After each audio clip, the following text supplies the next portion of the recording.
Tried to silence us, but we would not be silenced. They threatened us with lies, so we threatened them with violence. Che Guevara, Sangakkara, Joseph Stalin, Douglas Jardine, Robespierre, Darrell Hare, Vladimir Lenin, O'Brien Kevin, Guerrilla Cricket. It's not about the winning, it's about how many rules you break. Even in cricket commentary, this is the best advice to take.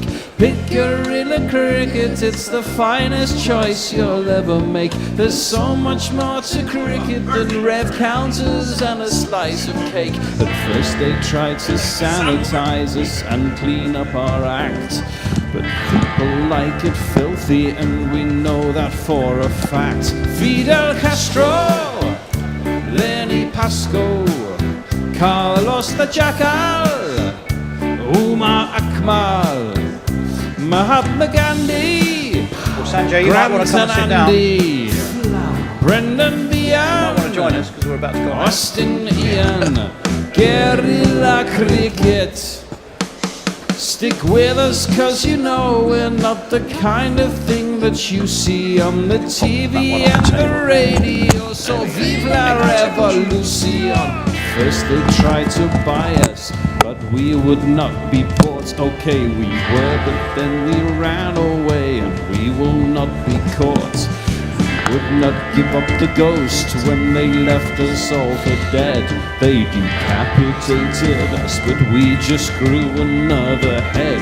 Chairman Mao, Jamie Howe, Ho Chi Minh, Asif Din, Václav Havel, Graham Saville, No Surrender, Percy Fender, Che Guevara, Sangakkara, Joseph Stalin, Douglas Jardine, Robespierre, Darrell Hare, Vladimir Lenin, O'Brien Kevin, Guerrilla Cricket. Well, welcome to Guerrilla Cricket. Welcome to this crucial second place playoff between England and India from Lords, of course. There's a few team changes to tell you about, but first have to make a mention for the sad passing of Sir Gary Sobers. What a player he was. I remember watching him in my childhood and growing up watching cricket. Many would argue still the greatest all-rounder in the game, even those who have themselves been called that have often deferred to him as being their kind of real role model. So rest in peace, Sir Gary. We need to give you some team and toss news. Well, England have won the toss and they have chosen to bat, not a surprise, and we'll tell you a little bit about the stats on that in a minute. There's a few team changes to tell you about though. India have made 3. There's no Jasprit Bumrah, there's no Washington Sundar because he was injured, there's no Shivam Dubey. In come Arshdeep Singh, Prince Yadav and KL Rahul, who's back from illness. Just the one change for England though. Josh Tongue is in for Mahmood, which may not be a surprise. Right, well, I am joined by, as ever, from Perth, the Perth Weather Cave, the tribal elder, a man of wisdom and meteorological knowledge, smiling and chortling in his usual manner. It's Messi Jazz. Thank you, Tony. You're very kind. A nice, pleasant summer's day in London today, I understand. It's absolutely beautiful. Chance of rain. Yep. So, lovely day for it. I should say that we do have another guest with us for his first visit, but we can't see him because the screen's not. No, well, I'll keep that as a surprise, but I'll give you a small... Well, I'll tell you what, one thing, I am wearing here a media FIFA accreditation, I think it is, for the World Cup. Obviously, I'm here in Lewisham, not at the World Cup, but it came courtesy of today's guest. Is it Harry Kane? Well, No, it's not. It's not Harry Kane. No, okay. No. I was actually dream referring come to true. Sanjay, who can't be seen on the screen. Well, and hang on. Is that right? I'll go and sort that out. But first, also, let me introduce Sanjay Murthy joining us today, and I'm already looking in awe at a book of Look at this. stats. Which are making me feel utterly and totally inadequate. Well, I was looking Incredible at stuff. I was looking at your YouTube before, and Yeah. when I was doing that vague bit of research, I realised that actually no one had any books or iPads or anything. So I put it all on feel the somewhat overdressed, to be honest with you. But yeah, I like just to have something. Sanjay rather charmingly did email me and ask, "Do we have a dress code?" Well, I meant, do you wear clothes? How does one answer a question like that for Guerrilla Cricket?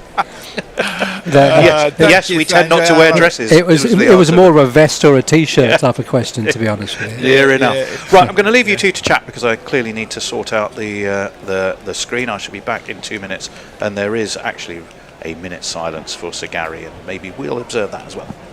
Well, I don't know that silence on radio really helps very much. Sanjay, can I get you to introduce yourself, maybe, just to say a little bit about yourself to our listeners so that they know something of your background? Well, I'll keep this brief because unfortunately this grey is very real. 30 years as an entrepreneur, if you like, marketing. I was a cricket agent for a while. I don't ever do that. I had the misfortune of having to look after and manage a number of players, hospitality, had a hospitality consultancy. And then I decided what was I going to do for the next sort of 30 years of my life. And for the last year, 18 months or so, I've been a ball-by-ball commentator at the BBC. And some beautiful, thank you, Mazes, for this beautiful plugging of my own stuff. I host a YouTube show called Close of Play with Geraint Jones, the 05 Ashes winner. So we just mess around once a week on YouTube, which is quite good fun. So that's it, really. Yeah, I've written a couple of books. I'll plug those later. Don't want to do them all at the very beginning because it's not about me, apparently. We'll interrogate your playing career a little later. Yes, well, that won't take long. Don't worry. Geraint Jones, there's only ever been 3 ties in ODIs at Lords, and Geraint Jones played in the first of them, I think, which was the 2005 NatWest Series final, I think. England and Australia, that finished in a tie. 196 for Australia, 196 for 9. Geraint Jones got 71. He got 70 odd, that's right. He tells me that weekly. Does he? Yeah. I open in that ridiculous Australian accent that he's got, even though he's lived there for a long time. He's sort of pseudo-Welsh Australian. Welsh Australian. Yeah, Welsh Australian. What a combination that is. Mate, I got 70 odd opening the betting for England. Did you know that? That sort of type of thing. Yeah, well, that's possibly overdoing it. Well, I've only got generic Aussie. That's it. That's all right. That's all I've got. Well, Messrs is sort of if you know that sort of half American, half English is transatlantic. Messrs is sort of part Brighton and part Eastbourne, Brighton and part Perth. Brighton's much more cosmopolitan than Eastbourne, I can assure you. Well, Eastbourne. Well, as we always say, Dover for the continent, Eastbourne for the incontinent. A well-known fact. As ever, Lords looks magnificent. Sanjay, before we go any further, I should warn you, you're sitting next to the curator of dad jokes and puns for the fucking whole of London. So I'm writing them down, Messrs. It's fine. I'll just go home and just roll them all out for the kids. They'll be pleased with that. Well, I can tell you, we spent a lot of time this morning on our WhatsApp group. For some reason, which I can't even quite recall, aligning our regular tweeters' names, matching them with songs. The best of which I still think I came to me as I was driving, and I had to stop into the Tesco's to actually type it out, which was Dara Azizi like Sunday morning.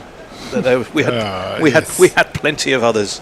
Right, it's going to be Arshdeep Singh who's going to open the bowling. He looks to me like he's opening from the pavilion end, and he will bowling to a man who could do with at least getting a run here, because things did not go his way in Cardiff at all. Remember, a big win for India at Edgbaston, a win in a bit of a to and fro encounter on the back of Joe Root wearing his shirt upside down and scoring 99 at Cardiff, and that's left alone by Duckett, and you don't say that very often. Through it goes to, now is that KL or Ishan Kishan they've got behind the stumps now that they've got them both in the side? That's a good question. So no, that's KL catching the ball at mid-on, so we're going with Ishan Kishan. So they've stuck with Ishan Kishan behind the stumps. Yeah, he had. We don't know quite what was wrong with KL Rahul, but do we know why Bumrah's been left out?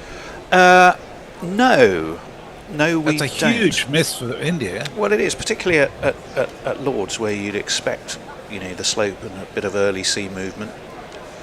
Plenty of cloud around, but it's high and fluffy. That's off the outside edge, but guided down to third. And Ben Duckett has, to his intense relief, I'm sure, got himself off to an easy single. And England are away and running one without loss. Bit of early movement there for Arshdeep. Went off the pitch. It was quite severe movement. Duckett had to adjust, didn't he? Just at the end there, just to guide that down through a vacant gully-ish kind of area. Well, it'll mean now. What do you make of, Sanjay, the Bethel opening experiment? Is it? Are you all for it? Or to me, it's pretty unproven at the moment. But then, who knows? Yeah, I think they've got to try and find some middle order stability with Root, Brook, and get Butler in. Obviously, Butler's opened before, so I think it is Bethel's turn. Well, Arshdeep Singh into Bethel, turns him off his legs. Duckett backing up well. Short mid wicket, single taken. Good running. And one of the things I think England have been trying to do, hasn't always worked, is run more the ones and twos. I think they'd sort of got themselves, Sanjay, into a it's 4-6 or nothing else really matters much mentality for a while. But certainly this series, I seem to have noticed them thinking a little bit more about their running and valuing those ones and twos more than perhaps they did. Certainly that was true in the T20s. Yeah, there's certainly been a reversal, hasn't there, from the all-out Bazball approach that we've seen. Right, we got two slips, a very deep gully or a backward point. Really, that's beaten the outside edge. There was that little bit of movement. Lovely. If he's bowling from the pavilion end, then that is sort of down the hill in not quite as pronounced a way as you're bowling towards the nursery end there. Yeah, he started well. I do have an answer to my own question. Jasprit has a knee injury, apparently. Okay. Well, he is being carefully managed, I think. It's a bit like Jofra Archer. He's only got to go, I've got this slight twinge. And that's a couple of games out, I think, these days. I'll try and tell you the rest of the field after this ball, but I can see, can't see anything now except the ball. Forward comes Duckett, pushes to short cover. So there is a cover and an extra cover all in the circle, mid off, mid on. I think I noticed square legs. We're now looking at a drone view. What is good news, and I'm delighted to say, is that Lords looks very, very well attended indeed. The members have packed out that pavilion. What do you make of the new, not the Warner stand, the Allen stand? Have you had a look at that yet? Yeah, I had a wander around Lords the other day. I went to Arshdeep Singh, and he goes, that's crashed by Duckett, but straight backward. Oh no, he's passed through backward point. I think it was half fielded. So they will take a single, move on to 3 at the end of the over. Messers, just tell us who's with us. 3 without loss. Well, we have 2 super chats already. Already? Good grief. Lord Grover of Sheffield sent us £5. He says, Sanjay sounds dangerously qualified and competent. He must be stopped. Well, you should see these notes. I'm in awe of them. They're phenomenal. Just tell Lord Grover to wait 10 minutes. It'll all unravel, don't worry. Well, Lord Grover did make our musical celebrations of regular tweeters. I think we had him down as It's All Grover Now, Baby Blue. Yes, indeed. Brian in Brisbane sends us $5 Aussie. Of course, Brian lives in Northampton these days. He says, morning all. GPL Open, great win last night by Northamptonshire in the T20 Blast. It is, and it was. So yes, GPL, well done. let me tell you the GPL, first hour and a half, guerrillacricket.com/competition. You have to simply estimate the number of runs to be scored in the day. You register, it's £1 per go. If you get it on the nose for the number of runs to be scored in the day, then you will win that pot. Nice and simple. Worked off his legs, off the bowling of Prasid Krishna, and it's going to be England's first boundary. Worked square of the wicket. Away it goes towards the tavern stand, and it is 4 of these. You asked me about Lords earlier. I went to day 1 of the women's Test last Friday, I think it was. Had a one. It was lovely. It was kind of. And one more fall than the four. That's what fours are for. To get funky on the dance floor. Sorry, I should have warned you. 4 6s and Yeah, I new noticed. players. It's like So, but yes, you're not waving cards. You've got a bit of a jingle going on, haven't you? You were saying. I was saying, yeah. So it was a lovely crowd actually. It was like a mix between a full-on men's international like today's crowd. Prassi Krishna into Duckett, who leaves, taken at ankle height by Eshin Kishan. And Middlesex games. And it was a nice buzz about the crowd, but you could actually just wander around. And so I wandered. I went in the tavern stand. I went in the new Warner stand actually. That was pretty nice as well. The new Warner's fantastic. Yeah, it's lovely up there. And big fan of that. I did have the pleasure of actually having lunch in the MCC Chief Exec Garden. Ooh. So that was very nice. Well, yeah, it was a nice You day get a out. pretty decent lunch in the media centre. even Yeah, for you do. Yeah, Middlesex. it was good. When you're covering Middlesex, it's probably not what you get for internationals. And that one swings in, but it's flicked again off his pads by Ben Duckett. That's going square. So 2 4s for Duckett, 2 4s, both whipped off his pads successfully, although it is a shot, Sanjay, that comes with an element of risk. Yeah, it does. He's got to just make sure that he gets his head in the right position, doesn't he, Ben Duckett? Because he's got that shot does have the potential either to catch the leading edge or go up in the air on the leg side. But he played it well, Duckett. He started well, 10 off 8 balls. He has, especially after that first ball. I mean, it was Bumrah. It was the Bumrah ball angled across him, and he just played the shot.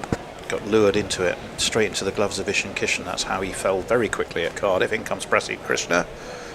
This one, well, they're going to take, I think that's a leg by. It was all a bit yes, no, maybe, but Bethel was pretty much under his nose, and Duckett realised, well, I might as well go. It was all safe enough, and it's taken the score on to 12. Yeah, I wonder with your earlier question about Bethel opening and also the singles, I wonder if the two things are actually related to each other. Bethel's quite a sort of an energetic cricketer. He's always looking to be involved, and I think he may well have instigated the quick singles and turning the strike around, which will be a departure, I guess, from Smith or Joss Butler opening at the top, where definitely big shots were the order of the day. Yeah, well, that might be sensible, having won, because Bethel, for all his brash and bravado when he's well in, tends to start reasonably cautiously, unless he's under instructions to do otherwise, which of course we all go back to Trent Bridge and think, ugh.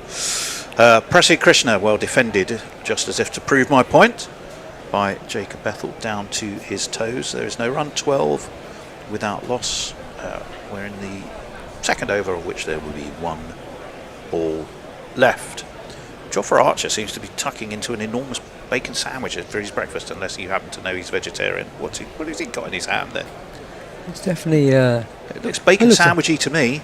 It's a lot of bacon if it is. I think it's a burger. I was that burger as well. Prassi Krishna. Oh well, that was a inside edge, no control whatsoever. I think it might go down just in front of that Allen stand that we were talking about.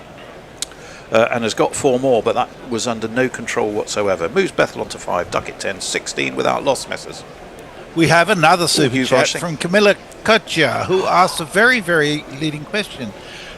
He says, what's the threshold to receive a title like Lord Grover? Well, notwithstanding in principle opposition to title systems, we're very pragmatic here, so we will take money for titles at any time. Well, in other words, very much like the English honours system then. Exactly. So, €5 will probably get you a knighthood. €10 might even get you an earl, to be an earl. Nominate what you'd like when you pay. And we'll do our best to remember it for the day. It's going to continue. Slip in a gully for him. That's down leg. Flicked at, signalled as wide by Kumar Dharmasena. And lost his line for a moment there. I know what he's trying to do, but it just didn't work, did it, Sanjay? No, just pushed it way too far across. Duckett, they're trying to negate the slope.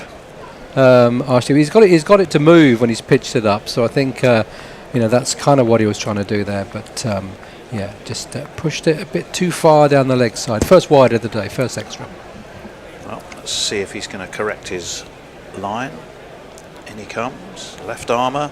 That's full and straight driven by Duckett. Shot. away it goes to the boundary, straight as you like. That was a glorious, a little bit uppish maybe, or was it on the bounce?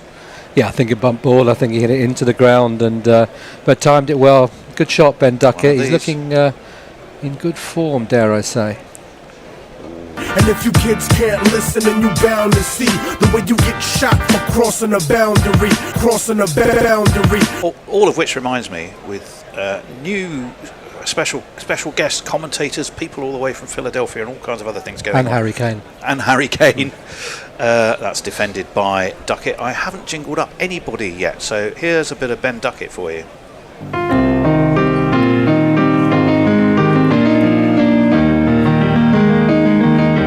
He arrived with a smile, and he's going places.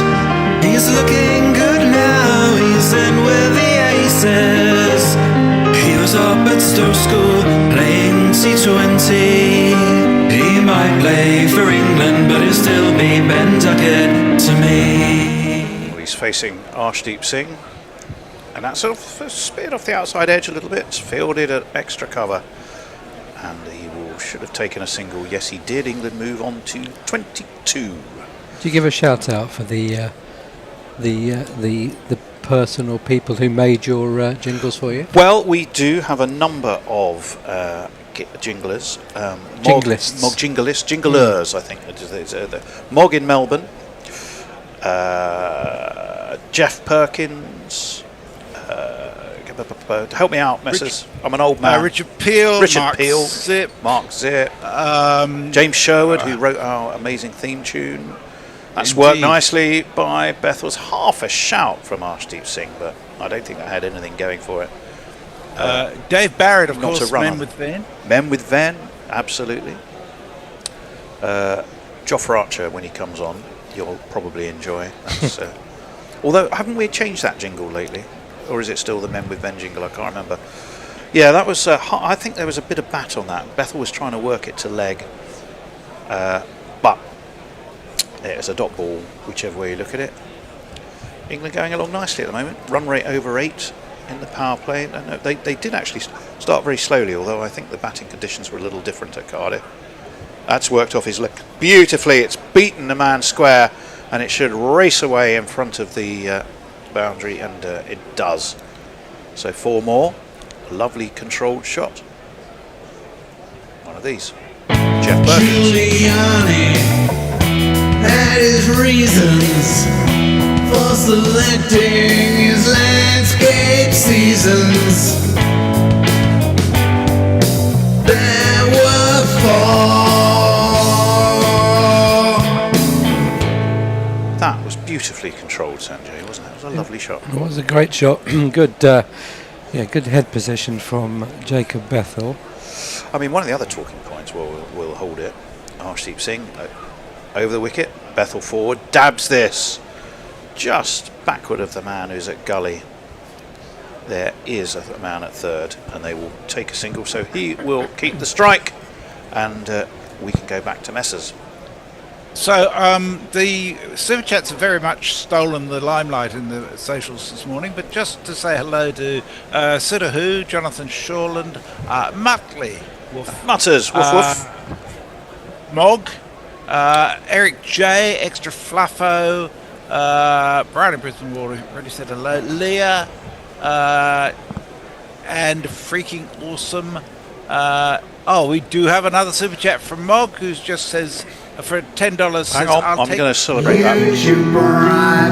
Super Chat. Yes.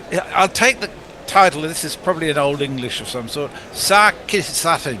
Thank you. Well, you might have to tell us exactly what that means. Prasid Krishna, and he comes. That's driven square by Bethel. That's going to get him 4.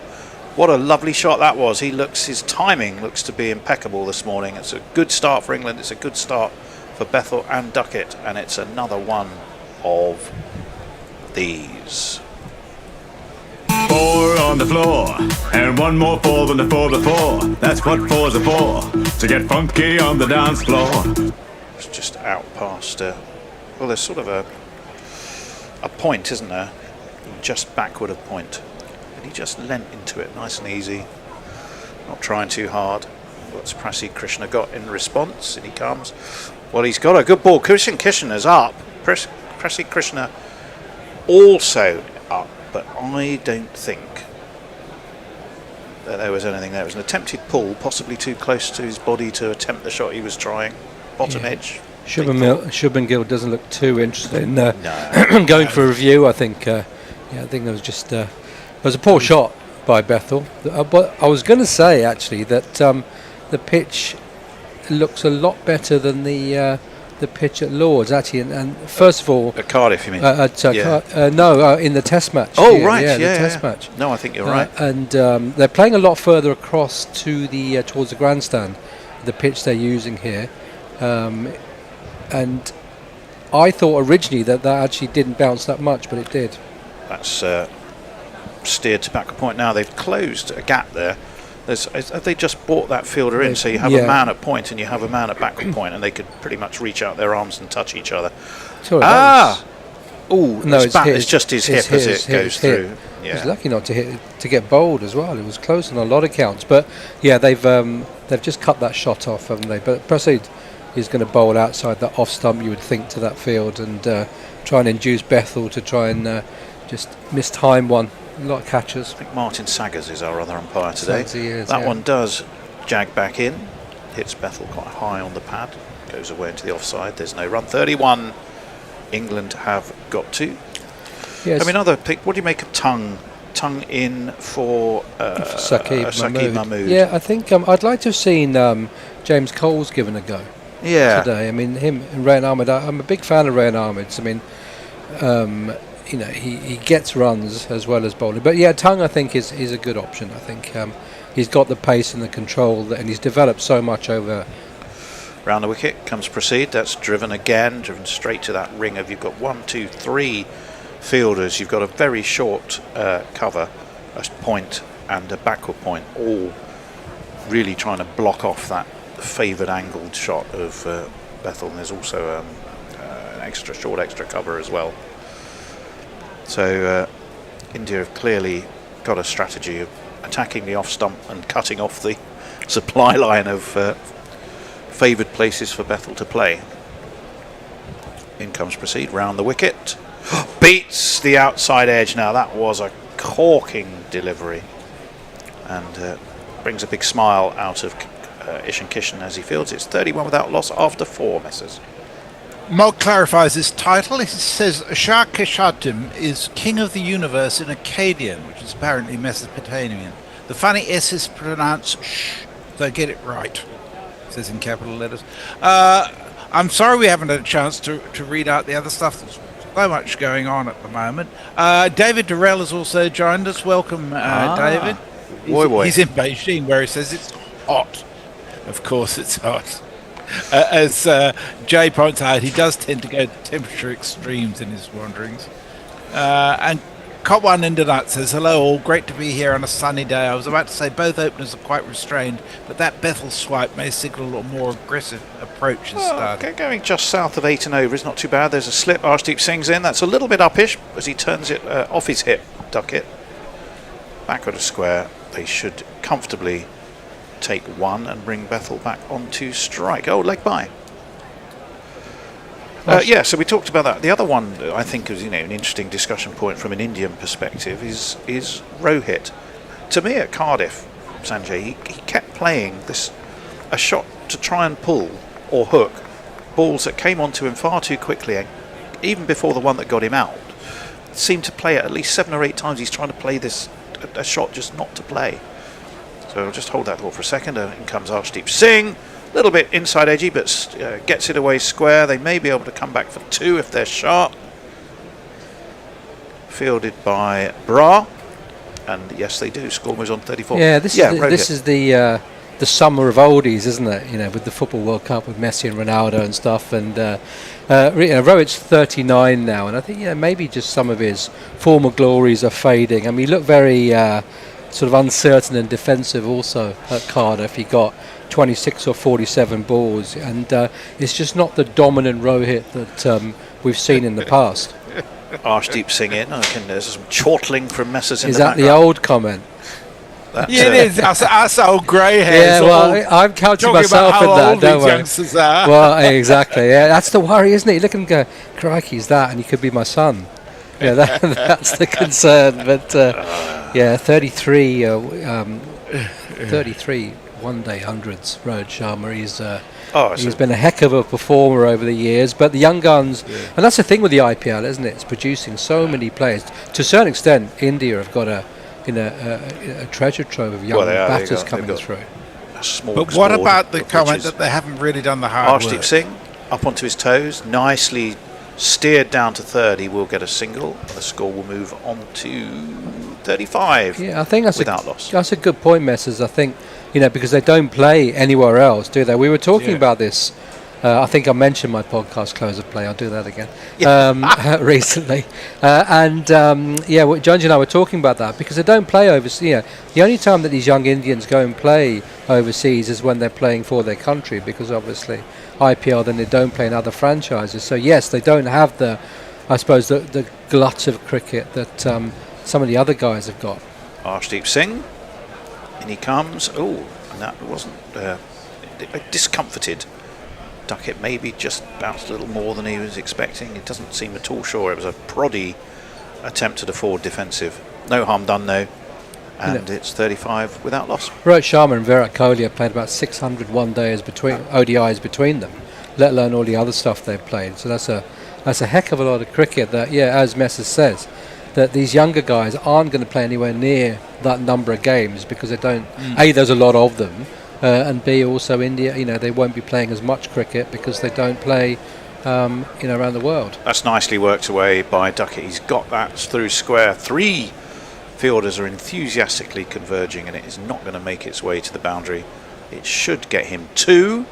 It does, so England will move on to 37. I think it was very much a case of, right, Bra, you go and chase it. We'll trot along looking like we're interested in chasing this, but actually we're not really. And you do all the hard work. You're the young lad in the side, 26 years old. You do the work, and we'll just watch. But we'll make it look like we're doing something, obviously. India, I think India played here 9 times at Lords in ODIs. They've won 4, lost 3, and I think and one tie. The one tie, of course, being 2011. We have another super chat from Lord Grover. Good Lord. Sent us another £2. He says 5'8" is not short and 39 is not old. Agreed on all fronts. Prassi Krishna left alone by Bethel. Through it goes. Are we to Ishan Kishan. Have we just got a glimpse into the dimensions of Lord Grover then? We never. He may. We've heard rumours he may be visiting us in not today, but for the Pakistan series.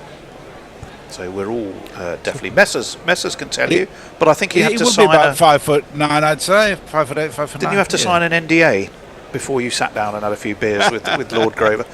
Prassi Krishna in. Attempted work to leg by Bethel. Jason, I can tell you, has made it into the studio by any combination of buses. I don't know which ones today. And trams today. Oh, was there a tram involved today? Oh, of course, I'm asking him the question with my headphones on. And I can have, and even if I could read his lips, he's facing the other way. So I've got no idea what the answer was. Yes, he came by tram. 3 buses, and 1 tram. Just 3 buses. It's like give us a clue here. We'll ask you when you're on. Round the wicket, defended into the ground. Oh, and he walked a bit. No, we're playing charades now. Yeah, he walked a bit, dropped into the in. ground, and there was no runs. Good over this from Prassi Krishna. He's a little bit fuller, do you think, to Bethel? The run rate's dropped quite significantly from over 8 to 6.7 or so. So, they're both the Indian openers have bowled well. They've kept their length very steady. They sort of pitched it in the batter's half quite a lot. Arshdeep has been a bit leg-sidey, but they've both bowled well. In comes Prasid. Oh, and again, I think he was looking for a fairly...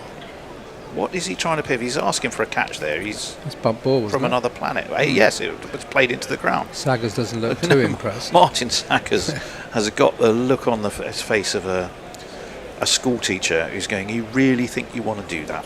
But they've sussed, especially Prasid to Bethel, since they brought in the deep point into the ring, and they've bowled. He's pitched it outside the off stump a lot, and tempting Bethel into that drive, and he's not timed it at all, Bethel. So he's got to work out some sort of tactic. That's it. Actually, he's hit it onto his foot. Well, did he hit it onto his No, foot? it's Or bounced. I think it hit the ground before Yeah, it hit that's his foot. yeah, didn't it? that's defended. No, I got a feeling Yes. Yeah. he may have just caught the toe onto the bat, back into the ground, and he might have been appealing for the LBW. But he hit it, didn't he? He hit it Yeah. onto his foot. No, I think it hit the foot, then the bat. That's what I think they were. Oh, I see. arguing. No, I think he hit it I first. think it hit the bat, Yeah, hit the foot, and hit then the ground. went up in the air. To be Well, if he's caught. appealing for a catch, he's nuts. 37 without loss. Last ball of this Prasid Krishna over. Again, that's a bit inside edgy. He's not timing those at all. He's worked him out here, Prasid. I Away think. square, Yeah. 37 for none. Messers. So we have a slightly mysterious super chat from Jonathan Shawland, who's sent us $10 New Zealand dollars, but the message he sent has been retracted. So I don't know whether he wants. As long as he's retracted the message, not the cash, you're okay. Aren't you? Oh, well, hang on. Yeah, how does that work, Messers? That's a really good question. If you retract the message, are you also retracting the cash? Well, what it means is I will read out his message, even if it's not in the super chat, when he sends it. Jonathan is in New Zealand, where I think it's currently midnight or something. So No, it's you 10:30. No. I've also posted a link to Sanjay's Close of Play podcast on YouTube for anybody who's interested. There Oh, you are. marvellous. He's already Thanks, thinking, mate. well, that was worth Yeah, your exactly. Can petrol I go money. now? Yeah. We're from Hampshire, right? You come up from Winchester, Hampshire. yes. Yeah, no, a couple I of didn't hours say drive in the morning sun. Wasn't too bad, actually. Just the one mode of transport Yeah, for me, we've- plus walking. that. Got a very defensive and tightly packed offside field, so Ben Duckett works it square, Yeah, but straight to the man at square leg. I think Well, India. one of our patrons and YouTubers is from Winchester, Mr. Rich Turner Music, if I'm right. Yeah, music, that's correct, yes. So you may run into him in Winchester at some stage. Roger Miller, Winchester Cathedral. Remember that, Messers? You would. I certainly do. Yeah, there we are. No one else will. just you and me. The We're two old. old chuntering men in the corner of the old age people's home. You're both over 39, aren't you? Only just.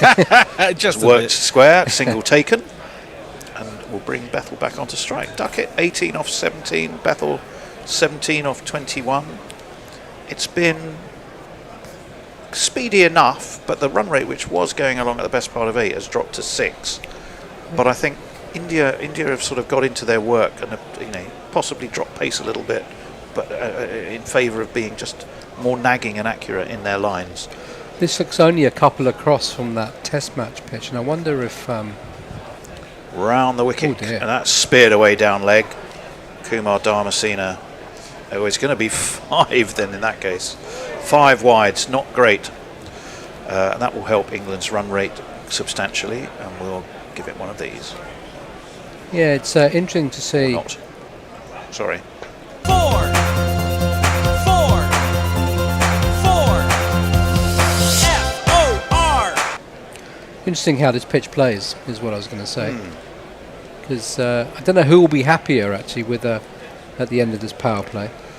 Well, I think that might depend on the wickets column Wickets. more than anything else. Oh, that swings in. It's going down. Going down, says Sanjay. I think he's probably right. And it's Prince Yadav, I should have said. We have the change of bowling, Prince Yadav, who missed out in Cardiff, but he's back in here today, and we should give him a little welcome. I mean, he's got a title. He's never once super chatted us, and he's got a title, so it's not exclusively.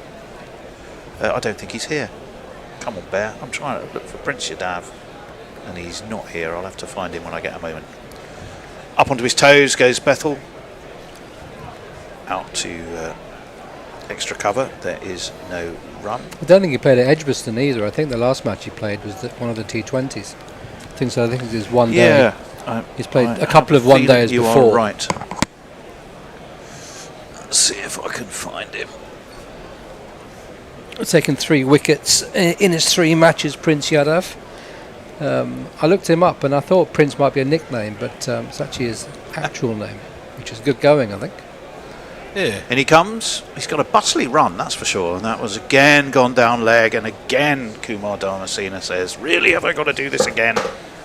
And it's another wide. 44 without loss, England. Yes, England. Right, Prince Yadav, let's see. Whilst Tony's trying to find the song. Yeah, it's a great crowd here at Lord's. Lovely day to come and watch cricket. You've got lots of blue shirts. It's blue all round, really, just different shades, I guess. You've got light blue of England and the darker blue of India. But, yeah, wonderful to see Lord's so full. In comes the Prince, not of darkness. Turn nicely to square, and it will be 4 for Bethel. He just did that quite perfectly, off his toes, risk-free, beautifully timed. England move on to 48. The 1 ball left of the Prince is over.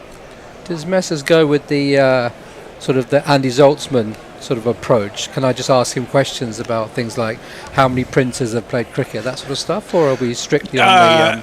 He's Mr. Memory. Is he? Okay, he is good. Mr. Memory. Okay. Largely through anything you ever ask him, he's probably lived through.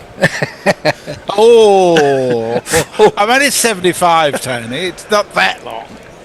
And this one is defended past the bowler to a fairly short mid-on, and it's a dot ball. Right. Let me jingle up Prince Yadav just because I took all that trouble to find it. Prince, huh? Your name is a win. Were your parents fans of that musician? Presumptuous name, yeah. So I'll just do a few more acknowledgements because there's a lot of people being on. Jamie Wilson's with us. Greystoke. Steve Bruce. Oh. Hello. There's a Rex name from the past. Lex Van Ryn and I've done Muttley already. Sorry, I haven't had time today to read your stuff, but it's good to have you active and commenting in there. We'll pick out 1 or 2 from time to time. Well defended off the bowling of Prassi Krishna, who is continuing from that nursery end. Duckett defends. One stat that is quite interesting, 4 out of the last 5 won by the team batting first. And in fact, when you dig back a little further, Sanjay, 10 of the last 11, going back to 2018 at Lord's, in ODIs, have been won by the team batting first. So in a series that predominantly, until Cardiff, winning the toss means lose the match, or if you were lucky, have it rained off. Smashed by Duckett, fielded sharply at the backward of those 2 points. Still for both Duckett and Bethel, 2 left-handers, of course, you have got that those 2 very tight point and backward point. So Lord's very, very much a bat first to get success wicket by the looks of it. It's interesting. I'm wondering how many of those games started as early as this one, because ODIs generally start a little later and go further into the night. They do. South Africa made 330 for 8 in 2025. I'll hold that. Attempted pull. Now that was the Rohit shot that got him into trouble so many times. The pull when it's just too close to your body and it wasn't there to quite pull, right?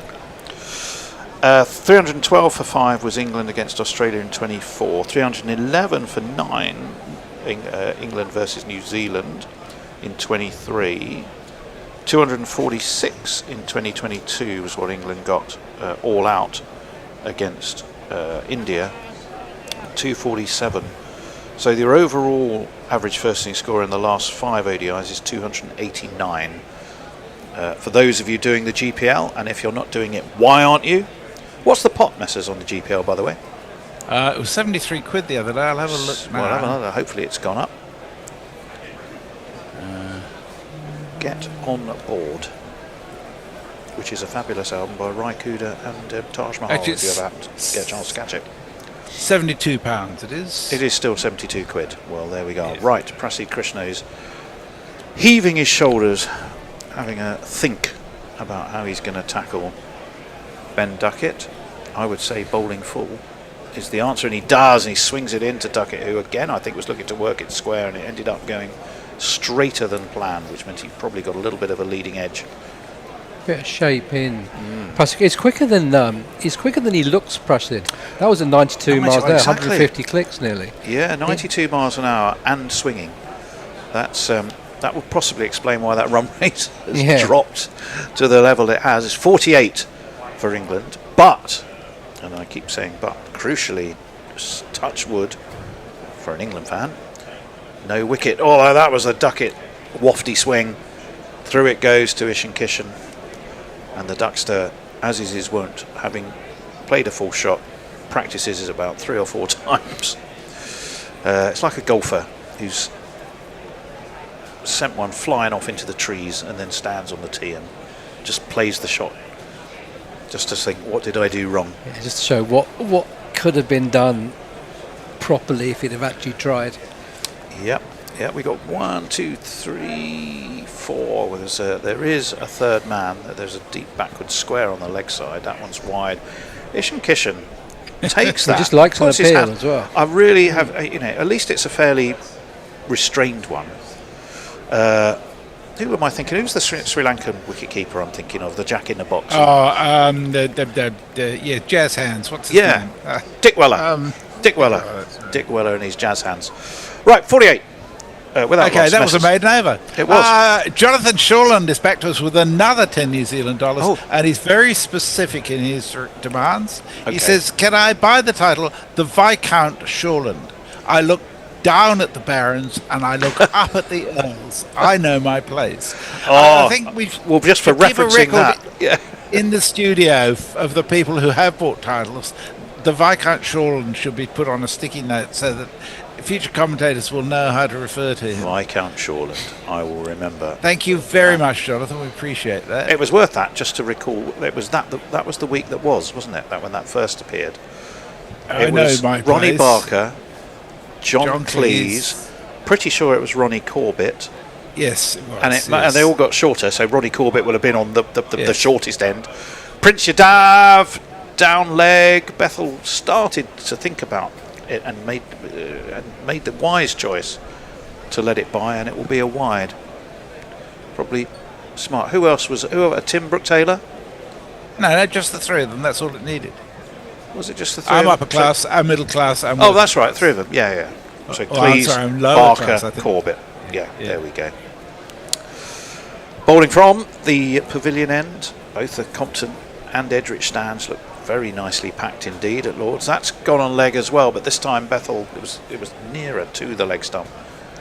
Steered back with a square. Arshdeep Singh is fielded down there, and they come back for 2. So the 50's up for England, 51 without loss, which add the 1 without loss is I think they'll settle for that. Yeah, I think it's the 0 column in the wickets, isn't it? That's the most important part.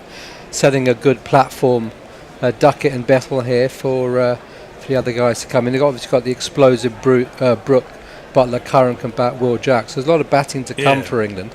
So this is a good start by these two. It is. Well, in comes the Prince, Machiavelli and all that, and that's nicely steered but well fielded at mid-wicket by Harsha Patel. Is that? Yes. Yeah, he's on because Or is it Dubé? it's Harsha Patel. Patel. Bra's It is gone Harsha off for some repairs maybe, or just a comfort break. He hasn't bowled yet, as he Bra. He's the other bowler that quick. That, I'd be interested they'll in look your to. response to this from Freaking Awesome, who comes up with a lot of good figures for us. He says, going with 4 pacers at Lords is fine, but India don't have a part-timer. Going without a 6 bowling option is a gamble because you'll be in trouble if a bowler is injured or leaking. Ooh, that jags back at Duckett, squares him up. He doesn't get any bat on it. Probably too high on the pad. And where did that pitch? Did that pitch? Certainly didn't pitch outside a leg.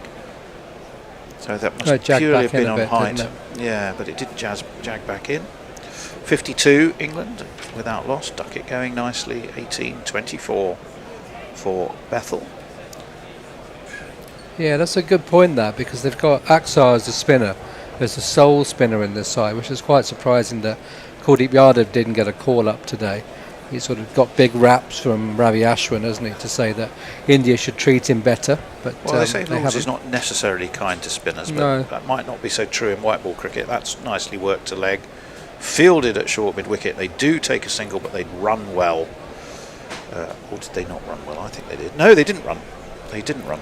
A dot ball, so still 52 without loss. You've got one more over and a bit of this trio, and then, oh well, the man who's come all the way from Philadelphia will be joining you. That's Brian Barish. Jason, who's come on more buses than it will have taken. I possibly think you might to rephrase Than it will have that. taken Brian to get here. He's going to be taking over on ball by ball. I really thought that was illegal nowadays, but Oh, I'm clearly sorry. not. Yeah, he has a restraining order with Transport for London. That one's pulled when it's attempted pull, it's Sundays only. down leg, only on the upstairs deck and at the back. Right. 53 without loss. Well, Yeah, see, you can't say that on the BBC. That's He's already settling nicely into his work. I'm delighted to say. That's my contribution for the day. Thank you very much. I'm gone. Right, in comes the Prince. Nicely turned again off his legs by the Duckster. Fielded at mid-wicket. They do not run. It's the end of... No, it's not. No, it's not, because he bowled a wide. Did he bowl two wides, in Two fact? wides. Yeah. What happens if you bowl so many wides and no balls that you literally run out of space on the captioning? Do they just forget the economy rate and dot balls and move them out of the way? They must have a provision for like endless overs if someone's completely gets the yips. Yeah, they can scale it. Yes, I'm sure. I was doing Technology is amazing these days, Tony. It's just extraordinary. It baffles me. Technology baffles old hack. Over the wicket comes the Prince, driven though straight to mid-off. Shubman Gill fields. That is the end of the over. None for 16 for Prince off his 2, 53 without loss. You were about to say something? Yeah, I was going to say this happened the other day. I was doing a Hampshire Hawks T20 match against Kent, and Chris Wood. No, it was against Surrey, and who it was who was batting, but Chris Wood bowled so many wides and no balls and an over that it actually ran into the run rate on the board, and they had to take the run rate down to be able to continue the sequence of the over. Yeah, exactly. Messers. Brown in Brisbane says, what time does the GPL close? I think it's after 90 minutes. It's an hour and a half, 90 minutes is what you have. There's no drinks breaks, no 25-minute half times, just the 90. As Prasid Krishna is in, he's past the Bethel outside edge. Bethel withdrew the bat, and Ishan Kishan made a right old Horlicks of that, juggled it and dropped it, but still 53 without loss. I think that's what happens when you try and throw the ball up in the air thinking you might con the umpire into something and forget to catch the thing. Well, he did. He made a right mess of it. To be fair, I was wrong though, because Bethel twitched towards it rather than withdrew from it. So that was probably what excited Ishan Kishan. Will have excited Prasid Krishna too. Round the wicket he comes to the left-hander, and that was a swing and a miss by Bethel. And he knows it too. Been, chewing away, but your fans are ahead of you, Sanjay. Along Cha says, is it Sanjay from the Grant Jones YouTube channel? Great to see you, sir. Oh, thank you very much. There you go. See, fame spreads all all great over. along to Guerrilla as well. 53 without loss. In comes Prasid Krishna from the nursery end. That one swings away, a slow, gentle away swing, pretty much after it had left the bat. Ishan Kishan dives to his left, and there is no run. England stay on 53. I mean, one of the other talking points from an England perspective, Sanjay, is the form of Jos Buttler in this particular format. He's had some starts, but just ever since the nightmare of the 2023 World Cup, and indeed leading up to it, he's been so inconsistent. You do question whether he's worth his place in this particular format. That's a little bit inside edgy. They're going to take a very quick run to leg the throw comes in, but it was well run and gets England a single. They move on to 54. Yeah, I think he's in that Rowett category, isn't he? You know, he's sort of coming to the end of, I won't mention his age for fear of retribution, but he's coming to that time. I think you've got Jamie Smith, for whatever anyone thinks of him, as a test keeper. Jamie Smith, I think, is a good player in this format. Obviously, keeps as well. So I think, the next World Cup is towards the end of next year, isn't it? In Southern Africa. I'll be amazed if. Yeah. Oh, I say, an impudent. Well, he'd moved so far away to the offside. The ball proceed followed him, and Duckett had whipped it back over his shoulder, and it's gone down in front of the pavilion on the leg side. It's followed him, hasn't it? It did follow him.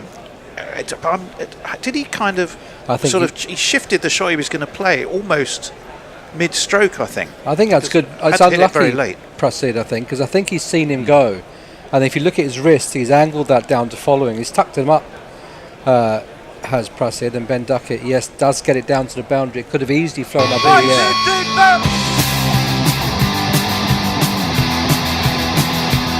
Looked at positively, the speed with which he adapted what he was, I think, thinking about doing anyway, was incredible.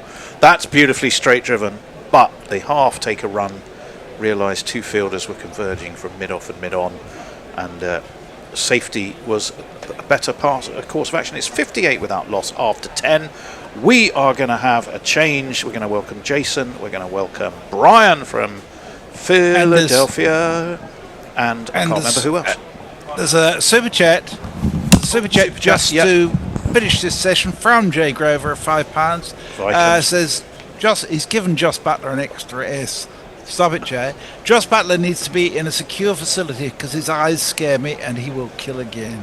Oh, Lord. Right, okay, I got to run and make some room. Thank you, Jay. See you later. Hey, guys. How we going? Hi there. Morning. Good morning, everybody. Good morning, Arnav. You look like you're somewhere in homage to Brian there. Is that a baseball stadium? No, it's not. Oh no, that's Pune. That's Pune's cricket ground. Pune. Yeah. Does look a little bit like Shibe Park in Philly back in the day. Anyway, Prince is going to continue after an over of mixed bag in the previous over. He's over the wicket to Bethel, who dinks the ball into the gully area. Fielded smartly by Axar. Doesn't get past him. He's a good fielder at gully, and there is no run. Yes. It's a shame you're not in here today, because I think you and Brian would have had a lot to talk about, particularly about Brighton, who might have been picking your brains. But but in the meantime, in the green room, Brian and I have been having a fantastic chat about all sorts of matters of common interest. Anyway, back to the cricket. Prince is in. That's down the leg side. Has he got a little tickle on that? No, it's a wide. Been quite a few wides from him today. I think this is third wide. Yes, it was the usual wicketkeeper's appeal to try and negate the fact that it's a wide. Yeah, absolutely. And of course, the umpires have seen that coming for a long time now, and was not impressed, shall we say. Prince over again. That swings, but it swings onto the bat of Bethel, who drives it crisply up to mid-off, where there is no run. The problem is it seems like if you try to bowl that leg wicket line to, you go, eventually you're going to have a lot of wides, and Prince has had a fair bit of them so far. Yeah, he's trying to bowl a magic ball, but setting it on just slightly the wrong line, because he can't gauge how much it's going to swing. Anyway, here he comes again. That's a good ball. That's on the... Oh! That's on the legs of Bethel, who drives it back.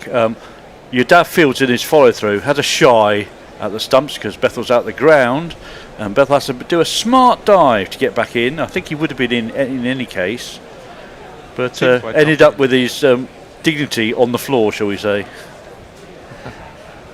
Oh, actually, having a look at that, maybe not. Oh, yeah. No, he would have been out. He does the cardinal sin of planting the flat side down, which allows it sticks in the ground and doesn't allow it to slide. Whereas if you do it the other way around, your bat will slide. And he's quite lucky that it didn't hit there. Anyway, 59 for naught with 2 balls to come. Short ball, and Bethel has climbed into that. Is it enough? Oh, yes, it is. It's about 8 rows back over square leg for one of these.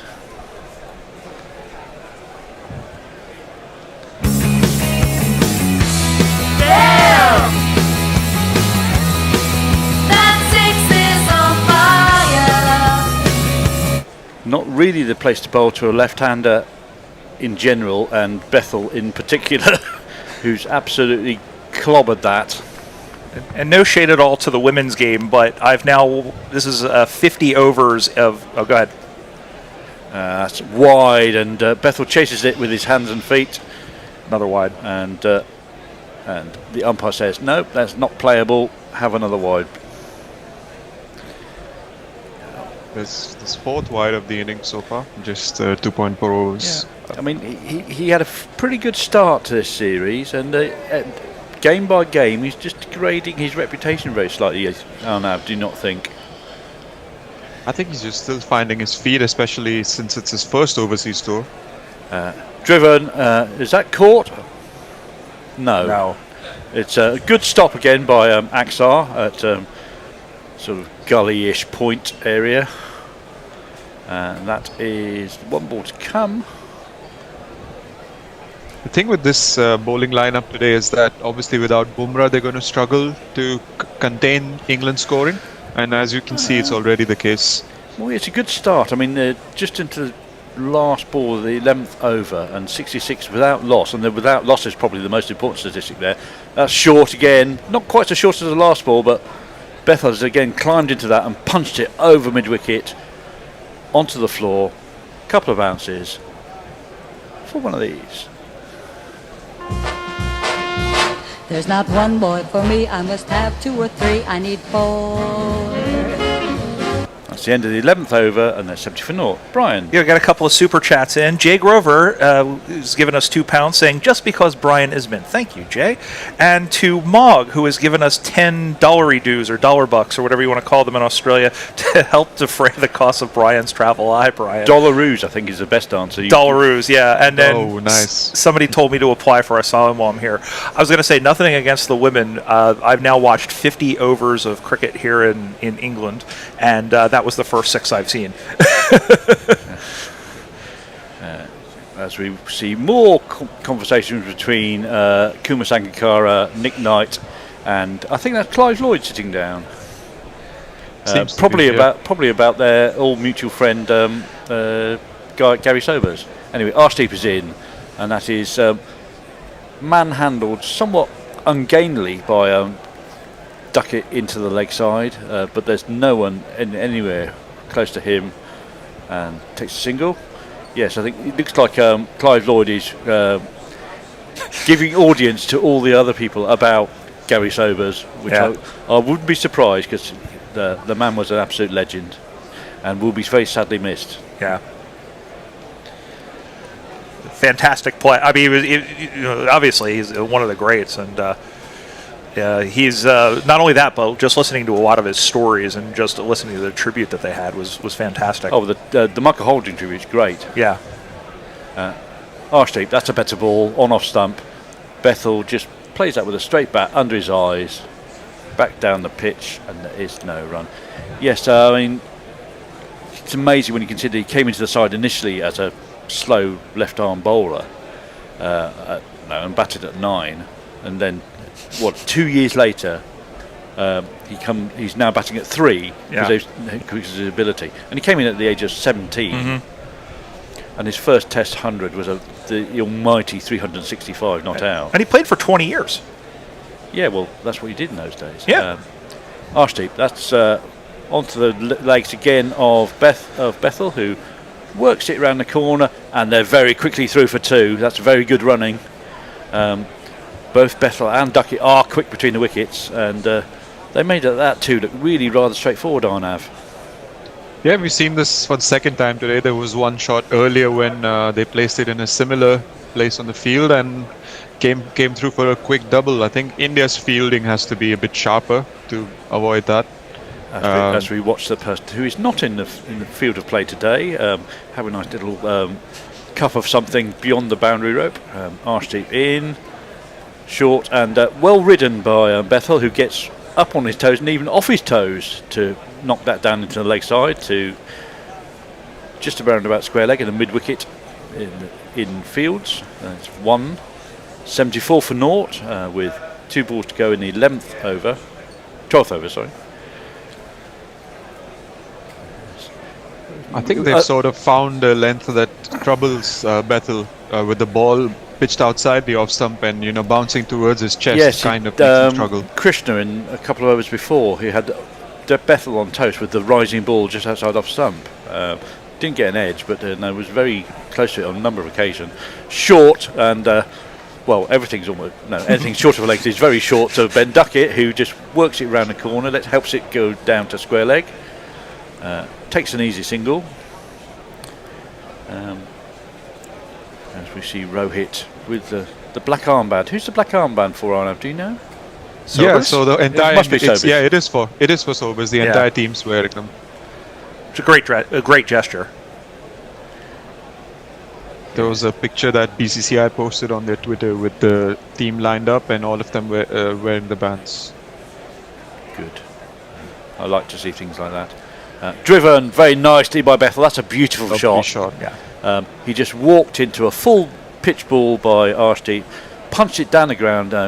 They often say that the on drive is the hardest drive to do, and if you really get it right, it shows you really in form. And he's just punched it down the ground for 4, takes a total of 79. That's the end of the 12th over. Oh, I thought you were going to play a jingle. A lot of chatter, some highlights here. Jay Grover saying, weird to hear Brian without the constant fear of a barren gate crash. They're up in the city, actually, on a T-bus tour. David Dorrell said, Brian may have got out of the USA. Will they let them back in? I hope so. But the slight patronizing touch of the U.S. dollar's supremacy may be challenged by the yuan, the way the bloated Oompa Loompa is going. I probably shouldn't have read that, but that's okay. From Greystoke 666. We're going to have a change of bowling. It's going to be this guy who's has been a bit hit and miss in his series so far.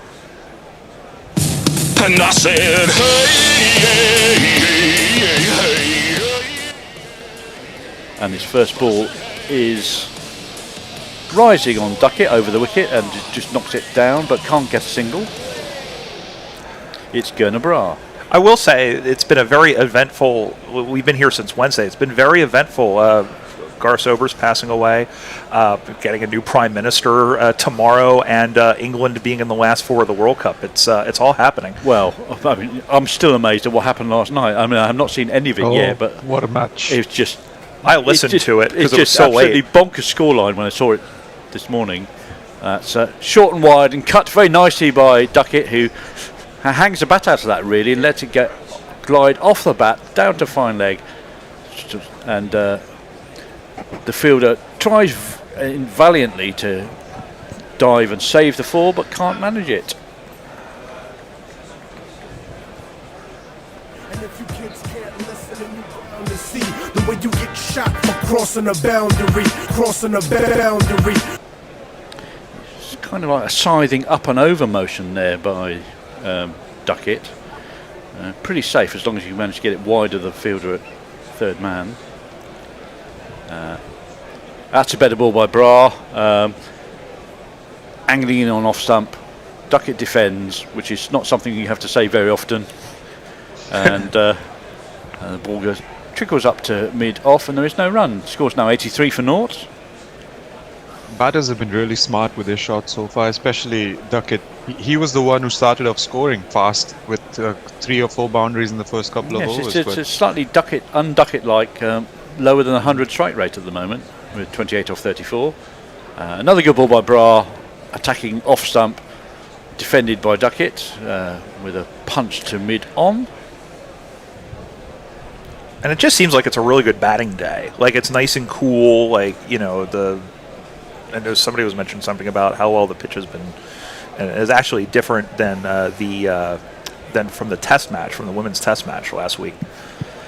Well, there's a whole controversy going on, as Arnav will probably know, about pitches at Lords and their their slowness and their capriciousness as that ball is defended to cover rushing in, and there is no run. Do you think that's why England chose to bat first? Possibly. I didn't realise that England had won the toss, but no, I still think getting a score at Lords and defending it is probably the best route to winning the match. Yeah. It's never a bad plan at Lords, which is often more a bowler's wicket than a batsman's wicket. Driven full by Bra, and that's driven but not timed by Duckett to complete the 13th over. The score's 83 for 0. Duckett's on 28 and Bethel's on 42. Here's a great comment from Extra Fluffo saying Sam Neill now recounting his previous life as a dog to Gary Sobers. That's really good. Eric J saying I thought that was a Swedish film, My Life as a Dog. It is, I think. It's one of the Dogma films, I think. I will say one of my favorite parts about the in-studio experience of doing this was watching Tony when they did the toss going, yeah, you have to have a bat. But the Indian captain said that he would have bowled. So I'm very curious as to that way of thinking. Well, India very much like chasing. Chasing traditionally is the better way to go if you have a decision. And that ball is short by Arshdeep. So short it might be a wide, but I think he might just have got away with that. As Bethel sets up to hook that and then bails out at the last moment. I don't know if it's going to happen on this particular trip. We were down in the area we walked around Lords, but the next time I'm back here, I definitely want to, if not a match, to take a tour. Ended up at the Oval the other night, which was still pretty cool. But at some point, I will be here. They're very different experiences. Oval and Lords. Yes. Sort of inside edged by Bethel from Arshdeep onto his pad and dribbles back down the wicket. Played a little bit away from his body there. His hands follow the ball very slightly on Av. Yeah, looks like it. It's again Arshdeep experimenting with the line, trying to find the spot to get him to play an unorthodox shot that maybe could lead to a mishit and a catch. It also looked like Bethel didn't really fully commit to the forward press. He was sort of half step forward rather than the full step forward. I think if he fully committed to that with a full knee bend, he might have got his bat and pad a lot closer together. But that's nicely played off his legs by Bethel down to fine leg. There's only one there as the fielder is in swiftly off the boundary and arrows in a throw to the stumps. There's not much movement in the air, so I'm not sure why Arshdeep is going for the fuller ball time and again. Probably should stick to a good length or a shorter length delivery. I suspect that he's not quite sure that he's confident enough to hit that length all the time. If he bowls it too short, Bethel in particular will climb all over it. And that's true. So he's gambling on being fuller rather than shorter. Anyway, that one's short. It's flapped a little bit by Duckett, who doesn't really get hold of it, spoons it over mid-wicket into vacant space behind, and they complete 2.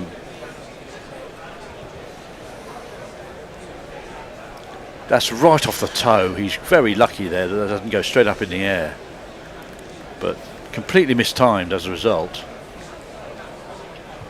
We've seen a few Indian wickets being lost this way earlier in the series. Shorter ball just holding up in the pitch and the batters struggling with their time. I mean, that's definitely a tactic to try and play at Lords if the ball's not swinging as Arshdeep comes in. That ball is played off the outside half of the shoulder of the bat by Duckett down to extra cover moving in. There is no run. 86 for 0. It's very noticeable, that ball, that just the arc that the bat takes when Duckett's playing. It comes from almost gully area towards mid-on when he plays the shot, and at that time he just hit the outside shoulder of the bat. Anyway, Arshdeep running in, beturbaned. It's Fuller and driven by Duckett, but straight to the man at mid-on. There's no run. This is it's been a fairly good over by Arsteep. He's got out of it with only 3 taken off him, and it's 86 for naught. A lot of chatter about Welsh setters on the YouTube stream, and Jake Rover's trying to get me to come up to Sheffield. They're like, it's like Arcadia, but no, it's actually not. It's a steel city. It is. It's like Pittsburgh. It's a steel city. It was very, very similar. I say it was a steel city. It was a steel city, right? There's not much steel manufacturing going on anywhere in England anymore. Yeah. I've been to Bath. We were at Bath the other day. Bath and Burton on the Water. That was pretty cool. I'm so glad you said Bath rather than Bath. Bath. Shows the proper northerner in you. Gurner in, and that ball is down the leg side. That's going to be a wide. No doubts about that one at all. Starts his second over as he did his first. Wide of the first ball. Wide. It's almost like it gets his feet sort of tangled up on just as he comes to the delivery stride. Gurner Bra. It's not grooved, shall I say, his run up. It's kind of a little bit right as he does his gather, and as the ball is full and driven very nicely by Bethel. That's another lovely shot on drive, which goes all along the ground for 4.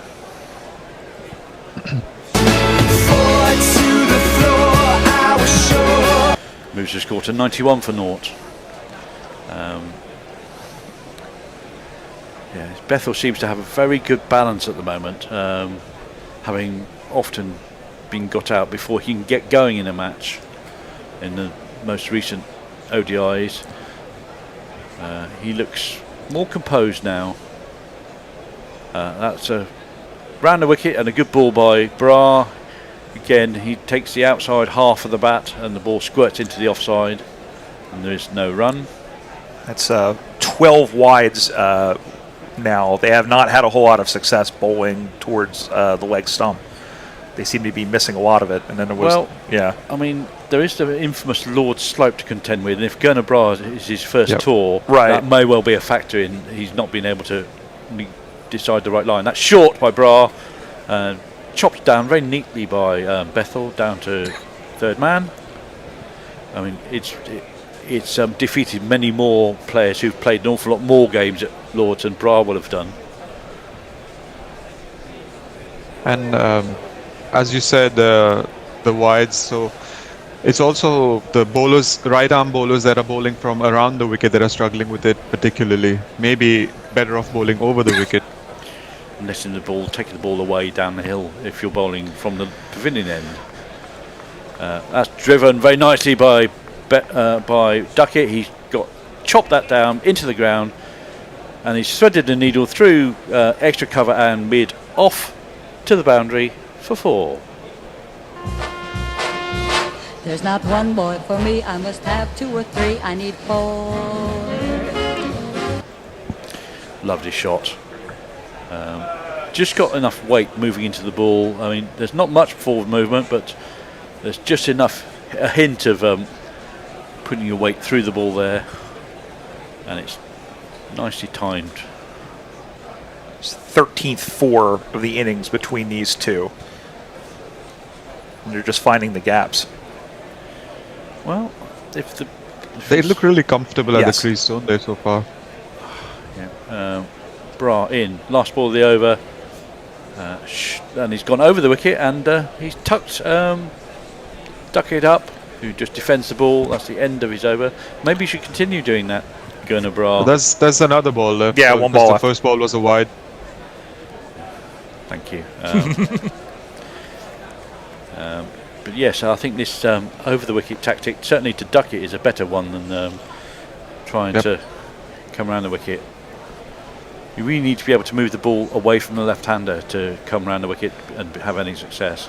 And that's full and driven, but this time he doesn't thread the needle. Shubman Gill does a scrambling dive, tumbling, stops the ball. That is the end of the over. It's the end of the 15th over. They're going to have a drinks break, so we will have some more socials. Yeah, hello to Red Imp 1, who is watching us and listening to us from Thailand. What else we got here?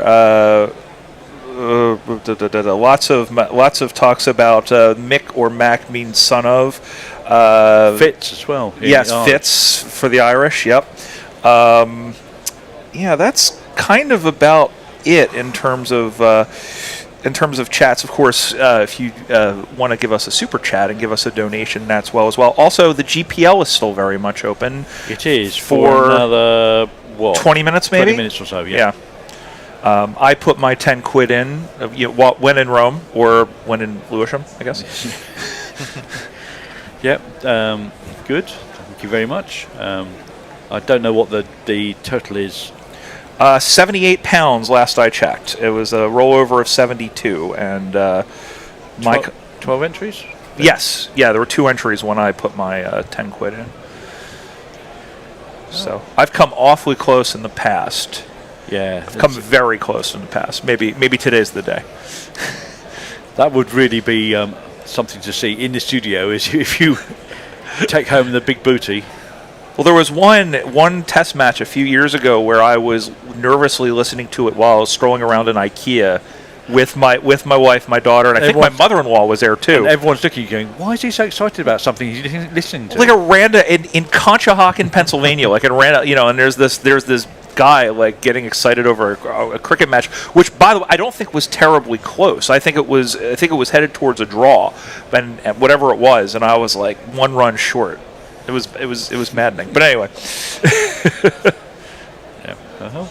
We see a nice picture of the 3 teams on the pitch, all separated, doing social distancing. The Indian team huddled away, trying to renegotiate their tactics. The England team sort of having a little bit of a chill with, I don't know who's their third person. I think it was water Rayan boy. Ahmed. It's Rayan Ahmed. And the 2 umpires standing off to a distance observing them both. I will add, by the way, we do have a super chat. Let me just... absolutely. Go.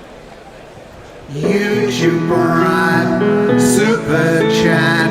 The Duke of Sheffield, Jay Grover, says, or the Lord of Sheffield, whatever he is, Bethel can't open, I talk bobbins. That's a 2-pounder. Somebody said, actually, Cop one in... said these openers have been quite unspectacular getting into the century opening before saying that he came in a little bit early on, about 1-4 too early on that. Yes, well, no. It's what they often say about racing drivers, is it? Smooth is quick, quick is fast. The way the spare have scored and the kind of shots they've played has reminded me a lot of how Shikhar Dhawan and Rohit Sharma used to get going. That these like 90 odd, 100 odd runs in 15 overs is what the kind of starts they used to give India back in the day. So this is one of the best partnerships I've seen England have in ODIs in recent years, honestly. Yeah, but they've got they do have complementary talents, don't they? The same as Shikhar and Rohit used to have. In that, absolutely. Bethel is quite good as a driver, particularly on driving, and Duckett is very, very good on the pull.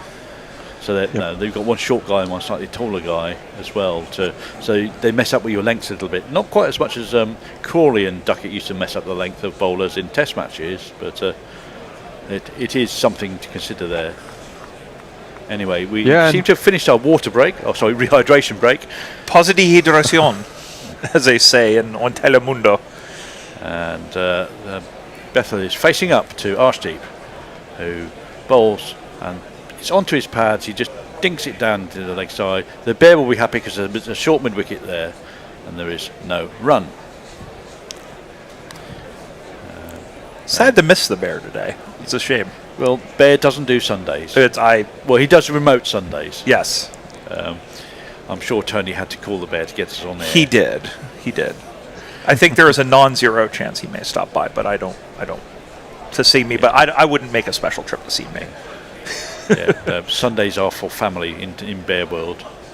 Anyway, understandable. Here comes Arshdeep. Short. That's a good short ball. He's surprised Bethel there, who got into all sorts of awkward position to try and play the shot, and very sensibly pulled out of it in the end.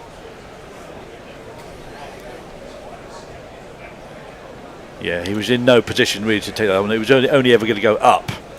So if that's going up, you don't want to play it. And he's Could have been a case for a wide there, the height. Yeah, I mean, Bethel is a good pace and a half outside the crease, and the ball has gone over his head at that point.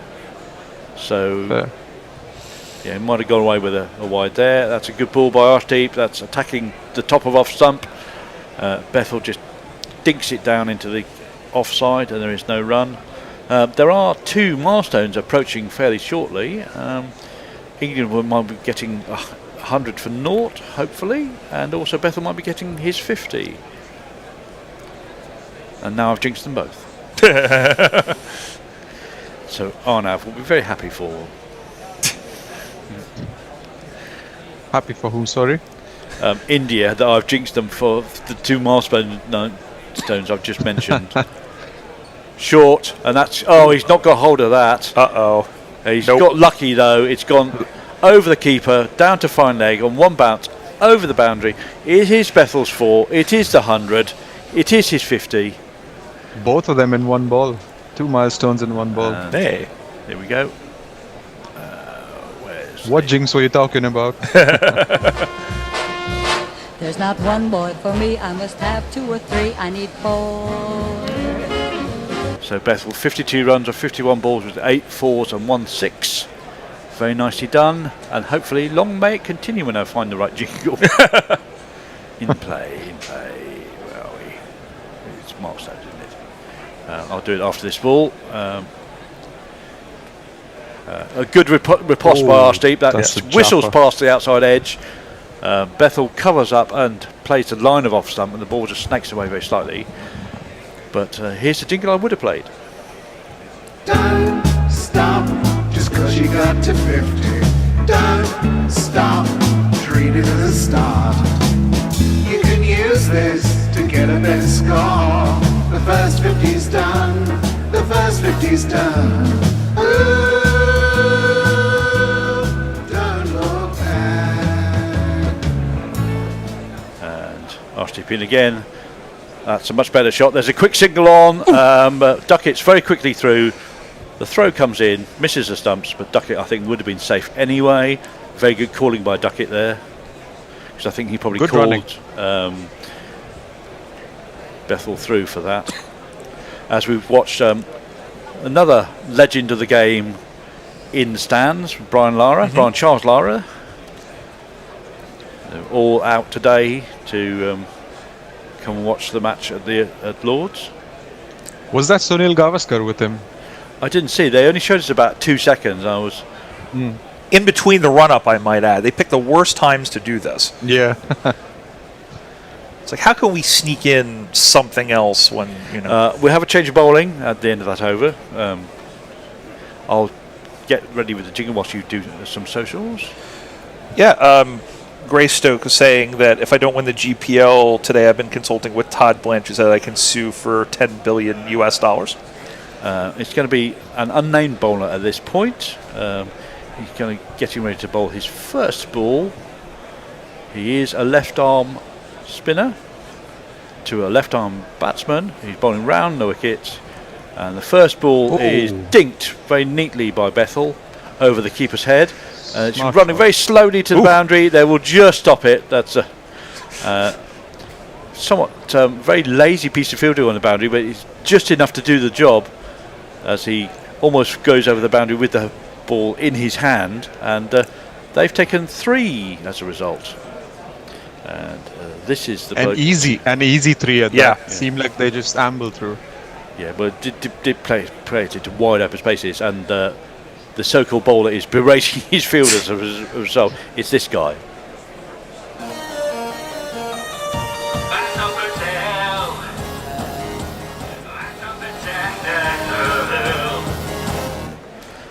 Bowling his left arm flat, most often darts.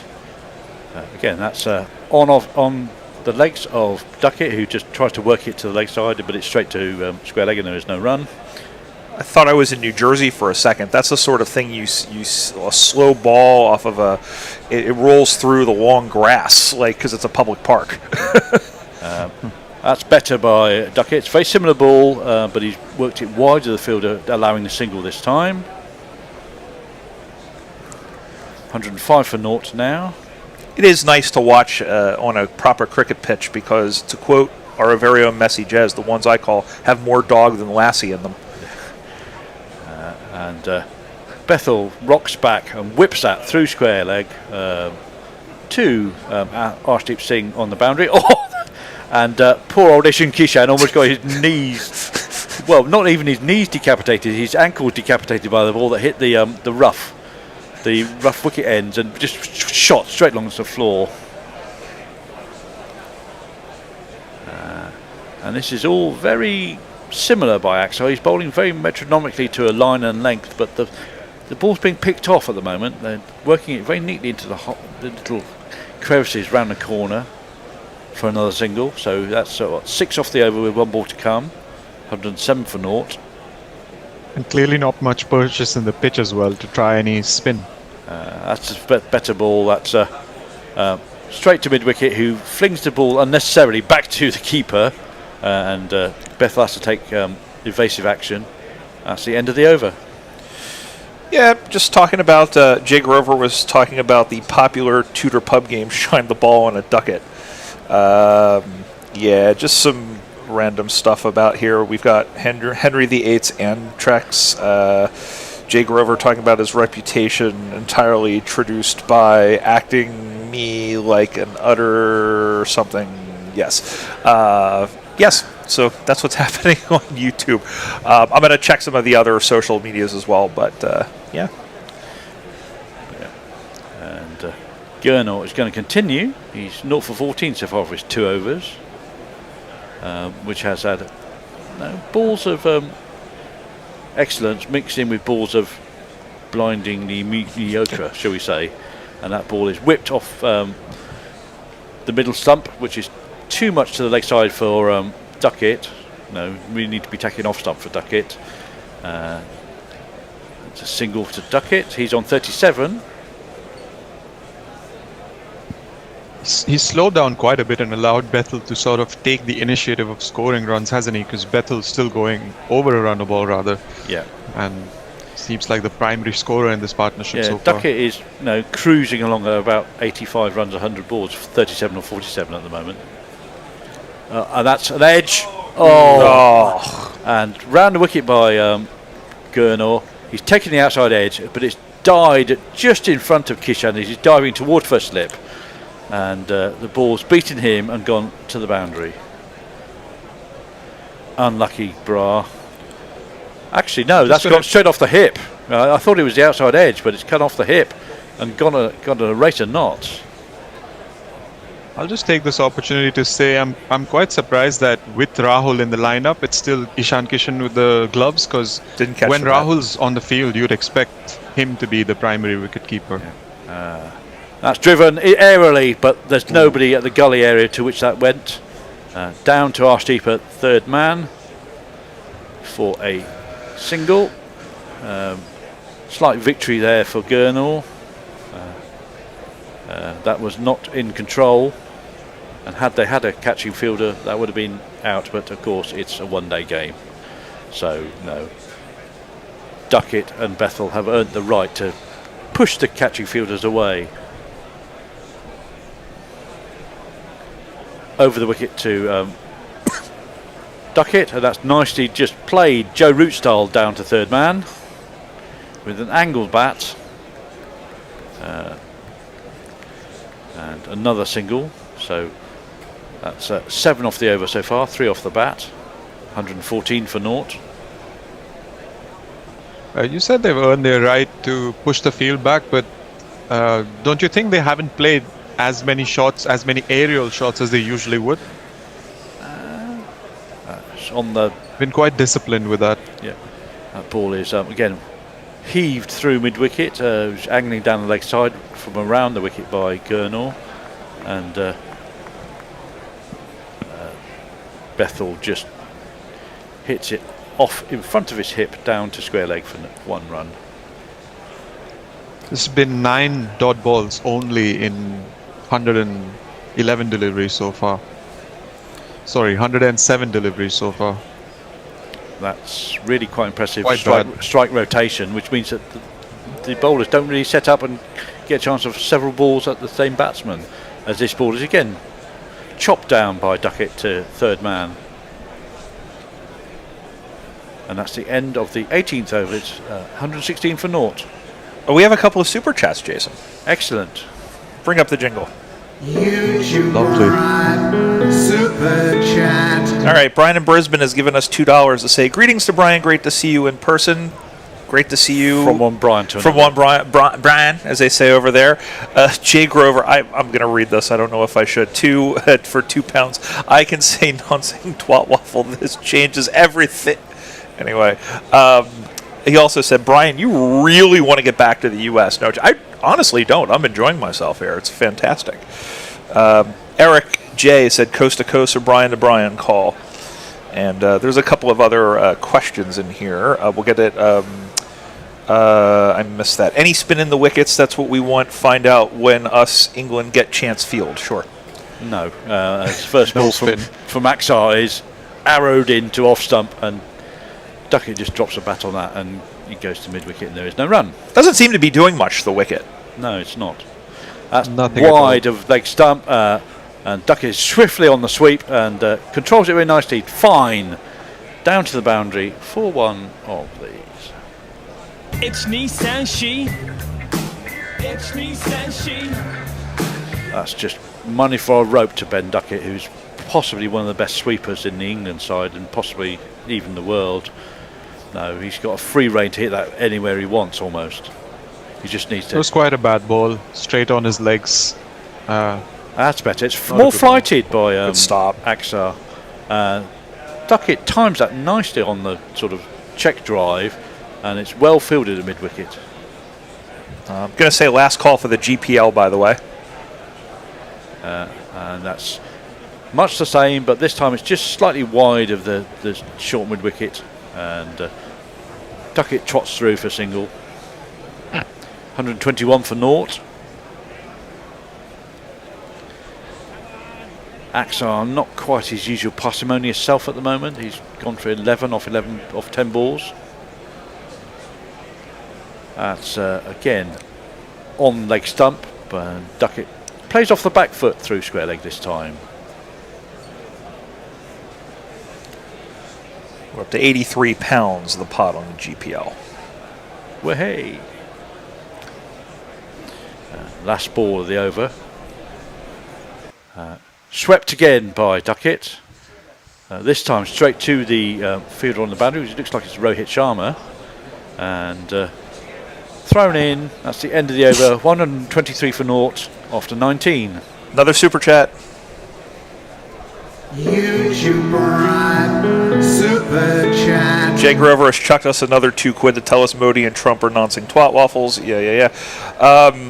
Also, Eric J saying super chat is running the Mary Whitehouse algorithm. Well, do you have? Is that the Mary Whitehouse original OG Mary Whitehouse, or the Mary Whitehouse experience? Which would be two very different things. Very different things, yes. Somebody's having a pseudo. Yeah, go ahead. I've got a stat for you guys. So this pair is just 12 runs away from setting the new record partnership for the first wicket at Lord's, which is currently held. Yeah, 135 runs. The record was set on May 31st, 1979 by Peter Willey and Geoff Boycott. So wow, is this a reverse psychology attempt to actually jinx that, Arnav? As no, I was just curious because and that ball's chopped into the gully by Duckett, and there is no run. I was going to say it's his turn to jinx it now. Yeah.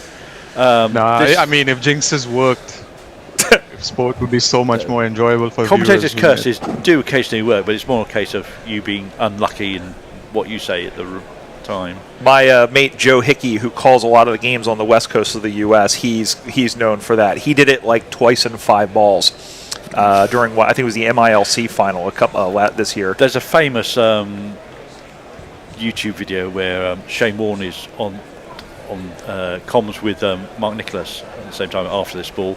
That ball is whipped off the leg stumps of Duckett, who mid on comes round and fields it, and Nicholas commentator says Mark Waugh in his 90s. Never been out on Those- 99. Never been out on 99. To which point, Shane Warne says, "Oh, I don't believe you just said that." And then next ball, he's out, and you can just see everybody in the comms box erupt in laughter, and Shane Warne just goes, holds his head in his hands. Driven, is he out here? Ishan Kishan thinks he got him. Bra thinks he's got him. The umpire is not impressed. Is that what's his name? I'll get it in a minute. Former Kent bowler. Let's see. Probably no review there.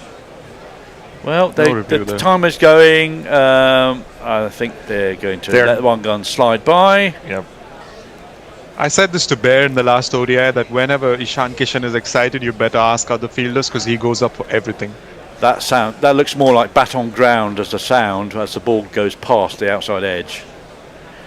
Looking at it in the super view, slower, so shorter by Gurnall and lifting, and Bethel withdraws the bat.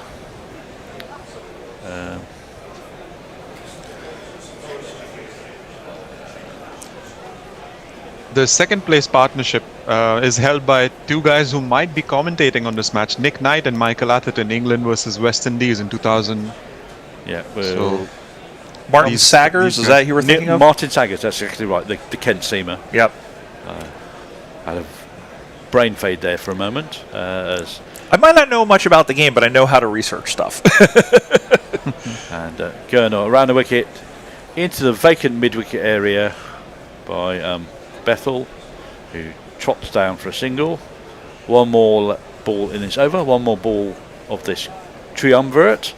As we have a change, I think Tony's coming in and Sanjay's coming in. So we'll have three in-person studio. And I'll go back on the couch. Keep the couch warm for us. Oh, yeah. I can go sit on Samantha Fox. Never mind. The lovely Samantha. Go sit on her. For those people, for those aficionados, I haven't a clue. And that is timed by Duckett, but straight to mid-on. There is no run. That's the end of the 20th over. The score is 125 for 0, and we're going to have a swapperoo. See you in 10 overs, guys. Awesome, thank you. Do you know where you got to, Brian? Just out of interest. You can read that super chat. I haven't read that yet. You didn't read a super chat? Oh, well, okay. Oh, you've left me. Brilliant. You've left me one. You've left. I agree with it, but you can read it. Brilliant. Well, that's okay. So we do have a super chat. It is from Greystoke, who, well, it's essentially. Should I read it? Trump is a nonce, Modi's a twat. There we go. I read it. Did you change the screens? I have, of course. It must be Good. It's a professional operation here, Jason. I know. It was all timed. It's Axar Patel to continue then, bowling to Bethel, who mistimes that and just plops it into the leg side for no run. The score's 125 without loss. England going well as they start the 21st over here. Axar's going to get through his overs quickly. Left arm around bowls and into the leg side Bethel. There's a quick single attempted, which they do get there with no hassle. Kohli flings a ball to Axar, just picks it up, gives it a bit of a rub. Kohli always does stuff with a bit of vim, doesn't he? He does, yeah. He's animated, isn't he? Yeah. Did you see him Well, earlier? he needs to attract the camera. Well, I was thinking we've got Bumrah camera now because they had lots of pictures of Bumrah on the boundary. So there's Bumrah cam as well. Third ball of the over, Axar outside the off stump, and Duckett defends. Something you don't say very often, especially in Test matches. The one thing you don't want, obviously, is Gautam Gambhir cam because that will curdle your milk. it's very sour. Oh, God, yeah. Axar again, leg side-ish, and Bethel Duckett tucks it into leg side. They come through with a single, and it's well run, actually, by those two. They've come through for 2 as Duckett moves on to 48, Bethel on 62. Yeah, I mean, Duckett's got short legs, but they move very quickly. Yeah, he's it's quite surprising just how quick these two are. I mean, they've made a couple of twos that I thought weren't on. Yeah, we were saying that earlier. Bethel certainly sort of put some ones and twos into this opening partnership as Axar in again, and Bethel sets off, but Duck has decided that his little legs won't take him much further in this over, and he'd rather just stay there. He's 5'8". This is which not is not a midget. short. Yes, we've had this conversation. Yes, and every 39 time we isn't talk long. about his little legs. In proportion to everybody else. In proportion. Last ball of the over, round arm by Axar, and on the sweep as Duckett, it goes to the fielder Rohit Sharma, who they posted, the 39-year-old, out on the boundary. End of the over. Chaps, what have we got for me? Well, a few actually. Jace, do you want to fire up a super chat? YouTube Prime Super Chat. From Lord Grover, Tony's t-shirt is mint brackets, not Nancy at all. Well, I would hope not. Let me see, we've cracked the code, says Greystoke. Whether that's the super chat code, I don't know. J. Grover, something like the Higgs boson of paying to swear. How does the Higgs boson theory... you've lost me there. How does that tie into Higgs boson payment for swear? Took 30 years to get discovered, so maybe that's... Is that DNA? Is it DNA? No, Higgs boson is splitting the atom into... splitting the atom, into smaller particles at the Large Hadron Collider. The Hadron Collider, yes. Gareth Davis, now this is a serious one. Sir Garfield, a great loss to us all. But not for the old ruddy ball with a 2.5 pounder ball would founder and see it go over the wall. Oh, I beg your pardon, Gareth. I've completely mucked that up because I didn't realise. So I'm going to start again. So Garfield, a great loss to us all, but not for the old ruddy ball with a 2.5 pounder the bowler would founder and see it go over the wall, as it did. All the way to Swansea. All the way to Swansea. The best thing, I don't know if you saw it, Sanjay, the interview afterwards when Sir Garfield is with Malcolm Nash. I'll tell you in a moment. We'll just wait for this. Gurnor in again. He's bowling from the media centre end to Duckett, who just chops it into the offside where it's fielded at the point for no run. So, of the time, Sir Garfield was sitting there. They're both sitting on a bench. I can't remember who was doing the interview.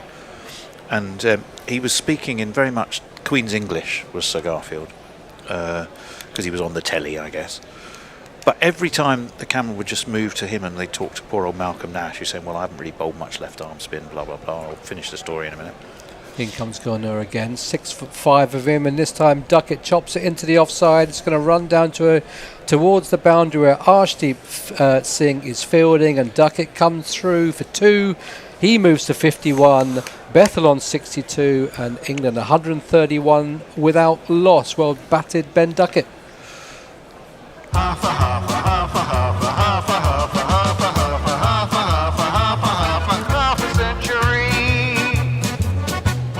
Very unducket. He's steadying the ship. Yeah, well, they've both been very sensible, these two. Just to finish that story, so every time the camera cut to Malcolm Nash, but it never went all the way to him. Sir Garfield would have his cigarette on the go, and you could see him like a builder, smoking away on his cigarette. Chopped away into the offside again. This one's going to be Arshdeep Singh. Great shot, Ben Duckett. That goes for 4. He's got his length in line wrong there. Gurnor too wide, too short, and Ben Duckett pounces onto that as only a Duckett can. He moves on to 55. There's not one boy for me, I must have 2 or 3, I need 4. Threaded the needle there. That was absolutely in between sort of gully and point. Yeah, it's not a great place to bowl to Ben Duckett, that short wide outside the off stump.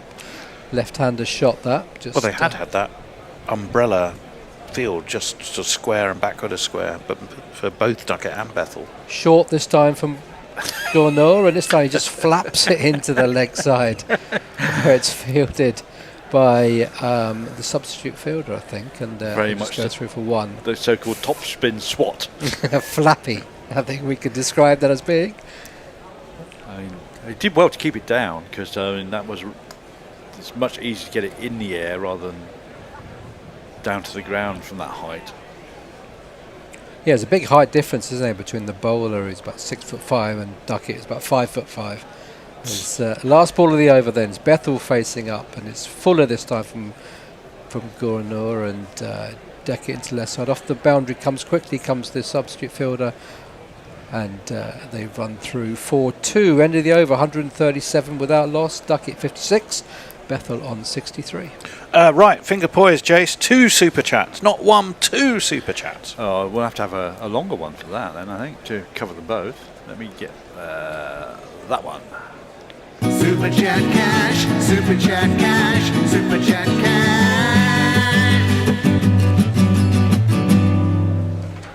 Right, the first one is from Lord Grover of Sheffield, £5 English. The drunker I get, the more I want to play noughts and crosses on Tony's shirt. Also, Sanjay, 5'8" is not fucking short. Well, we did say that. We did say that, didn't we? As we always do. And then, do I have time? We're just doing the equivalent of trolling for super chats here. I'll do it after this ball, because we clearly don't want to waste it. Axar around the wicket to Bethel, and he just drives it back to Axar. It's fielded by Ben Duckett, which you're is not supposed to do that, done. Ben Duckett. Yeah. You're supposed to let it go out of the way. Well, it did pop into his hands, to be fair. He seemed quite surprised there, didn't he? Just kind caught of involuntary reaction there to a ball. Oh, just catch it. Yeah, and kindly give it out to the bowler, who looked quite surprised, but grateful, I guess. Axar 0 for 17 off his 3 overs and a ball so far.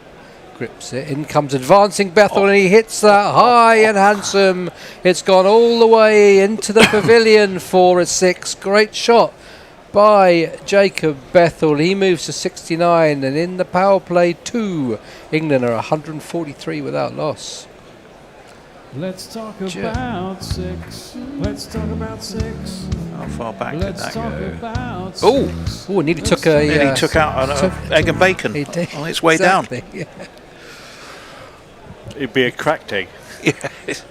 Shorter and wide, and this time on the sweep goes Bethel. 1 bounce, 2 bounce, but there's a fielder out there, and it's Rowett who just hurls it back in. 1 bounce to Ishan Kishan. 2 England are on the move here. Run rate 6.5 nearly now, and they're looking to advance on the great start that these two have made. It's a very casual take by Ishan. He just went, oh, I'll have that out of the air. That's a lovely shot of the members looking back to see where the ball has gone, and it's already dropped down and splattered between them. Axar leg side, and they push it through on just for a single, and Bethel moves on to 72. No, there's a bit of a problem for the egg and bacon there, because most of them are of an age where they can't really move quick enough to get out of the way. Well, Jason, comes to us all, mate. Tell me about it.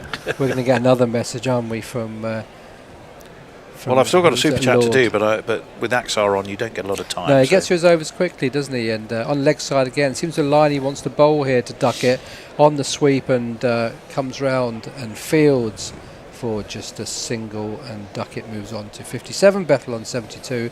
England approaching the 150. Yeah, he's bowled this line, attacking leg stump, but it's just asking to be swept every ball, pretty much. And because there's very little room for error. If you go too much on the leg side, it's an easy dink.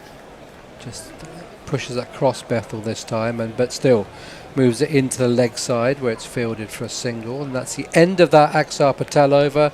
It's gone for what, 8, 9, 10, 11, and England 148 without loss. Right, so we do have another super chat. It's from Mr. Handjob of Melbourne.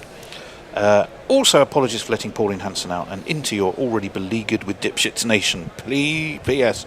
Remember to use my correct title. Morg, I've forgotten what it was. Other than Mr. Handjob of Melbourne. Was he the Viscount? No, that was somebody else. No, that was Jonathan Shawland. Yeah. Eric J wants to know, was that a steel backed cap that Brian was wearing? I fear it's actually a Surrey cap, isn't it? It's the Surrey, soon to be MI London. Yeah, exactly. Cap, I think, for the ladies' T20 side. Very smart, nonetheless. It's a very light brown cap. A light brown cap, yes, indeed. Oh, we're going to have a change of bowling. It's going to be Prince Yadav, who's bowled 3 overs for 28 so far. Return. Where are you? Where are you? We'll do it after the first ball. Yeah, and he comes now to Bethel around the wicket, and Bethel just chops it into the offside. He runs the first one quickly, but the fielders aren't going to let him get to a second, and he moves on to 74. England 149 without loss. As Jason finds the right buttons to press. That's why I'm sat here. Just button avoidance. Yeah, think you're safe. We may not let you get away with it all day. All Might be saving it up for the last 10 overs. We'll just throw you the task. As the tension builds both on the pitch and in the studio, it would I muck up all the buttons. Not sure who'd be more tense, you or me. Because let's face it, most people will tell you I'm not that proficient. Prince Yadav in again, and it's short outside the off stump, and Duckett just casually just swats it out for a single where they stroll through. And England have got to 150 of 23.2 overs. Round of applause for the England boys. Have you got a jingle for that? We do actually. I think I have 150 somewhere, but Jason's doing something else. Yeah, I'm not sure. Prince, huh? Your name is a win. We your parents fans of that musician. Presumptuous name.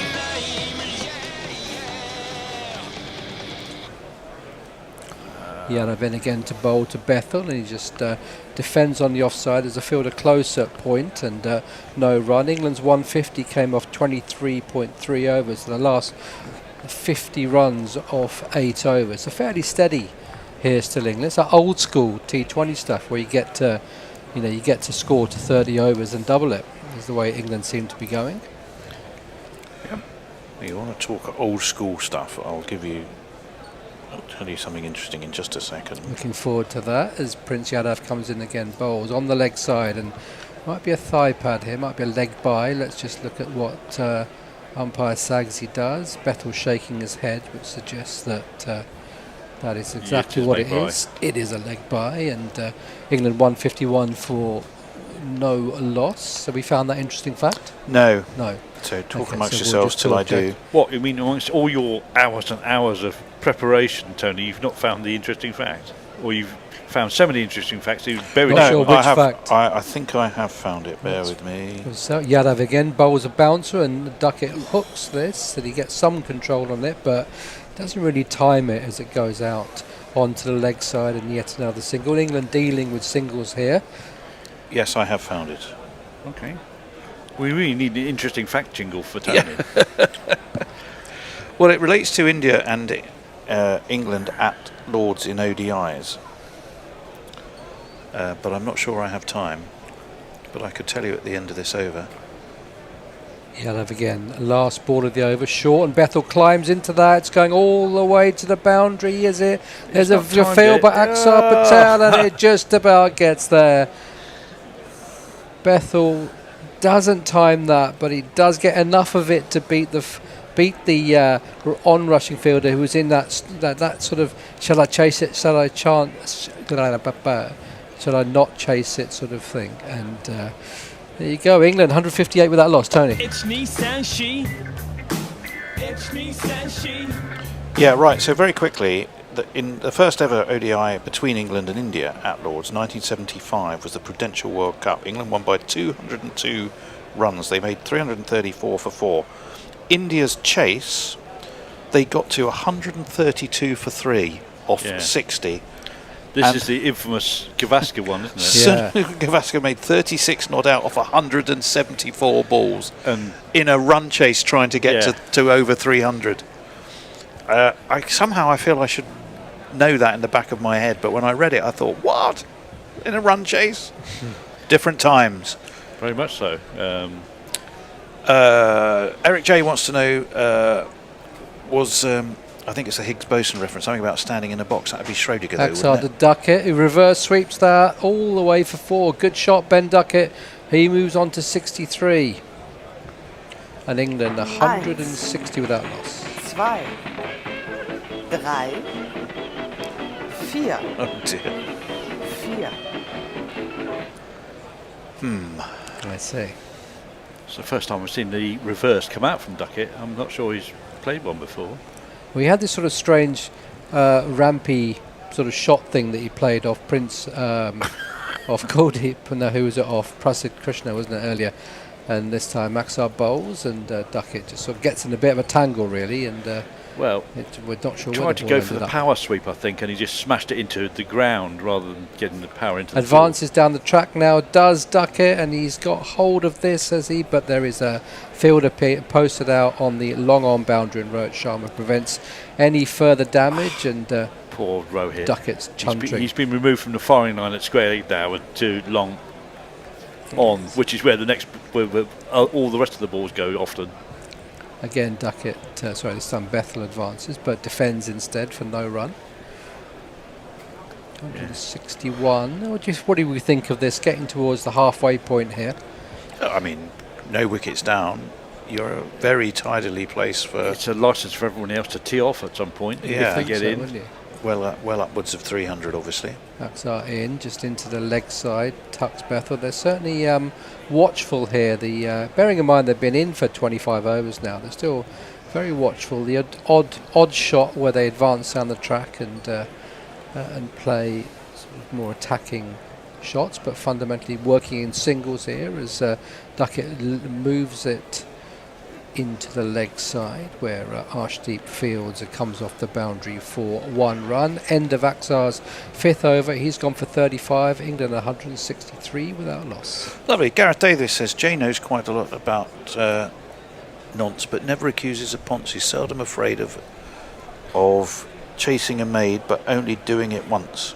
I'm quite sure. Once. Yeah, okay. Muttley, YouTube wouldn't let me send this as a super chat. You mean the large Hartong collider? Okay, fair enough. Grey Stokes, the Higgs field is the reason particles with mass have mass. There we go. Every day's a school day and Guerrilla Cricket. Bit of physics for you there. Sorry for being late, says Night Watchman from Barcelona. Sorry for being late. You're allowed. I've been booking my holiday. Where are you booking your holiday from? Or you're from Barcelona. Where are you booking your holiday to? He's going to go somewhere really nice. We already live somewhere really, I know. I think rather nice. I'm not going to Barcelona.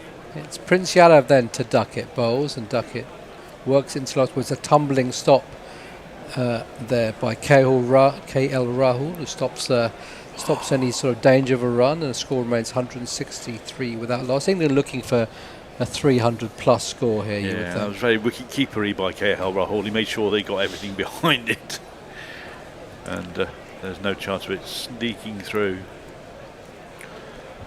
Run rate's nearly 6.5 here, which it has been for a while now, as Yadav in around the wicket to Duckett, who just puts it into the offside. Asks Bethel for a single. Bethel obliges.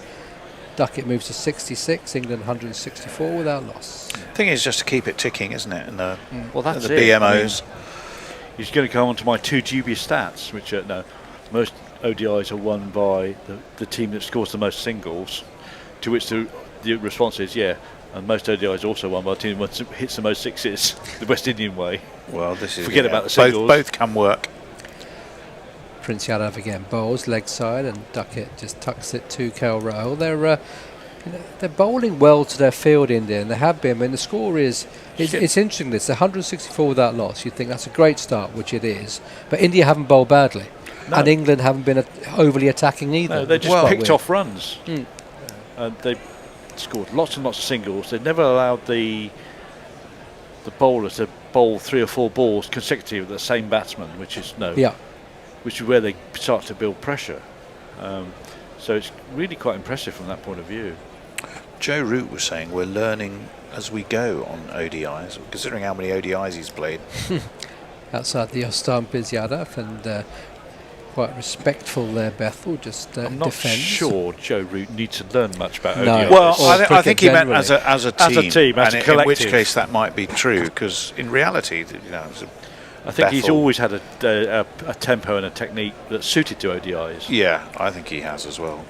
And I think also, India collectively this side has played 1,257 ODIs as Yadav comes again. He tucks Bethel up a bit there, and he hits him probably amidships, and he's sort of adjusting various parts of his body. Bethel, he's striding manfully to square leg, but it all seems all right. 164 without loss. And England have got 854 caps. So there's like a 400 cap difference, which is quite a lot. So I guess that sort of backs up Joe Root's point about learning. I mean, it was a very transitional looking Indian side for the T20s, wasn't it? This one has a more established look. They've got to all it. their big guns back. they put the band back together again, as Yeah, they used to last say for ball of the the over and West defended Indies. again by Bethel for no run. That's the end of Prince Yada's 5th over. He's gone for 36 off it. Duckett's on 66, Bethel's on 79, and England are at 164 without loss after 26. Right, another super chat. It's Jeffrey Ward. Thank you, Jeffrey. Very kind. 5 English pounds. Just returning from throwing sticks in the... at least I could do for a fiver is read it right. Just returned from throwing sticks in the River Thames for my 2 Labradors. Port Meadow is a very beautiful area and no wickets down, gents. All correct. Where is Port Meadow? Good question. I mean, the Thames runs quite a long way, doesn't it? From It could be at Bath almost. Yeah, who knows? I think we're super chatted out, so I can go back to some others. Jay and Greystoke think they're now going to communicate only in Viz comic insults, which should be quite entertaining in its own right. They say it takes 10,000 hours of practice, says Extra Fluffo, Matthew Saeed, to become really, really good at something. That's a famous Matthew Saeed Yeah, it is, quote Yeah. for Olympic table tennis player. Did Malcolm Gladwell, was that his name? Didn't he write something about 10,000 hours as well? He did. He did. Good crowd here at Lord's, bathing in the sunshine. It's a Great very to nice see. floral shirt, as Yeah, he just, gets noticed on the I think whatever mirror he looked spectator in cam. to get dressed in this morning wasn't one that Well, could have done with most a bit of an people do. iron, but apart from yeah, that. and the hat certainly looked like he's had better times. Anyway, it's Axar Patel to continue here to Ben Duckett, leg side. That's the line that Axar is persisting with, and Duckett does what he's done previously, just tucks it into the leg side for a single, and England won 65 without loss. There's a fair bit of discussion around adventure park rides that Ben Duckett would not be allowed on because of not being tall enough. Short by Axar and pulled by Bethel, but he doesn't get hold of any of this really, and it just into the leg side. That's for a bit single. harsh on Ben. I mean, my mate, who's just had his grandkids, are now tall enough to go on rides, and they're about 10 and 11. It's a big appeal from Axar, but I don't think Kumar Darasim is interested in that, given the fact it's probably pitched about a foot outside the leg stump. But they're going to have a chat anyway. I think that's closer than it I think looks. that's sort of pitching and almost hitting in line, but therefore it will go on to Now they've gone miss for off this- stump well, and go over the top. They've gone for the review. The first one that Shubman and Gill has asked for here. Ishan Kishan seems convinced that this is. Yeah, he was giving the full Yeah, Dick Weller jazz hands. Dick Weller jazz hands, exactly. But for me, first look, guys, I think that's pitched outside the leg. Jason, you don't think it has? Let's have a look now. And Yeah, I still that's think pitched that's pitched Only outside. just outside, but I still think that's going to miss off stump. Yeah, it's turned a long way as well. Turned a long way. I don't think that's got anything. So it's going pitched for it at outside all. leg. It's going gonna to miss yeah. off. Yeah. Yeah. There should be some sort of system for bad reviews. I know they lose it, but There is an Ollie Pope review index, isn't there, of bad Right, so- reviews? Oh yeah. Let's have a look. Where's it? Yeah. it's pitching outside the leg. Ooh, yeah. And Review lost by India. And Poor of course, review. we'll never see whether it was going to miss off stump now. No, but I think we can safely say it was. that was the Ishan Kishan effect. Umpire Shubman Gill Dharmasena decided is that- very much the not Joel Wilson in the Yeah. umpiring world.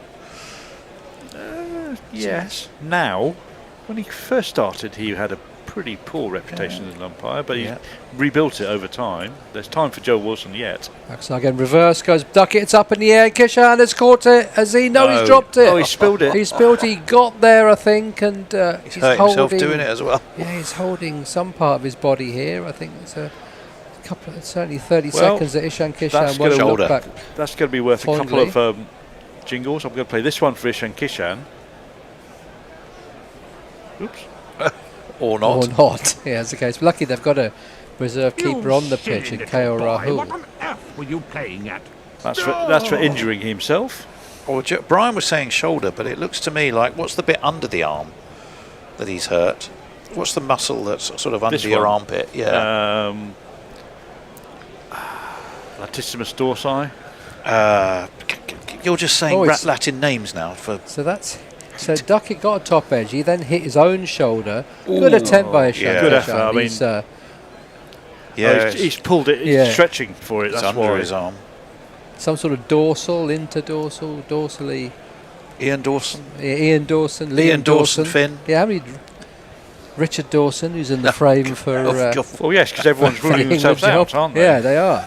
Well, that's what we said on the show. Actually, Geraint had a list of one, which was Andy Flower, and I'm pleased to, I was very pleased when Andy Flower ruled himself out. I went for Justin Langer. Did you? Yeah, I think that would have been for the bands, obviously. Yeah, well, I do actually believe that, with the notwithstanding the show that did in Australia. Did they go for Sangakkara in the end, or have they not made the decision yet? No. I know Sangakkara's in the frame, which would be interesting. Justin Langer, I just think, watch that video of him. Yeah, kicking well, that's bins what Josie over, said. The show, which is a very great. It's good show into the psyche of professional sport. Yeah, it is, and it's definitely real. It's definitely raw. But I think he'll bring a level of discipline into that England the word side I've that heard I a few think times. that I think is required. I mean, I know he's a left field candidate, shall we say, but Gareth Batty at Surrey has been mentioned. Crusade won 3 county championships in 5 years, and he is this disciplinarian, but he's not great on spin bowlers either. Axar bowling despite being one himself. Duckett, and in the leg side it goes, and just a single. They thought about 2 there, but there was not a 2 to be had. Bethel on 80, Duckett is on 68. But there aren't many domestic candidates that they could pick No. from. They're talking about Batty. They're talking about one of the guys who runs the. Talking about Flintoff, for God's sake. Yeah, he ruled himself out, I think, a while ago as Bethel just puts it into the leg side for a single. Jonathan Trott's taken a batting consultancy job with Ireland, so that's him out for a while.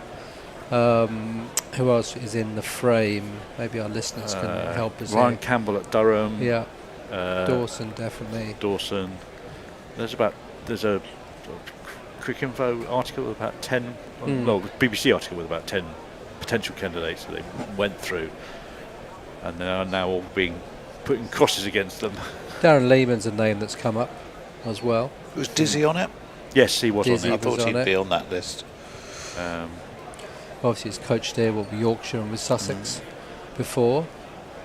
I mean, you'd think they want to get a coach in place before Pakistan, wouldn't you? You'd really like to think so. Captain, I think, is a bit more difficult. Yeah, well, and more difficult because if you need your coach in place to have input into that decision, don't you? And set the tone of what which he in a wants. way may help because you don't have a lot of choice in the current squad. It's Prince Yadav over the wicket now, bowling to Bethel. It's got something on that, I think, down the leg side, and it's gone 4. I assume it's with the speed at which it's gone. I assume it's a 4 off the bat, which it is.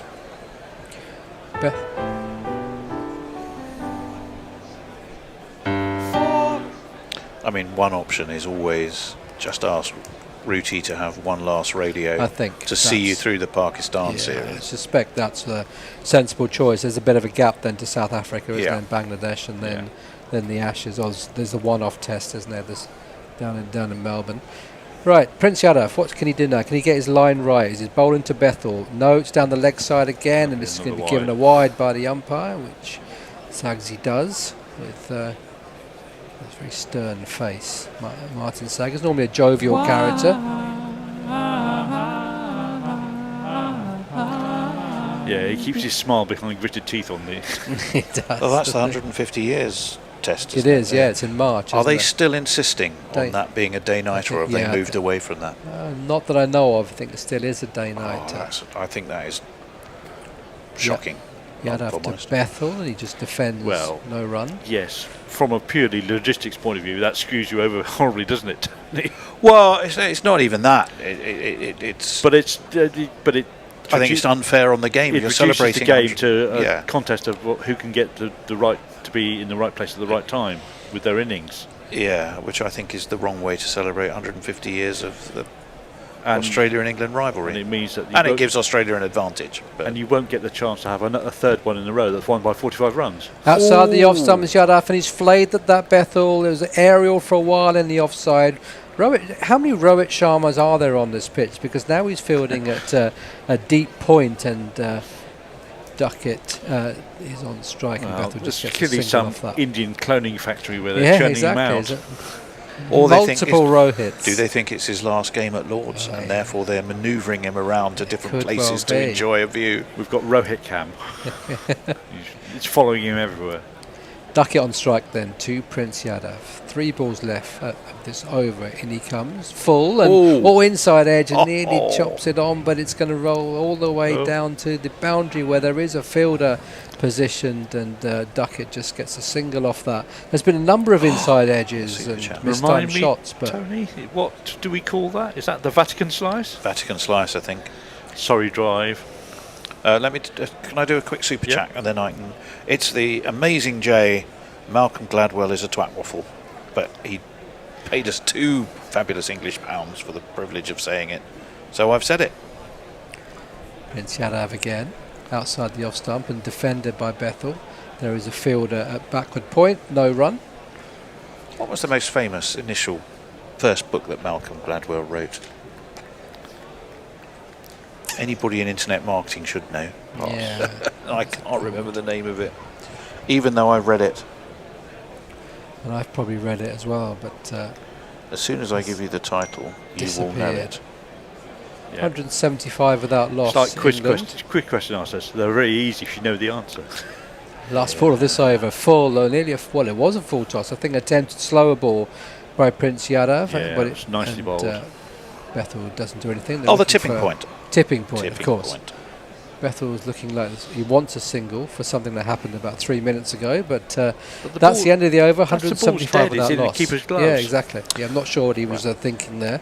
Let me have a run at these because they are piling up. Duckett would be banned from the Mad Tea Party ride. Also, could he get on the ride at Disneyland? He'd be banned from Space Mountain, Space Montagne, as they used to say at Euroland, at Euro Disney. When I worked there. Greystoke, Higgs particle predicted early, took so long to get the energy to find. Some fuckwit called it the God particle, as idiots are always throwing gods around. Well, okay. Yep. God throwing's frowned upon these days, says Extra Fluffo. Well, yes, it is. As is dwarf tossing. Indeed. Anthony Raymond Samota says a big shout out from Puerto Rico. My home and yours. Enjoying the match commentaries. Well, you're very kind, and a huge welcome to you, Anthony. I'm sure the weather's fabulous in Puerto Rico. We have a new bowler. Prasad Krishna's back on now. He's bowled 5 over 21 round the wicket to Duckett. More pace and more bounce, and Duckett just jabs it into the offside. When we were at uni, me and my mate Archie were going to move to Puerto Rico. That was the place that we chose. So what we did, we bought a 1950 Spanish phrase book as a way of acclimatizing ourselves. That's a great idea. And the phrase that we actually learned was "Mi abuelo está en la estación," which, when the only thing you can say is "my grandmother's at the station," isn't actually that useful for an emigration it to is a fairly specific Spanish-speaking Caribbean island. There will be occasions when it's true. It's very true that. Bouncer this time from Prasad, doesn't get up, and it's well cut on the offside by Ben Duckett, but there is a fielder there, and Gordon O'Brien throws that back in, and they scamper through for 2. Duckett's on 71, Bethel on 86, England 177 without loss. Have they decided not to bowl Shivam Dubé at all? He's not playing. It will make it difficult for him to. True. I did wonder if he was playing because I would have thought, but he would have had to be introduced by now. Yeah, they've got 4 seamers and just the one spinner and Axar in the side. Tony's found something that's amused him. As Prasad starts the third ball is over, he's gone round the wicket now to Duckett, bowls short, and he slaps it into the leg side. Duckett has got all of that, and Rohit Sharma, who's only about 10 yards away, decides that a chase won't be worth it, and Duckett moves on to 75, and Tony's got the 4 jingle lined up. Jason has. Jason. My arms aren't that long. 2, 3, I could do it with a stick. Yeah, gadget arms. Yeah, good shot that by Ben Duckett. Got hold of that. Got extra pace. Has Prasid Krishna. He was up at 92, 93 in his first spell. A little sort of chat between the brains trust of the Indian side, Prasid Shubman Gill and Arshdeep Singh comes in with a bit of an opinion. If they go along as they're going now, England projected score 318. But you'd assume that 340, 350, Jason, is I think probably so. what they're aiming at. You can never guarantee that new incoming batsmen won't take a few balls to chew up before they get going, or they'll get going at all. That's very true, as Prasid bowls, and just on the offside Duckett just... Very often you get a clatter of wickets after a long partnership because the people tried too hard too soon. Yeah, that is true. It'd be interesting if they change the order. Joe Root's slated to come in next, and then Harry Brook, and then Joss Butler, then Sam Curran or Jacks. I wonder if they'll move that around and put some power ahead of Joe. I would be bringing Joss Butler in. I was literally about to say elevate Joss Butler. He has a point to prove. Attempted ramp and connected well by Duckett. He's played that shot well. He tried it in Prasid's first spell, and he got himself into a bit of a tangle, even though the ball did go for 4, and this has also gone for 4. He moves on to 79 and 185 without loss.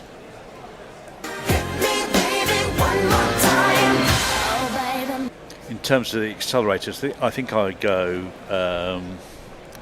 Butler, Curran, then Jacks, if of those 3. Yeah, I think I'd agree with that. I think, just put the hammer down and really push on here. I mean, Ben Duckett, that shot, he must have gone about 3 foot outside his off stump. It's not for the first time he's done that. No, he did it earlier, didn't he? At least 2 more like that. Prasid followed him a bit like he did the first time round, but he kept his eye on that, and good shot. Ben Duckett is on 79, facing an expensive return for Prasid. There's 10 off the over with 1 ball to come. You didn't really think he's bowled particularly badly for those 10. No, he's bowling. Like I say, all the Indian bowlers have bowled pretty steadily. He's but quite slippery. He's quicker than you think.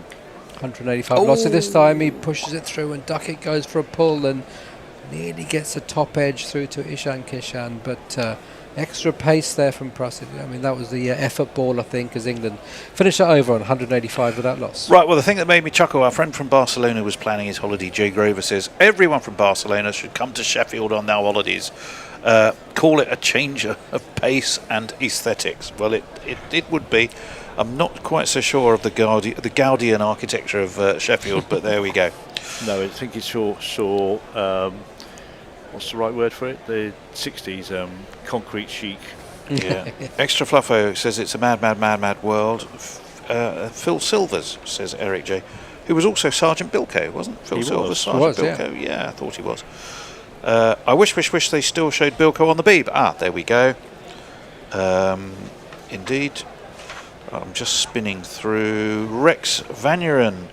They might show Bilko on Talking Pictures TV one day. Okay. To philosophize is human. To eat Lamington scrolls divine, says Extra Fluffer. I literally have no idea what that means, but I've read it anyway. Lamingtons are Australian cakes. Are they? Then that does make some basic sense. Gareth Davis wants to know if Jay, does the twat waffle require speculative? Oh Lord, right. Yeah. Bail out. We'll leave that out of that one right there. It's Prince Yadav then continuing to bowl to Jacob Bethel around the wicket, and he just beats him on the inside edge. Low, the ball kept crikey. low. Ishan Kishan's diving to his right leg side.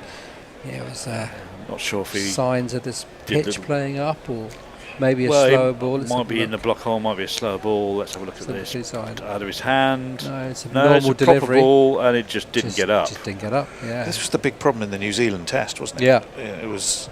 As the varial bounce happened very early in the game.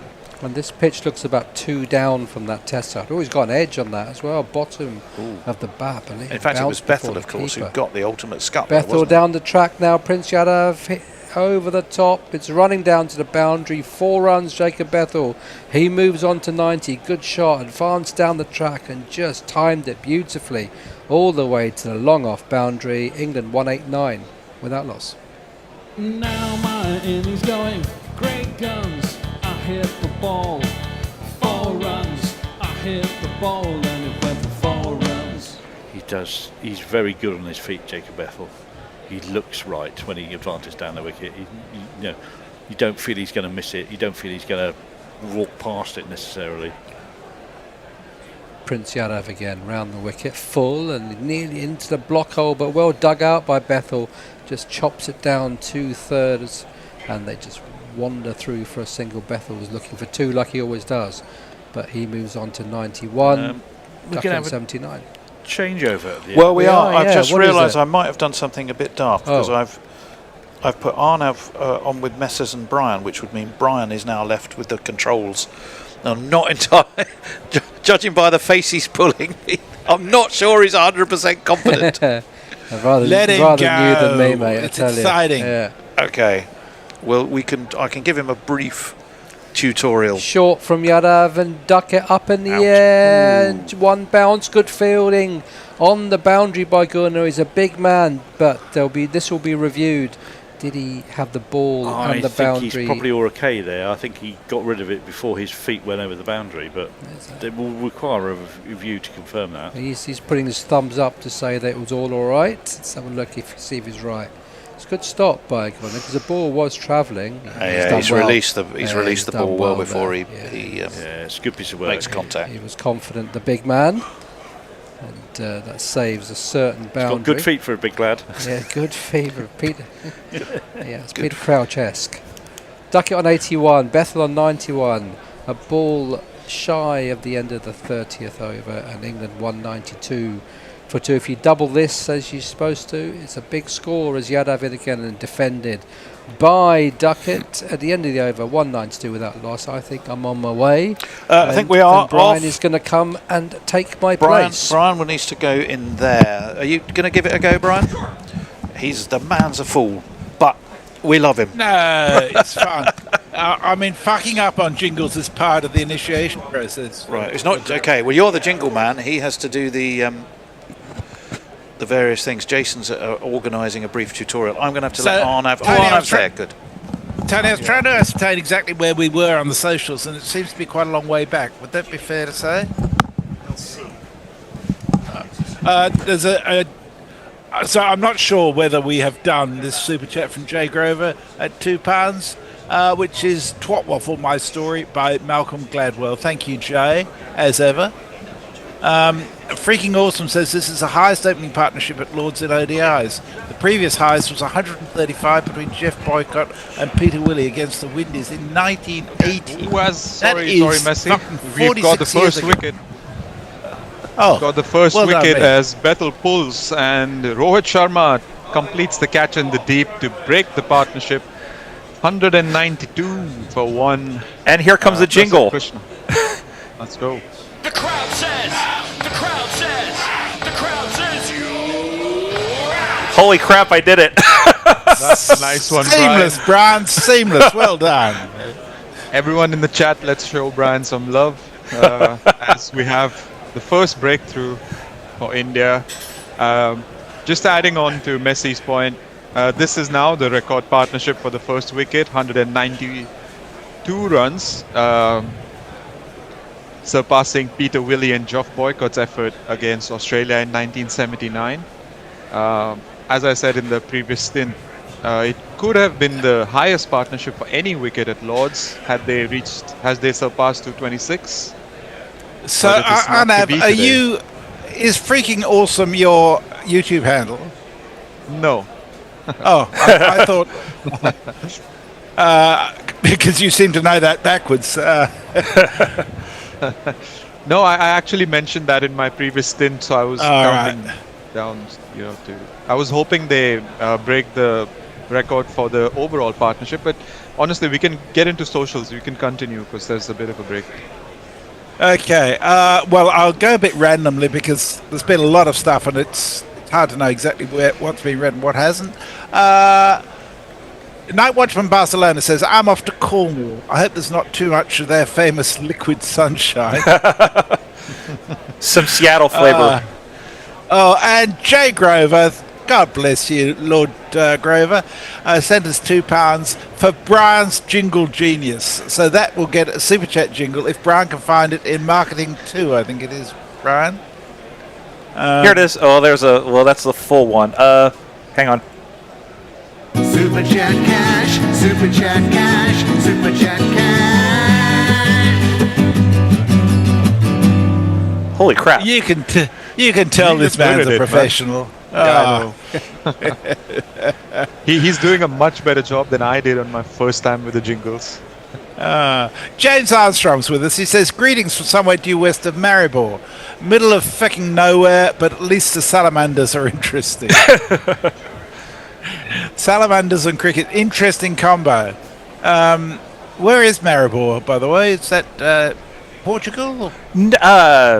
Slovenia? Slovenia, wow. I think. So, long way away.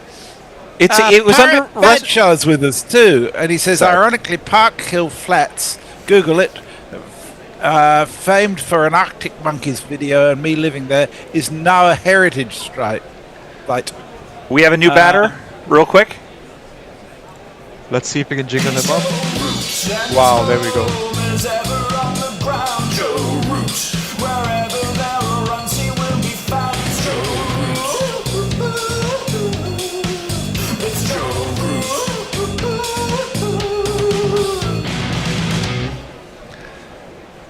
Prasid comes in after making the breakthrough for India. Short ball. Root pulls away. Backward square leg comes for single. Still unbeaten in this ODI series, by the way. Scored a 76 not out in the first match.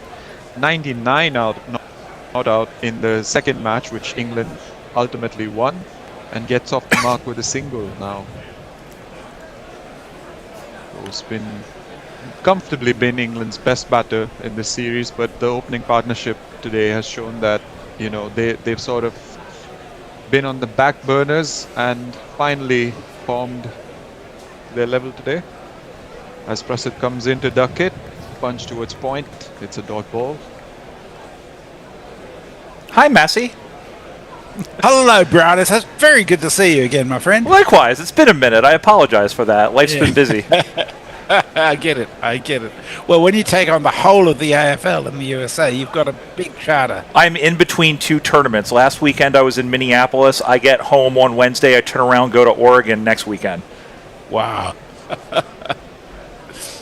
Prasid's in for the 4th ball of the over. Punch towards the offside, but KL Rahul with a lovely diving stop at short cover. Great stop.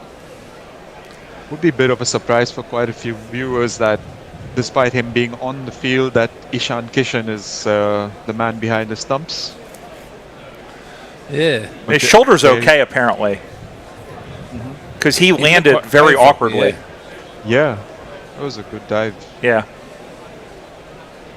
So, Brown, what brings you to England between your AFL tournaments? I'll tell you that in a second.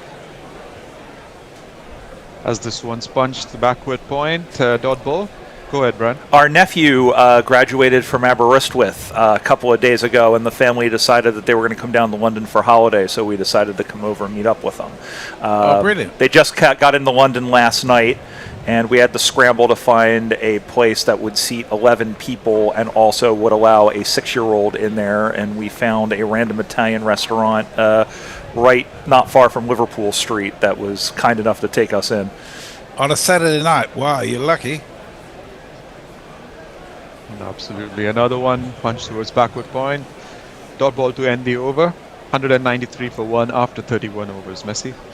Okay, there was some extra fluff. I was surprised at the thought of Slovenian salamanders, but I am... and Matthew Cullen says surely Slovenia doesn't have salamanders. In fact, I am told by AI that Slovenia is famous for its salamanders. The country's most iconic salamander is the Olm, OLM, a rare blind cave-dwelling species. that locals historically mistook for mythological baby dragons. Don't say you don't learn something when you're listening to Guerrilla Cricket. It may have nothing to do with cricket, but it was what we're here cooking lessons last time. Cooking lessons with Ajit last time. Lentils. And today we have some... what categories do reptiles, I'd say, yeah. Gorillas do fauna. And Martin Price says, greetings from Phnom Penh. No idea what this channel is, but thank you for telling me what's going on. We don't really know ourselves, Martin. As Arshdeep's back in the attack to Joe Root. Leans back and tries to cut it through the square region, but fielded by point. Another dot ball. India have been doing pretty good with the dot balls over the last few overs, and probably the wicket to show for it as well. But yet the run rate has remained pretty much the same. It's hovered everywhere between 6 and 6.5. Right now it's at just about 6.2. So, in spite of the removal of the wicket, it's remained pretty the same. But you're right; they've managed to manage it pretty well. Yep, it's come down from how it was in the initial 25 or so overs. Ooh, this one just outside the off stump, and Joe Root swings and misses. Half-hearted appeal there by Arshdeep, and as usual, Ishan Kishan goes up as to say that, oh, that's a thick edge, but no interest from the rest of the fielders. Just for Martin's benefit and anybody else who doesn't know what we are, we regard ourselves as an alternative cricket commentary service who aren't bound by the rules and regulations that sometimes make cricket commentary very dull. That's exactly right. As Joe Root punches one on the leg side, batters come through for a single. And to add to that, what is an American doing here? And that is because in 2019, when I was looking for a place to listen to the World Cup and couldn't because of certain geographical restrictions, somebody suggested Guerrilla Cricket, and I wandered in. And in my the fact that as an American, I actually, with no other, I guess, attachments to any bit of the Commonwealth or anything, they were, I guess I'm a bit of a novelty, and yet here I am. And we have a lot of American listeners, I might add. We do. This one's Arshdeep comes in and Duckett just taps it towards short mid-wicket. Dot ball. But the following year when COVID happened, and that's how we started doing the Zoom, which is how we end up with Messi, who is in Perth, on this. I would chime in every once in a while from my home base in Philadelphia, and that's how I got kind of, well, I was stuck in to begin with, but I became even more stuck in, and that's why I'm sitting here in this beautiful. I can't believe this has happened. I'm here, which is great. Arshdeep's in for his fifth ball, pulled away by Duckett, and this one goes one bounce over the boundary for one of these. The number of the day. Who could ask for more? The number of the day is 4. That's very Ryan poor right on bowling. cue. You can have a field that's set like that, without a deep square field. It's asking for trouble, isn't it? Bowling I short. agree with you, Messi. The pitch doesn't seem to be. I'm sorry, Arnav. I was going to say the pitch doesn't seem to be doing a whole lot, but the bowlers aren't really covering themselves in glory either. No. Exactly right. It's Arshdeep in for his last ball of the over. Pulled again, and this one's probably going to be the same result.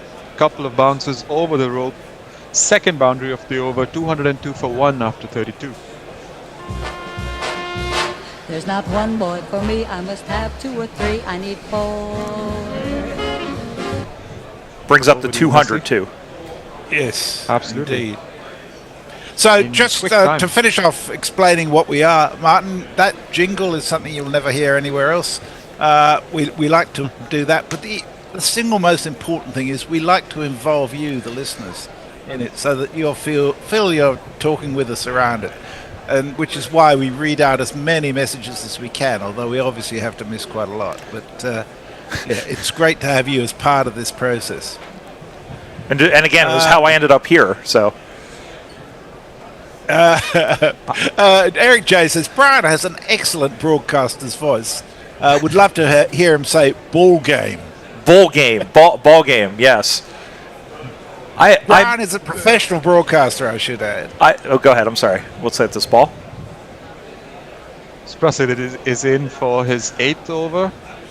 This one's punched towards deep mid wicket for a single. Duckett back on strike. Go ahead, Brian. I wouldn't mind. I got to talk to whoever. It would be nice to do an over of ball by ball. I have done it before, but if it doesn't happen, that's perfectly fine. But that would be kind of cool. I have done ball by ball before. You'll have to bribe Arnav. I mean, I'm more than happy for you to do. I mean, if you want to take this over or you want to do the last over of these 10. I'll do the last over. That's fine. Sure, perfect.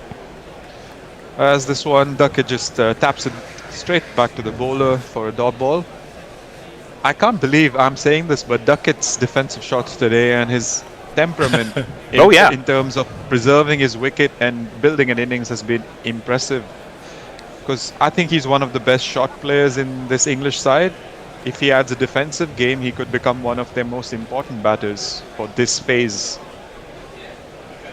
before the World Cup and leading into the ODI World Cup next year. And just as I say that, play and a miss by Ben Duckett.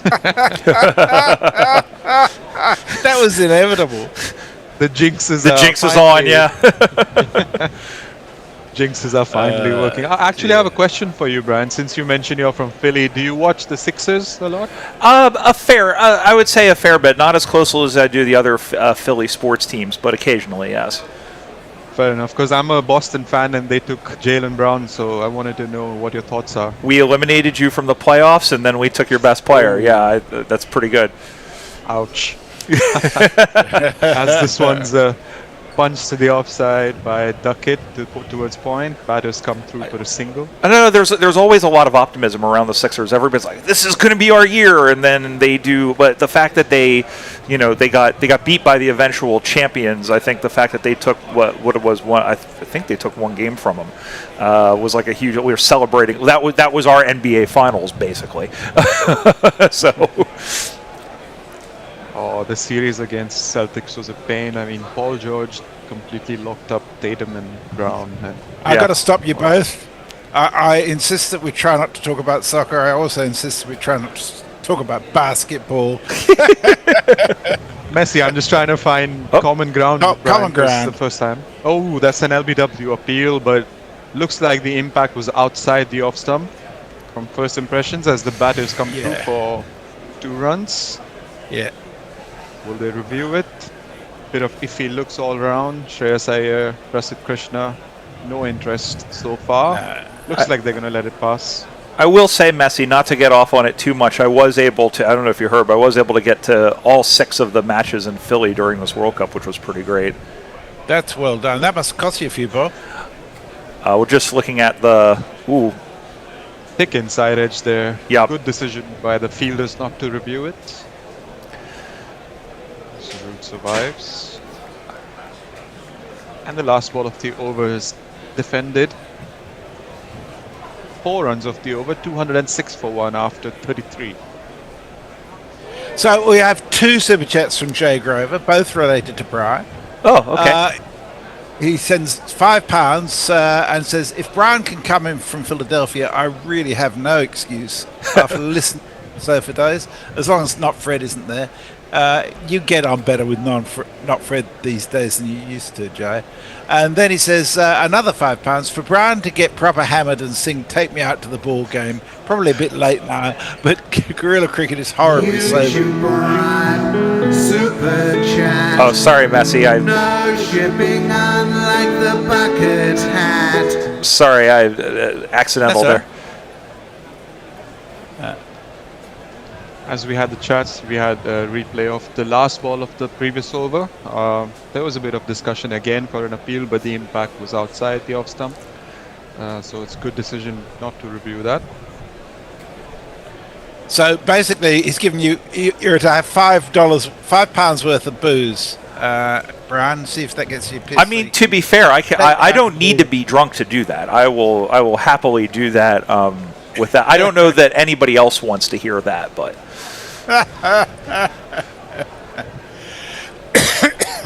Oh dear. Gurnur is in. Ball flies off the deck and catches Duckett awkwardly on his left wrist, and he seems in discomfort, takes his glove off as he walks away from the wicket. Seems to be in quite a bit of pain. Not sure if the ball hit him flush on his fingers, but that's a tough one to take from a bowler who bowls consistently over 140 clicks. My hands, the gloves, they do nothing. Oh, yeah. Ooh, that's painful. Straight on the knuckles there. And probably jammed between the bat and the gloves. You can see he takes his hand straight off the handle. And will probably require some medical attention there. As we can probably go back to socials now. Greysex says, every time I hear Ashdeep, I have thoughts that amuse me greatly, but are too puerile to share. I suspect you're not actually alone in that, Grace. But nobody else will admit it. Gareth Davies says, thank you, Gareth. He says, Messi still does the best read-outs. Go, Jizza. Thank you. Matthew Cullen says, counting down the days until Jay appears in his shower curtain. Oh, that would be, an interesting sight. Not necessarily one that I'm looking forward to. Like a Roman senator with the beard and all. Matthew Cullen says, premature jingulation often affects plenty of men, Brian. Don't worry about it. Are we sure that wasn't the corn bot? Anyway. In the meantime, we see the graphic for most runs scored undefeated by English batters in ODIs. Joe Root leading with 309 runs over 4 innings in 2018. Just 18 runs behind that mark with his last 4 innings currently in 2026. That's a weird stat. I don't really give a damn how many times someone's had not out runs in a year. And it will be completely moot if he gets out. Yeah, absolutely. The interesting thing is, though, that I think with his 99 not out in his last innings, his ODI average is now above his test average. That's interesting, as this one is smashed through the offside by Duckett. No fielders there in the deep as the ball races away for one of these. I'm looking over a ford. Yeah, as at this moment, Joe Root's test average is 50.58. His ODI average is 50.66. Not much of a difference there. No, certainly not. And he's got Lovely 61 balance. centuries and at least 199. Absolute stalwart of the game is Joe Root. As Duckett punches one on the leg side, comes through for a single to take his score to 95 of 101 deliveries. He's paced his innings really well so far. And if he gets to his 100, it would be the first century of batters from either side in this series. No one's yet reached that mark, and certainly we hope so. We'll hope he reaches it. So we can see Kumar Sangakkara and Clive Lloyd. Clive Lloyd holding court a lot today. Yeah. Yeah, somebody who... I was going to say... Not like Kumar Sangakkara isn't out without a word or two as well. No, I was going to say, as somebody who is relatively new to the game, I would love to see, be where Sangakkara is sitting and hear some of these guys' stories. I was very fortunate last year when I was at the first day of the World Test Championship final. David Lloyd introduced me to Clive Lloyd in the garden behind the pavilion. And he was just such a gentleman. He was just so nice. As this one's Joe Root plays his trademark shot down to third man for single. Brings Duckett back on strike. Just 5 runs away from an ODI 100. I do have a story we'll fit in at some point about my... Because I was at the Oval the other night. I have a fantastic little story about that. Sure, we'll have it soon.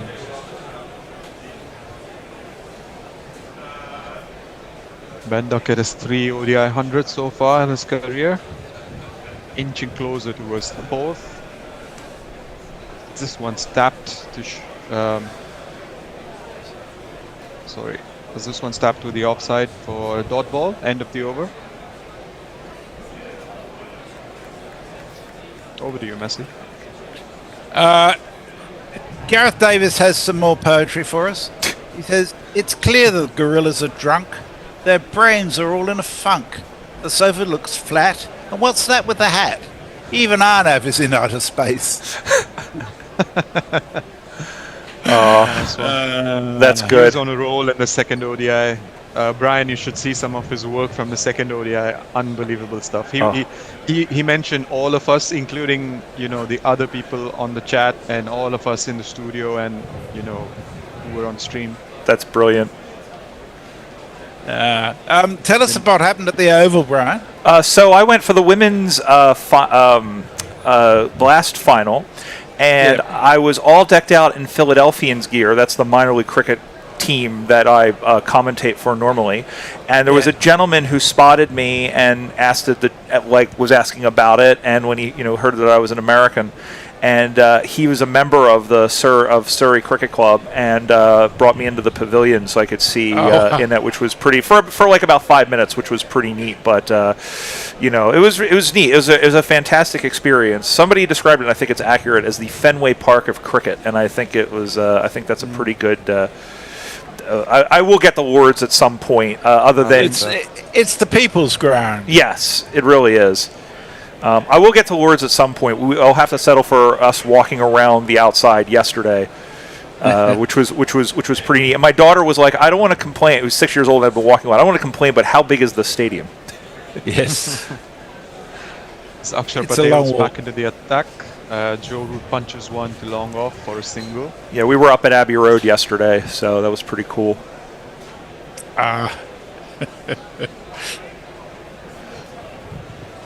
There are so many things that people who live in London take for granted, or people live in England take for granted. When I lived there, I always took all this historical buildings and churches and abbeys for granted. Sorry. There you go, Anna. As it's Duckett's turn now, punches one to the leg side for a single, moves to 96, just 4 runs away from his milestone. Well, I feel like if you live anywhere, you take a lot of that for granted. Like, everybody, we're come to Philadelphia for the history, and it's like, oh, it's a giant bell. What do you want?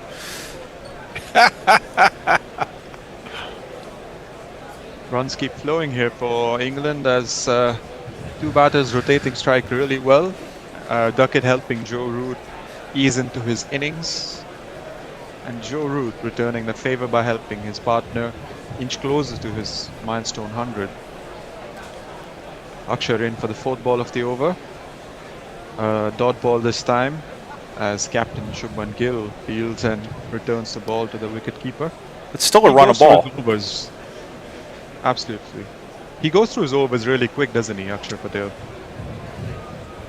Almost feels like we barely have any time to say anything between the deliveries. There's a guy who bowls in minor league cricket. His name is Noman Iftikhar, and I swear it takes him 2 minutes to bowl one ball because he goes all the way back almost to the boundary to bowl. Wow. Duckett moves to 97 with a single off the last ball of the over. 4 runs off it. 2-1-6 for 1 after 35. Messi? Jeffrey Ward says, my 2 dogs, Otto and Dexter, want to know which one of you does the best oddball. Woof, woof, woof. Yeah, I don't think we go there. Freaking Awesome says 334 is the highest recorded ODI total at Lord's. England had scored it against India in 1975. It was a 60-over game, though. Will England break it today? Tim Wilton Davis says, at least we beat Argentina at Rugby Union. And Jay says, good luck getting hammered on £5 in London. Yeah, you can buy half a pint for that. So, Arnav, I think it's time for Brian to be allowed to call an over, don't you? Yeah, for sure. Go ahead, man. Let's throw him in the hot seat now. All right. Sorry, I've already messed up. But here's Garner comes in, and Duckett tries to drive this one down the ground. He does only as far as mid-off, and there is no run. Duckett is on 97. Joe Root on the other side for 8. 216 for 1 are England, and we are in the 36th over. Strong start. So Duckett, after a record-setting opening partnership here at Lord's, and you've caught me completely unprepared. I'll have to grab the stats in a moment, but he comes in, and this one is slapped to the onside, and that is going to be the century for Ben Duckett. He does so on a 4, and he gets a standing ovation. He takes off his hat. Everybody is happy, and it is in this order.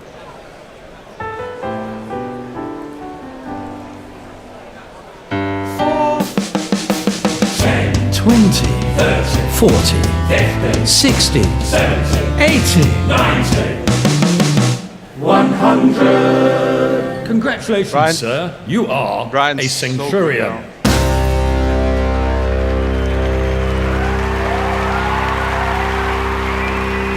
Yay! He does it off of 108 balls. And we're back underway as Gurner comes in, and this time Duckett defends to the offside, but he gets through. It's able to get through for a run. So 221 for 1. We are near Richie Beno territory. I can't believe that Bishop wanted to keep you out of the jingler's chair. You're a natural. I think he's afraid he you'd show him transitioned up. one jingle into the other. I mean, I was a radio DJ at one point. I can do this stuff. Jacob Bethel, by the way, was out on 91 from 93 balls, in case you're just joining us. And they got him out. The partnership was 192. That was when the first wicket fell. Gurner will come in once again, and this time Root from the right side tries to steer it to the offside. They'll get through for 1. It's going to roll all the way down to the boundary where a man gets it, zips it back in. They pick up 2 more, and Root is now into double figures. He's 10 from 12, and England are 223 for 1. That was very much off a leading edge, wasn't it? It Could have gone anywhere. Could have been a catch. Yeah. But luckily for Joe Root and England, there are no fielders in a catching position. And once again, India kind of bowling that leg stump line, and this one Root turns around. This one will head all the way again down to the boundary, and it looks like they're going to get at least 1, maybe 2 more. In fact, it's an easy 2, and Root now goes to 12 with the final ball coming in the 36th over. England 225 for 1. Not a whole lot of joy from, as we said, the Indian bowlers not really covering themselves in glory. As Gurner Brar, none for 44, and Prashid Krishna the only one with the wicket. Final ball of the 36th over comes in, and again, turned to the onside. Going to be a quick peg at the stumps. That would have been awfully close had it been on line. But Duckett is able to get back. Root goes to 13. He'll keep the strike as we complete the 36th over. Duckett on the other side, 102 from 109. England 226 for 1. And now our social media megaphone messages. Well done, sir. Well done, sir. Will Reynolds just sent in a WhatsApp message saying, Brian, you're brilliant at this, and indeed you are. Very nicely done. Jay Grover sends us another super chat. Thank you, Jay, for £2. He says, I still get excited going to London, a place apart.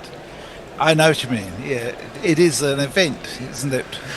But Sheffield's lovely in its own way, too. I will say I'm enjoying myself. It's fantastic. It's wonderful here in its own way. And another £2 he sends just for Brian's dynamic commentary. Aww. There you go. Thank you, Jay. Absolutely. Agree with that. Eric J says, Brian's first commentary brings up an England century. Come back again soon. I was just going to say it was nice of you, Messi, to give him, to say that, to let him have that over because he got to commentate. Brian got to commentate. Yes, I'm sorry I robbed you of that, Anna. No. I'm glad he got the chance because it was a good moment. And we'll have to clip it. Just a bit of stats. So that was Duckett's 4th ODI 100 after scoring 107 against Ireland in 2023, 107 again against Australia in 2024, and the ICC Champions Trophy record 165 against Australia again in Lahore in 2025. So when he gets going, he does get going as he reverse sweeps this, but it'll only be a dot ball. India haven't had a control bowler like what Bumrah does usually. Yeah. And they've really missed that in terms of restricting England's scoring this innings. Big loss. Duckett swipes this one to the leg side. Will go to the fielder in the deep for a single.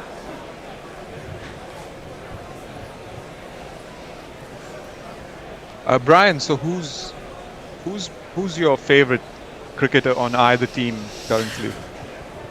Well, I'll answer that in a second. As this one's tapped to the leg side, the batters come through for a single. Go on. Well, that's hard to say because I follow Australia mostly. But I would Who's say your favorite Australian then? I like Pat Cummins. He's very good. At least I like watching him play. England, I think, would probably be Rudy, and India, I like even though he's not on the side today. I like Jasprit Bumrah. That's a good shout. For all three teams, I'd say. I will say go wrong with those three. Oh, here we'll watch this ball. Yeah, last ball of the over. Tap towards the offside. It'll be the fifth single of this over. 231 for one after 37. I will say my favorite of all time is probably Daniel Vittori because I've been told I look like him. Go ahead, Messi. I agree. It's amazing what happens when you put glasses on. Everybody thinks you're either Harry Potter or Daniel Vittori.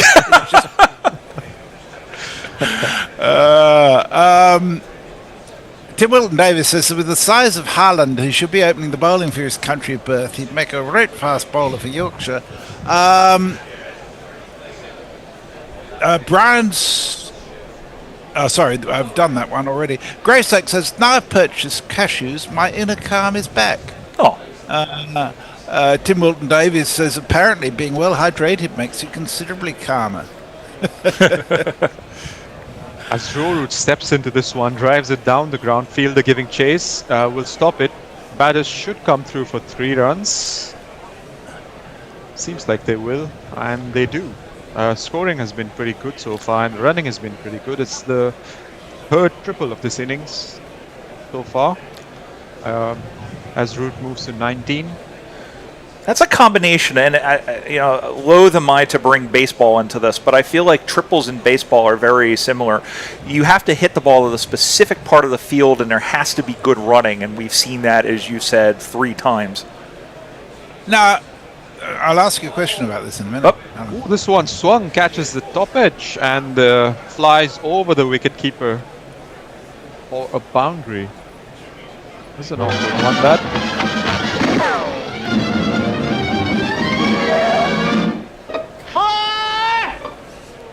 Duckett went to swing one over mid-on there, catches the edge, and the ball goes straight over his head, over the wicketkeeper, behind the stumps for a 4. So here's a question in relation to baseball, Brian. When a batter's hitting it, is he only either trying to hit a home run or a bunt, or does he actually aim for a line drive or something like that sometimes? I'll answer that in a second. As this one's pulled to the leg side, man in the deep giving cover, probably 2 runs. 9 runs of the over already.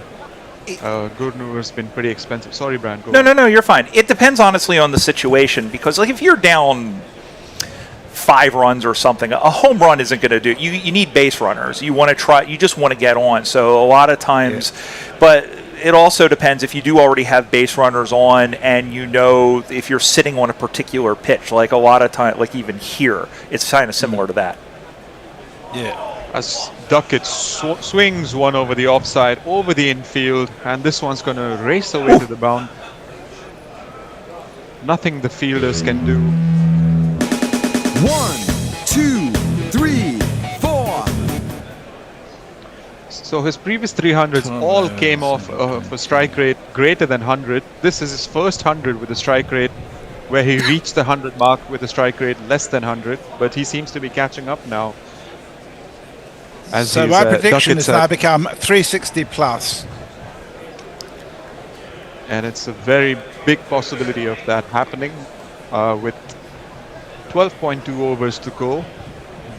Duckett at 114 of 115. Swipes one over to the offside over square. Fielder in the deep giving chase. It's going to be another 2 runs, so it's been 15 runs of the over so far with the delivery to go. Gurnur's been weak with his economy, 7.66 in his 7.5 overs so far. And it's 12 for Duckett just in this over. Absolutely. We can see him sort of picking up the pace, can't we? All of a sudden the run rate's at 6.5. It was 6.5 on the nose.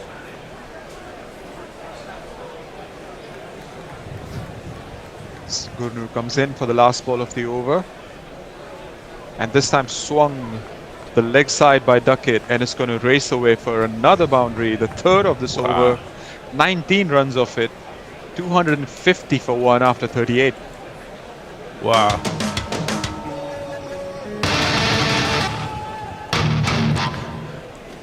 I don't know that one.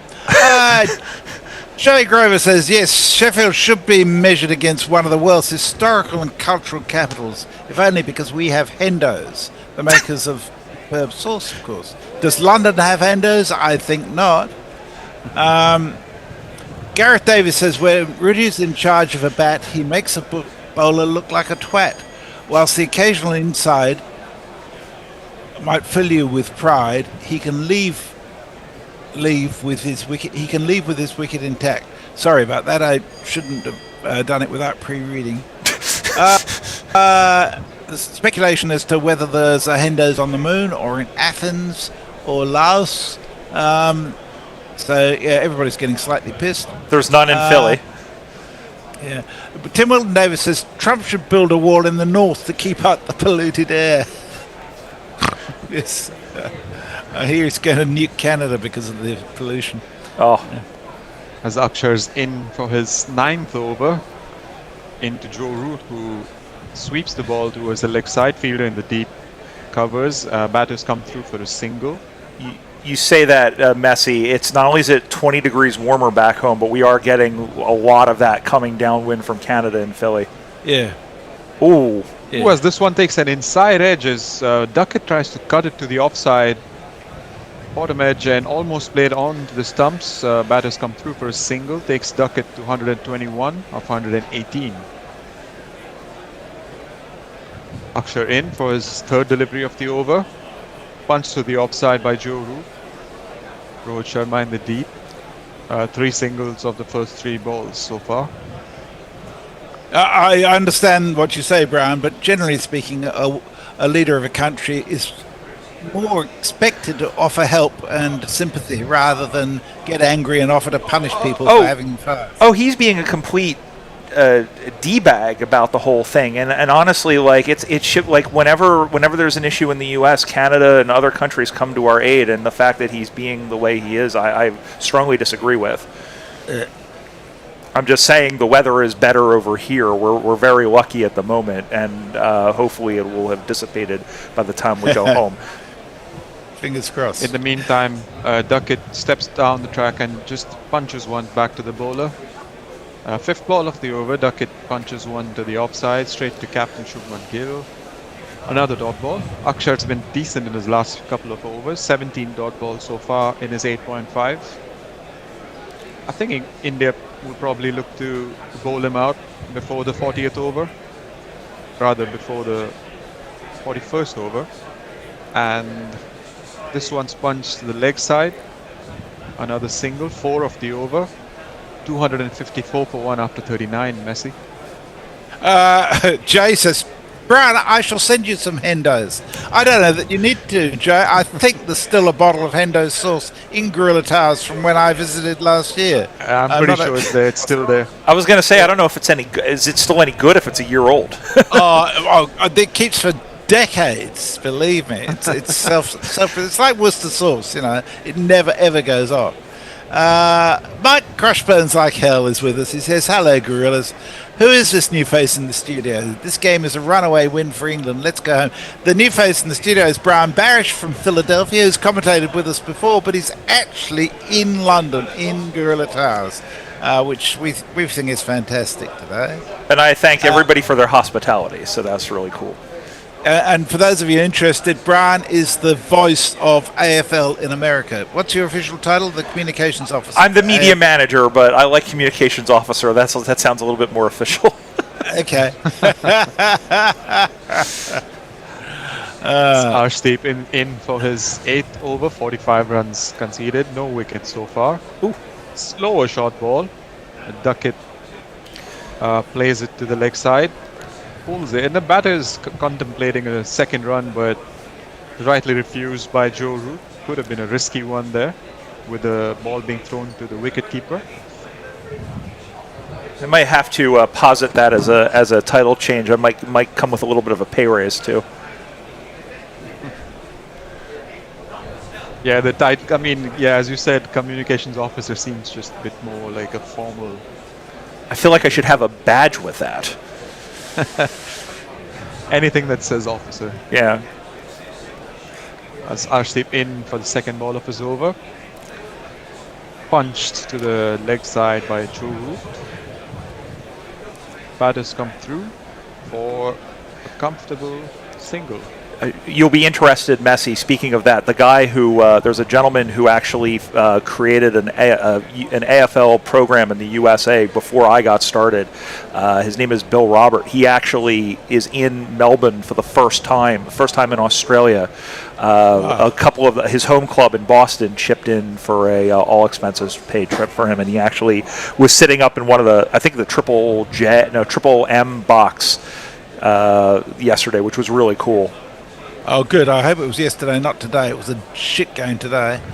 Arshdeep in for the third ball of the over. Quick single taken by the batters. Duckett moves to 124 of 123. Root back on strike. Yeah, it was a great game between Collingwood and Carlton yesterday. Gareth Davis has sent in something that he says is not for public consumption, an inspirational limerick, but of course, if it wasn't for public consumption, he wouldn't have written it up here. There was a young man from Darjeeling who boarded a bus bound for Ealing. He saw on the door, "Don't piss on the floor," so he climbed up and pissed on the ceiling. Wow. He's not claiming authorship of that. Arshdeep in for the fourth ball of his over. Single again by the batters, and we're due a change in 2 balls. Yep. Tony, Jason, and Sanjay coming back.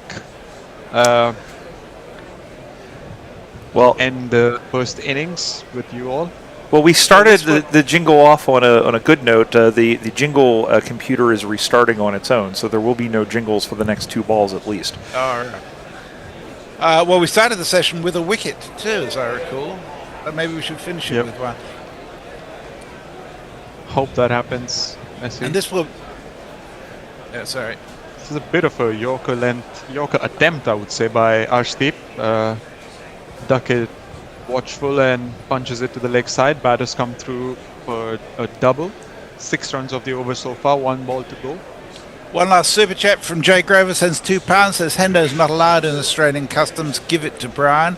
And I'll be saying goodbye until we meet again in the Pakistan Test series, because this is my last stint today, and we won't be back on air until the Test match against Pakistan in the middle of August. Well, I'm glad I got a chance to do this with you, Messi. It's fantastic. Indeed.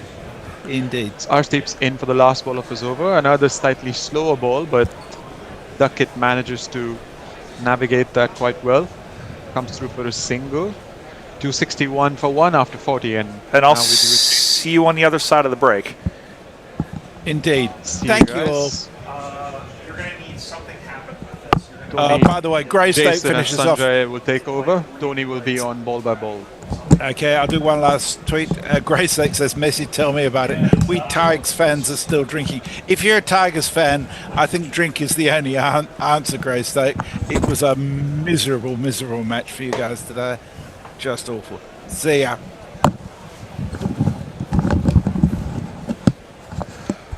Well, the good news for England, 10 overs left, 261, 10 and over, that would get you to 361. That's easy maths, isn't it? The less good news is Brian was doing an amazingly professional job, but it appears to have completely broken the jingle machine.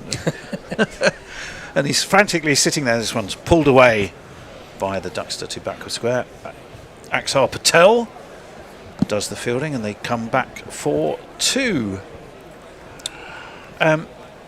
manoeuvring themselves into a very nice position, aren't they, Sanjay? They are, yeah. I mean, run rate 6.5. It's been pretty steady for a while now, so that's another, 60 runs, I guess, 323, 330 or so. Round the wicket comes Patel, pulled by Duckett to backward square. Yeah, interesting. That'll be one more. Interesting to see what sort of a score that is, really, I guess. They've batted well, England. Duckett, 130, good score. I think, what is his highest? No, it's 180 odd, so that's he's a long way away from that. But, England, I think 340, if they can get to 340, 345, they'll be pleased, I think. Reverse swept by Ruti. Clever, clever, clever. He's got 4 for that as well. So they are going along nicely. That's 7 from this over so far. We can't play a 4 jingle. Ishni Sanchi, there you go. 4. What is it good for? What is it good for? Well, at the moment, not a lot as far as we can see going on there. What's your IT expert opinion, Jace? It's Donald Duck. I think the hard drive has perished.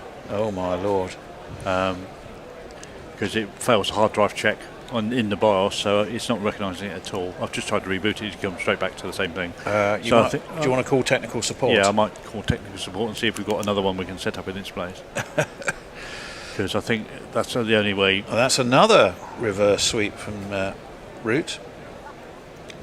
Very fine this time. Sort of bottom edges it, almost behind Ishan Kishan. And on this occasion, just a single.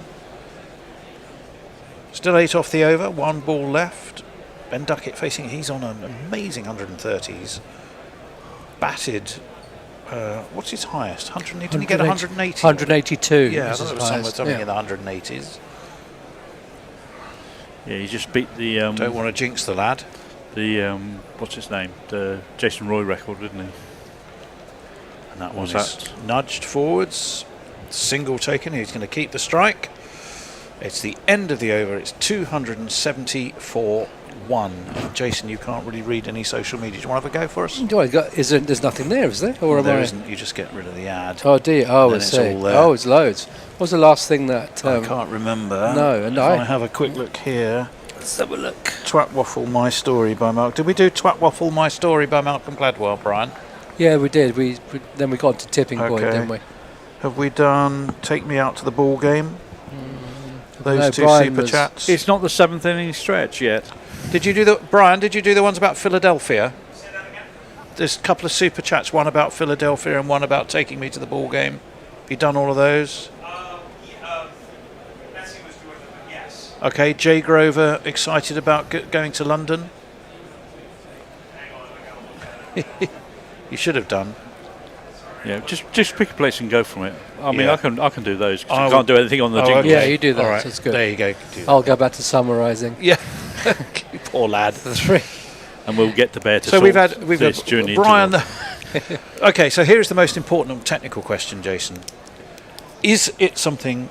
Is it just something that happened, or could it be operator created? The operator at the time is looking vaguely sheepish, I've got to tell you. I would say it's more like it could have happened at any time, because given the age of the machinery which we use.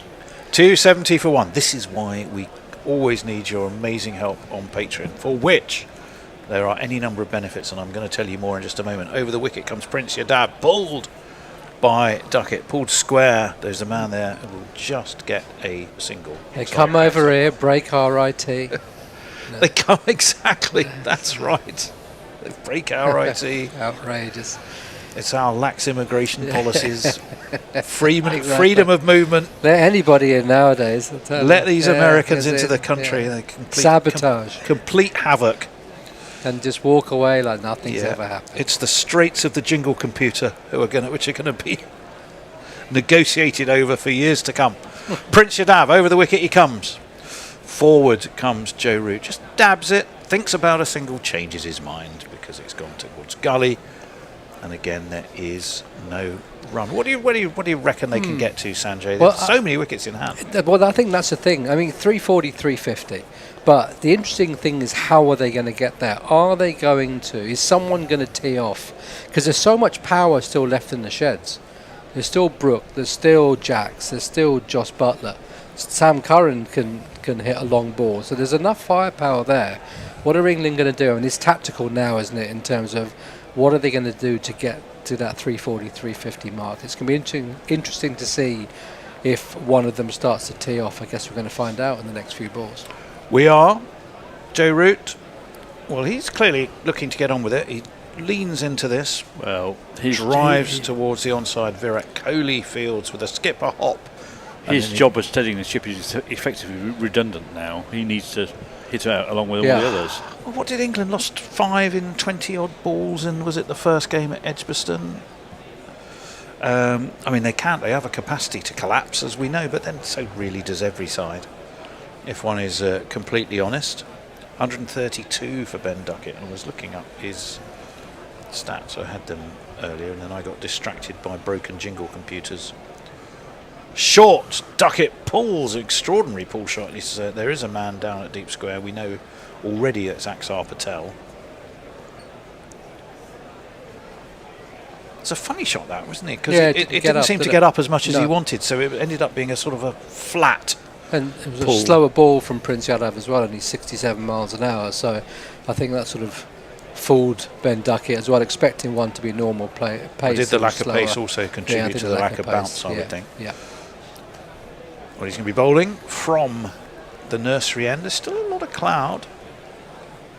I mean, enough blue sky, but given the weather we have had, there's definitely more cloud cover today. That's pulled high. Oh, good effort. Beats the dive at deep mid-wicket and has got 4 for Joe Root. It wasn't entirely without risk, but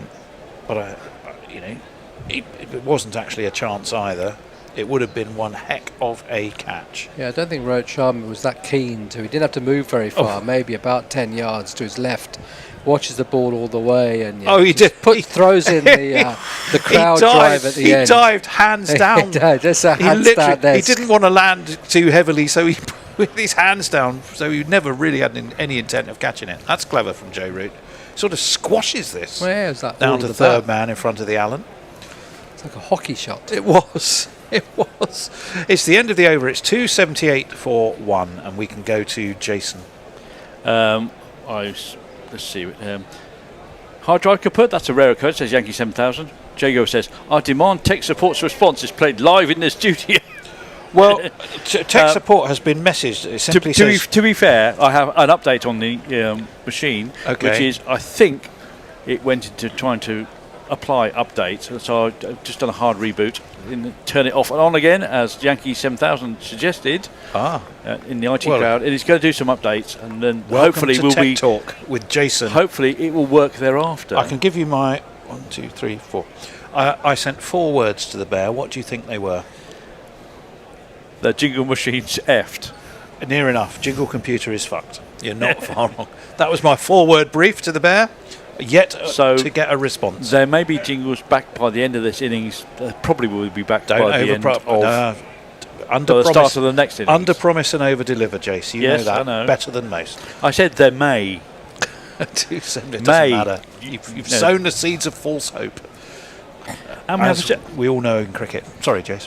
We have a super chat for Joe Grover saying just to restart, Mop Finkel's £2, which I don't know. Well, Arshdeep's going to continue. He's got 2 overs left. He's gone for 52 as yet wicketless. Obviously, England have only lost the 1, and it was a fine knock 2 from Bethel. It's pretty even offside leg side field to the left-handed, right-handed route. I beg your pardon. Left arm bowler, right arm. He's going to be Rohit. Was it Rohit? Yeah, it was.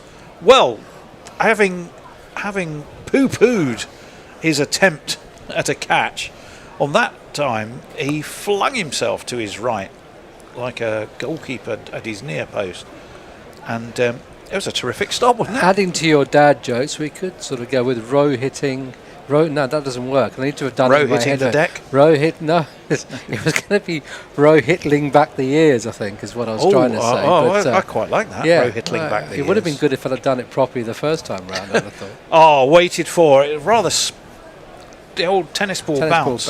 Yeah. And Ruti just placed it beautifully, so it dropped short enough of the man at third, gets himself a single, 3 off the over. Was a slower bouncer, therefore he had to make sure that. How's life going in reboot? 30% time. Oh dear! A watched pot never boils. It doesn't. Are we expecting a full performance after reboot land? We don't know. Oh, is that the mystery? We don't know. I don't say never overpromise. Anyway, the left-handed ducket is going to face Arshdeep, and he again has that sort of spongy old bounce again, given us a wide. And at this point, if I was Arshdeep Singh, I'd be going, he's only small. That's not fair. But half of them are going to be bouncers. Well, they do measure them for no balls, their waist. You also heard. So you think that also counts for wide calculations as well? It could be. I think well, so. we did hear your jingle, Jason. We heard you sing it. Yes. Not as good as Annie Lennox or anybody else. Well, I was about to say Carpenter. the classic phrase, all the right notes but not necessarily in the right order, would have absolutely applied, but there we go. It's 282 for 1. Over the wicket comes Arshdeep Singh. Back steps the Duckster. Lofts this. Has he got enough on it? It's been taken over the boundary by KL Rahul, who caught it, and his momentum carried him over the boundary. It's possibly a fortunate 6. KL Rahul looks... He's not happy. He's flung the ball away in absolute disgust. It would have been, to maintain your balance and hold that catch, would have been almost a physical impossibility, wouldn't it? It would have been. I was watching Surrey actually field in a blast game the other day, and they were practicing this where they were standing outside the boundary and then jumping in and catching it, but where he was stood, Kelrod, there's no way. Yeah. Well, it's where he just to one side. He had to be leaning. He was leaning back, and once he started leaning back and catching, he was always in trouble. That's worked away square. This time should just be a single. Rohit, who's already shown us his athleticism, comes into field. Yeah, I wonder whether he should have just palmed that back. Yeah, that's the error. Because he had a bit of time. Yeah, he had a bit of time there too. He should have palmed it forwards, and then he saved saved 4 perhaps. But that's a lot of thinking to do in a split second. But they practice it. You know, that's what I was saying. Do. I've seen professional sides, county sides practicing that very catch. Arshdeep in. That's a full Yorker, but Ruti just digs it out. Squares away square. Should get a single. In comes KL, who needs to put that behind him.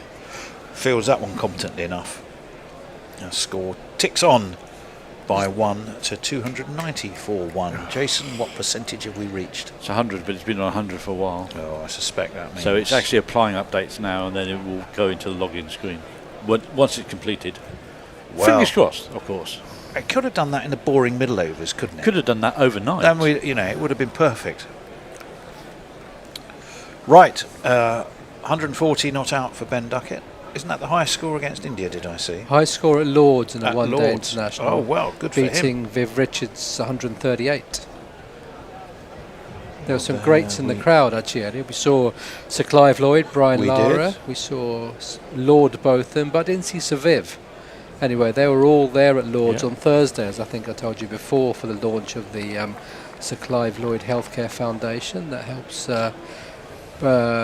prostate cancer in the Caribbean. So, good cause by Sir Clive. Very much so. And obviously the Bob Willis charity over here as well. Yeah. Very much for the same cause. Ben Duckett's highest ODI scores, 165. He got against Australia in Lahore in the Champions Trophy. So the misfortune there will have been you get your best score in an ODI and it's still not good enough to win the game, because England didn't win any of those games, did they? No. In the Champions Trophy. And this partnership's already on 99. It's fantastic. Yeah.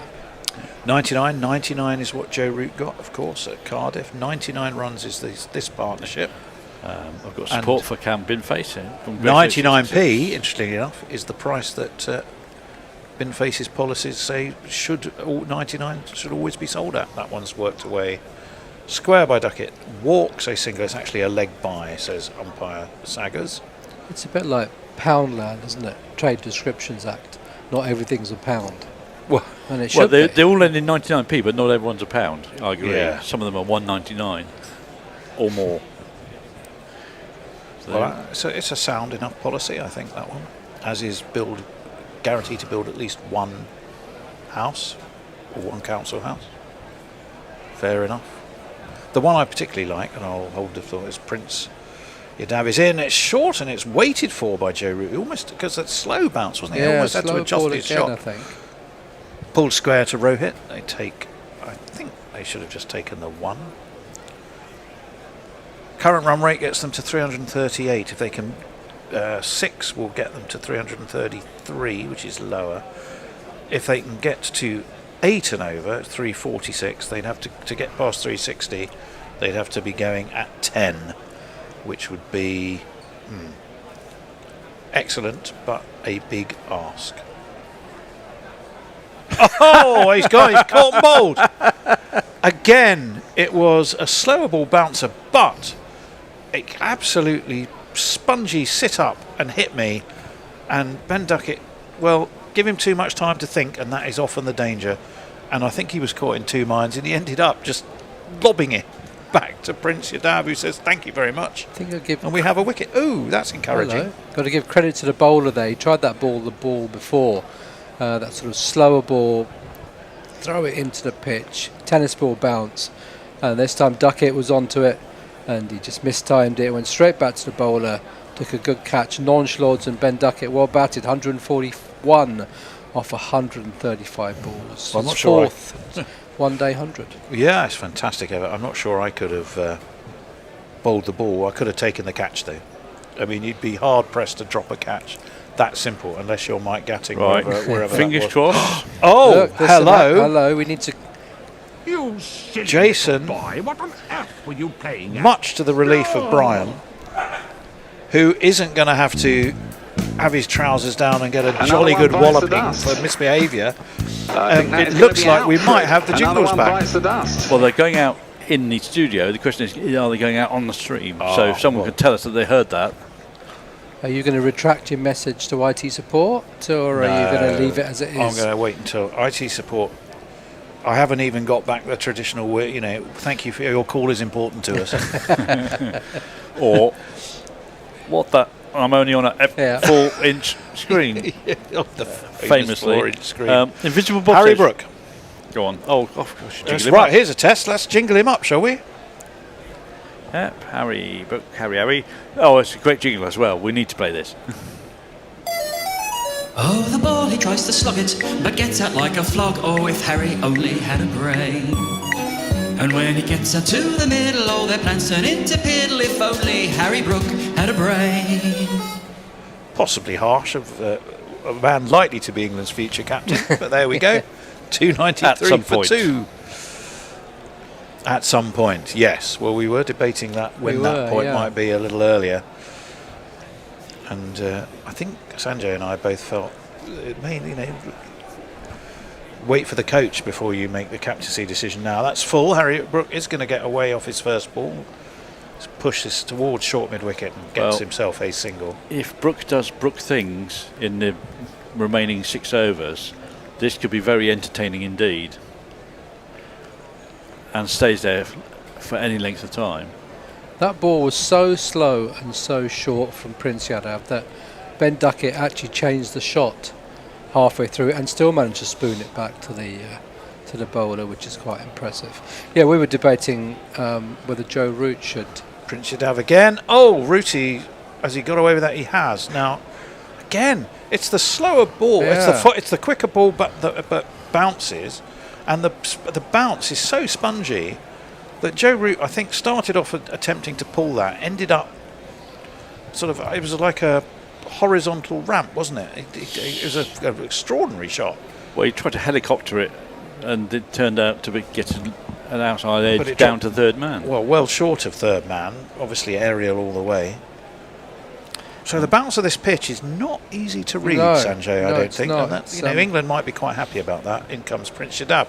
Again, it's short. This one's pulled in a more conventional manner by Harry Brook.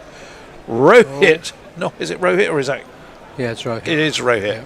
Not for the first time today. Slides and dives. And he's thinking, why can't I be at slip? Well, Where life is so easy and I don't have to move around. I'm doing all this diving like a goalkeeper on steroids. Greystoke says Rohit surprised the shit out of himself there. That was the previous piece of good fielding. And we've also been told by Tim Wilson Davis that today's a major sporting event. It's the Irish hurling final, to which Extra Fluff says. Is it? Sorry, Greystoke says hurling is a nasty game in a good way. Yes, the safest place to be on a hurling pitch is right next to the guy with the ball. Are they going to have a 25-minute half time during the hurling final, do you think? I don't know. Oh, and we have a super chat. 297 for 2. Which I will jingle up in End a of second. 9, end of 44 overs. There we are. Wonder who would do that half-time entertainment. In the hurling. Super chat. Oh, again, it's bounced up. Rooty has got past Rohit out there. Yeah, I think it was. And he's pulled that for 4. Again, it was aerial for a long way.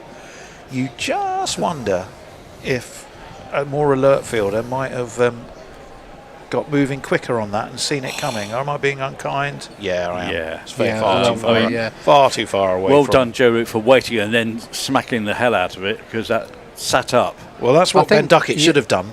But let's give him the benefit of the doubt after his excellent Yeah, if you drop it halfway 300 down up. the track, it's slow, isn't it? The bounce. Yep. 301 for 2. And yes, it does. Arshdeep singing. Joe Root. Well, I think he was looking to ramp that. So he got himself into a position, the sort of the crouch position. Bat laid on the ground. Completely mistimed it. And it ends up being a leg by. But at least he survives. He played it Onto his boot. Well, if he played it onto his boot, it's a run. How they can then give that as a leg by then? Well, otherwise it's slam dunking in front of the stump. And there was a surely. polite inquiry by Arshdeep, but So I think he must have hit it. Well, I think even if it wasn't signalled. I think he must have hit it, but they've given it as a leg by, which I therefore don't understand. In which 202 for 2.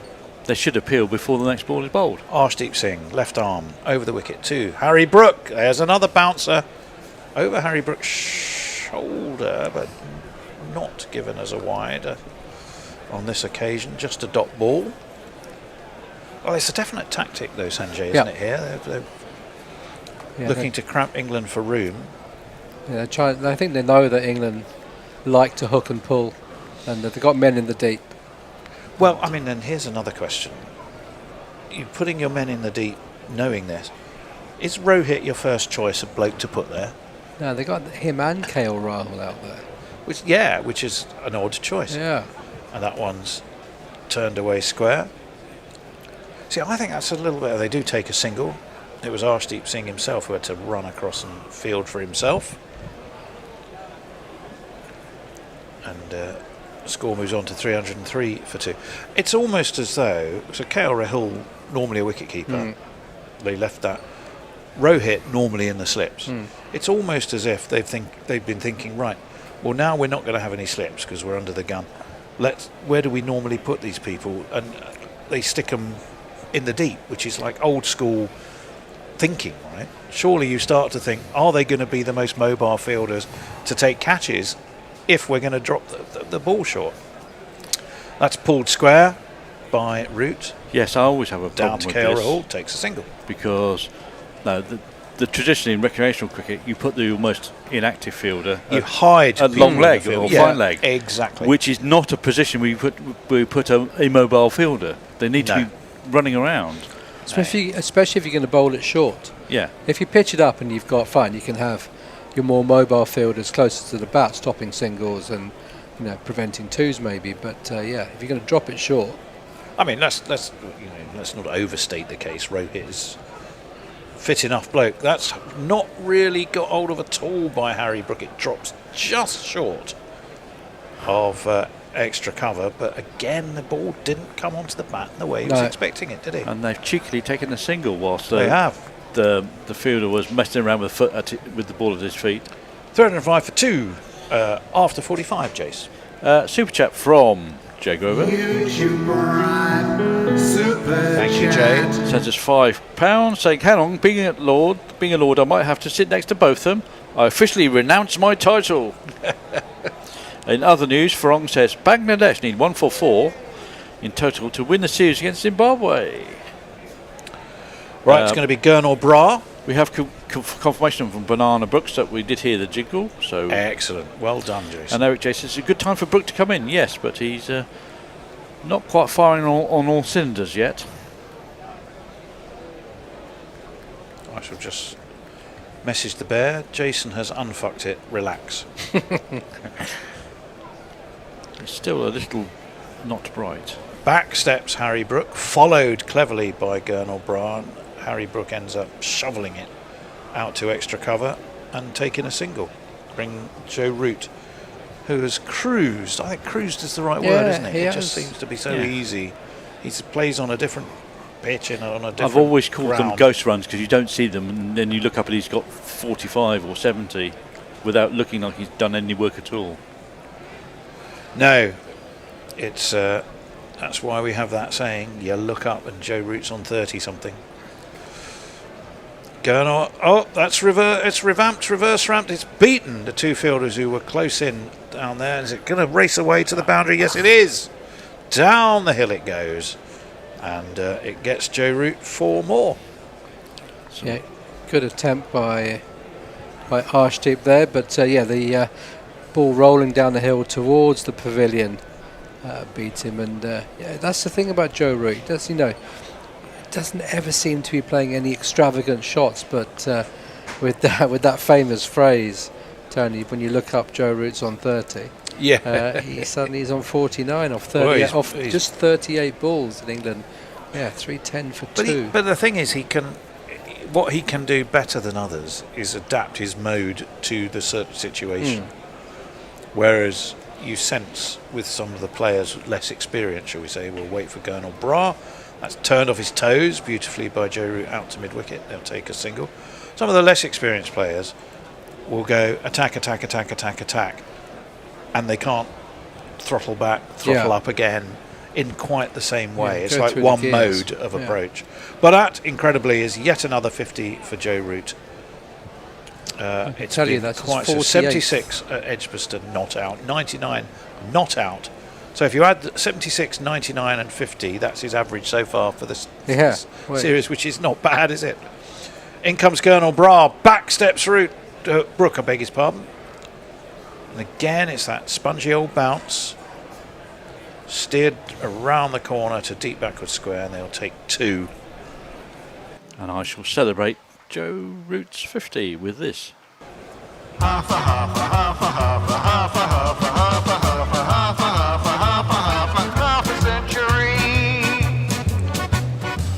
Very jaunty jingle for a jaunty innings. Well, indeed, he's been a little bit more expensive, Gernal Bra, than the previous 2 games. And that one slammed. Oh my goodness me, that's an extraordinary shot. Don't tell me it's plugged and not gone. It has. It was flat batted, sort of between long off and extra cover. For all the world, we all thought, how far over the boundary sponge has that gone? And it seemed to drop short. I think Rory McIlroy would have been pleased with the amount of backspin that Harry Brook got on that. This will be the view that tells us it's away towards the Edrich stand. And it does. I mean, if that had been a 9-iron to the pin, you could not have been happier with it, other than it actually going in, could you? Tap in for your birdie. Yeah, incredible shot. Gernal Bra. Oh, that's a full toss. That should be a warning. Well, he's not going to get. He's not very Harry happy. Brook is looking quizzical. But the thing is, I don't think it was over stomach height, was it? Was it? There was all that moving around that Harry Brook did in the crease. It'd be difficult for the umpire to give anything. There's a Yorkshire conference. We've been talking a lot about Sheffield. We got one man from Sheffield. Where's Harry Brook from? You probably Yorkshire. I know Yorkshire, but it's a fairly big county. Don't tell the people from Yorkshire that. Is all that moving around? That's above the waist. I'm sorry. Okay, no, you're absolutely right. How that he is outside of his crease, Yeah. but his back foot is on the crease line. It's grazed his upper body. There is no way that cannot be. It's high in baseball, says Brian, the destroyer of jingle laptops. So there we go. If it's high in baseball, I mean, it's got to be high in cricket, right? Yeah. Yes, You know, 100% right. Who was it? Who's been playing some baseball recently? Liam Plunkett. Liam Liam Plunkett Plunkett. has, hasn't he? Yeah, he has. Yeah, Maybe Brian can give us with some no wind up insight at on all. He throws 80 miles an hour. 315 for 2. Pressing Krishna in. Ruti pulls it hard. Handsome. 2 bounces into the sponge at deep mid wicket. England well and truly on their tack here, as they should be. 319 for 2. Joe Root's 48-50. Awesome figures. To go with 20 hundreds as well in one-day internationals. Yeah. Phenomenal. England's leading run scorer in this format. Well, all formats. Leading catch to second highest ever. Is he second at the moment in Test cricket? He's still, Yes, yeah. he's He's second. got, He's got about Sachin to get. He's Sachin. about 1,000 runs behind. Yeah, about 1,500 runs behind Sachin. More catches than anyone else in Test cricket. That's a beautiful off drive, but driven straight to mid off. It was too good. Shubman Gill is stationed there. So they took a single anyway. 320 for 2. Yeah, Brings he's right back Harry on the Brook back. 30-yard boundary. I mean, it's hard not to get a single there. You've got to throw it like a gun at the near stumps, probably, because by the time it gets to the far stumps, it's too much time. If both of you commit to the run. Harry Brook awaits. How much, Sanjay, do you think Joe Root is motivated by thinking that if he gets past Sachin, that's going to be really, it'll be a long time for anyone gets the chance to overtake that shot. That's on drive from Harry Brook. They should take 2 if they hurry. They are going to have to hurry. And in fact, the throw came in. Poor old Rooty. Is a bird? Is fling it a plane? himself. No, it's Joe Root doing a massive dive. He was doing the Superman dive. Yeah, I think it's got away the with it. love of the game, I think. And just being out there and, you know, with the new crop of players coming through that might motivate Joe Root. Obviously, you know, it's just, you know, he just loves scoring runs, doesn't he? And I think, you know, the outcome is that he gets closer to Sachin's record, I think. Why? It's that way around. Well, we'll just wait for Prasidh Krishna. Harry Brook has lofted this, but it's going to be a couple of bounces. Virat Kohli being followed, of course, lovingly, deferentially by the camera. But he can't prevent 2. Even Virat can't prevent 2. So that's 9 off this over so far. It's the 47th over. 324 for 2 is the score England are on. And they're touching on 7 and over now. I mean, really, we're looking at 4 overs and 3 overs and 2 balls. I mean, you've got to hit everything, really, haven't you? Yeah. I mean, now there's no other approach. Full. Harry Brook shoveled this. Is there a fielder there? Yes. It's Virat, who punches, well, not the air, he punches an invisible dwarf in front of him. And the catch is taken. Harry Brook had to play that. I'm not going to criticise him this time. This is not that hideous evening at Trent Bridge. No. This was an occasion when he absolutely had to be going for it. It has cost him his wicket.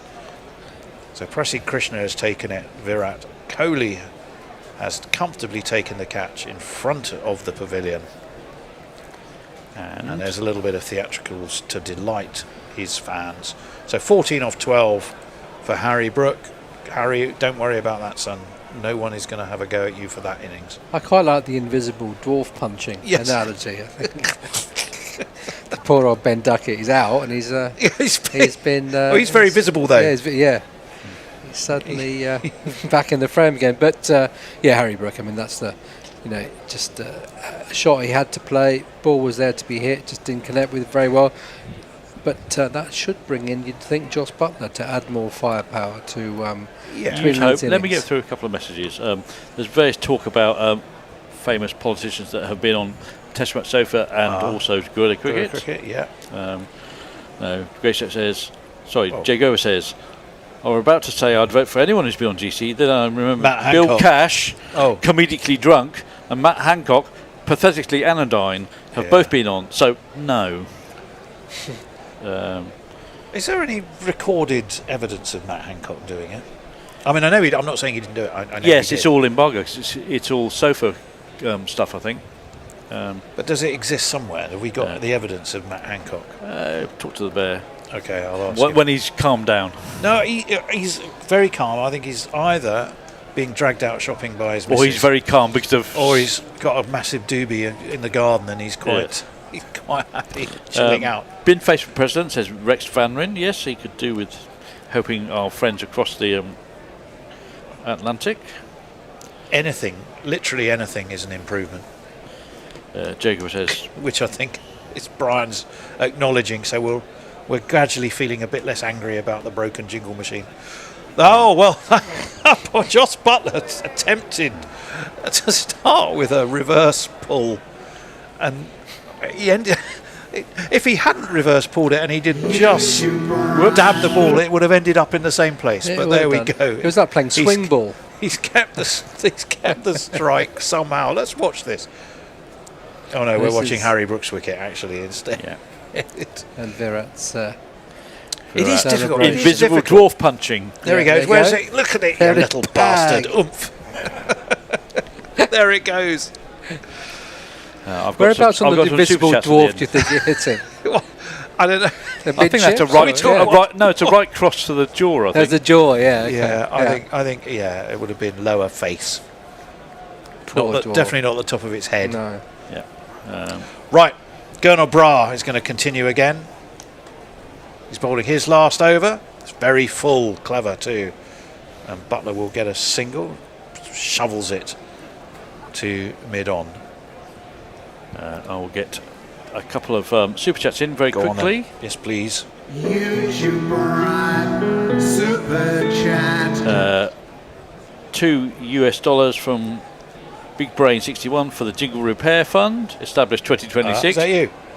Oh, it's our man. I think it's actually the Jingle Machine Replacement Fund. And also £2 from Jay Grover for because invisible dwarf punching makes me spit my pop. Colonel Brian, in he comes. Pulled square, pulled for 4 by Joe Root. He's seeing the ball comfortably enough. Umpire Saggers will signal. And it was a great shot. 3:30 up. I hit the ball, 4 runs. I hit the ball and it went for 4 runs. Yes, 2 for 61 in the first game, 2 for 67 in the second game. He's been altogether a bit more expensive today, hasn't he, as Gernot Bra? Right, sorry, another super chat. No, just Sutu saying, "Ooh, England are spanking this." Yeah, 3:30. They've only got another 3 overs. 10 and over gets them past 360, which wouldn't be bad, I don't think. Extra would it? Fluffo has responded with swing, which is a. Well, that's precisely the order of the day. Although that's a good ball, and again, full. All Root can do is steer it to short extra. Incredible, Joe Root. This is his 192nd one-day international, and his average before this match was 50. Averaging 50 in ODIs over 191 games is pretty special, isn't it? It is extraordinary. Yeah. And he hasn't been out in this series yet either. Well, for this series, then. Well, that's a kiss of death, I think. Josh Butler steps back. He shoveled this. He Gone. shoveled it for 4. He stepped back. There isn't a long off, and it's gone for 4. It's an ugly shot, but an effective one. No, I've put that onto the universe, Jason, if you're right. Listen, you bound to see the way you get shot for crossing a boundary, crossing a boundary. Well, the highest team innings in an ODI at Lords has come and gone, because that was 334 by England against India in 1975. Am I right? Am I reading the right thing? 60 over World Cup. Yeah. Oh, okay. So it's a bit unfair because I had 10 extra overs to do it in. That's launched by Butler. Ouch. Is it launched far enough? No, it's. Who's that this time? It wasn't. I think it might be KL Rahul. He's only got 2. I thought he'd got that well over the boundary, but it No. Kind of top edged it really. All the power's going straight in the angle of the bat to go sideways. So it didn't get all the power into it. 337. Yeah, so that's a bit of an unfair measure, isn't it? Say the highest team innings is 334 for 4 if you're playing a 60 over game. But there we go. Gernal Bra, this is his last ball. He might be happy. That's a horrible full toss. And Joss Butler is too canny and too cagey and too clever. And it's a no ball. And it's a no ball as well. Oh dear, the wheels have come off for poor old Gernal. First of all, it was part ramped down through backward point for 4. So it's a no ball, so it's 4 no balls, so that's 5 to the score. And it's going to be a free hit that he's got to contend with to one of the world's best on his day. White ball batsman. Not very far away Not from so being great 6. recently in ODIs. He's only on 12, Joss Butler. What can Gernal Bra do with this? It's full. That's Butler goodbye. has absolutely. I mean, that is Rory McIlroy, John Daly, you name it. Think of your best golf swing. That's what that got. The ultimate Humpty, and it went all the way through long on for 6. Yeah, he's given that the long handle, hasn't he? Joss Butler. What does he hold the record for? 3 fastest England one-day hundreds, isn't it? It's got something like 5 of the fastest 7 one-day hundreds. Is he? So after Edgbaston and Cardiff, it's been a bit of a chastening day out for poor old Gernal Bra. And none for 97 for him. And that last get your century, contributed a mate. chunk of them. Get your Well, he century. can't now. That was his last. That was the last ball, and that was he added 6 to it with the free hit. 348 for 3. 2 overs left. Jace. Oh, let me see. I can guarantee Hancock was on sofa, says Drago, because Sofa Katie nearly had a conniption because I was somewhat polite to Tory on Twitter. There we are. Joe Root has steered this. Sutu says basically Joe Root's not bad. Off Prasid Krishna. Now Prasid Krishna, by contrast to poor old Gernal Bra, has bowled beautifully today. Yeah, he's 2 bowled for well, 47. Yeah. And he's mixed it up a little bit more. I think Gernal Bra seemed to drop shorter and shorter, and every time it was costing him. Whereas Prasid has bowled more full on more occasions than Bra did. Oh, the handcuffs are out. The handcuffs are coming out with and he's being put back. 9 balls left. Yeah. Well, no, they're not. No, they had, he had his glass. I think he threw away his glasses case, or he's looking after a glasses case. Yeah.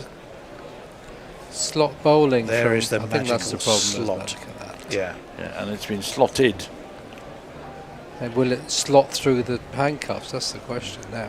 I mean, it's quite quite interesting that the first move back is by Butler, is back to the crease, so he gives himself time and space to get under the ball there. Well, what have they said? I think they've thrown it back. It's a No, it's a new ball. It is a new. It's a replacement ball. Do they still have the one new ball at each end? Yeah, then you choose, they do, but don't you? they choose the one to keep on after about 30 overs, Oh, and they threw the other one away. Yeah. That's right. Yeah, it's only for the first. So 30 they've probably overs, got the one they were using before back now. Back again. Yeah. Yeah, that's more than As likely. it's appropriately aged. Yep. These two will know each other, Prasid Krishna and Joss Butler, because they both play in the IPL for the Gujarat Titans. So bit of a In match comes up. Krishna. Josh Butler steps back, smashes. Has he smashed it far enough? Yes, he has. Oh, it's going to be one of crossback. these. It's a smacks. Smack it in the air, beyond the boundary. Smack it in the air. 355 for 3. Smaximum. England, it was indeed an absolute smaximum.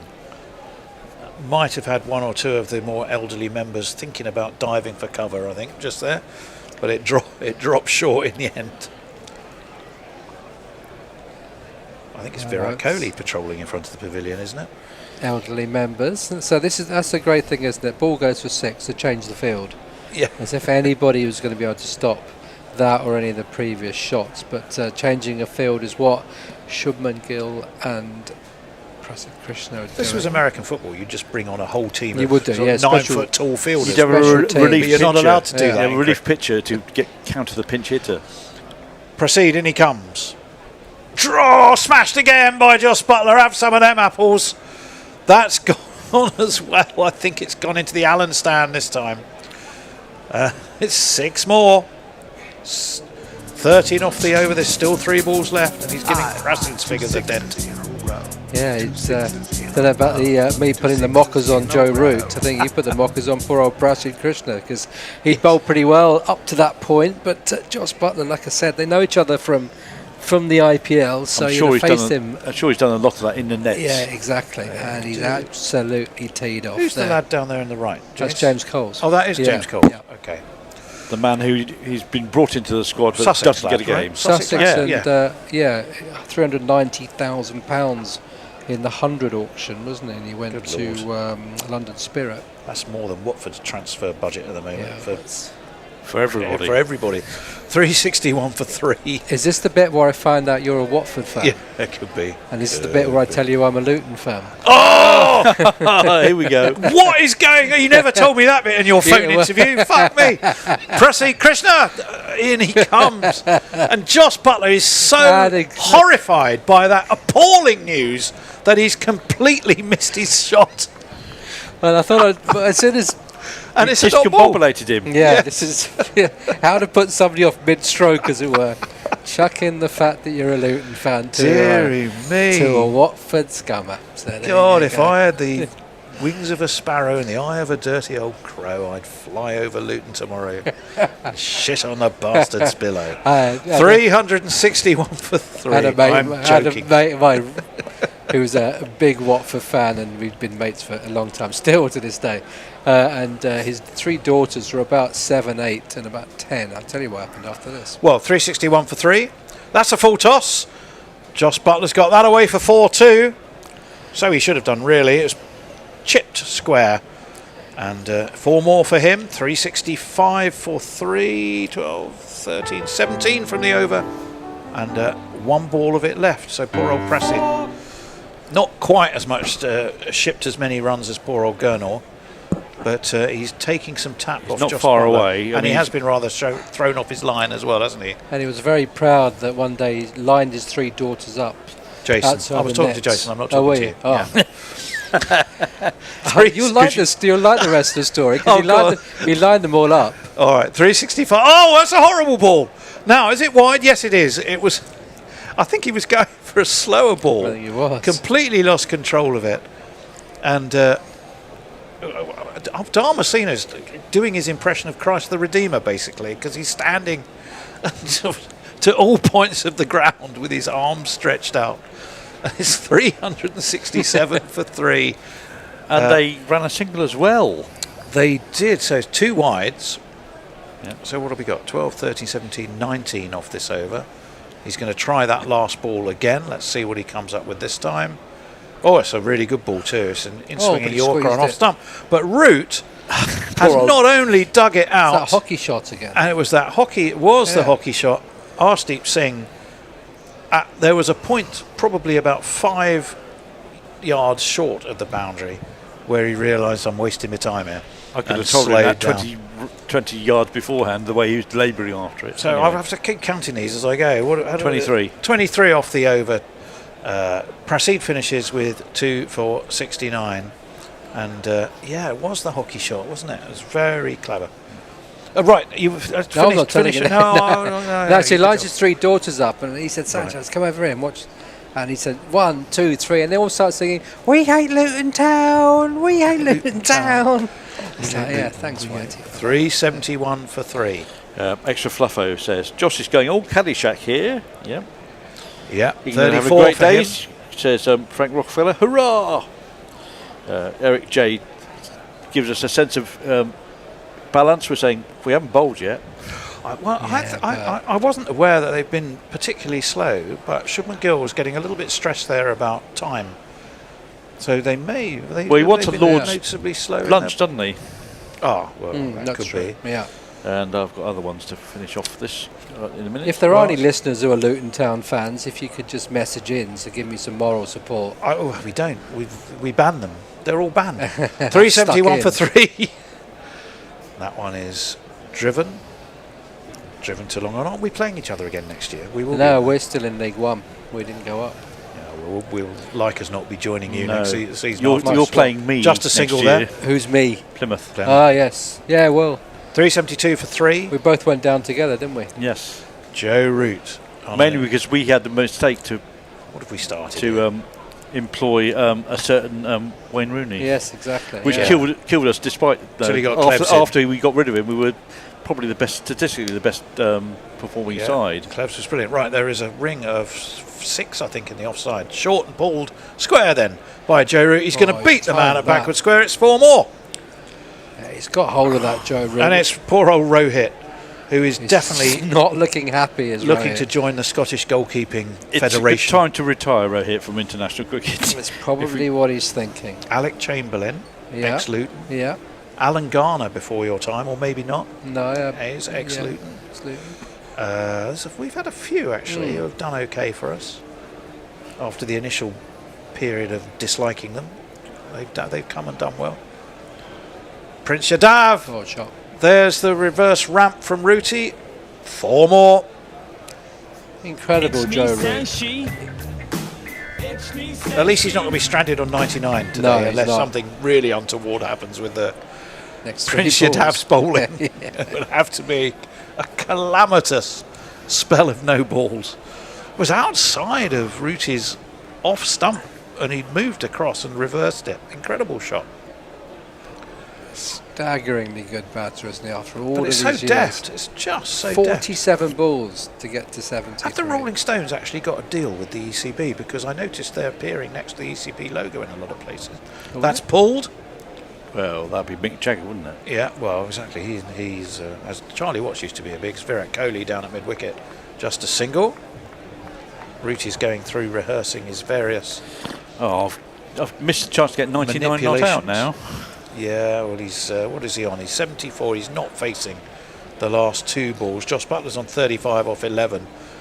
I think it highly unlikely Josh Butler's going to be blocking either of these. So they're either going to be big or out. But we shall see.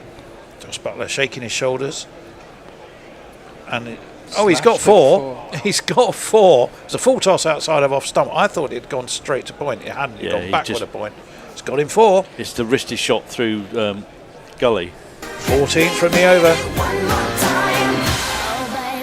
I thought I was going out on the limb with my 345, 350 prediction, but at 385. Yeah, there we go. It's the England Castaway and then the Rolling Stones. So the Rolling Stones are in the blue for Bob.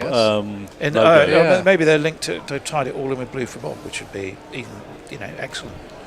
Prince Yadav, that's a good ball, and England may have to settle just for 2. They're going to have to come back for 2. It might cost them. No, safe enough.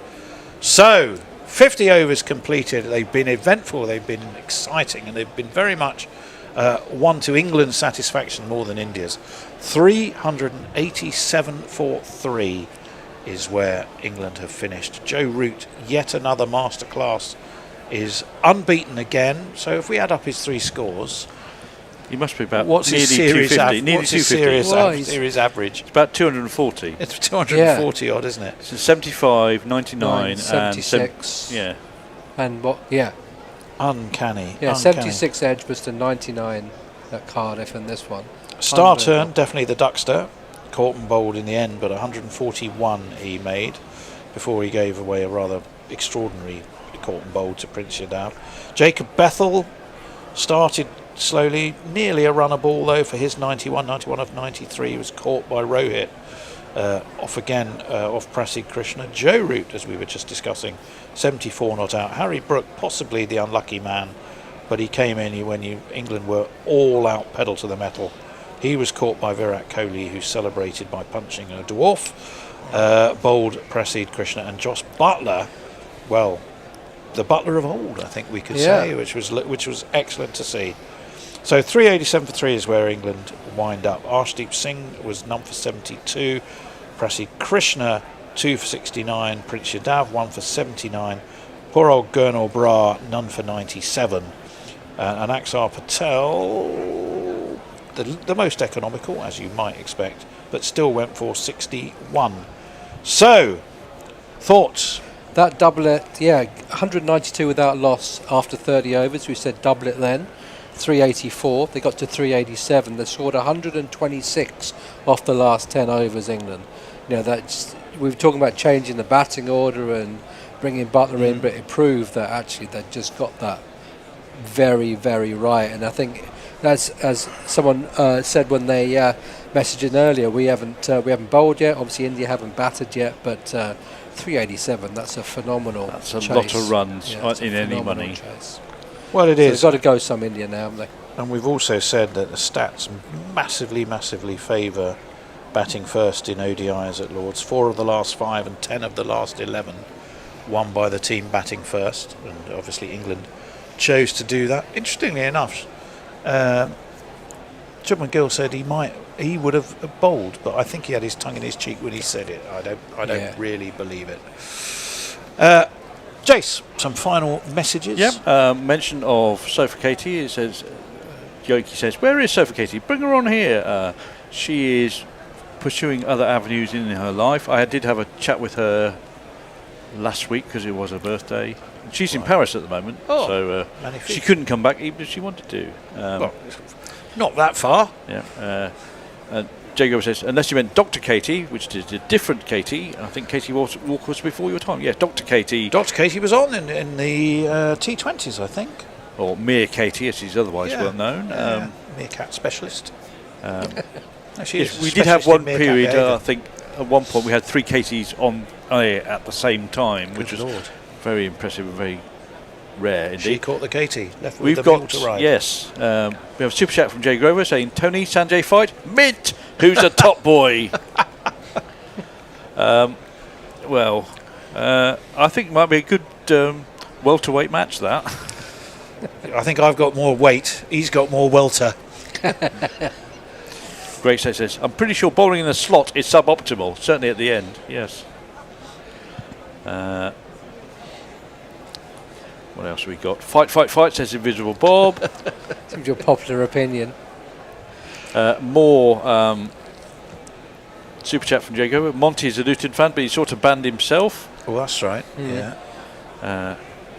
And we've had him on a few times. Frank Rockefeller says, do we have enough to hold them? Yes. Gotta know when to hold them, know when to fold them. Yeah. And I think the rest of that is probably for another time. Lucky Singh says Gambia is going to be sacked today.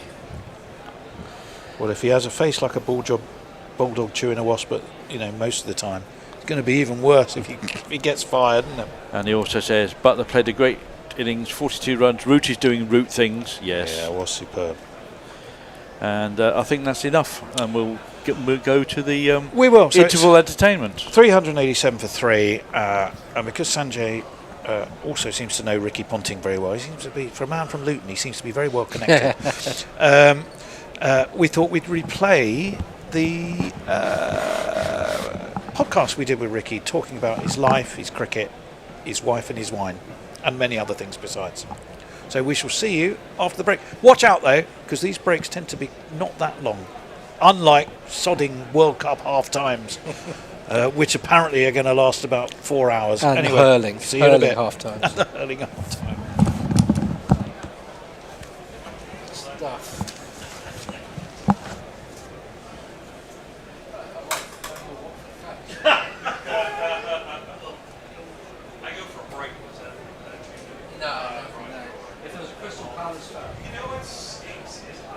What's occurring? Guarantee it, letting you know that our partners are injury lawyers for you. If you've had an accident that wasn't your fault, maybe you got knocked off your bike, or it could be something totally non-cycling related, then call Injury Lawyers for You.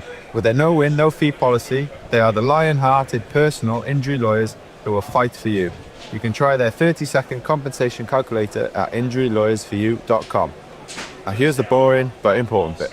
No-win, no-fee agreement claims are subject to eligibility. Fees will be deducted from your compensation if your claim succeeds. Costs may be payable in certain circumstances, including if agreement. Injury Lawyers for You is a consortium of independent law firms authorised and regulated by the Solicitors Regulation Authority. Now, back to the tour. Selling your car can be super simple if you choose We Buy Any Car. Now,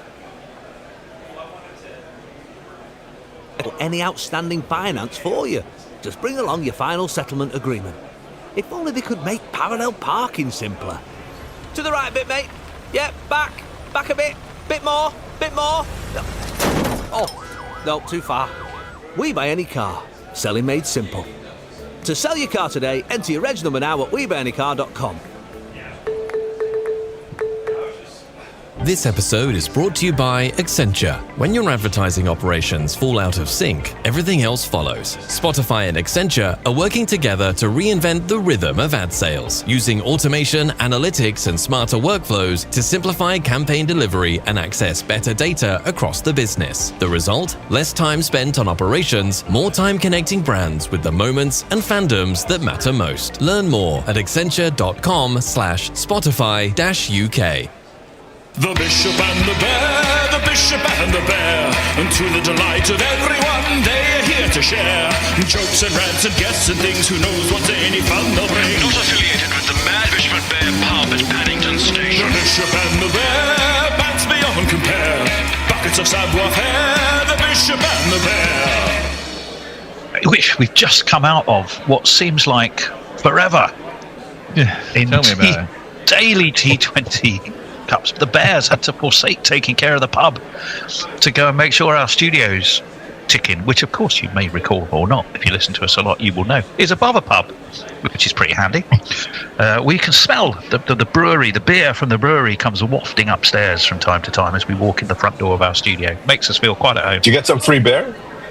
Not yet. No. We actually we have it on a punch list at some point to go and make ourselves known to the landlord. But I look at the group that go in the pub, age-wise, and I look at our average, not necessarily our complete age profile. I'm not sure there's a mix, but there we go. But we will give it a try. Anyway, let's not get too sidetracked. The voice you just heard there was, of course, author, raconteur, general know-it-all about Indian cricket. An Indo Dutta, and happy winner of the World Cup. And goes without saying. Got a satisfied grin on his face, as always. Cheshire Cat. After India's almost inevitable win, I say almost. An Indian Cheshire Cat. An Indian Cheshire. Do they have them in India? Cheshire Cats.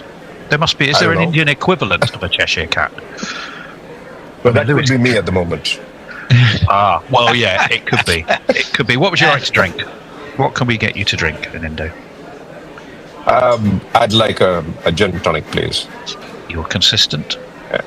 I like it that a man of India always picks a drink that was basically from the Raj, which I'm not sure is the ideal choice, but there we go. You know. Well, it's very medicinal, right? I mean, if they hadn't invented the tonic. Quinine's got loads of quinine. Malaria. Yeah, it's got loads of quinine. That's exactly why it's all about. Anyway, so gin and tonic coming up for you. Let's talk about the T20s, shall we, chaps? Either World T20s. Overall, just judging it as a competition for entertainment value and putting to one side Bear the fact that there might be one or two games you thought, why am I the only one in the studio for... Yeah, very much so, Tony. For UAE battling Canada, you know, which I don't think we did, by the way. What did we think? Do you want to take it in Indo, or do you want me to go? I'll go. All right. I really enjoyed sure. it. I mean, go for it. No, you go for it. Yeah. I like it as a competition. I think they should. I don't mind the fact that it'll be every couple of years. It's better than the IPL by a long shot. It's half the length and more exciting.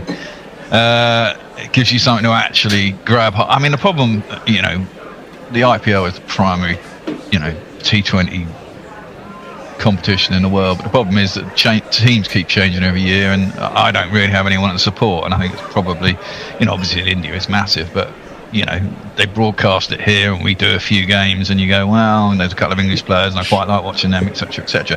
Whereas it's an international competition, right? So you get to support your team and you watch the other teams, you have people you like, people you don't like, and it's short and sharp. It's 4 weeks, there's games every day.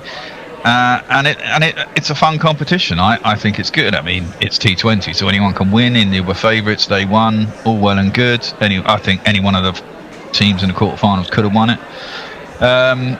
Sorry, not quarterfinals, the semi-finals. But yeah, as a competition, I do enjoy it. I enjoy it much more than the one-day World Cup, which goes on interminably long.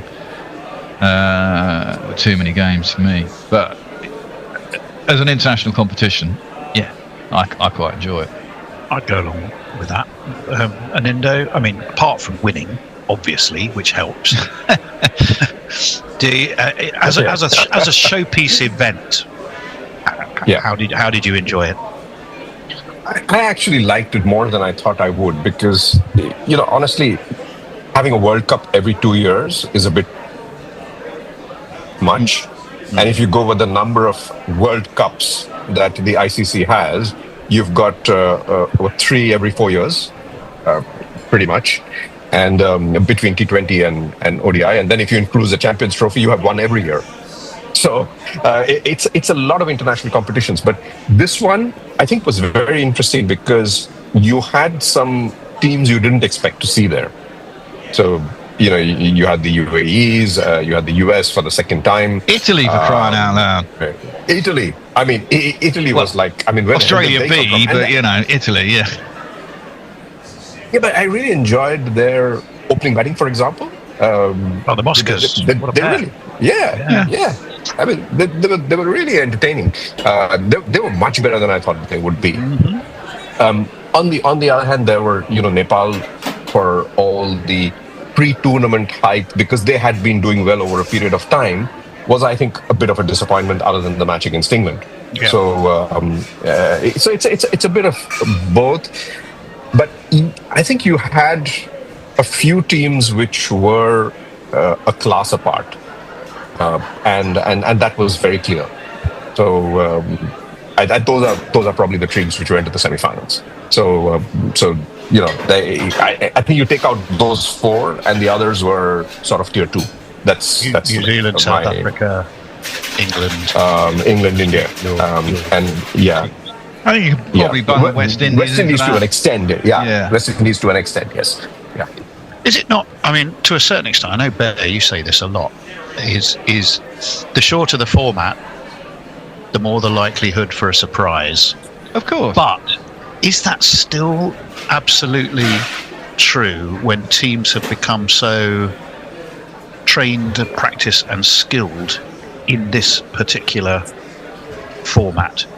I mean, I would have agreed with you up to probably a couple of years ago, but I just have a feeling now that the specialism in it, the ubiquity of it, and therefore the capabilities of the top teams are more of a class apart. I'd say than they had been, I'd literally say just a couple of years ago. I might say more so in the bowling, weirdly. I think in the look, in batting, clearly you've got better batsmen at better sides, but in a biffing competition, if anyone with a bit of nous and a bit of class gets in, I mean, you look at who's the guy, captain of Zimbabwe? Sikandar Raza. Sikandar Raza. Yeah, exactly. The Mosca brothers, things like that. I mean, they both played. One of them played BBL or something. I mean, at the end of the day, they played to a certain standard, and they clearly got an eye, right? And if they get in, they're good for a 60, 70 and 20, 30, 40 balls, and to beat any big side. I mean, look, Zimbabwe beat Australia. Zimbabwe beat Sri Lanka. I mean, okay, you wouldn't call them you wouldn't put them down. They're not technically an associate nation. No, they're not. But I mean, you look what happened to them when they got. They're a surprise package. Yeah, but when they got through to the Super 8. I mean, India under 19 at the moment would beat Australia in T20 cricket. I'm sorry. Yeah, I mean, the team that showed up for Australia was total shite. I mean, it was fun to watch them be so humiliated, but. I mean, they've got better players than that. You'd think. Their bowling unit was decimated, wasn't it? Without the big 3. Yeah. I mean, Starks retired, and to your point, you can't do it without the bowlers, right? It's a format where they have become really so important because otherwise the batters just want to go at it. Yeah. I'm not. I'm not sure I agree with Bear actually, Tony. I'm more on your side on this one because I don't know if you have managed to take a look at the article that I wrote today on the T20 World Cup. I was coming on to do that, but when it comes to shameless self-promotion, you are unparalleled. So absolutely. I mean, who else would do it? I was about to, for you. But you just couldn't wait. I couldn't because you brought up the topic. So I might as well do the self-promotion now. It's not like I get paid for every read, but it's fine. What I think is interesting in that, and what I wrote there is that I wrote this about India, but I think it's equally true about South Africa and England, for example, to name at least two teams. Not so much New Zealand, I think. That the way T20 has evolved over the last 2 years is so much specialization in positions. And that includes the batting. And to a great extent, it is the batting. Because it's also become formulaic in terms of how do you score those number of runs and how do you outscore the opposition. And people have arrived at a formula at the moment. And for that, you need those specialists. So at the top, you need two guys who are going at 200 strike rate. In the middle order, you need people who are 1.5 runs a ball. Otherwise, they don't fit in there. The top four. And then you need these all-rounders. Yeah, so that's what I'm saying. The top 3 or 4 in the last 2 years. Yeah, the last 2 years, that's the formula that they've really come with. And I don't think the other teams are consistently able to do that because maybe they just don't have the talent or the number of people to slot into those positions. That might be. They might know the strategy. I'd agree with that entirely, but consistently that's the case. But my point is, on a one-off day, on a bad day for one team and a very good day for another team, and in a format like a World Cup, you're going to get 1 or 2 games where the minor nation wallops the bigger nation, and that and in that sense, that puts even two major nations. Out, I mean, look at even two major nations. Look at the semi-final, the South Africa New Zealand semi-final. I mean, that was just crazy, right? Yeah, the way that panned out. Yeah, totally. I mean, we all thought South Africa would go through. I thought 177 was a reasonable score, and they knocked it off in 12.5 overs or something. Phil Allen was Then Phil Allen gets out in about the third over of the final, and everyone thinks, and then it all just went downhill from there. And equally, the other semi-final, when you guys got 250 odd, I was thinking, fuck, we're all out for 90 here, chasing an unrealistic score, and then we lost by 6 runs in the end. It was quite mad. But I think that was a strange result. Ultimately, it was down obviously to the unbelievable brilliance of Bethel, but you've also got to look at the drop catch by the fucking skipper. You can't look at that, and he's held his hands up since then and gone, yes, I think that lost us the final. What else can you say? And it did play on his mind, and he was very honest. But you've also got how close to Tony? Sorry. No, go for it. No, I was going to say, but you've also got to look.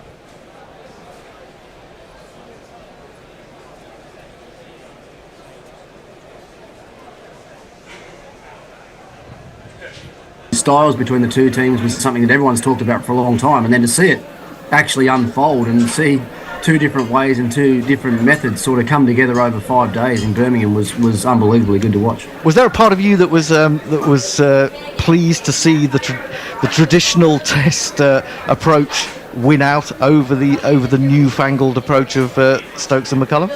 Well, only because it was Australia that was playing that way.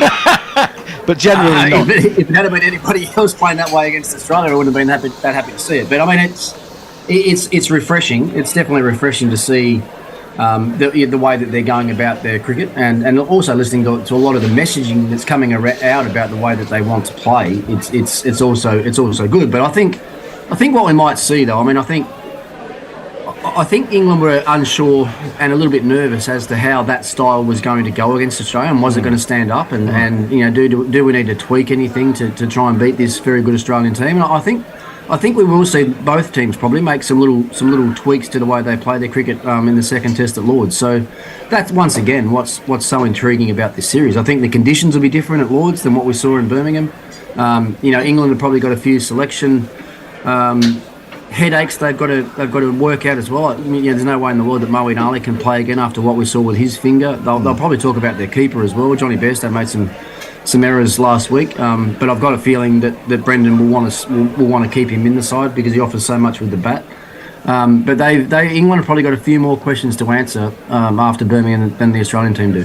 Yeah, I think you're absolutely right. I mean, I just wanted to talk a little bit about Pat Cummins because he's a player that well, certainly I, and I think the rest of us on Guerrilla Cricket admire greatly. I mean, from the very start of his career when he burst onto the scene, and then the injury troubles that he has, and of course going back to the India tour, he had to go back from the India tour because he had his mother was very unwell. I mean, amazing that he could come out and perform like that. I mean, you probably know the guy quite well. I mean, what has he been going through? Yeah, I know Pat really well. I actually handed him his baggy green cap as a 17-year-old in Johannesburg a number of years ago now. So, I played a bit of cricket with Pat. I've watched him develop as a player and as a leader certainly as a leader over the last couple of years now. I mean, things have been tough for him. I think we quite often forget about what these guys go through. We see them on the field, we see them playing their cricket, we make judgments about them as people and cricketers when we don't really know what's actually happening in their personal lives. So Pat's he's had a tough time. His mother passed away, and he had 3 months off cricket before the World Test Championship final, and I think I commentated that game, and I saw him bowling in that game. He looked like he was a long way off his best and a long way off where he needed to be. I think he bowled 10 no balls in that game, which is more than he's bowled in his last 10 Test matches combined. So it was obvious that he was lacking a bit of rhythm, but it didn't take long for him to get it back. I mean, everyone will remember his batting in the last innings of that Test match. But if you wind the clock back another day, he got 4 wickets in England's second innings as well. And as we know with Pat, they're always big wickets too. He gets the big players out. And, they bowled England out for 270. And if they'd have gone on to get 300 plus, then it might have been a different result. So, everyone should think about his all-round game, leadership, batting and bowling, and it'll go down in Ashes history as one of the great Test matches. Yeah, absolutely. I think the time that we thought there's something special happening here was when he got rid of Ollie Pope. I mean, that was almost an unplayable delivery, wasn't it? Yeah, and he's been working on that particular ball for a long time. I mean, the people that haven't watched Pat bowl much you've probably not seen him swing the ball ever. He's more of a seam bowler, run and hit a line and length, and use his scrambled seam deliveries. But he has been working on that particular ball. He bowled it a couple of times in Australia a couple of years ago when India were out. Right. A big hooping in swinger, and he generally tries to bowl it as a Yorker, and he got it spot on to Pope the other day, and it was too good for him. So he's a very skillful individual, no doubt about that. It was kind of odd because we hadn't seen much movement out there at all, had we? And then suddenly he just got hold of the ball and produced an absolute worldie from nowhere, it seemed. Yeah, it was a bizarre game as far as conditions were concerned. I mean, Australia got those conditions, was it late on night, day 3? When cloudy and the lights came on and the ball started to move around a lot. And the interesting thing for me, which was a bit of a topic of debate in the commentary box late on day 5, was, around England taking the new ball or not. Yeah. Because, the old ball was hard to score with, but it was also less likely to get a wicket. When England did take that second new ball late on day 5, we thought that it would present some easier scoring opportunities, and it did. But we also felt that there would be a better chance of getting some wickets. But it actually didn't. It didn't swing at all. The brand new ball right through that Test match in Birmingham didn't move. It wasn't until it got to sort of 15 to 20 overs old and the lacquer came off where the ball started to swing a little bit. And England didn't have enough time in the game to get to that stage where it would start to swing. Yeah, we've been saying that it doesn't seem to swing until a few overs have gone by. I suppose the other thing that was interesting about that was how, as you say, whether to take the new ball. And the fellow commentators were here. I wasn't on air at the time, but I was coming to the door and I was saying to people, "Don't take the new ball, don't take the new ball," because it looked to me as if, as you say, that lack of pace might have been what proved crucial. But it looks like, of course, then Joe Root stayed on, got that wicket of Alex Carey, and after that, Patrick Cummins hit a couple of sixes, and everyone was laughing at me. Yeah, I mean, the other part of that as well is when they did take the new ball, they opted not to give it to James Anderson, which was a little bit strange. Do you think it was just because he'd just seen a little bit off colour in this test? I mean, not quite the man that we know him to be. Well, he said that as well. But if you watched him, I mean, it didn't look like he was that much off the mark. You're talking about England's leading ever Test wicket taker. And an Ashes Test match on the line. I know where I'm throwing the ball. Well, I'm throwing the ball straight to him. I mean, if Glenn McGrath's in my side and he wasn't at his absolute best, I still know where I'm going. I'm giving it to him because I know he'll get the job done more often than not, regardless of how good a touch he's in. So your advice to Ben Stokes would have been to turn to Jimmy Anderson. Oh well, mate, hindsight's a wonderful thing. It might have been the same result back then, but if you're just playing percentages, which I mean, as a captain, a lot of the time you have to just play the percentages and think about what's the most likely scenario here. Like if you look at, I mean, you can answer this question yourself. If who's more likely to get you a Test match wicket, James Anderson or Ollie Robinson? I know which one I'm going to. Yeah, very, very, very fair point. Now let's move on from the Test match. We'll probably return to it as we go through the interview. But let's talk about, well, one of the reasons that we're here is because you've now got your own wine label, which we are proudly drinking and showing off to various people. Now, the first one that we've got here is the Mowbray Boy Pinot Noir. Tell us about your journey into wine, how you got into it, and how you've come to have your own wine label. Well, firstly, you're making me very jealous. I'm sitting there watching you drinking wine. I'm sitting here with a big bottle of water beside me. This is not the way it's supposed to be. This is Guerrilla, mate. This is Guerrilla, mate. Come on in. Come and join us. I was going to say, next time I'll do this in studio rather than... Yeah, absolutely. Yeah. Our journey into wine. Well, I mean, my wife and I are both avid wine drinkers, if you like. You know, through my playing career, I was lucky to travel, lots of different countries around the world. I'll rewind it. I was actually introduced to wine mainly through my wife. My background and upbringing in the northern suburbs of Tasmania, Launceston, on the, almost brought up on the wrong side of the tracks, if you like. Yeah. I wasn't sitting around the dinner table having a glass of Pinot with my dinner. That's for sure. It was very much a barbecue and a beer sort of upbringing that I had. But once I played a lot of cricket for Australia, a lot of the more senior guys in the team would have a couple of beers at the end of the day's play and then move on to a glass of wine. I met my wife and she she was a wine drinker, and so early days when we were dating, I'd take her out for dinner and look on the wine list and try and find the most expensive bottle of wine and try and impress her.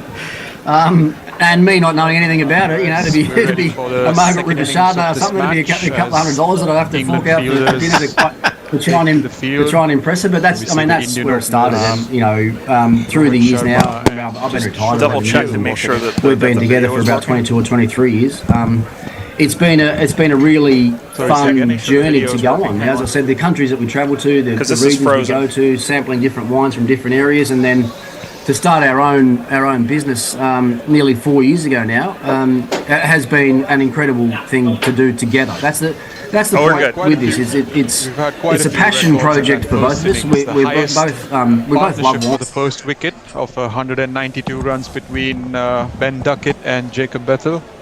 Highest individual ODI score at Lord's by Ben Duckett with his 141, surpassing the great Vivian Richards. Then we had the highest ODI total at Lord's of obviously 387. Few viewers might remember India's legendary chase here in 2002 when they chased down England's 325 to win the NatWest ODI series. They'll need that and some more. Much more than that to come close to today's total. Records these days are all there to be broken.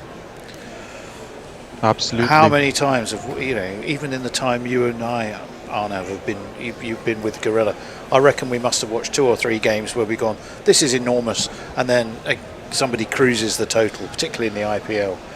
So IPL and the World Cup, T20 World Cup. Yeah, records can so easily be smashed. Anyway, we'll let you pick up the story from here.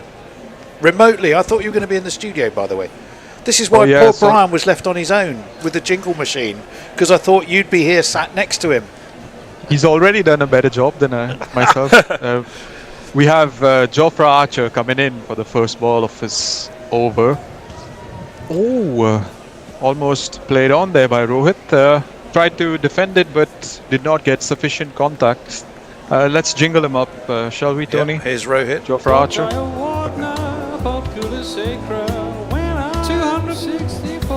And here's Jofra. He will break your helmet, break your heart. Hotter than lava, cooler than Bogart. In your face, at your stumps, on your toes, on your mum. Jofra.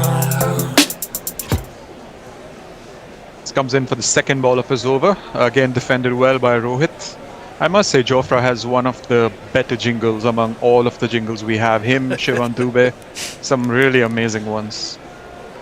I think my favorite of all of them is Chris Jordan's. It sounds like like a choir singing it. Oh, Chris Jordan. Oh wow! Yeah. Haven't quite heard that. I mean, that's probably going back a little ways, but probably yeah. You mentioned you were introduced to Guerrilla Cricket in 2019, right? So yes. Probably around then, because he was still in the side back then, and yes, integral part of the 2010's ODI side as Archer's in for his third delivery. Stroke to the offside by Rohit. Good single, quick single, and Harry Brooks slightly slipped as he completed that throw, and oh, luckily he's not injured himself, but seemed like he fell as he completed the throw, and the batters take the single. Did nearly split his difference. It was one of those awkward falls. One leg went one way and the other went the other direction. Also, to add to the statistics, it is the highest run rate in a regulation first innings at Lord's. England did get 8 and over in a 39 over rain shortened affair against Australia 2 years ago. Cheers for that. As Jofra comes in, fourth delivery, well left by Gill. Gill had a decent knock in the first match, scoring 80 before he had to leave the field due to an injury, and the other batters took over from him.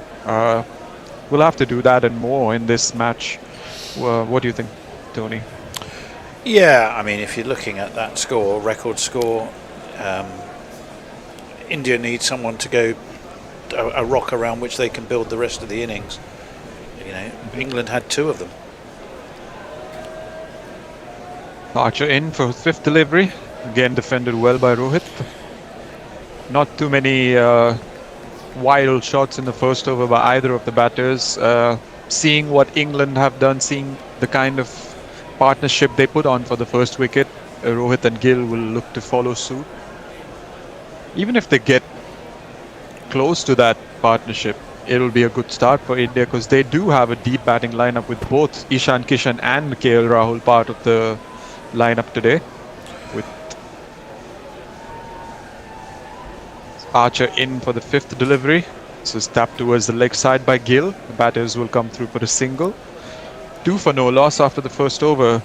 One Brian? small crumb of comfort for India is that they do have the highest run chase, albeit it was 326, but it was against England in 2002.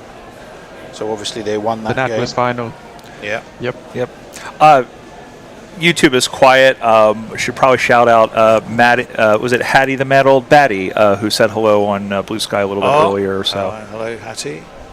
it was. Hopefully she's still listening. That was a little. It was a little while ago. I would hope so. I'm sure. Everybody, I think this is the post-interval shake off the old cobwebs and stuff. She made it into our group discussion this morning of our listeners and tweeters who we know by name because they're regular, as Matty the Mad Old Bat Out of Hell. So she was she made the music smash with listeners.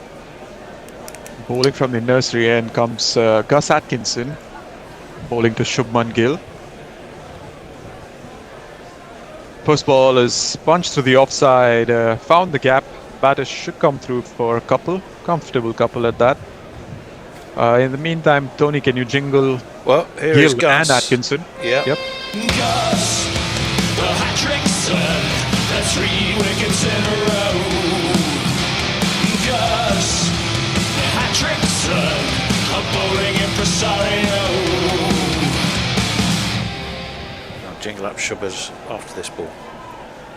Shubbers, as Tony endearingly calls him. I love that nickname, honestly, because he doesn't have an Indian nickname as the second ball of the over is a dot ball. That's so unfair. They just call him Prince, that's so lazy, I feel. Like, you should have a nickname based on his name as well. Well, especially if you've actually got a Prince in the side. Yeah. Right, well, here he is. It's Gilly, Gilly, Austin, Tether, Katzenell, and Bogan by the sea. I don't understand that jingle. Me neither, but it sounds nice. If Mog's listening, what's the thinking behind that jingle? If indeed it's one of yours. It's third ball of the over, tap to point, no run. Sounds like it's from a musical from before my time. Maybe not yours, but before mine. And don't bring Messi into this conversation then. Yeah.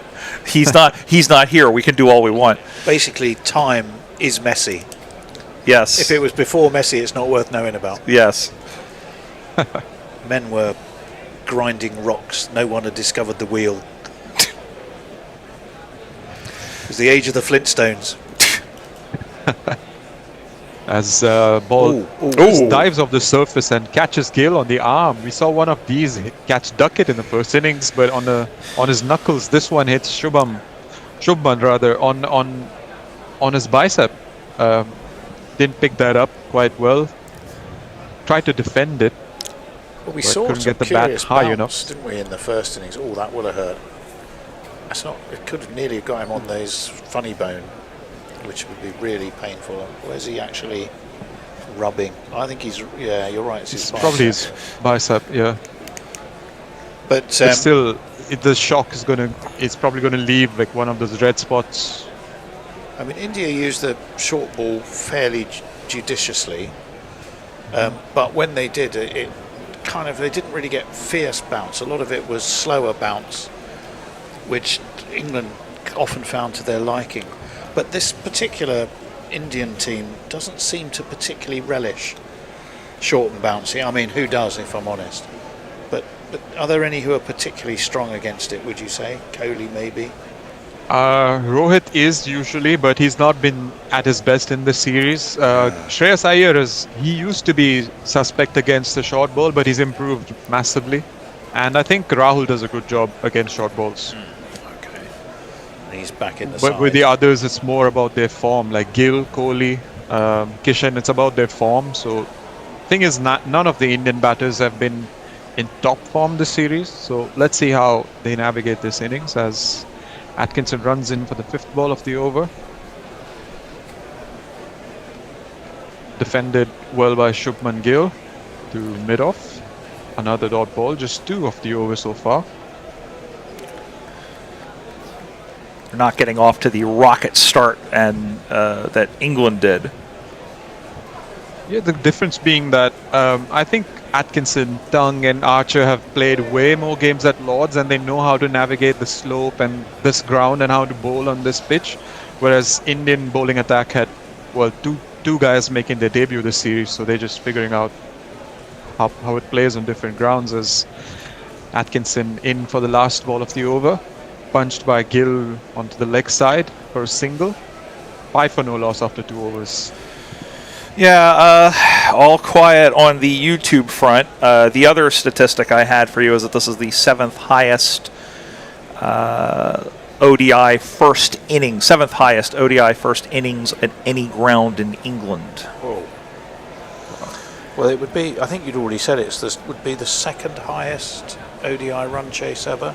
Successful, if they get that. Yes. 435, South Africa hunted down in that bonkers game at the Wanderers against Australia. That was 2006. Some game that. It's Archer back in for his second over. Well, the second Gill one? tries to. Sorry, Arne, Yeah. go on. No, after you. I meant Archer's second over. Yeah. So Gill tries to cut it through the offside, but swing and a miss through to Josh Butler. You were saying, Tony? Well, the Netherlands made 374 for 9 versus the West Indies. Wow. Which was at the Tashinga Sports Club. Where's that?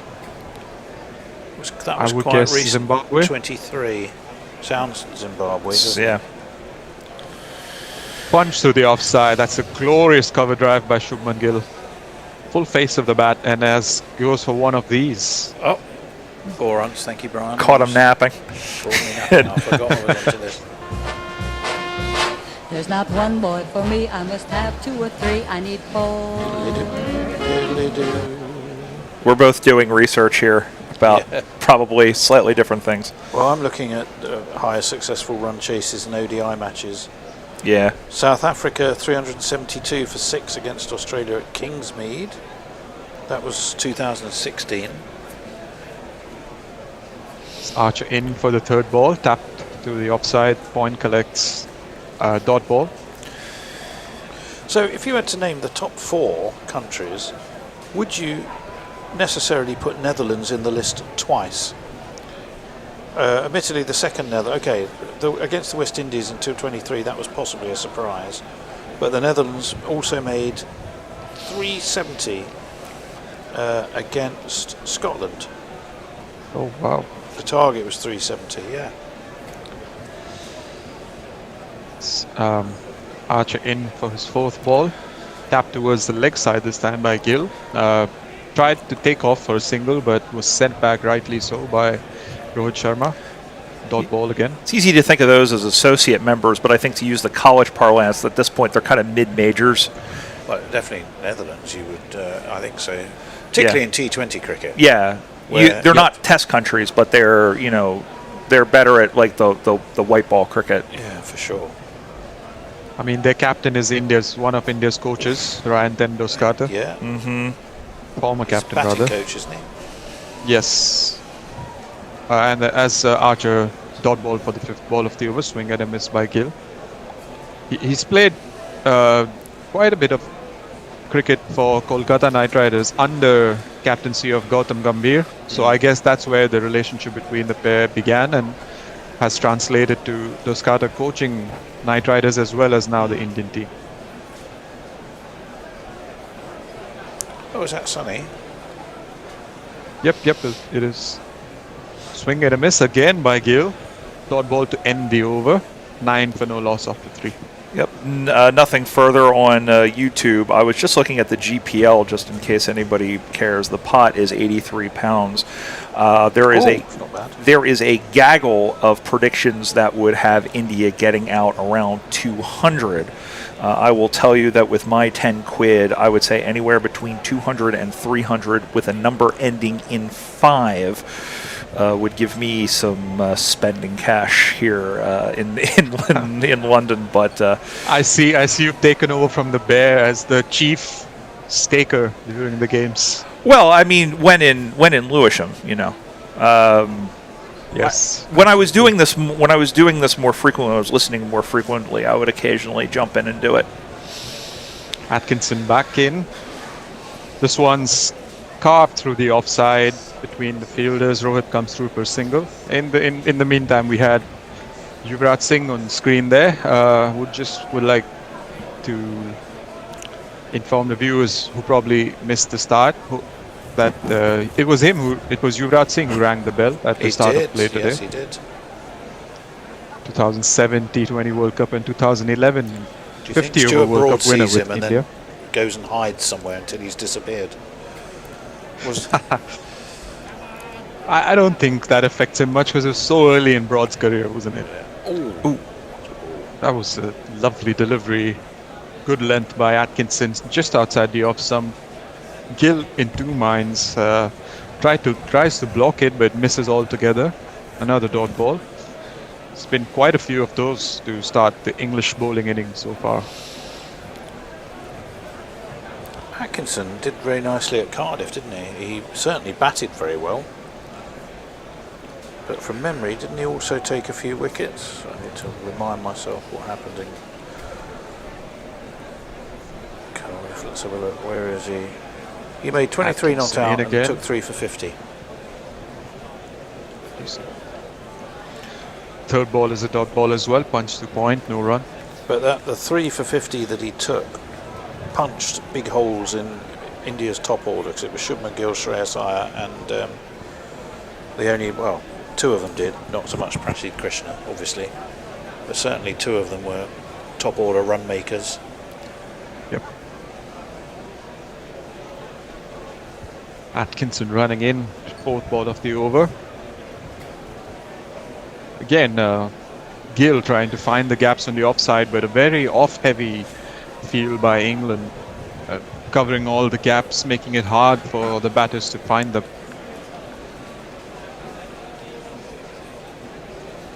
And obviously good discipline by the bowlers with their lines and lengths.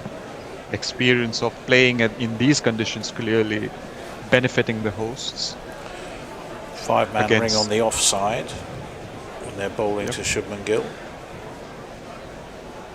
That's another dot ball, 4th consecutive dot. Just the 1 run of the over so far, 5 deliveries. Yeah, I think mean, this England is the right started start. reasonably conservatively, but they at one point they accelerated up to 8 or so during the power play, then scaled back a little bit. Obviously, the loss of the first wicket, which was who went first? Bethell, didn't he? But that was a long way into the piece before England lost their first wicket. Yep. More than halfway through the innings, as this one, last ball of the over, blocked by Gill, who's 8 for 8 of 20 deliveries. India 10 for no loss after 4.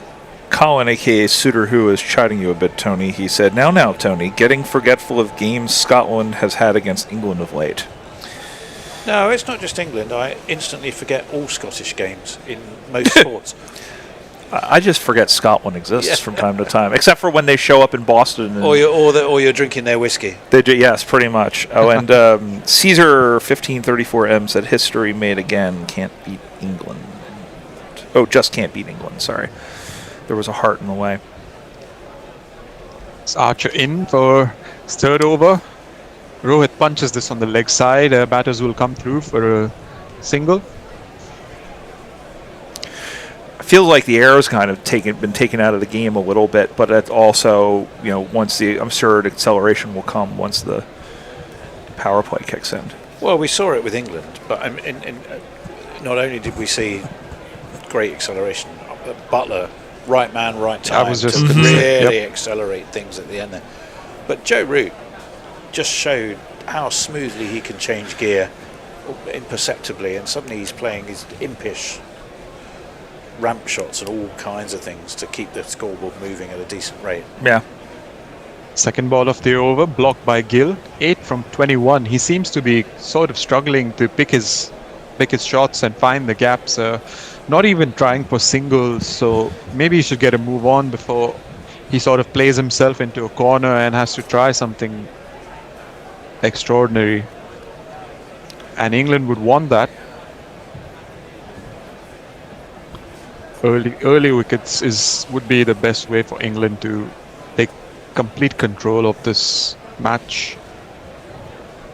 As there we go. There we go. Cut through the offside by Gill, one of his favorite shots. Sunil Gavaskar calls it the short arm jab. It's one of these. 4 on the floor, and one more 4 than the 4 before. That's what 4s are for, to get funky on the dance floor.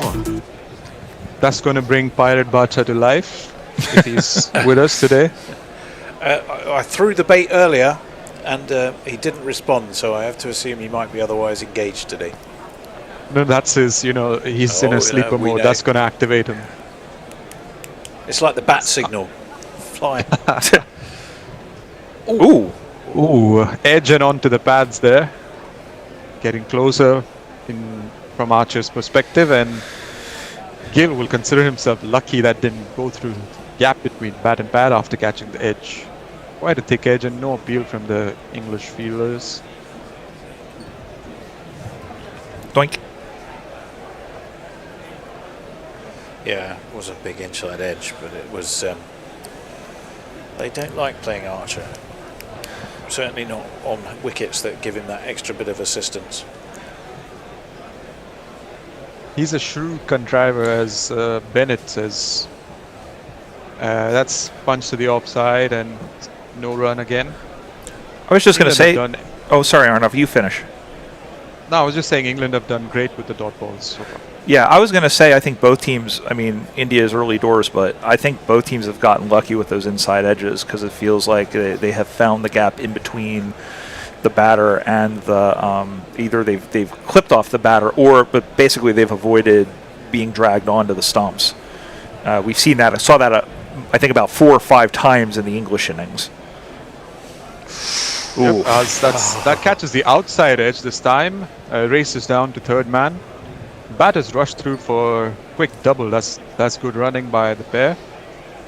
End of the over. 17 runs. Played it nicely. No loss. Soft hands, as they say, because he kept it down, even though it went through second slip. And I think it would have pitched well short. We've woken up on social media. Jay Grover said, "Hooray! I thought Brian had left. What a treat after coming back from the shop. This will be my last spell. I'll be leaving after the 10th over to rejoin whatever it is my family's doing in town. Watching U.S. adverts on my VPN is a fucking trip. If it wasn't for the ever-presence of my relatives, I like to deny Scotland's existence and all." Eric J001 saying, "A heady cocktail of rugby league listening to Guerrilla Cricket with just a dash of F1. Oh yeah, Spa Grand Prix, one of the best Grand Prix of the year. Is it Spa? Francorchamps, yeah. Yep. Isn't that what the longest Grand Prix is? It is. I thought it was. It is. It is, especially after they shortened Hockenheimring in Germany. Yeah. Atkinson back in for his third over. Kept low. It's one left. Yeah, it did keep low. I think the expression on Rohit's face would suggest he wasn't happy with how that bounced. This will show you how unfortunately American I am. The only reason I know of Spa-Francorchamps. Do you find yourself constantly apologising for your American? Yes, pretty much. No, since the last election. Pretty much. No, I was going to say I know because it looks like a gun. Oh. Well, yeah. I will have something to add to that after this ball. I was going to say, you stopped mid-point. It's defended by Rohit, back to the bowler. Carry on, Brian. Yeah, we're staying near Regent's Park, and I found myself outside the pub watching the England-Argentina game the other night, and I managed to keep, there were 2 gentlemen sitting next to me, and I was keeping a low profile, and the referee was American, Ishmael Elfath, who, by the way, is terrible. And I've seen him referee so many times in Major League Soccer, and they were like, "What is wrong with this referee?" And I said, "He sucks. I've seen it." And that was, oh my God, I've exposed myself. But no, it was actually a really good crowd, which was fun. But just the accent and that cutting through. Throw it down the wicket, swings and catches a thick outside edge. Couple of bounces for a boundary.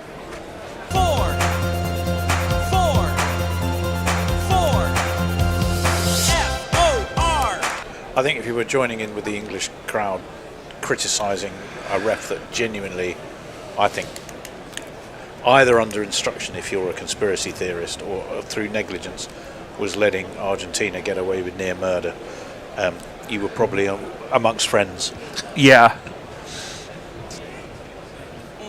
Atkinson in for the 4th ball of the over.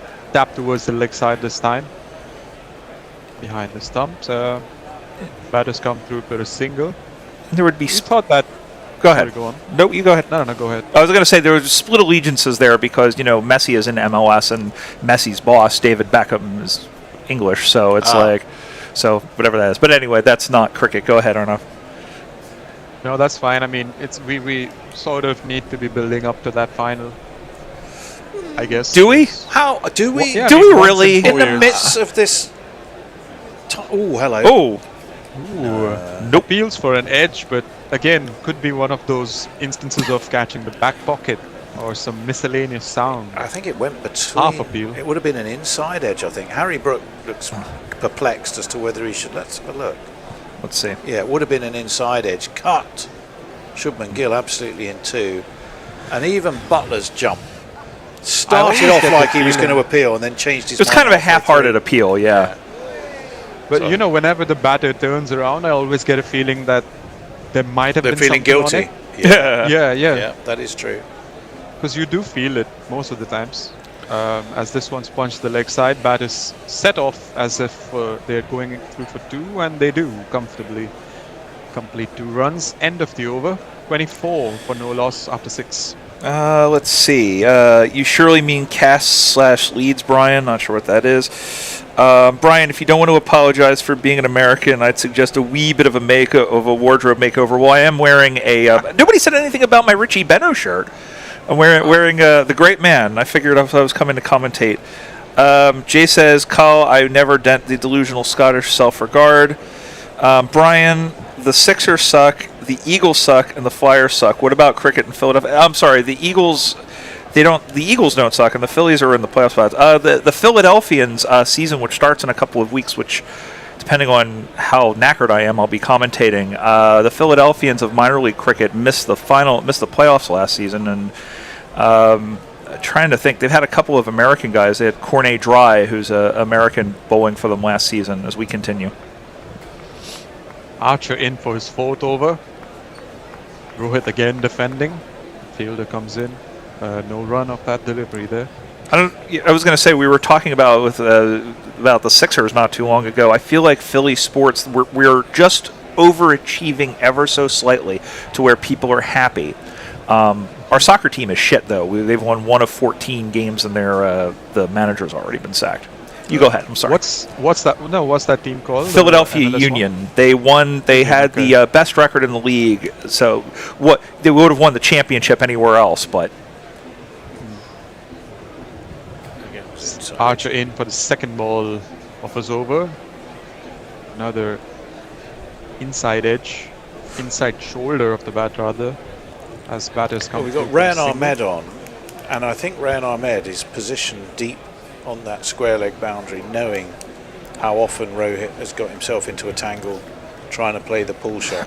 I'd be tempted, by the way, to have a forward short leg for these first few overs. India, neither of these two seem very comfortable about short pitch balls, and you've got Archer and Atkinson who can unleash them at pace. I'd try it for a few overs. Is Archer in for his 3rd delivery of the over. Punched to short mid-wicket rather. No run there again. It's a good point you make, Tony, but do you think Brook has that kind of a mindset where he's going to tinker with the field to make the batsman play shots? At this stage, obviously, so early in the innings. I don't know. Maybe a bit of an input from Joe Root, just nudging the young captain. Young captains need good advice. This one's punched down the ground, fielder covers. No run again. Gill, 16 of 29. Quite slow by his standards, but he usually picks up the pace later in his innings, should he survive. So the main target would be to survive, and it's been a decent start so far. Only sort of 50-50 we had is when Rohit came down the track and edged one through the slip cordon, over the slip cordon for a 4. Nothing since then. As Archer runs in for the 5th ball of his over. Oh. Lovely pull shot there by Gill. Beats the fielder. He's comfortably going to run away for one of these. Yeah, having said that they're less comfortable against shorter balls, I was certainly got up, but Shubman Gill, who's tall, had plenty of time to turn it. Nearly took square leg umpire's hat off in the process, but it was excellently played. Holds the pose as well. Lovely face of the bat shown and completes the shot with great elegance there. The last ball of the over by Archer. That's well left outside the off stump by Gill. 29 for no loss after 7. Interesting enough, they have put Joe Root, but they've positioned him there for that last ball at short mid-on, or the on Hayden or whatever they call it. But I would have had the man squarer, but there we go. No worries. Mike Rochburn was saying that knackered is not American lingo. Well, I've been hanging out around the Brits and the Aussies too much lately. Brian in Brisbane mentioned that speaking of Scotland, there seems to have been little publicity for the Commonwealth Games starting soon. Well, if I remember correctly, it was awarded to. We're going to have a new bowler here. He gets ready. something you would eat in a deli in New York, I might add. But no, it wasn't in Australia, and then they backed out, so they're now having like a scaled down version of it in Scotland. It may be true. I don't know. Commonwealth Games passes me by generally anyway. It's Josh Sung, the new bowler, into the attack. Starts with one down the leg side to Rohit, and that's a gift for a boundary. The batter was sort of struggling with so many deliveries so far. There's not one boy for me, I must have 2 or 3, I need 4. Tongue love, Josh Tongue. Let's get together. You were referring to with the New York delis? Yes. I was thinking bagel. I was thinking we haven't got a player called Bagel. But you put the tongue in the bagel, presumably. You probably could. Yeah. That's something my parents would eat. Josh Tongue in for the second ball of his over. Swung away on the leg side by Rohit. Has that gone all the way? Yeah. Yep. For 4. For 4, but not for 6. But it's a great shot. 2 + 2 is a member. Loose start from tongue. Loose tongues cost runs. Tony, would you say, having a boundary jingle before the bowler's jingle is a testament to how bad his start has been? It's certainly not ideal. It's like playing the out jingle before you've had played the batsman's jingle, which is having to duck it at Cardiff. 2 consecutive boundaries, Tongue in for the third ball of the over. That's more like it. Yep. This was a good delivery. That's good. Wow. But that's a much better line. Much better line. No run at the How third short ball. to Joe Root? Probably a couple of feet short though, but it was a genuine edge, but kept down well. Yep, this one was onto the wickets, got an edge, but bounced a few feet ahead of Joe Root. Does well to stop it though. No runs on that delivery.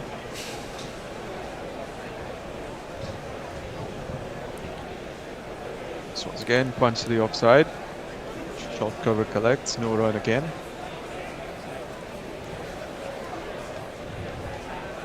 So England beat Argentina at rugby, didn't they? Mm-hmm. Obviously lost at football, but they did beat France. Not that we can get overly excited about an exhibition match with 10 goals. No. That's a highly paying exhibition match. Can England? Well, yeah. Can England do it here? Oh, Stung in for the 5th ball. That's pulled away into the stands for the first 6 of the innings. Rohit Sharma special there. Yeah, that was. I'm sure Rohit will be thrilled because he's playing himself into form here. It's just batters just having short. a discussion in the middle of the pitch, just expressing to each other how glad they are with this bowling change. They've got some pressure off their shoulders. Run rate's picking up as well. 14 runs of this over already. Got 1 delivery left. What do you do if you're Josh Tongue then? I'm thinking you go full Yorker. And then duck. I'm just saying good length outside the off stump just to okay, safe. 2 different ways. Ooh. It was neither, but it was a better ball. On his body. Decent line there. Rohit throws his head back with disappointment. There's no contact on that. 43 for no loss after 8 overs. To quote my 6-year-old, right at the nut. Anyway, Dara Zizi is joining us, and Jay Grover says, "Dara, A up, lad. Tony has a song pun for you." Oh yeah, Dara. We had a number of our favourite, or not favourite, but regular tweeters, messengers, supporters, and we were working our way through a few smashed song titles. Yours was Dara Azizi, Like Sunday Morning, which we thought was quite good, as it was also Sunday morning. There's some strong Chris Berman vibes in this. He used to come up with nicknames for all the players. A couple of my favorite one was there was a player named Jim Deshays, and he was Jim 2 Silhouettes on Deshays. Ah. And Bert Behome Blyleven. You've lost me completely. Just smile and nod. That's what everybody else does. Archer still in the attack, comes in for his first ball of the over. Punch to the leg side and mid-on collects no run. See, Jofra's, it was interesting. Atkinson and Archer seem to have things nicely under control, but clearly in both cases you manage them with a degree of care. You make the change and Josh Tongue really didn't hit his line at all and gave India a little sniff of gaining some initiative in this chase. Absolutely, this one pulled to the leg side, threads the field and it'll run away for a 4. Shubman Gill. 1, 2, 3, 4. Again, the short you can ball. see these. You can see the shorter and good length deliveries slightly drifting on towards the leg side, giving the batters a chance to have a swing at it. And field setting means off dominant field setting means they have enough space on the leg side to attack. This one's punched to mid-off. Batters come through for a quick single. This spell's kind of flown, it seems like. Yeah, but it is. I'm surprised Archer came in for his 5th over. Sorry, Tony, go on. No, I was simply going to say it's flown for India. They're quite happy, I would imagine. Where were England in their power play? 58 without loss. India 10 behind, but they've got 9 balls of it left. You'd back them to be passing into England at this stage. Or at least matching it. Oh, well. Another thickish outside edge. Soft hands again. Beats the fielder at gully. Runs to third man for a single.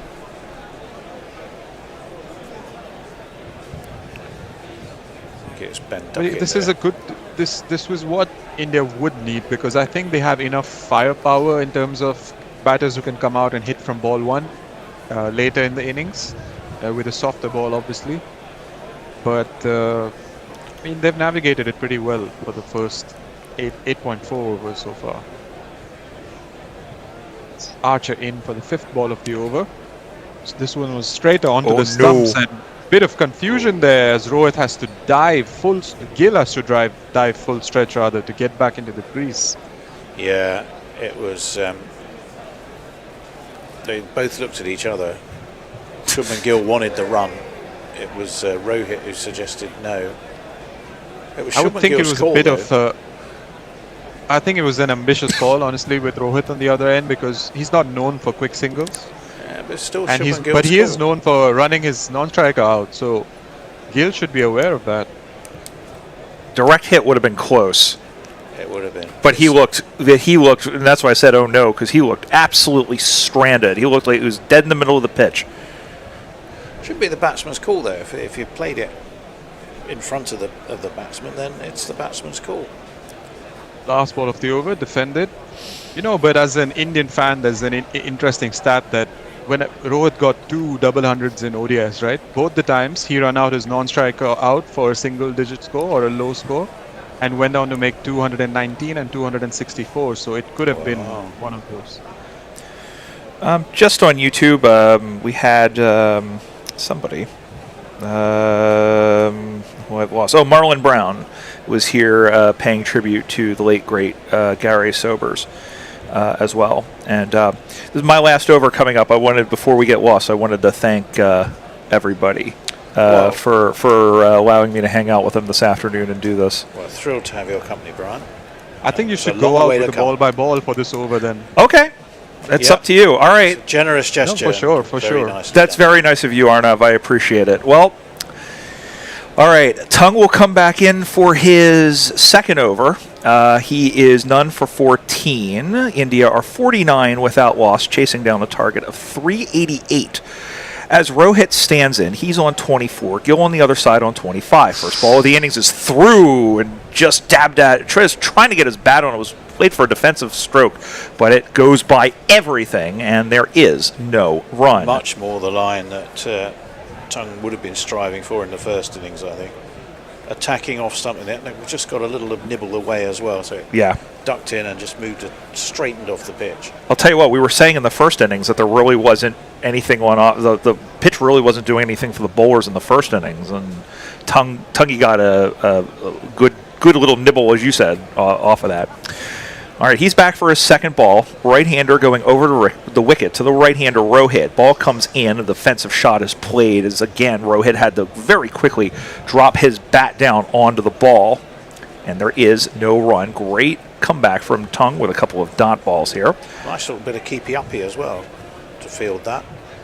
Yep. Flicked it from one foot to the other. This one stayed low as well, didn't it? Yeah, it did, but I mean that doesn't necessarily make it easier to hit.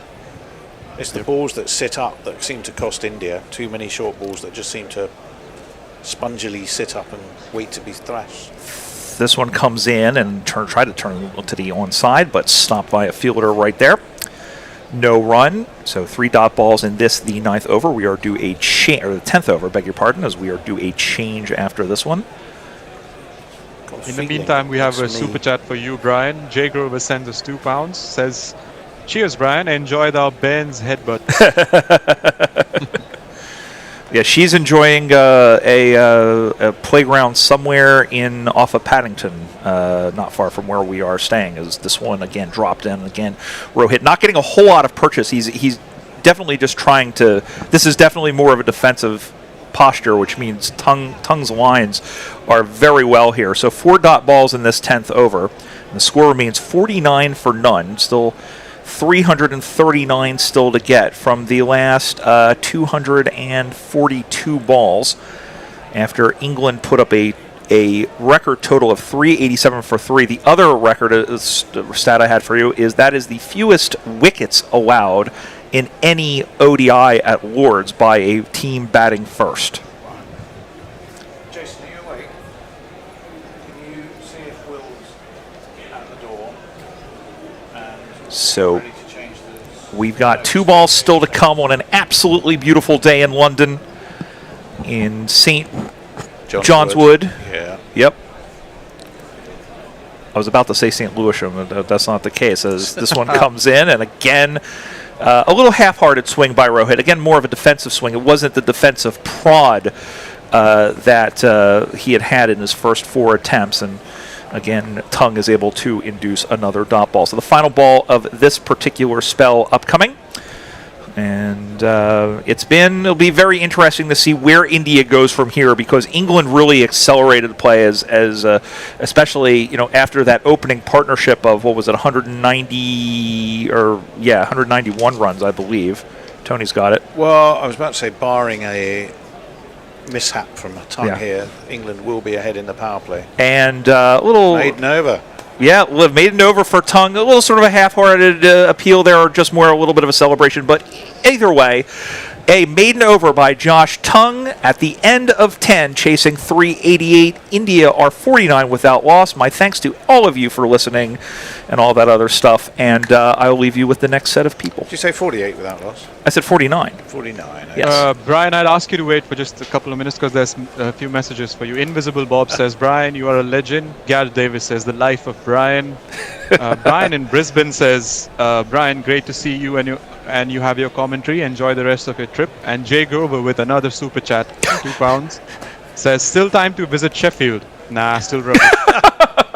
Well, we were sitting here trying to figure out whether we should go to Eastbourne or Seaford or something like that, but I'll take your leave at that. Again, thanks to everybody. Brian, awesome effort. Thank you so much indeed. Cheers, Brian. Thanks, everybody. Travel safely. Message us and let me know where you do end up tomorrow. Will do. Seeing as we've been consulting on possible places to go. What a treat. Come back to Bath. It's the Great Will.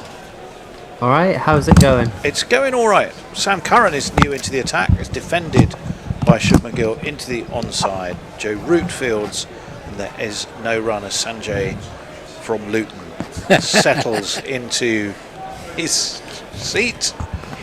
I should jingle up little Sammy if I can find him. Here he is. Sam Curran's gotta shine now. How does he have to play to get some runs now? How many can he make? Well, I can tell you he played pretty well, as are my recollections of Cardiff. Did very nicely indeed. And how nicely, I'm just going to figure out and let you know. I seem to remember he made 20 odd, didn't he? 26 he made and took one for 23. And he took one for 23. You're absolutely right. Kishan caught and bowled. And that was short and on leg side. You don't want to be bowling on leg side, although a deep backward square is Adil Rashid, so it will just be a single. It brings the 50 up. Still 8 short of where England were in their power play, 58 for naught. We're out of the play, 2 balls out of the power play now. And India have hit their 50 landmark. Rohit, 24 of them. Shubman Gill, 26 of them, which will tell the sharp at maths amongst you that there've been no extras and they've all been off the bat. Very true, yeah. There you go. That's good. Good knowledge from one from Watford. Oh, here we go. Well defended, All good, right, and boys, calm full down. onto off stump. So, well, we won't. That's it. That's pretty much done. The when we were watching just now, the India start I thought was quite slow. I mean, but they only ended up 9 runs behind England at the end of the power play. It felt so slow that our very own Jason, you couldn't hear this because you had the cans on, was in a deep slumber with the snores competing with I could see him. News from well, that's why I said when about letting in Will, that we needed to check he was awake first. Will. That's turned round the corner nicely by Rohit. Took its time to get there, but there was no one down at fine leg, and it's going to be for Pennyworth. This is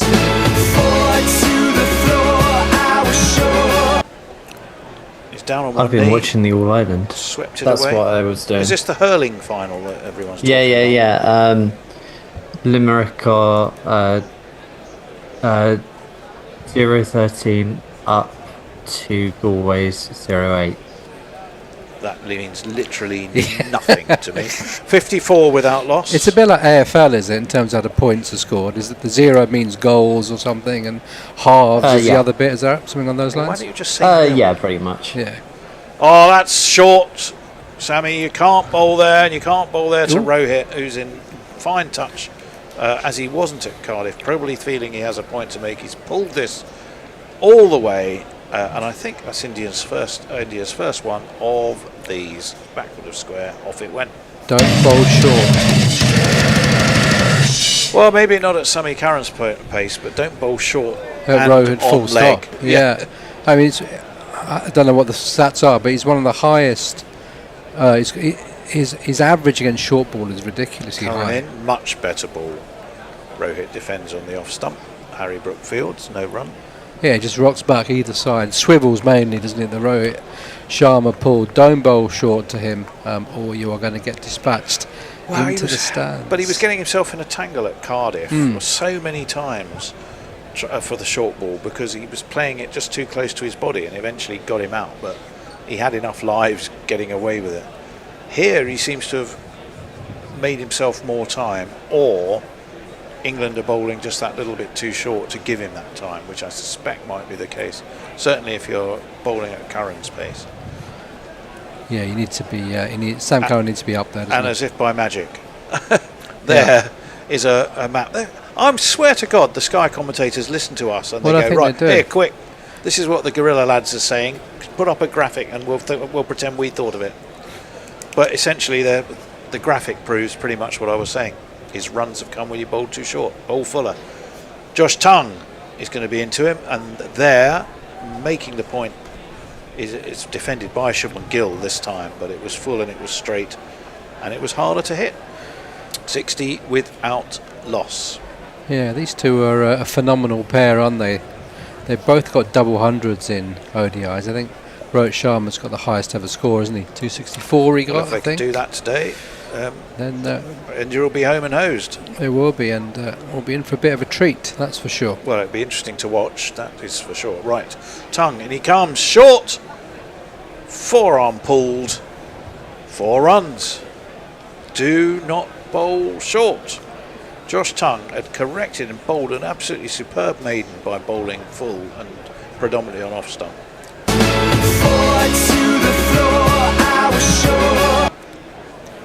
And it almost as if he'd forgotten what worked for him. That said, it was very well played. Actually, I said 4. Oh, it was. Did it hit the back? I think it bounced just before it hit the sponge. The Indians in the crowd are loudly proclaiming 6, so I thought it bounced first. Given Tongue much better ball, although Shubman Gill can steer it to deep backward point. Amble himself a single, so 5 off the first 3 balls. So it's been a curious, I nearly said tongue sandwich. I really don't think I want to call it that. But, you know, expensive first over, an excellent maiden over, and a much more looser over this time. Yeah, I wonder when England will go to Adil Rashid, how early they'll go to try and get some control back. Well, you possibly felt that India left it a little bit late for Axar, one who was their most economical bowler. That's a about 15. Yeah, it's a lively bit of fielding. It was dabbed towards third, but fielded before it got there by a very alert Jacob Bethel, who himself played a terrific knock today. He was very annoyed with himself when he did get out. And it put England in a very, very strong position, one that challenges India to score the second highest successful run chase in ODIs, certainly the highest at Lords. This one is through to Butler, left by Rohit, 34 for him. That England score is also the highest ever List A score at Lords, as well as the one day. Well, there we go. Big runs. That said, how much of a claim is that? Because in the days of bigger hitting, there just hasn't been much List A cricket played at Lords, has there? No, I guess not. But I assume that includes World Cup matches. And if it includes those two, then yes. And that one's swing and a miss, taken low by Joss Butler, ankle high. End of the over, 65. With no damage in the wicket column for India, so they're going along nicely. Will, we have a super chat. Get in. I'm going to jingle that for you. Give me just a second. YouTube right, super chat.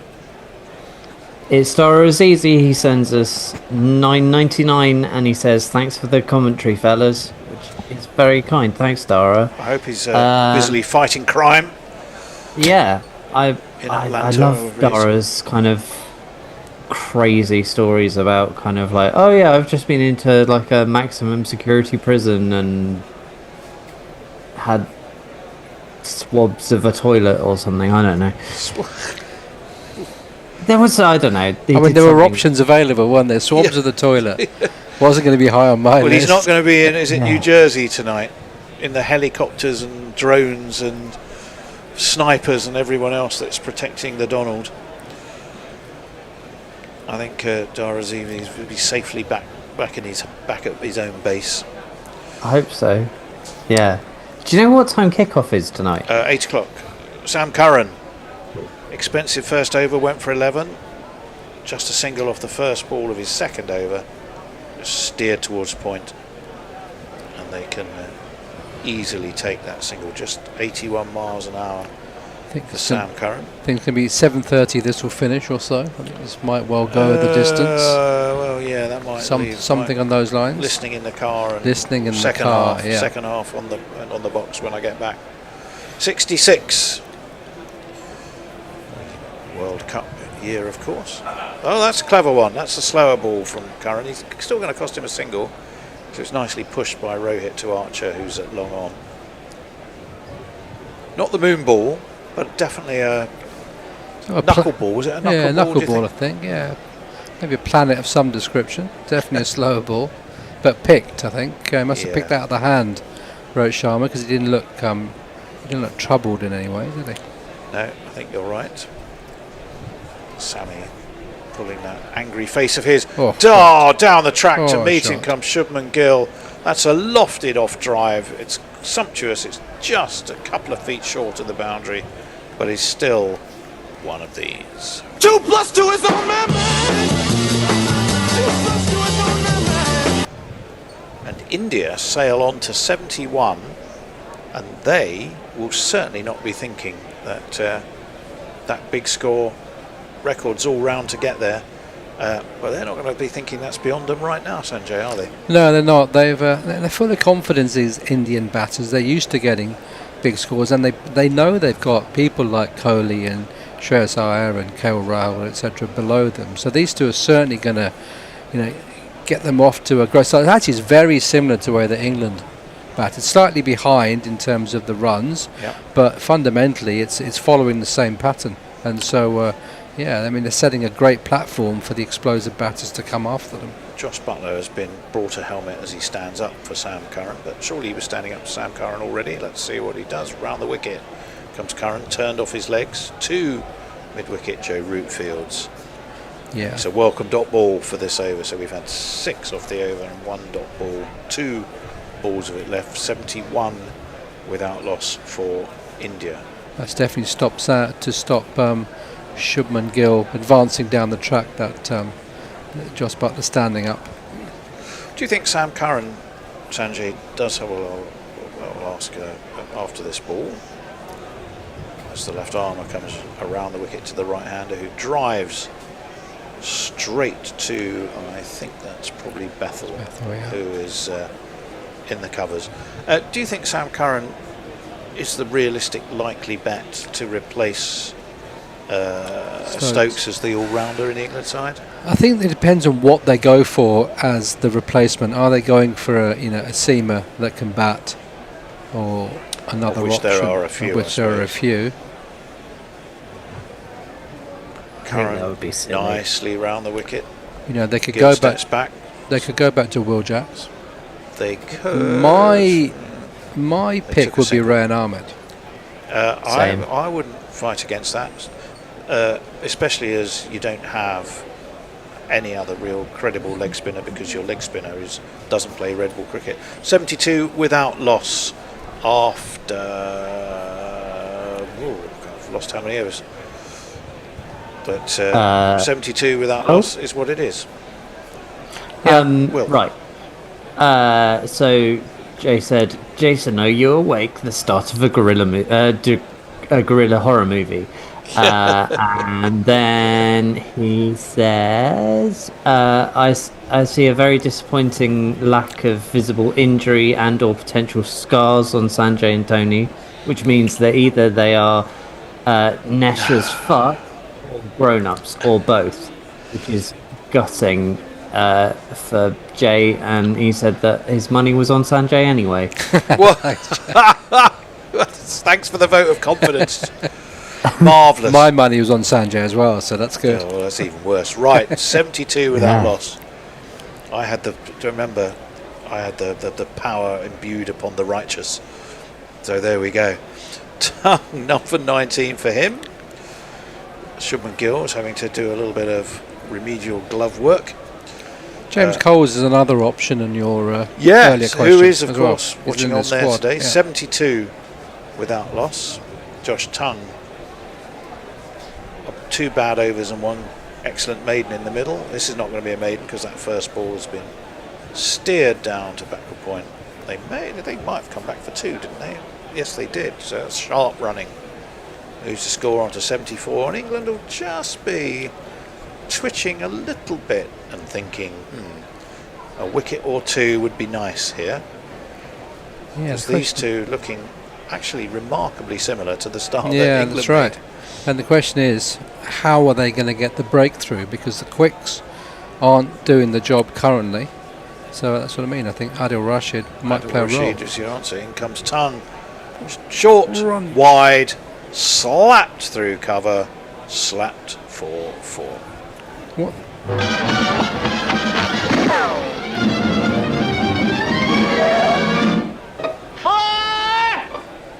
What England do have, apart from Adil Rashid, is that Jacks, Root and Bethel can all bowl spin. If they need to do something that's a bit different. Jacks has been used as something of a partnership breaker of late, and with I think, as I recall, some success at Cardiff. Short and pulled by Shubman Gill. There is a man that it goes straight to. It's Atkinson, pretty square, deep. And Root's a bit of a golden arm, isn't he? Yeah. He's open. Did he open in T20? He's opened in the T20 World Cup a while ago, didn't he? Not sure how much you'd trust him here against these two. Would be a big ask. But I think anything, an over or 2. I mean, it might spectacularly backfire, but an over that might give them something to think about. It might induce a catch, top edge. I mean, it's better than this, I think, at the moment, which the Indians quite like. Tongue in, that's a good ball. Half-hearted shout. Umpire Saggers, who's making a pretty decent poker player. High, don't Harry, think it was yes. high. I thought it was down. You thought high. I thought high, yeah. Well, I'd like to see that again. To me, it was did jag sliding. back a bit, slightly leg-sidey, but I think height mainly for me. Didn't have much going for it, and I think Harry Brook thinks the same. And we will move on. Here it is. The view that will tell us. Yeah, high, and well, it would have been over middle and leg, yeah. So I don't think it was sliding down. Tongue, that's full. Driven through cover. There's a man on the deep cover boundary. It's the Duckster, and they'll take a single. Nice. Right. 8 off the over so far. 1 ball left. Rohit Sharma is this highest scorer of this series so far, 26 in 11 so far. Shubham Gill obviously got that 80 odd not out, or 80 not out at Edgbaston, so he's got some runs. He's got some runs here as well, 44 or 49. Well, they seem to have decided that Josh Tongue is the man to attack. And with that said, it's a little bit outside edgy. It's gone down to deep third. They will only take a single, possibly hit that too well. 81 without loss after 14, Will. So Muttley says, back from a nap. We've got this, England. Good to see you, Will. Love and sausages. Love and sausages to you, Muttley. Tim Wilton Davis says, England win everything. Rugby, football, cricket. It's coming home. But England don't win everything at the right time. So it's a slightly tricky thing, isn't it? Jay says, I was just trying to find out what Curry Bethel nicked from Sobers, and their relationship is really quite heartwarming. I didn't know that they were sort of like, I didn't know that. Well, here is that change we've been talking about. It is going to be Adil Rashid on the 45. Here he is. Adil Rashid on the 45. Adil Rashid on the 45. Adil Rashid on the 45. It's going to be in. Throws it up wide of Shubman Gill's off stump. It's upish, but it's beautifully placed, threaded between deep extra cover and deep cover, and will go all the way for 4 runs. And if you kids can't listen, and you bound to see the way you get shot for crossing a boundary, Shubman Gill is a look of a man who didn't think he got all of that.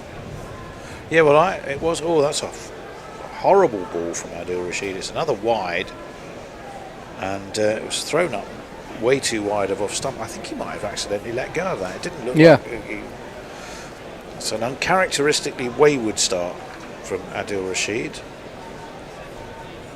What's he going to do? That's a much better ball. It does straighten a little bit, little hint of turn, nothing more. Defended. Going back to your point, Will, it was Sir Garfield Sobers that spotted Jacob Bethel playing in Barbados and sent him over to school here. The connection. Yeah. Okay, I didn't know that. That's really, really cool.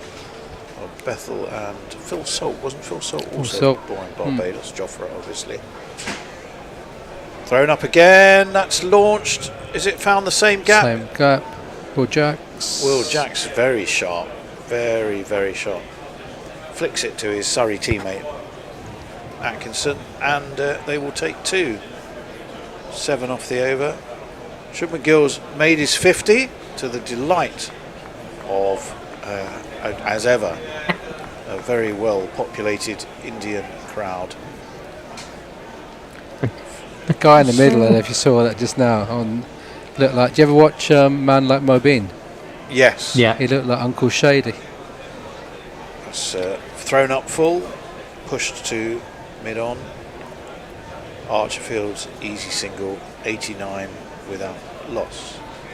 Yeah, the Bear now decides to pop in after Brian has left. Immaculate timing. With the IT all working And the IT problem fixed. Brian departed. The bear appears. The man who broke it. Yeah, he didn't break it, poor lad. Well, we can say that he's not here. We can say anything we like now. Of course, he broke it. Yeah, it was Brian's fault. Flatter. That's better, flatter indeed, and defended with a full face of the bat though by Rohit. But not causing any problems. No. There's not much spin in this pitch, is there? Indeed not. Axel Patel didn't really spin it either. That's a good ball. It's when he throws it up, he seems to get that little bit of extra bit drift in the air. We haven't seen a googly, but then if it's not turning much, it'd be hard to tell. It's the end of his first over. It's gone for 8. It's 89 without loss after 15. Will. Wasn't Mark Silcox a teacher before he was an actor? Eh? Is that a tweet? Yeah, that's Uncle Shady, isn't it? Oh right. That was just I was just talking about. Yeah. Sorry, Gus Khan was in that. Gus Khan was a teacher. Yeah, before he became an actor, wasn't he? Gus was a teacher. Yeah. We've got a super chat. It's Jay Grover. He sends us a £5 and says, "I officially apologise to Tony for doubting his street fighting abilities, but the lad's a proper terror on the terraces." That is 100% true. Tony's an absolute tear-up. Yeah, no, probably not these days. Normally, Yeah. I'm too full of red wine by the time I get to the ground these days to be too much of a threat to anybody. 89 without loss.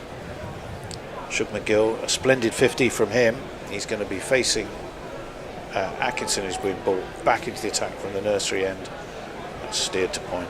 I'm not sure fighting in corporate hospitality goes down that well. So. Not always corporate hospitality. I mean, I've done one season of corporate hospitality. It's the year we went down with a record number of home defeats, and it was utterly miserable. Although the corporate hospitality was fun. 89 without loss.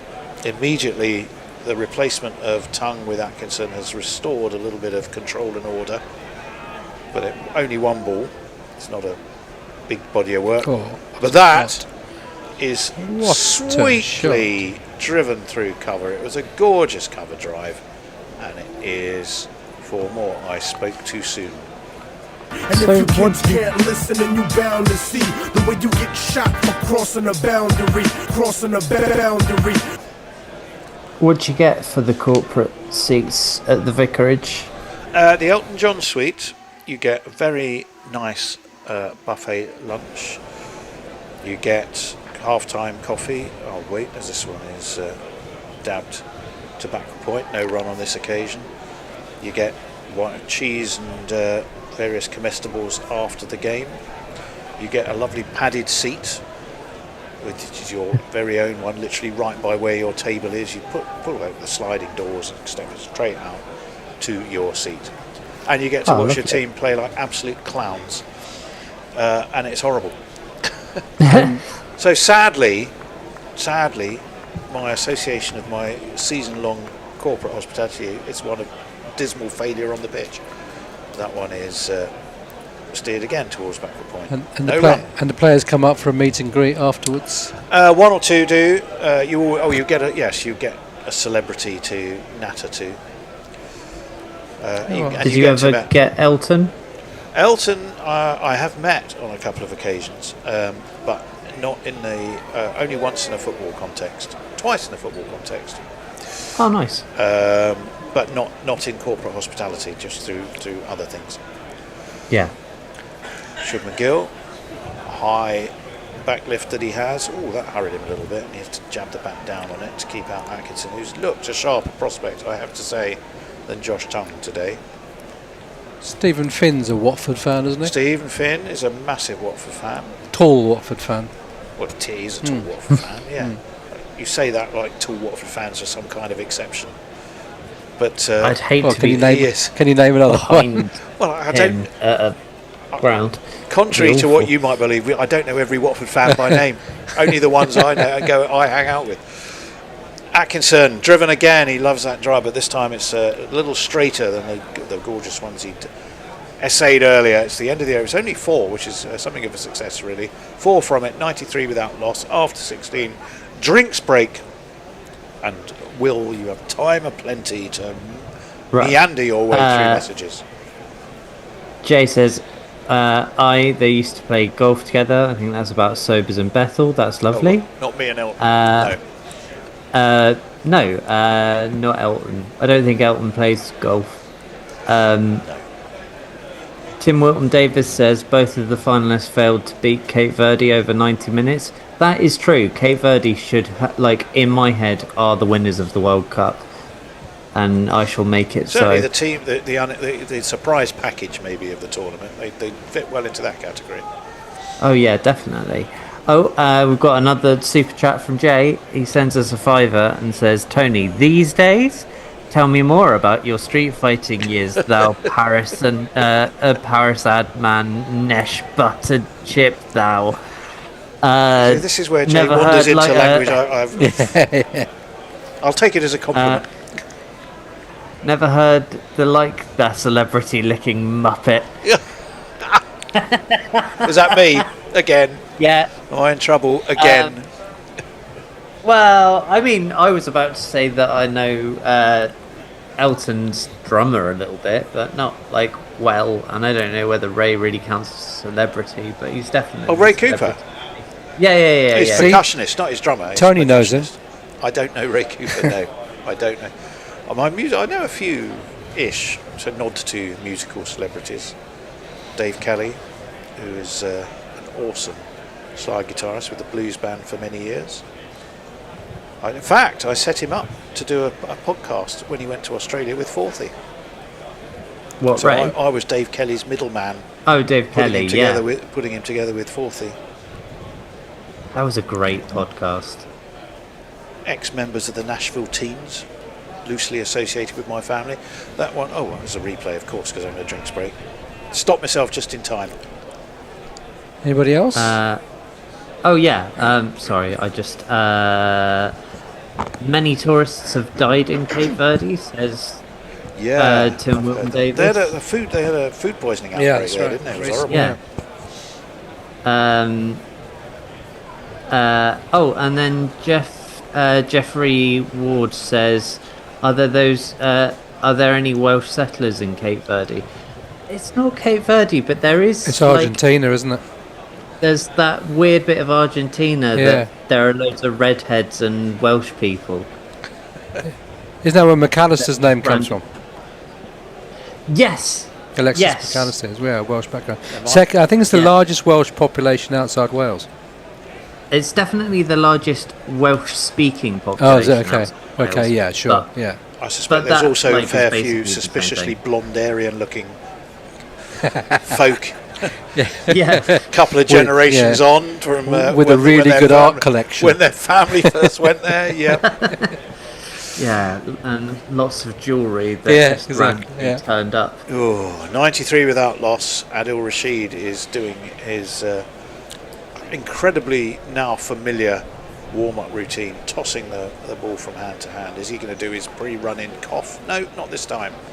He's getting straight into his work, and he comes over the wicket, throws it up.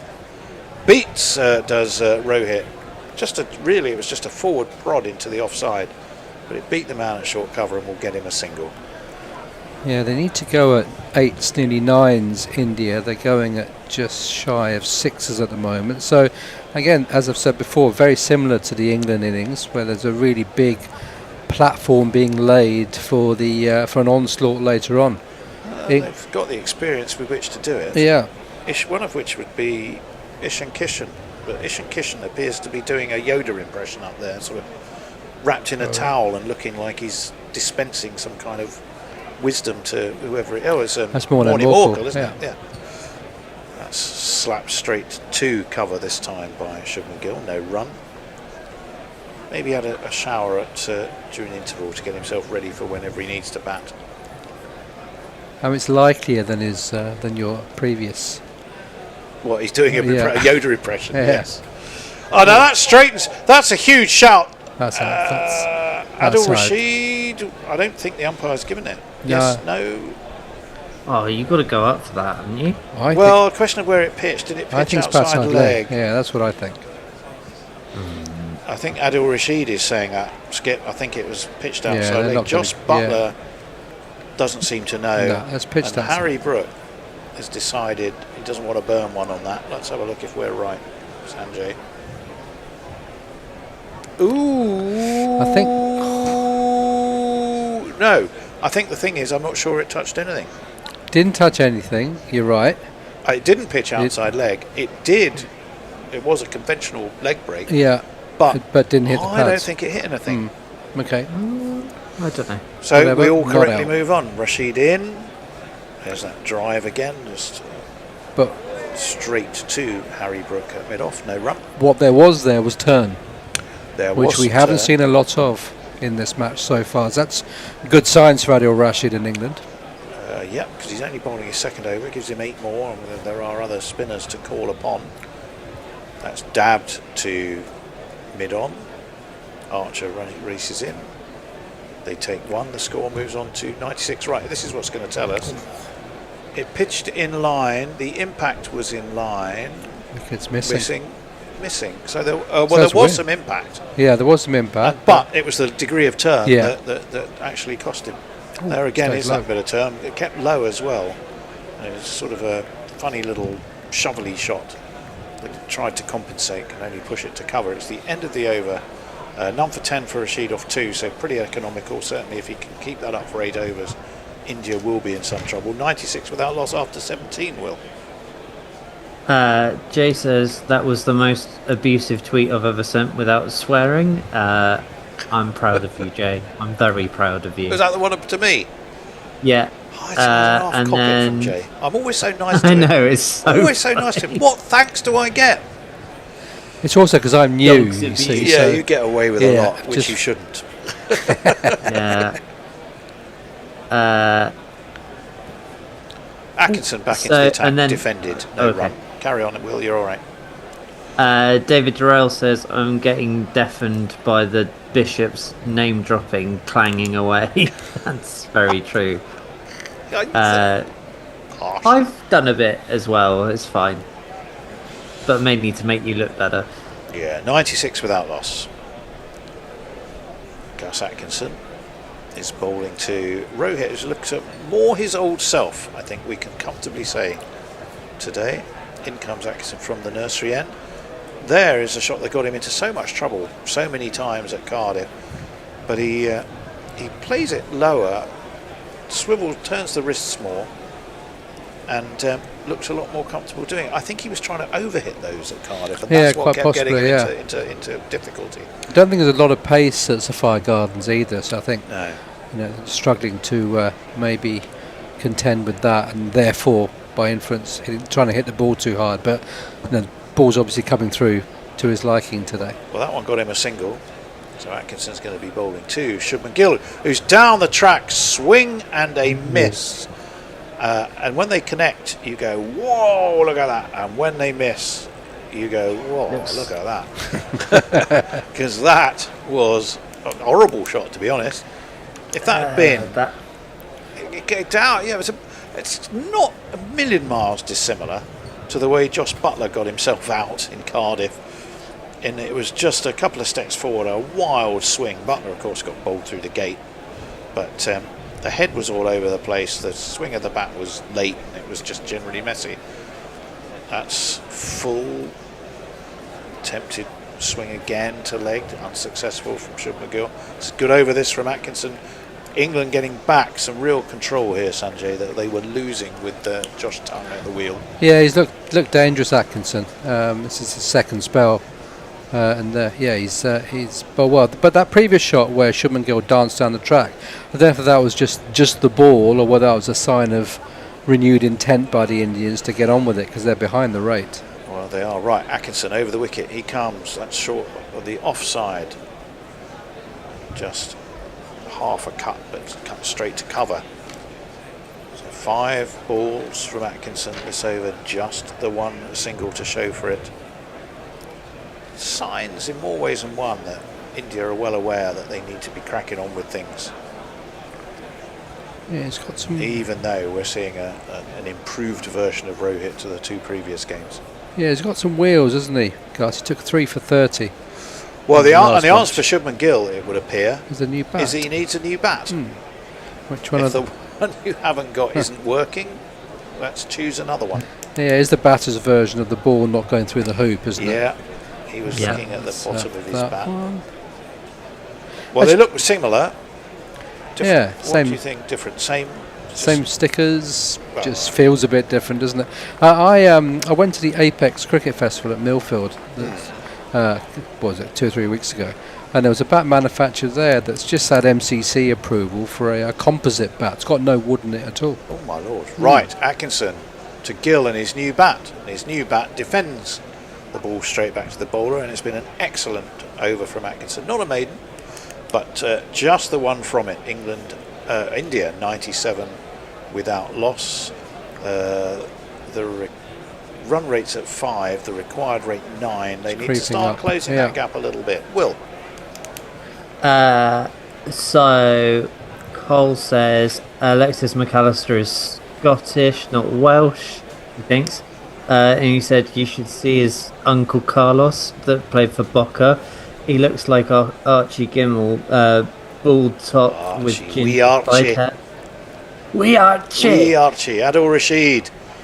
Wide of the off stump. Slapped by Rohit, but there's a man. Deep point. I think was it Sam Curran? Hard to tell under his cap, but I think it was. Either way, it's a single. Rashid well, he went for a few, didn't he, in his first over? First couple.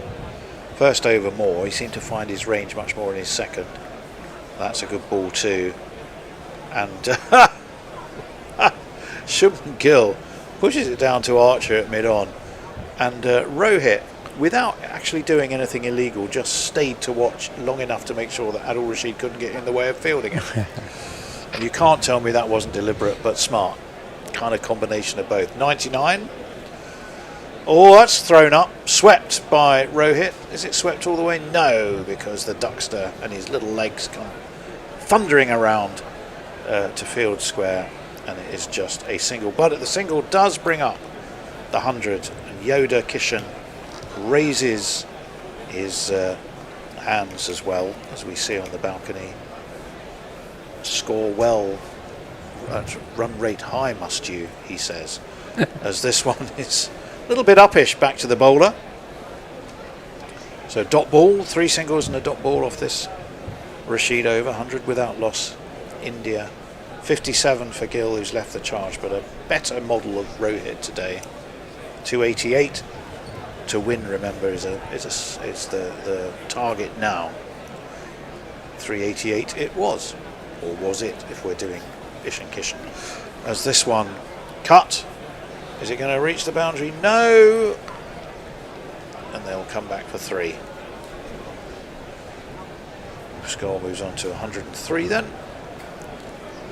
1 ball left of the 19th over being bowled by Rashid, so he's gone for 6 in this over. I think he'd settle for that if he can conjure up another dot ball, or better still, dot ball with a wicket. We shall see. It's taken India 5 more overs to get to 100 than it took England, so that sort of gives you 13.4 or 15.4. 15, so 3 more. Can't read my own writing. 3 more overs. Different. Well, 3 and a 5. I can see that. Yeah. Easy mistake to make. In comes Rashid. And that one is pushed through quite deliberately, looking for the one that went on with the arm. So he gets the dot ball, but nothing more. It's the end of his over. It's gone for 6. It's 103 without loss for India. 285 is what they need, and Will is poised for more insults aimed in my direction from Grey Jover. Grey Jover? Who? Jay Grover, probably. The old Grey Jover. Old Grey Jover. Yankee says, I wonder how the EFL pays on Argentinian players. Playing Argentinian players will be received. More spin, the Falklands as we were saying. Banner. And then he says Messi with the this is for Maradona low rent comment would not help either. I don't know. I don't think anyone really cares over here, do they? about the whole Argentina? I think the world, with the exception of Argentina, is going to want Spain to win. Yeah.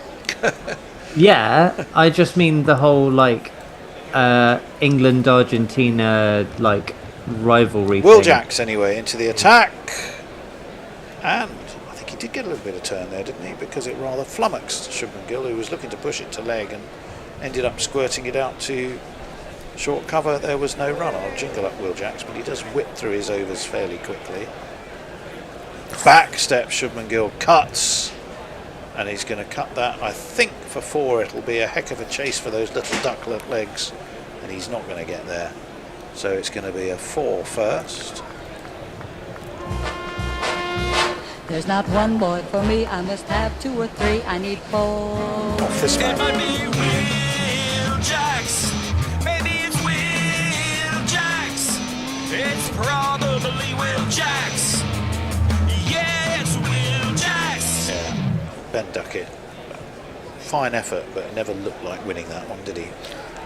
No, and Shubman Gill exposed all of his stumps there, trusting his technique and to hit that to the boundary. Will Jacks throws it up outside of off stump this time, just defended into the offside. No run. Again, if you go for 6 and over, you'd be fine. Yep. Got to force the and that was a swinging. I thought initially he might have connected with that, but he was down on one knee, looking to swing to leg, and the ball was past him. Yeah, might have come off a bit of arm on its way through. So 3-dot balls and a boundary. Will Jacks doing his job really, from an England perspective, and he comes again. That one he does connect with. Pulls square, fielded at mid-wicket, and they will take mid-on, really wide mid-on. They'll only take 1. Yeah, a bit of pace off for a while from both ends is. Well, it gives him something. It's a different problem. Yeah, isn't that's what I said. Yeah, something to think about. I know these aren't your tiddly IPL-sized boundaries. These are proper boundaries. Yeah. It makes getting over them harder work. That's not to say that both these two absolutely do have the power to get over it if they need to. Yeah, and 3 of the 4 boundary riders on the leg side. Jacks in, clipped to mid-wicket. In comes Atkinson to field. Just a single to finish, so it is 6. I said he'd be happy with 6. 6 it was. It's the end of our little spell. It's 109 without loss for India. They need 279 from 30 overs. Big ask, but they're in it. Yeah, they've got to 109 of 20. England were 135 without loss at the same stage. 125 without loss at the same stage. So certainly India need to pick up the rate here. England bowling a couple of spinners at a Rashid at one end. Will Jacks has just bowled the single over from the other end, and England are making a change. Gus Atkinson has bowled 5 overs, 0 for 16 so far. He's going to come back on at the pavilion end. He's going to be bowling to Rohit Sharma. Faces up, Atkinson in, bowls outside the off stump, and Rohit has a big wipe across the ball, the line of the ball, makes absolutely no contact with that at all, and the ball goes safely through into the hands of Josh Butler. 109 for without loss. A couple of changes with me. Jason, how are you? I'm good. I've just been watching quite a nice little mini spell from Atkinson and Rashid pulling back the score. They've kept them down very nicely for the last 7 or 8 overs. Yeah, they have done well so far. Let's see what Atkinson can do in bowl. Big appeal is hit him on the pad, Rohit, but the umpire Saggers is not interested, and to be honest with you, neither is Gus Atkinson. Harry Brook is suggesting it was a bit high. The DRS time is going down towards 0, and no interest at all in a review by the England bowlers. I think high definitely a factor there, and I think that's going over the top. Yeah, exactly. It's a bit high, almost hit him in the unmentionables, didn't it? Yeah, there's been a few of those. Actually, they've lifted off a length, haven't they? That or just short of a length of him. Atkinson in again bowls, and Rohit tries a drive, but Will Jacks is positioned at a very shortish mid-off, and he just fields it for no run, 109 without loss. India have got to get going here, I think, just to... what are they going to do, do you think, chaps? They've got to... These two are going to tee off, or one stays, one goes? Someone's got to tee off. I think now that Gill's passed his 50, maybe Rohit's going to take the onus upon himself. Yeah. Yeah, exactly right. Rohit's the one who needs to go. Let's see when he does. Gill just keeps playing like he's playing, and people will play around him. 3 balls of this over gone. Atkinson again. Rohit steps out the off stump and paddle sweeps that beautifully down towards the fine leg boundary. As the chaps have just said, Rohit's going to be the aggressor here. He moves on to 46. India 113 without loss. There's not one ball for me, I must have 2 or 3, I need 4. That's so unlike Rohit though, that shot. He never really goes for one of the paddle sweeps. He mostly prefers playing a pull or a big swing of the bat. This was nice crafty shot. Yeah, destructive off the bat foot, isn't he? Yeah, but they're not giving him really a pull to Yeah, muscle that's- over square leg. That's I think the problem. That's exactly it. He's got to start manufacturing shots, otherwise he's going to get stuck like he has done in his last previous innings. 26 and 11 so far in the series. He's got to 46 here as Atkinson comes in again, busting run up, and he tries the same shot, Rohit, and he's going to get the same result. Poor bowling, you'd say, by Guts Atkinson, and 50 up for Rohit Sharma. First of this series for him. He joins Gillers on 65, 117 without loss.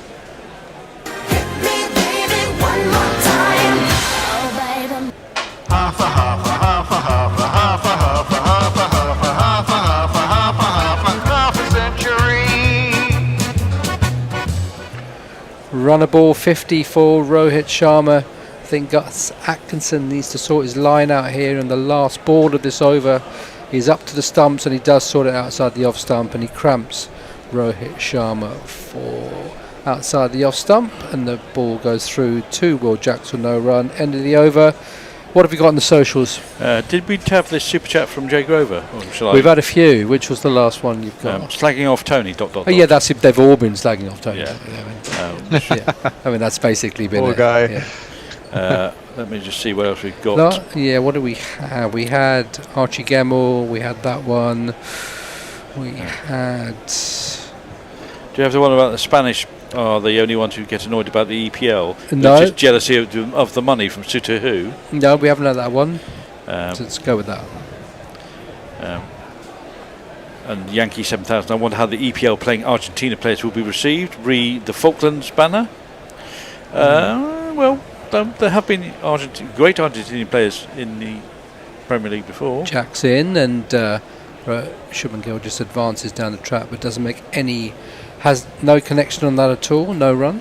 Most notably be Angel Di Maria and others of his name. Who was the guy who played for Man United and West Ham? I remember. Around the Tevez. Mascherano. And Mascherano. Gill, big shot into the leg side. Has that got all the way? It has. Shubman Gill, we thought Rohit was going to be the aggressor, but Shubman Gill, Will Jacks pitching on the leg stump and sweeping up in the air all the way for a maximum.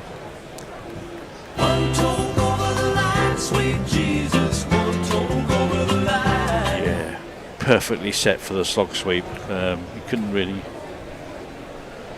Yeah, Tevez or Mascherano, if not both. They both played for both United played and West for Ham, West Ham didn't and they? United. Yeah. Ball's No, been Mascherano played for Liverpool and West Ham. Oh, did he? Okay. Who? Tevez, Carlos Tevez. Tevez played for West Ham and United, yeah. I finally remembered the name. Ball's been retrieved from the crowd here. Will Jacks dot on a 6 so far. In again to Shubman Gill. And Shubman Gill high over the offside. One bounce as a man coming round. Ben Duckett fields it before it reaches the boundary, and they come through for 2. It's Shubman Gill that's starting to take on Will Jacks. It might be a 2-over spell for Will Jacks here. Shubman Gill, he had knee problems in the last in one. the first one. Edgbaston retired on 80. On 80, exactly. And he's flexing his knee here after they've just run a couple. So we'll keep an eye on that and see how he is. As Jackson again bowls, and this is a straight line. He just tucks it into the leg side where Sam Curran comes in off the deep mid-wicket boundary, and Shubman Gill's not still good. flexing. He's testing it out to see if he can stay with it, I think. That sounds like he might have had a reoccurrence of his problem that put him out of the batting in the first ODI. Jacks again to Rohit. Stays in his crease and just punches it into the leg side, where Harry Brook, the captain, has positioned himself at mid-wicket. No run. 50 for Gill. 50 for Rohit. 74 for Shubman Gill. Last ball of this 22nd over. India 126 without loss.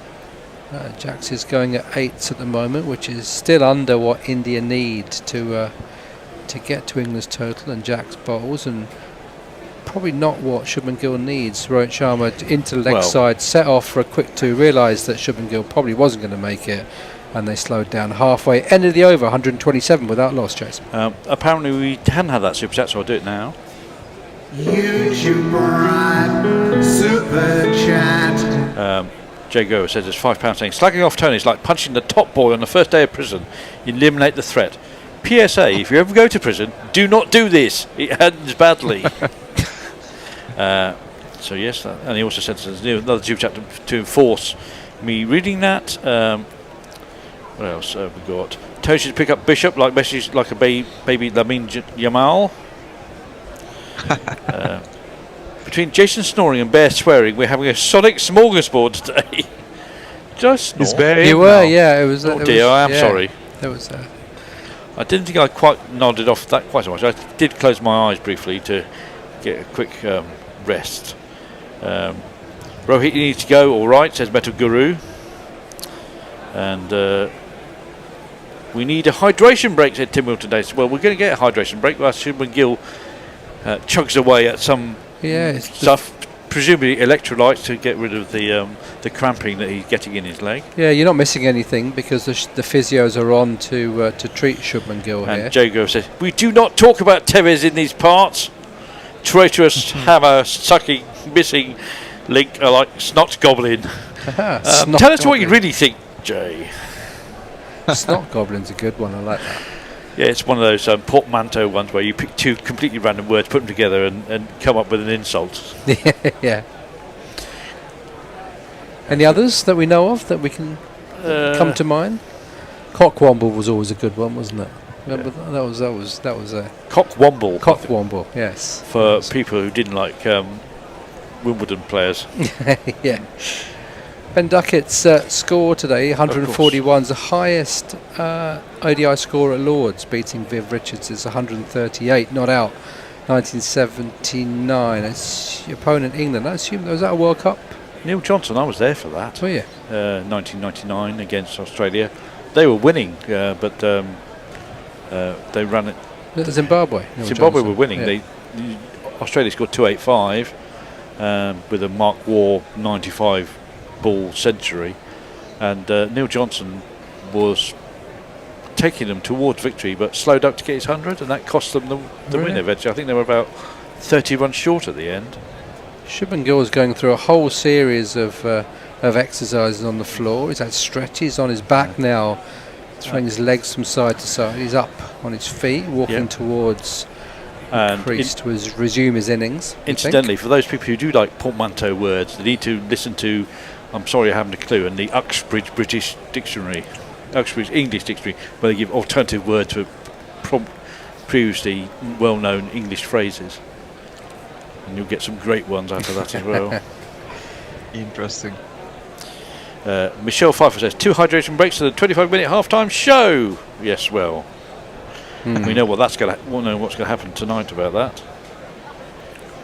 So it's Adil Rashid then to start his 4th over to bowl to Rohit Sharma outside the off stump. Bit of turn for Adil, and Rohit chops it towards the point boundary where Sam Curran is fielding, and they trot through for 2. I say they trot through. Rohit trotted through, but Shubman Gill sort of just strolled. Shuffled, exactly.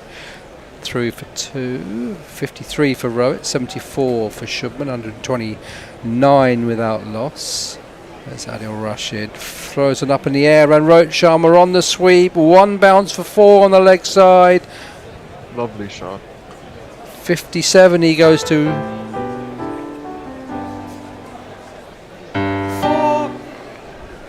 Probably going to take some of the pressure off Shubman now that he is suspect with his running ability. Rohit's probably going for the shot so that the scoring rate remains high. And do you think that changes what you were saying about who the aggressor was going to be? Do you think Shubman now will take over that role as Adil Rashid comes in? On the back foot goes Rohit, but it's fielded by Bethel at point. On the basis that he can't run single saves well with hit fours. Exactly. On the contrary, you could see Shubman going for more boundaries now that he knows that he can't push for the twos. That's kind of what I meant. Is it going to be Shubman that actually starts to be the aggressor? Could be.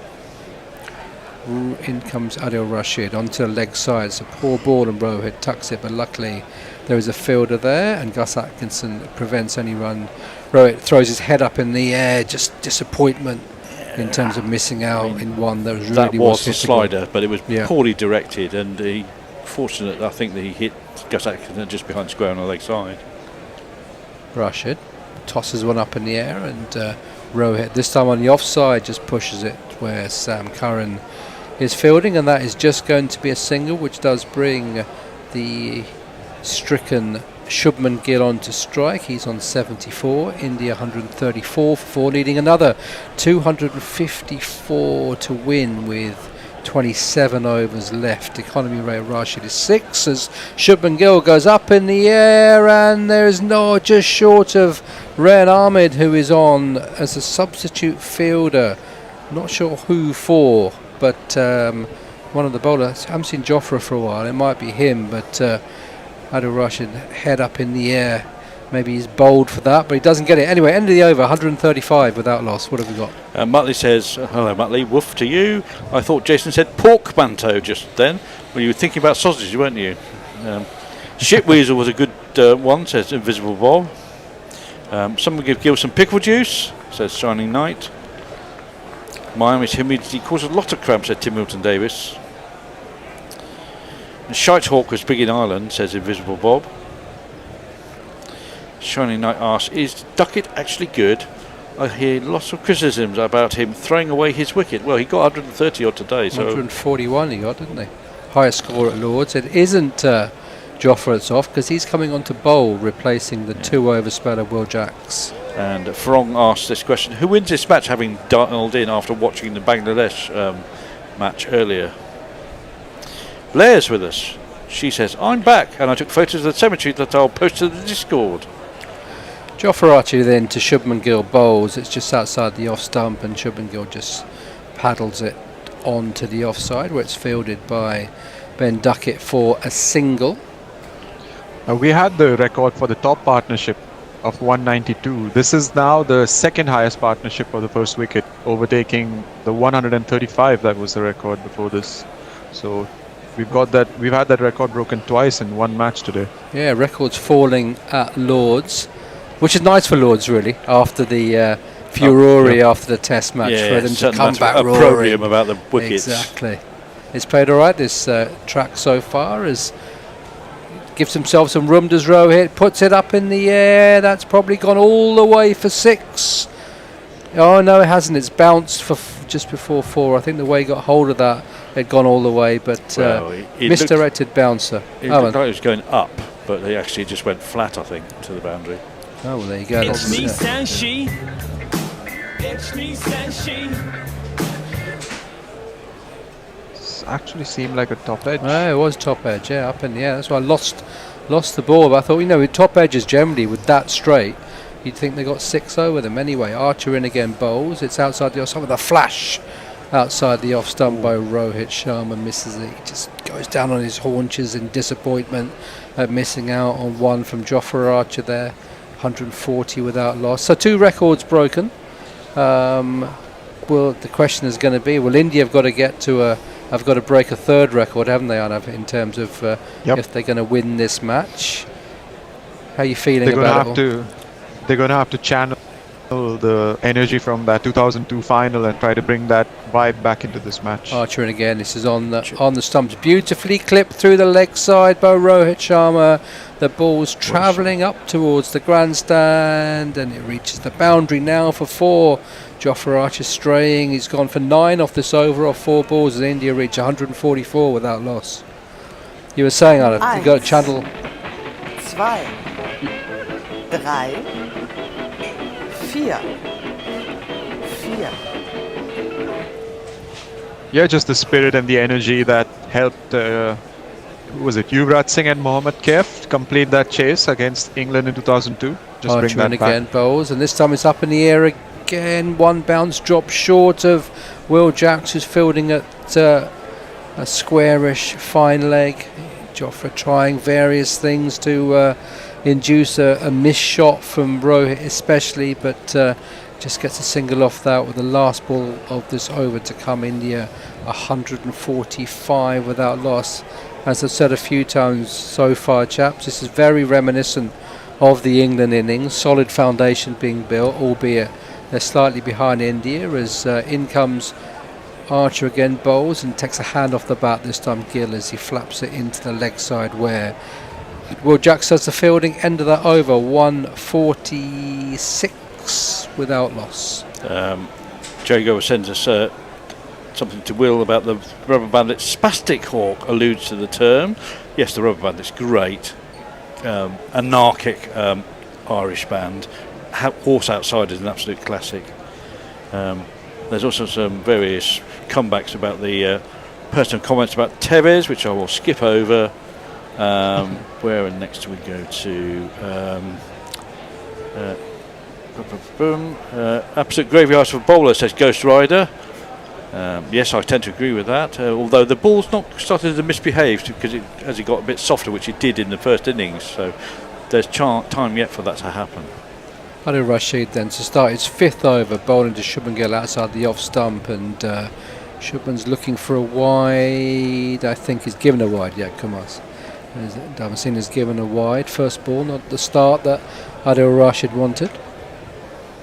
They showed the score that England were at the same point in their innings. They were just 10 runs ahead at this stage. So Rashid again advances down the track. He's got a thick edge. Oh, and it just dropped short. Josh Tongue, who's fielding a backward point. Shubman Gill, he's trying to be the aggressor here. Certainly they've switched roles, and just doesn't get any of that at all. And lucky for it not to go straight into the hands of Josh Tongue. Adil Rashid, top of his mark then. Bowls, flatter delivery, leg side, big appeal for LBW, pleading, and he's given him. Kumar Dharmasena has given Shubman Gill out. LBW, he collapsed on the floor, he was low. They're going to confer the 2 batters.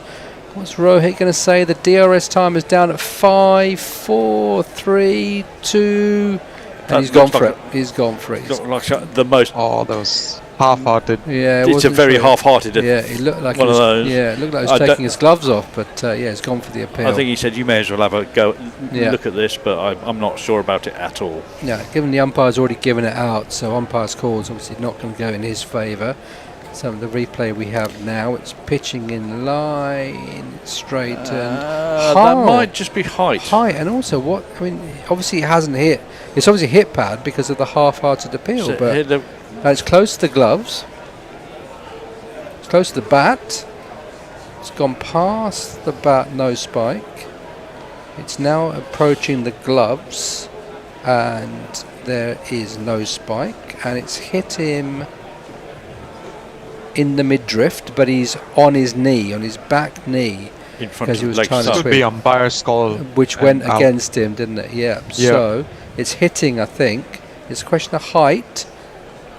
Oh, it's hitting. Oh. Yeah, it's hitting. He's gone. That's the end then of Shubman Gill. He's gone for 77 off 83 balls. India have lost their first wicket for 147, and Adil Rashid, that's his first wicket of the series, having gone for the symmetry of 0 for 34 in the previous 2 matches. He's taken 1 for 25.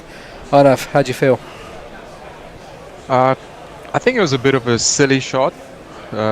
Didn't have to probably go down on his knee to play that one. It wasn't that short a ball. Could have just tapped it to the leg side. It's a good momentum breaker England will be really happy with the timing of this wicket. Exactly at the halfway point. and momentum's on their side. Well, I think he was done a little bit by a good piece of bowling by Rashid. That was a little bit quicker and flatter, and I think he expected it to bounce a bit more, and it didn't. Just skidded on very slightly, just enough to hit right at the very top of leg stump. Huge round of applause from this Lord's crowd, because the great Virat Kohli's come in for his 314th ODI for England. He scored a staggering 14,867 runs. He scored the most hundreds in this format of the game, and he's coming at a time where his Indian team need him to support Rohit Sharma as they try and chase down this huge England total of 387 for 3. Let's jingle him up then, shall we? The Indian sends signals that they'll knock us on her arse. The pitches are prepared without a sign of grass. The score is mounting quickly and they've got a talking lead. Anil Rashid bowls to Virat Kohli and just defends his first ball. We wait to find the match is dead and our doom is Virat. And Davey Warner rides around and says Kohli's the cat, Kohli's the cat. Kohli's the cat. I'd forgotten I think that's my favourite one of the so far is Anil Rashid again. Fly to delivery, and Kohli drives it straight back down the ground, but I suspect there's a feeder at long on who comes round, and it is Jofra Archer. Slight misfield, slight fumble, but the batters were only interested in a single. Kohli's off the mark. India 148 for 1. After what Rashid's not the bowler that Kohli would want to face first up, is he? Because has his number a bit, and absolutely India need a partnership here. Bowling to Rohit and just defends that final ball of the over, which ends the 25th over, the halfway mark. He must have bowled a wide. He did, yeah. First ball was a wide, wasn't it? So it's got one more to bowl. It's getting all excited there. Yeah, so as we watch that ball again, you can see it coming out of the front. So yeah, kind of like a top spinner. Bowls this time to Rohit, who just pushes it into the leg side, and they saunter through for a single. Is the end of the 25th over, the halfway point. India 149 for 1, still needing another 239 runs in the second half of this innings to get to the England total. Yeah, you're right, I think, Jason, there. It just possibly didn't need to play that shot. Yeah. We have a super chat from Zippy Tuna, who's joined us. YouTuber super chat. Sent us $2 US saying, tuned in right as the wicket fell. You're welcome. Not if you're someone of the Indian persuasion, I don't think. What else have we got? Let's talk about. We'll tell us a second as Jofra Archer in bowls, and a waft outside the off stump by Rohit Sharma. The ball kept a bit low there. He's sort of looking suspiciously at Virat Kohli to see whether he thought the same, but he's just walked away to square leg now, and no run, 149 for 1. Muttley says, yes, get in England, nailing his colours firmly to the mast. Ben McCormick says, that worked quicker than I was expecting. Presumably that's the curse of the gill. What else do we want? Hooray, Zippy, says Jaguar. King Chaser Kohli's in signing night. Archer in and then approaches the crease to Rohit Sharma. It's short, and he tries to just guide that down to thirders, and he just misses it completely. Grimaces, looks up in the air and practices a more aggressive shot, I guess, than the one he actually played. In the, I think we were saying earlier when I was on with Tony that he was uncertain and defensive especially in Cardiff. And that sort of was signs, given the fact he is on, but he's on 68, but that was also a defensive shot, really, wasn't it, or uncertain? I can understand a little bit, and Arnaud may allude to this, why he was defensive in Cardiff after this ball. Archer again, that's a great ball, and it just beats him outside the off stump again. Uncertainty from Rohit, looks suspiciously at the pitch, but no foot movement, no decisiveness at all, Arnav, was there? I think he's now drastically trying to change his sort of approach now to trying to take the single to bring Kohli on strike, but I think he should just go for the boundaries as he was before Gill lost his wicket. Yeah, in Cardiff I think he might have been defensive because it's incredibly wide square and very short straight, which doesn't play well to his pull shots. Yeah. Archer fuller and defended this time by Rohit. He stays on 68 because they've got, as you said, they've got Ishan Kishan slated in to come in at 4. So again, there's there's someone who will go after the ball, Shreyas Iyer, to come in at 5. So there's Rohit can go for it, can't he? Because he's got Kohli there. Kohli and Ishan Kishan is a good combination as well. So there's no point being defensive or being uncertain or cautious, I guess, at this stage. You might as well go for it. India still need 239 with just under half of the match left as Archer approaches the crease.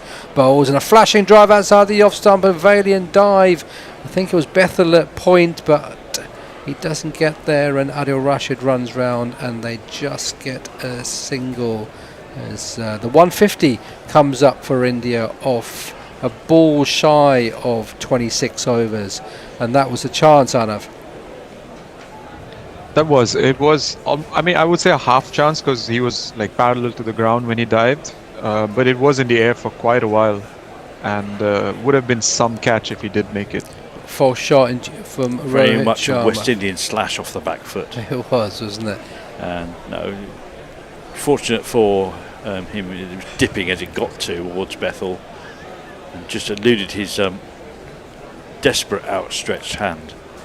It would take a Glenn Phillips to complete that catch. Yeah, Archer bowls and Kohli tucks it quite neatly into the leg side where there's a fielder, Josh Tung, who just picks it up, end of the over. Anything on the socials, Jason? Yep, where was it? Shiny Night says, "I'm going to miss the Roco partnership if this is indeed Rohit's last match." I'm not sure it's going to be necessarily. It is not. That was a rumour that it's going to be his last game. Zippy Junior, apologise for tuning in so late. I was busy sleeping. Well, so was Jason. So was I. Yeah. Shut my eyes and rested my eyelids for 10 minutes or so. I haven't noticed, but I blame the IPL, says Jay Grover. Adil Rashid to continue then, and on the back foot goes Kohli. He's hammered it into the leg side, but Ben Duckett is ideally positioned just in front of square on the boundary there, and it only goes for 1. What else do we have? Anything? Yep, Jay Grover says, "My first satire was mocking the far left. Now I am the far left." Adil Rashid, also poor ball on leg side, and Rohit Sharma's climbed into that 1 bounce for 4. Good shot, Rohit Sharma. 1,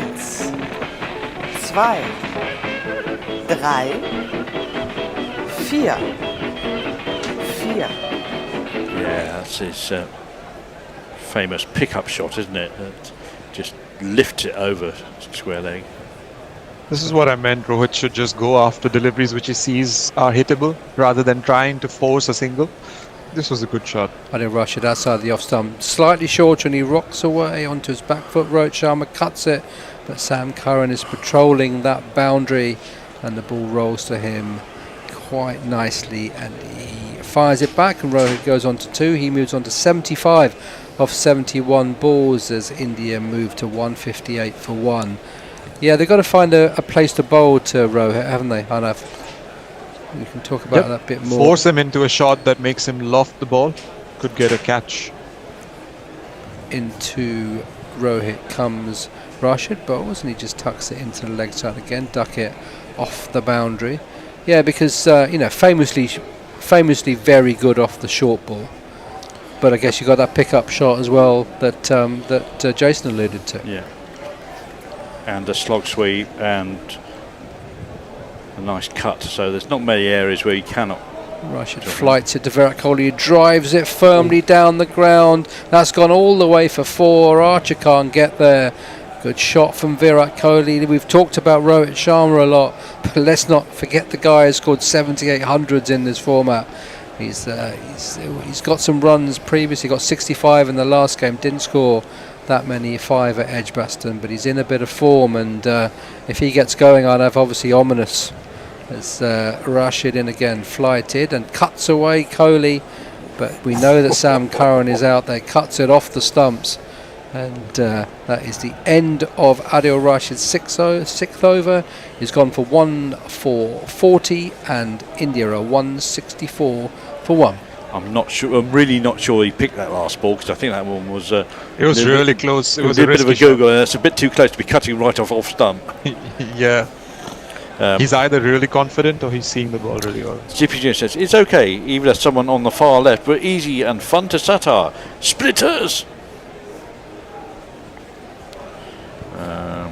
Socialism or barbarism, says Tim Wilton Davis. Well, neither, preferably.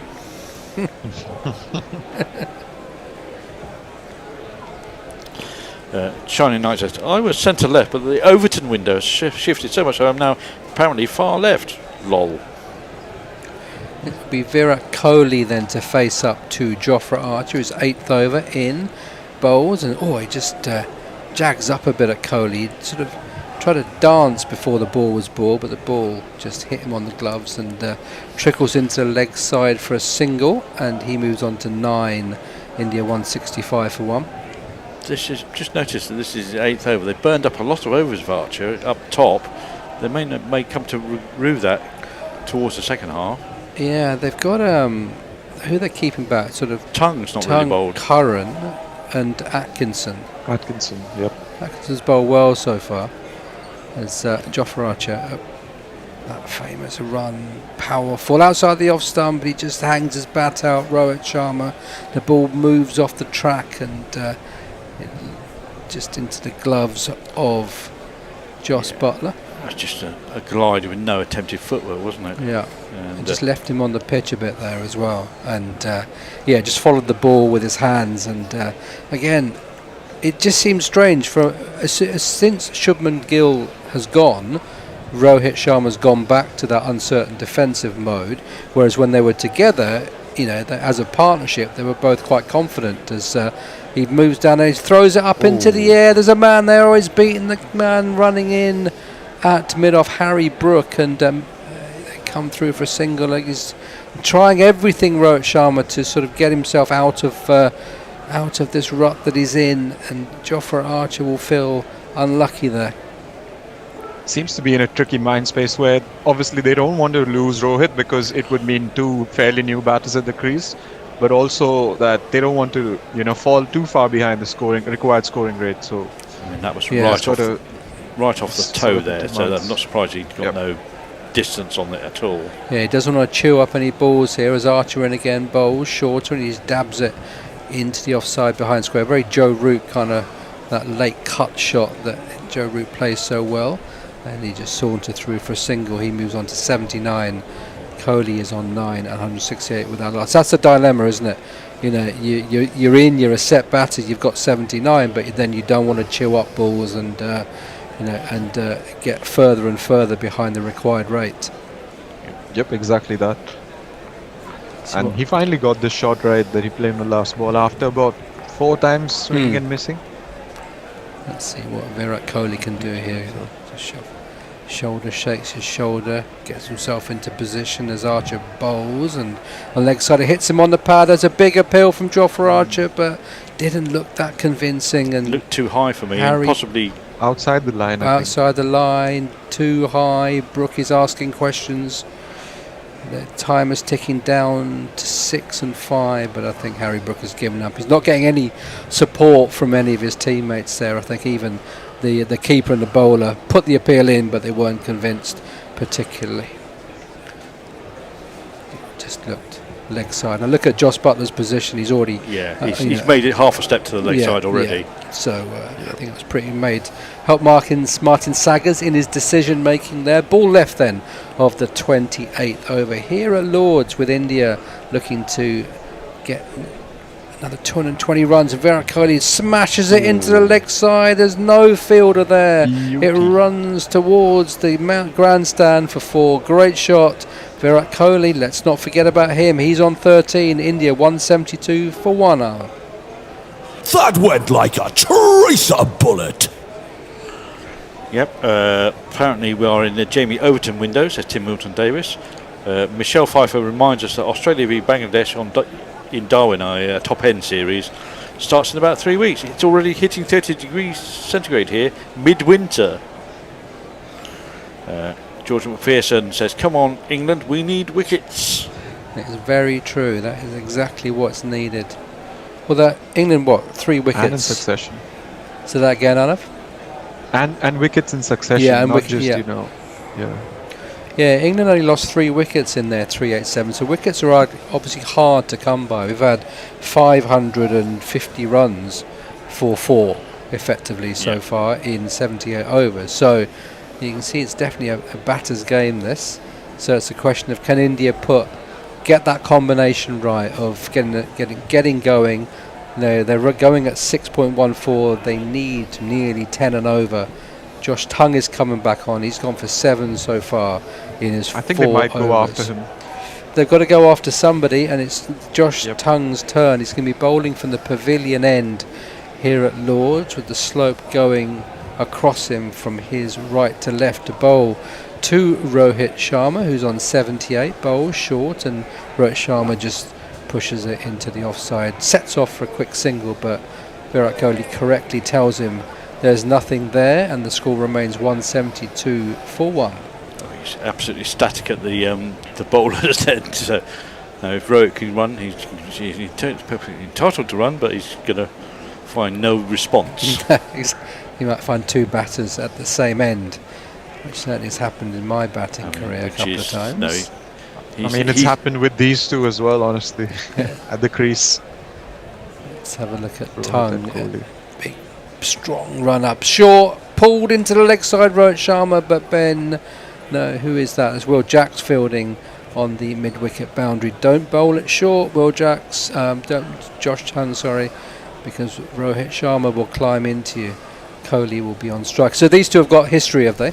Arnav, of poor running? Rohit's got history of running Kohli out. He's an Inzamam type character, is he, on the running the Steve front? Waugh, yeah. But the thing is, both his double hundreds, when he got them, he ran his non-striker out in that innings and then went on to score 219 and 264. So ominous.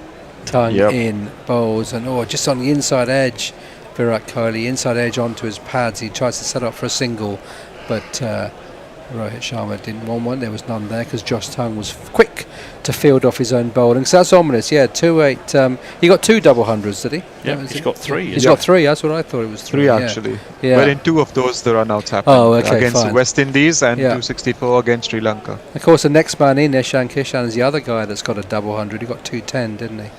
Against Bangladesh, Bangladesh, yeah, exactly. So Shubman Gill was the other one. 208. He's got. So runs in that Indian side. It was against New Zealand, and banged on, crashed onto red. Oh, great stop by Sam Curran on the point boundary, on the cover boundary, and it just restricts that just to a single because that had 4 written all over it. Great stop. Absolutely late, sort of leaned into that one, and that went very, very quickly. He's a few diving feet on his bowling arm as well.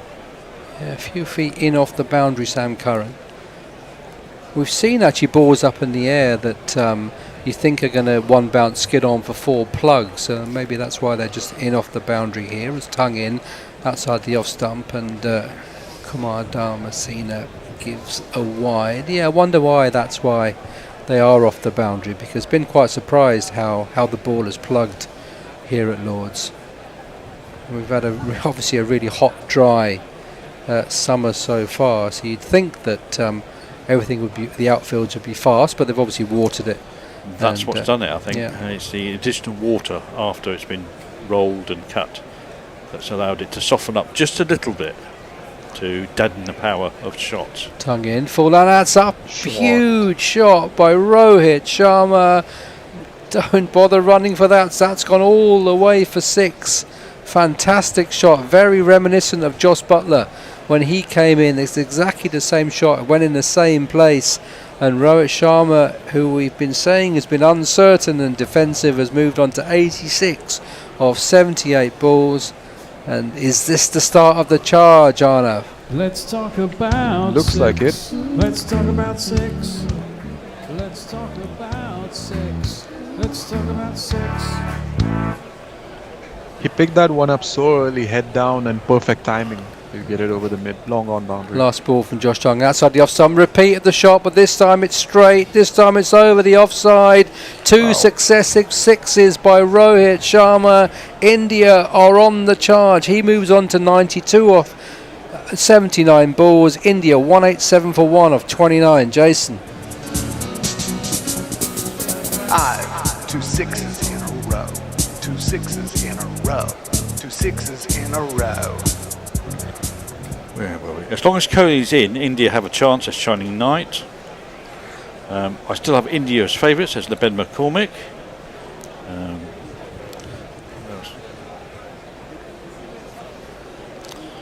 These two might have a future in cricket, says Zippy Tuna. Corin is making a case for him being in the test team, says Shining Knight. Well, not at the moment. Yes. Shot, says Eric J.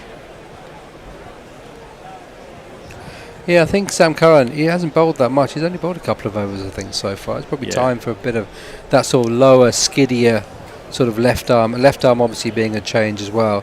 So let's see what England do. As if by magic. As if by magic. Sam Curran is coming on. He's gone for 18 off his 2 overs. I think you should be a tactician. Tony said earlier that it's like the folks over there are listening to what Guerrilla Cricket has to say and then making the adjustments and showing the graphics as well. So exactly. Maybe the bowling changes as well influenced by us. 2 overs for 18 so far. Sam Curran, as we get to that 30 over mark. He bowls slower ball. He's going to do this a lot. Tucks Virat Kohli up, who was moving all around his crease, ended up about a foot outside his leg stump. Sam Curran followed him and just restricted him for a single. Yep, it's a half moon ball, that one. It was same arm speed, but just floated out to the top of the hand, so it sort of comes out like a spinner almost, at a spinner's pace. And that's what you're going to get from Sam Curran, isn't it? A lot of mystery, a lot of changes, deception. The batters have got to be on their mark here, and it's Rohit Sharma to face Curran. He's another slower ball, and it just chops it into the offside, where it's well fielded on the boundary by Will Jacks, but they do come through for 2. Rohit Sharma goes on to 94. Kohli's on 15, and 190 for 1. So 190 for 1.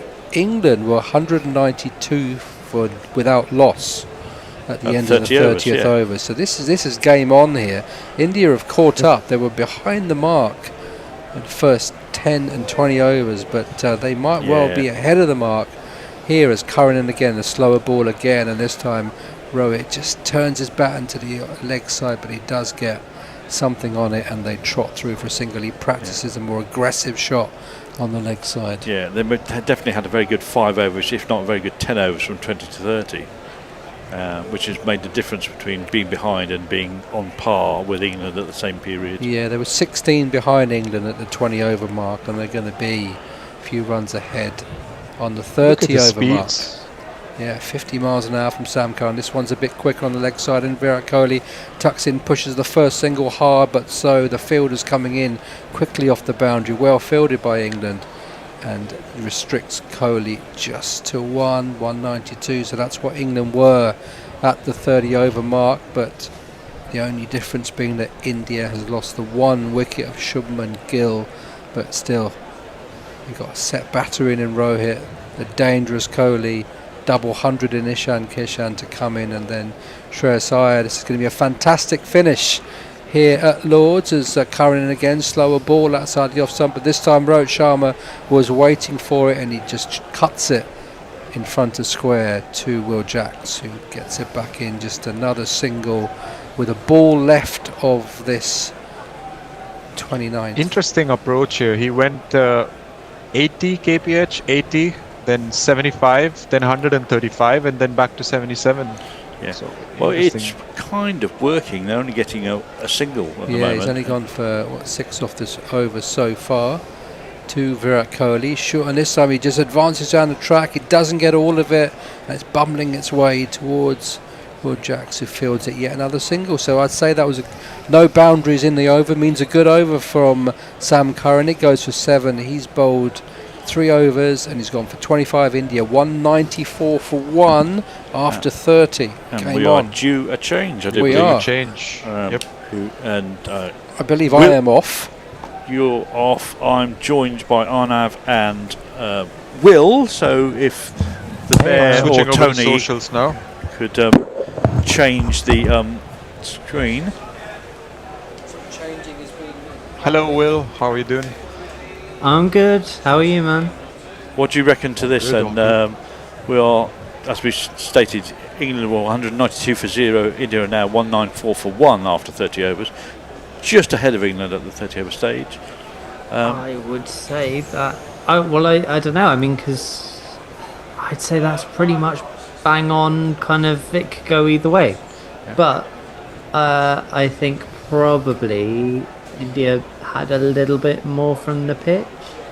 Maybe just. Yeah, I'm not sure that they've necessarily factored in the Butler assault at the end of the innings and the Joe Root speed up. Anyway, Rashid is going to continue. He's 1 for 40 off his 6 overs so far.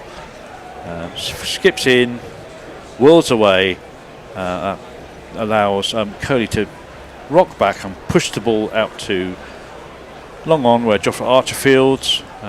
They take a single.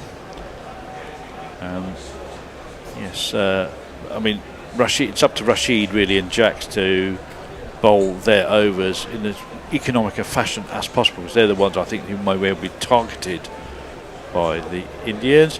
And that's very flighty by Rashid. That's a attempted sweep by Rohit on 96. I think that's too far down the wicket and bouncing too much to be really worth a review. They take a leg by, I think, down to... No, it's a single, down to the man on the 45. Very flighted indeed. Nicely disguised. Yeah. And that's hit the bat, then hit his body as well before it went down. That's a better ball. Rashid driven back by Kohli. Rashid fields on his follow through but can't stop it completely. The ball dribbles down to Jofra Archer again. That's another single taken. So You're 3 singles so far off this over. Discussion point via comment from Farong. Probably do it after this delivery. Rashid in. Very flighted again, and that's been absolutely smoked. But just inside the boundary to the longest part of the area.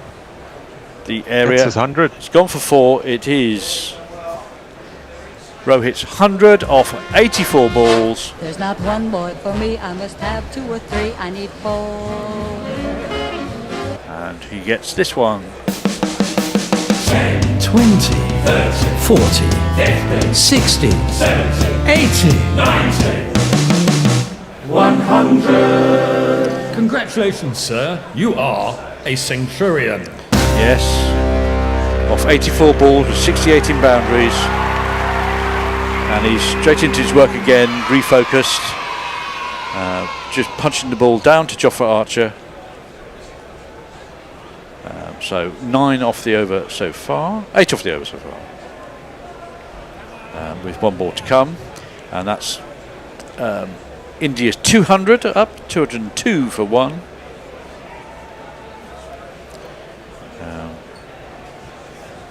Very flighted again and driven flat and hard along the ground. Is there anybody there? Nope, nobody's there. Jacks just can't get to it in time. It's another 4 and an expensive over.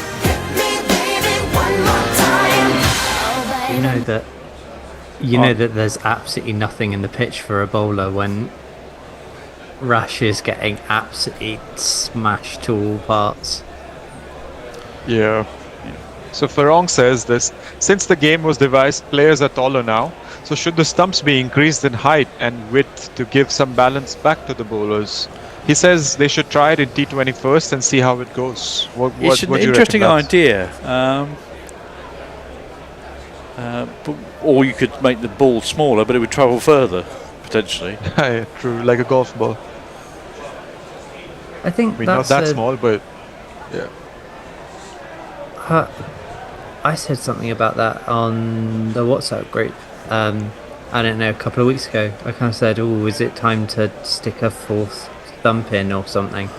You know, just to try and balance things I out. believe that experiment has been taken and it didn't yield the results Yeah. that we necessarily wanted. Yeah, Messi said, "Oh, they did that in the '60s," and I had a look into it, and yeah, it really didn't work. But also, it was kind of like, because I was just thinking about how much taller everyone is, and because I think it was because we were talking about goalposts and how when football was devised, people were about a foot shorter. So yeah, I don't know whether the other thing is that if you make the stumps taller because people are taller, of necessity, the batsmen are taller. Should you not make the bats longer so that they don't crouch down and absolutely crouch along the floor?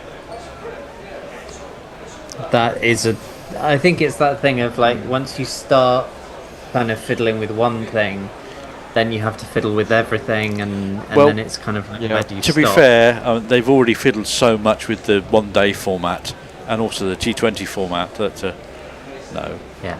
But the actual basic laws of the game and the physical dimensions they've not meddled with at all so far. They've just meddled with all the formats of the match around that. These seem to be the inviolate things that can't be changed. Yeah, I think it's one of those, like, it's more of I think it's just an interesting thought experiment kind of thing. Yep. By the way, you're not missing any play because they are having a drinks break at the moment after 31 overs. In the meantime, Suter, who says Will only caught on to the pitch being batter friendly after Rashid being hit. Was the highest ODI total not a hint? Oh no! I just said, like, that there's like literally no chance of there ever being anything when Rashid's That was gone a comment by Suter, by the way. Cole, I'll have words with you after. That sounds like fighting talk, Will. Well, maybe it is. Just carrying on from the Luton and Watford chat that was going on. That got spicy quickly, didn't it? That really did get spicy quickly. Yeah. Tony was high pitched after that for at least an over. Yeah. He was mad. I was livid. Anyway, Curran is about ready to continue. Been slightly expensive so far. 25 off his 3 overs. The last over was an improvement with the succession of moon balls, non-spinning moon balls, and one pace-up delivery. Rohit's going to face him on 102. This is wide, and Rohit essays a full and expansive drive, but doesn't get hold of the ball as it dies in the pitch. And that is no run. Bit of a wild swing and a miss there, and another pace change, 107 clicks there. Yeah, it was in the middle. That's his middle pace one, 67 miles an hour. For those in the Imperial units. And he's in again over the wicket. Wide, and Rohit backs away to try and flay that through the offside, and the ball goes over the top of the bat, almost on the advisory line. So well bowled by Sam Curran. He's bowling wide and full and asking Rohit to move his feet towards the ball rather than away from them. I think Sam Curran's one of those people that I just don't understand. Because sometimes he's really good and sometimes he's just awful. And I think that's out of the back of the hand. It's flashed past gully. Rohit's got hold of that one, and it goes down to the third man boundary for a 4. But I think that might be the entire end. Now my innings going great guns. I hit the ball 4 runs. I hit the ball and it went for 4 runs. Yeah, it was pace on, but it was out of the back of the hand, and Rohit saw that early and whooshed it away to third man. Curran bustling in. That's a better ball. That's on leg stump. Flicked away by Rohit to Wide, long on, rushing in from the boundary, takes a single, moves to the other end on 107. Cody's on strike now for 23, scores 211 for 1, with another 177 required in just under 18 overs. Yeah. Chase, as a Surrey man, I'll let you do this ball. Short, and Curran sees him coming, balls a bouncer. Cody adjusts and hits it to deep mid wicket, takes a single, and Brook is off the field at the moment, but he's gesticulating wildly, ready to come back on. He's obviously got some captaincy stuff he wants to get to players before he gets onto the pitch. What I was going to say is, do you think Curran has again? That is another very slow ball on the legs of Rohit, who just clips it round the corner and ambles through for a single. 213 for 1, 32 overs gone. That's the end of the over. Do I think Sam Curran will what? I was just going to say, do you think he might have sort of... I know saying too many variations sounds really odd, but do you think he would sort of be a little more consistent if he kind of like had that stock ball, or is that kind of me thinking in terms of Red Bull stuff? I think he probably has too many variations for Red Bull cricket, where patience and yeah. And well, I stuff think I was is rewarded for about being consistent, at least. Yeah. There's certain value to having variety in a one-day format. Yeah. As we see another blonde-haired left-hander coming on to bowl. I wasn't expecting this. It is going to be Jacob Bethel. This does kind of show the lack of impact of some of the other bowlers. Bethel's in and gets something out of it straight away as Rohit goes for a little dink and gets a top edge past the keeper and past slip. Would there have been one down to the boundary, and they take 2. Yeah, in the meantime, Fred Trailan says if India play like a T20 from now on, they could win this easy. In fact, that's turned and actually beaten everything and gone off Butler for buys. Oh no, 2 runs. Wow. Surprising that. I thought it must have been the back of the bat it hit, just it grazed past. Angled in, arrowed into leg stump and just chipped down to long on. Archer fields and jogs back to the boundary. Jay Grover says, last super chat declined due to insufficient funds. Had to check my bank account. Still solvent, but guilty of injudicious spending. Guerrilla Cricket is a bad influence. Another ball that's in attacking leg stump, and a quick single there by Kohli to square leg.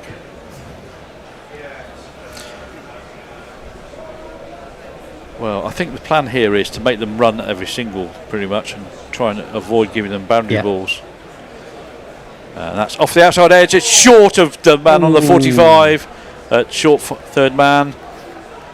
Just dropped in front of him. He was groping for that shot, Rohit, and the ball flew off the outside edge, just short of... Who is that there? Is that Jax? No. No, Josh Stone. Josh Stone. That's better. That's slightly faster through the air. Tucks Rohit up a little bit. So another dot ball. This has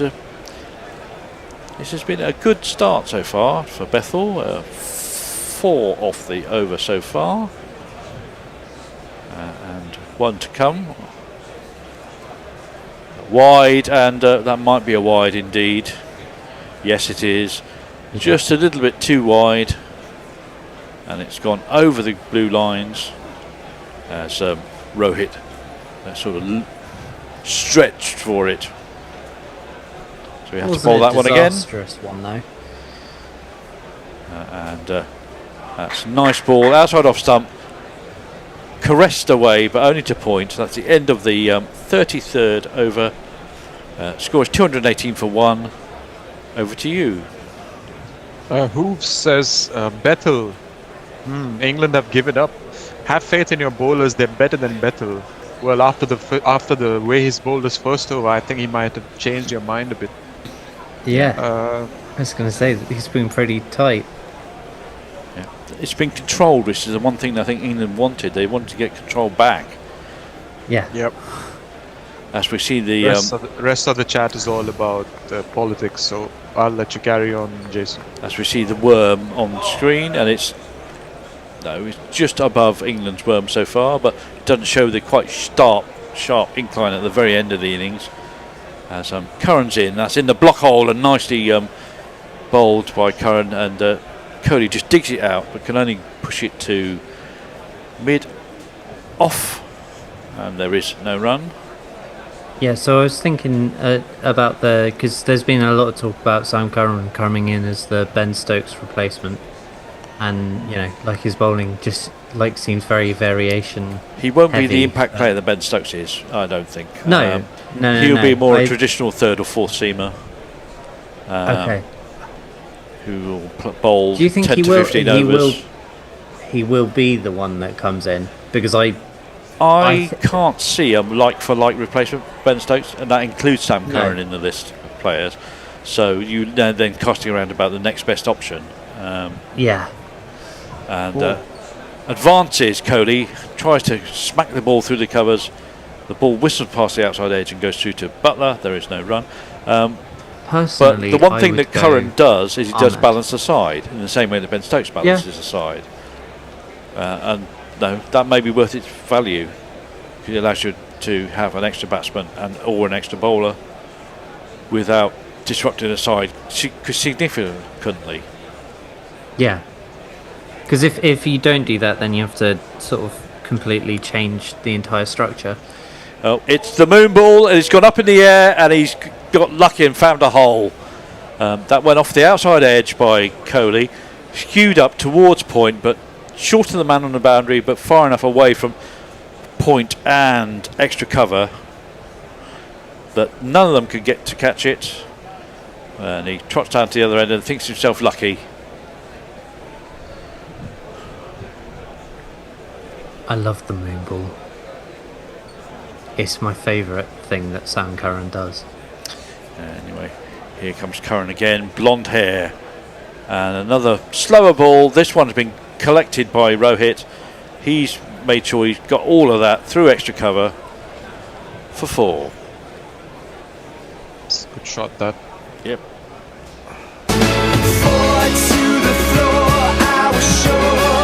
I do think he might be just overdoing the moon ball at the moment. Oh, yeah. Kind of loses its surprise value if he keeps bowling 3 or 4 of them and over. Yeah, you need to do one every sort of 2 overs or something. He's probably trying the other way around, where the regular speed ball is the surprise ball. You never know. Yeah. And that's a very clever little shot by Rohit, who seems to be gathering pace here. Just stood his ground and flicked it around his front pad, past short fine leg for 4. That's another 4, and now my innings going, great guns, I hit the ball, 4 runs, I hit the ball, and it went for 4 runs. so there's absolutely really no footwork apart from moving across and moving back there. He's kind of playing French cricket with it and flicked it up and over. What I think is really funny is that Sam Curran bowls so many moon balls that it probably looks on his stats like he's losing pace in his old age or something. I mean, he can bowl mid-80s. No, at his best. I know. I'm only messing. I think he does bowl a lot of them, and it probably has brought him down on average. That's a better ball by Curran. He's tucked Rohit up there. It's on the hip. Rohit tries to paddle it, sort of Ricky Ponting style with the front foot raised. But all he does is hit it into his pad and straight down into the ground. And there is no run. And that's the end of the over. After 34, India are 227 for 1. We have John Shores, who says that It's basically a 100 game now, but the bowlers get a little more leeway. That's a good point. Edwin Paris says Curran is not a quality test bowler. Too much patch-up cricketers wouldn't win you matches. And Hoop says if Ben Stokes wasn't captain, he'd still be playing. I always thought Ben Stokes was a poor choice captain from ECB. Not saying he's a bad player, but I'd have him in my Aussie 11. Well, the problem I think was that England have this habit as Bethel comes into bowl, and the first ball is turned a little bit and flogged by Kohli, but straight back at Bethel, who makes a smart stop. The problem that England have is they always tend to pick the best player, make him captain, and put additional pressure on them. Yes. They, I think it's like school cricket. It's, you know, like when you're 14, the best player is always the captain, but it doesn't actually work like that. Bethel, another ball that turns and bounces, and Kohli again has a big slap at it and can't get hold. They do it across sports, don't they? Even in football, it's the same thing. Harry Kane shouldn't be the captain, honestly. That ball is the arm ball that comes in, and Kohli gets half a bat on that to square leg. 3 dot ball so far, and it's over. I think it matters less for football, just because. Fair, yeah. Not many decisions sort of to make as culture's much changed, I think. And Kohli's finally got hold of one, and he picks it up and over extra cover, but Jacks is on the boundary. He fields and throws in smartly. Then they take a single. I like the Australian way. I think the Australian way is the best way to do it, which is you pick your best 11 players and then make one of them captain once you know what the side you want to play. Yeah, no, I get that. Because then you will have a larger captaincy cadre eventually. Yeah. That's a good point. Oh, Rohit's hit that in top edge. Where's that going to be? It's just pitched inside the line, but square leg and long on are too far from it. It's just plopped and just literally dribbled over the boundary sponge for 4. And if you kids can't listen, then you bound to see the way you get shot for crossing a boundary, I think that's. You can see the the intention is to target the last couple of deliveries each over for a boundary at least. Yeah. Been doing it consistently now for the last few overs. That might be close. That ball skidded on. Rohit's gone for another power sweep, but I think he might just have got outside the line for that, and nobody seems interested in appealing that. That concludes the 35th over. 5 have come off it. In jar 2-3-2 for 1. We've got 156 off 90 balls. It's a lot of political chat on YouTube right now, so you guys can carry on. Will? Okay. So what I was going to say is I think it's really interesting because the England football team have kind of done that and then stopped at the good bit. They picked definitely in the kind of early noughties to the sort of early 2010s. They picked a load of club captains, but then gave Beckham the captaincy, and he was the only player in the midfield that wasn't his club captain as well, which is quite funny. They've kind of done the same thing. Another furious Kohli drive to the first ball from Sam Curran's 6th over. Again, no contact as the ball snakes away to Josh Butler. That's a good point you made, Will. They had Lampard, Gerrard, Scholesy, John Terry in defence, Neville, Joe Ferdinand, Neville, all sort of captaincy figures. David Seaman, and then and Kohli is really getting stuck here against Curran. Curran's got his number at the moment. He advances down the wicket, tries to smash it through extra cover, misses the ball again, and that's probably 5 of the last 7 balls that he's faced from Curran where he's not managed to get a bat on it at all. And he's twirling his bat in frustration at the moment, thinking, I need to choose something to change this because we need 10 and over. What am I going to do? He's got my number at the moment. I need to do something different. Yeah. And That's better. He stays still and in his crease and smashes the ball out to deep mid wicket where that's Bethel, I think, fields off the boundary very sharply indeed. Picks up and throws all in one motion. They get one. Kearney moves to 28 and brings the person who is seeing it like a football down and who will target Curran in a different manner, I think. So Rohit gathers himself. There's a fairly traditional field here. There's a square leg, there's a deep mid wicket, there's a deep long on, there's a cover on the boundary, and there's a man at deep point going back to the boundary as well now, with the rest in a ring, mainly on the offside, with man on a 45 point stroke cover and mid off. And that ball is beaten the man on the 45 at short third man, and they take a single with a little dab from Rohit. I think I was having a chat with Annie, and this is probably why it turned to this, because but we were saying, well, maybe you bring in a sort of a specialist captain like Tom Abel or someone, and that obviously is us, so obviously it was Tom Abel. One of the county sides. Yep. Another victory for Curran, who sees Cody advancing, bangs in the short ball, and Cody can do nothing as it goes past his nose to the keeper. Yeah, I mean, there is one person I think who could actually do the Ben Stokes role in a slightly different way, who hasn't been mentioned, who has played very well, certainly in county cricket for a number of years. That is Somerset's own Craig Overton.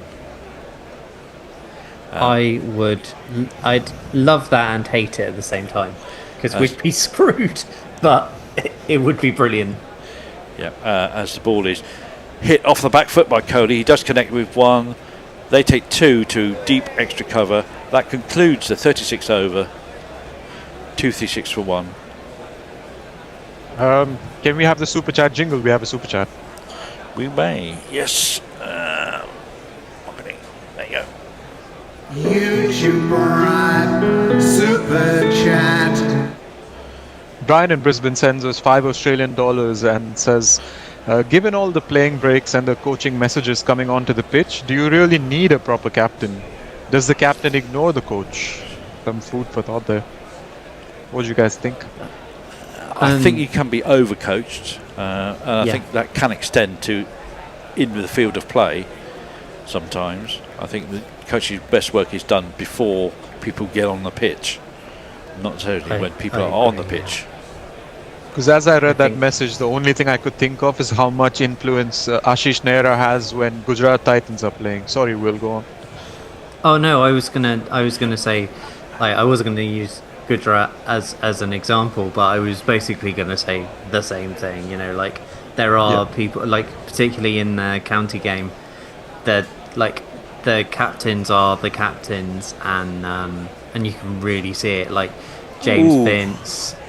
We're just seeing Rohit pull up and hobble a little bit, and he's taking some fluids and some electrolytes and possibly some pain pills as well.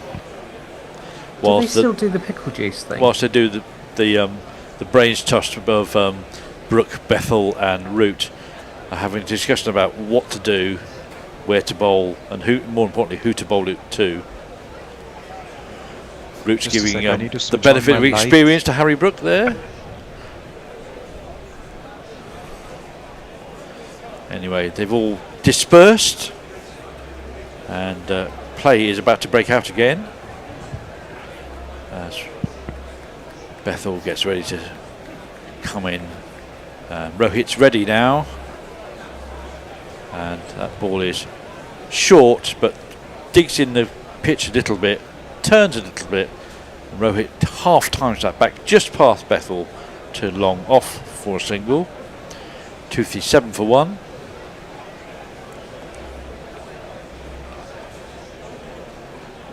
Well, I'm not surprised he's getting a bit of crap if he's been out there since the start. Yeah. And it's 123. And another good ball from Bethel. That bounced It might have been a bit of the arm ball as well to hit the seam, and Kohli cannot get the ball away as that Butler takes that rising ball in front of middle and off. That's too short, and that's been dispatched. Did that go for 6? It was very close to the boundary sponge. I think one bounce. Just one bounce for. I mean, my stream is stuttering so much I can see it in slow motion, so I can tell you. Yeah, my stream's just. I don't know. Apparently, the stream's stuttering, boys. Do we need to get some ice? No. It's nothing to do with. Don't worry. Yeah, because I have another stream here which is a ball behind, so I can see wide and rising and well fielded on the boundary by Sam Curran, who really is an excellent ground fielder as well as an excellent catcher of the ball. He stops 2 runs there as they trot through for 2. Kohli moves to 36. That was well hit, but almost on the end of the bat, so he's towed it a long way there. As Bethel comes in, that's a nice shot, but you're going to get no runs for it as Rashid moves around and fields that smartly at backward point. Rohit looks uncomfortable still. He's trying to figure out his discomfort. Yeah. Doesn't look very comfortable there. Still trying to stretch his groin area, leaning back. Yeah. And that ball is chopped into the leg side off the back foot, and Atkinson fields smartly, chucks the ball in. That's the end of the 37th over. It's 2-4-3 for 1. Kohli's on 36 and Rohit's on 123. And yes, I think there's still ongoing issues with Rohit Sharma. Yeah, any definitely. painkillers or relaxants or whatever else he's taken, we're going to have at least 10-15 minutes to take effect before he's back to the Rohit that he would like to be. Anything on socials, Arnav? Yeah, Stephen Kelk says, off topic, but can I just say how stunningly beautiful the architecture in Vienna is? As a lad who grew up with the brutalist majesty of Preston bus station, this stuff is next level. Have either of you been to Vienna, guys? I love it. I've not been to Vienna. To Austria in general? I've been to Austria a couple of times, but mainly for skiing. And I've never been in any major cities there. I've just seen airports. The airports were very pretty. I mean, Innsbruck was very pretty. I haven't done any travelling really. I'm an uncultured swine. Anyway, Curran's continuing 0 for 45 off 6 overs. You think he'd bowl better than that. It's lashed by Rohit, who clears the front foot, leans on the back foot and whacks that ball off the back foot through extra cover for 4.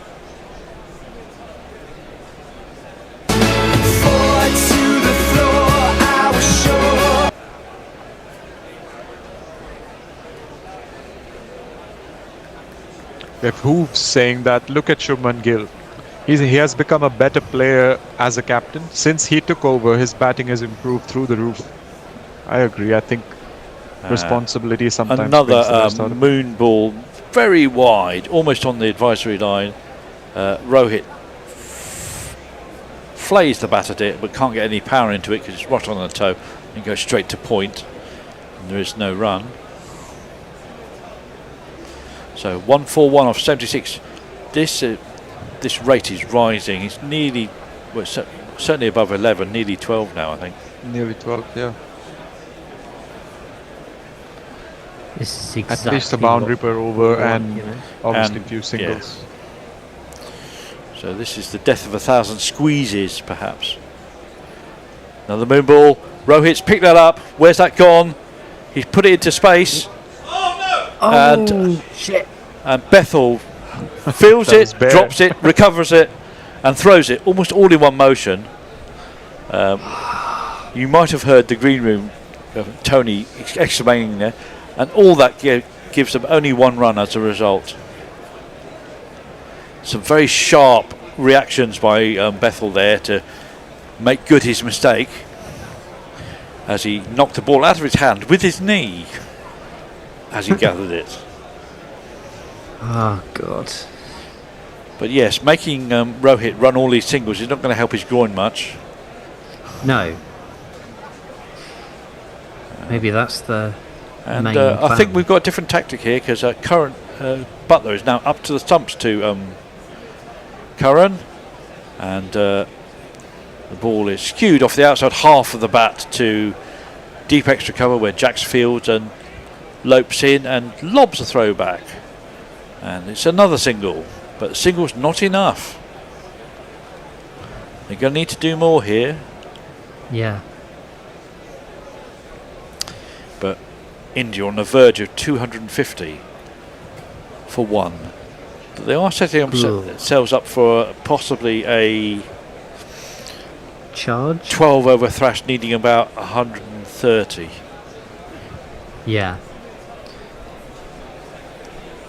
Which that must be close. That must be close. But Saggers are moved. There was a moon ball. Rohit has decided to try and hit that through square leg. He's opened himself up very wide. The ball's dipped on him and almost yorked him. And now Brook and Butler and Curran are going to have a discussion. They have decided to review. I'm not Seemed surprised very about close. that at all. Yep. And might as well go for it with the batter being Rohit. Yeah. Let's look at it in slow motion and wide. Very, very flighty. It's hit him on the... Oh, I think that might miss that off stump, actually. That's pitched into line. It's hit him kind of on off stump. On the angle, I think that might go through and miss. I don't know. I think... Isn't it... Like, it's on the inside of his leg. Could be clipping the stumps, could be umpire's call. I And think it would was be given- umpire's call. But I'm terrible at this, so I don't know. It's not going to go over. I think we can fairly surely say that because his Yeah. back foot is almost on the floor and it's only hit him about 6 to 9 inches up. Anyway, here we go. Here's the ball tracking. Pitch in line, hit in line, and umpire's call. Oh, umpire's call. And that was close. Rohit survives. England don't lose the review. Well done, Martin Saggers. Behind those sunglasses, he's obviously got his eyes peeled. A good not out from him.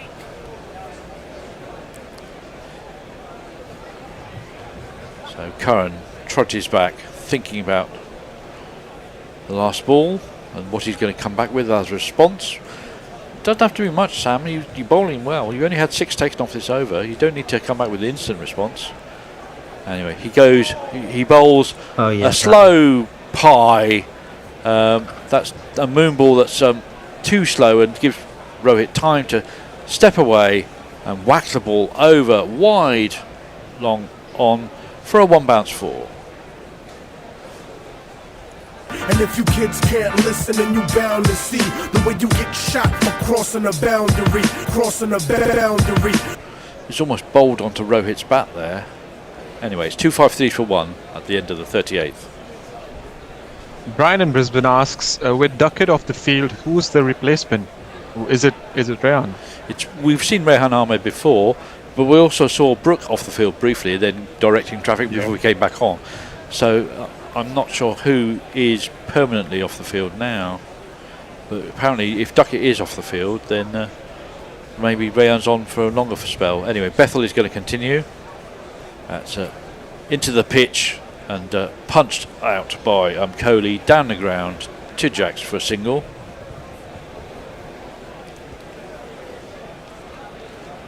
And moves to 38. This is a very chalk and cheese Kohli innings.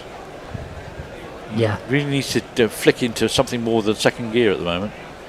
And I think Rohit is feeling it now. That's definitely more a uncultured swat. I don't think he's enjoying having to run all these singles on a dodgy leg, and he's trying to finish the ball as quickly as possible. Anyway, that went for nothing. This one won't go for nothing. Oh, that is enormous. A slog sweep right into the slot, and that's way into the mound stand for one of these. That felt good. Where are we? We want that. with the super shatter, super shatter, super shatter, super shatter, super shatter, rocka, rocka, super shatter. There's a lot of whack in that shot. Just got the length very slightly wrong, Bethel. Just a bit too full and allowed him to step down. Dropped in the stands. 3 or 4 lads went for it, and none of them could catch it, unfortunately. Okay, so Bethel having a slightly less successful over this time as he comes in. But he bowled him. Rohit has gone far too far across the line, outside off stump, tried to sweep it. The ball scuttled a little bit, gone under the bat and taken out middle stump. So Rohit's long innings is over. He departs for 138 of 110 balls. He gets a pat on the head by Kohli for a job well done, and walks off, and he'll get a nice little ice bath and a little bit of a massage, I think, on these. Shit gets wickets. Yep. I think we'll need to do this for Rohit for this one. You silly little boy, what on earth were you playing at? Oh! Batter, batter, batter. Batter, batter, batter. Batter, batter, batter. On your bite, mate. Brian in Brisbane is in agreement with me. He is demanding the shit gets wickets jingle, please. Okay, let me just find that for you. This one? The first thing I learned from Guerrilla Cricket, shit takes wickets, shit takes wickets, inducing a poor shot that don't clear the tickets. Yeah, shit takes wickets, shit takes wickets. I say that's a bit harsh on Bethel because that's a perfectly serviceable ball. It's just a nice and straight ball. It wasn't anything special. It obviously Rohit walked way out of the line and completely lost his stumps behind him. So he kind of lost his balance as well. He was sort of falling over to the other side. He sort of fell away from it, didn't he? Anyway, this man has come to the crease. He won't die wondering, I don't think, with 130 almost needed off. He never does he? 11 and a bit overs. It's going to be this guy. Well, it's time for Ish and Kish and Cousins. Short and sharp and snappy, much like the man himself. The left-hander. This will require a different game plan for Jacob Bethel. You won't be able to cramp him up in quite the same way with the ball coming into the stumps. And is he going to start bowling over the wicket straight away, or is he going to continue round the wicket? Let's see. It looks like he's going to come over the wicket to Kishan as he lopes in. First ball is into the block hole. Kishan just digs it out down to long on. Jax Fields, we might see him shortly as for the left-hander in, and chucks the ball back to Butler. They take a single. It's 261 for 2 with 1 ball left in the 39th over.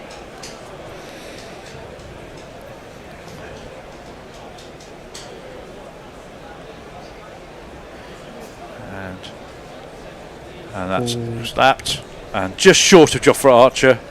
It was a bit of a strapple really. He went down on one knee and just pulled it straight, just short of Archer.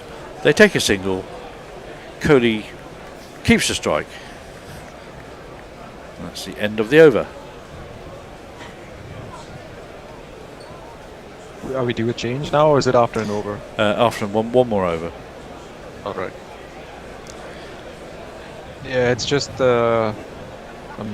political chat. Oh, Shining Knight says, I wonder if some of the cramping contributed to the wicket. I don't think so, because he walked 2 steps outside his off stump. Seemed pretty mobile doing that. Yeah, but there was much more emphasis on hitting power shots and not running as many singles as possible, which is partly due to the match situation, but I also think his physical condition contributed to that. And Jax is indeed straight into the attack, and the first ball to Kohli is whipped into the leg side. Curran's off the boundary very quickly to field that. takes a single. So now Jackson's got his ideal matchup with a left-hander. And he's immediately gesticulating to set the precise field he wants. Yeah, it's a good plan. Get him early. Get him in, get him early. And hopefully get Ishan early before he can do any damage. Yes. Which is very much now, Ishan will be in T20 mode, I would have said. Anyway, that's a good ball by Jax. No, on off stump, just moving away slightly with a spin. Ishan just drops it into the offside, jogs through for a single, and everyone has to change around again. 264 for 2. So they require 124 of 64 balls. So that's almost 12. Just a tad under 12.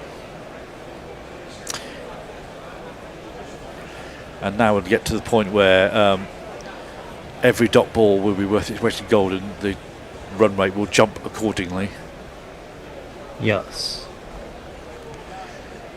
As the effects of one dot ball are going to be much improved. We're going to have a change of ball, I think. This is the point where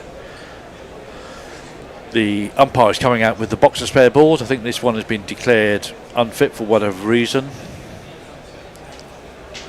And they're going to select, the umpires will select a ball.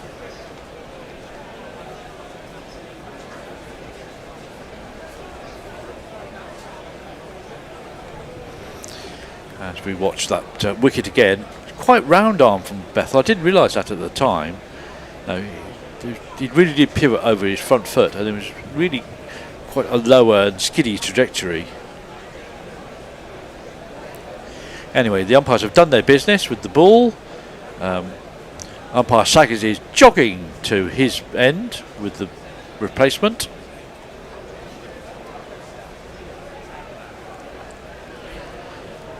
Whilst umpire Dana Rossino is just walking at a safe pace to square leg.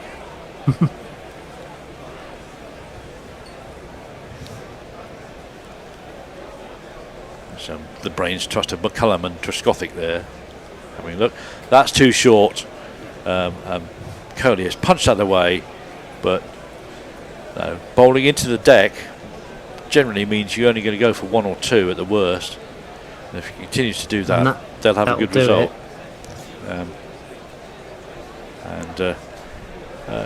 Kishan is asking the umpire to hold on to something for him. I hope it's not a mobile phone like that Beefy did to Dickie Bird famously in one match. God, it was Wild West back then. It's a floaty and wide and turned and cut drive, a sort of flap by Kishan into the covers, which is smartly fielded for no run. Jack's in again, round the wicket. And Kishan winds up and gives it a full 360-degree arc shot. But all he does is move the ball just neatly to square leg, where Rehan Ahmed fields and throws back. Takes a single. Last ball of the 40th over, last ball of my ball by ball. And I can see the people getting ready to join me. Jack's over the wicket and sees Kohli coming, fires the ball down the leg side, trying to get him cramped up, but Kohli just drops it into the leg side. They take a single. That's the last ball of the 40 over there. 267 for 2. They need 121 off 60 balls. It is over 12 and over now. It is, although Jason, Sanjay has been. Thank you, fantastic, Arnav. Thank you, Will. Cheers. Magnificent efforts, and much appreciated.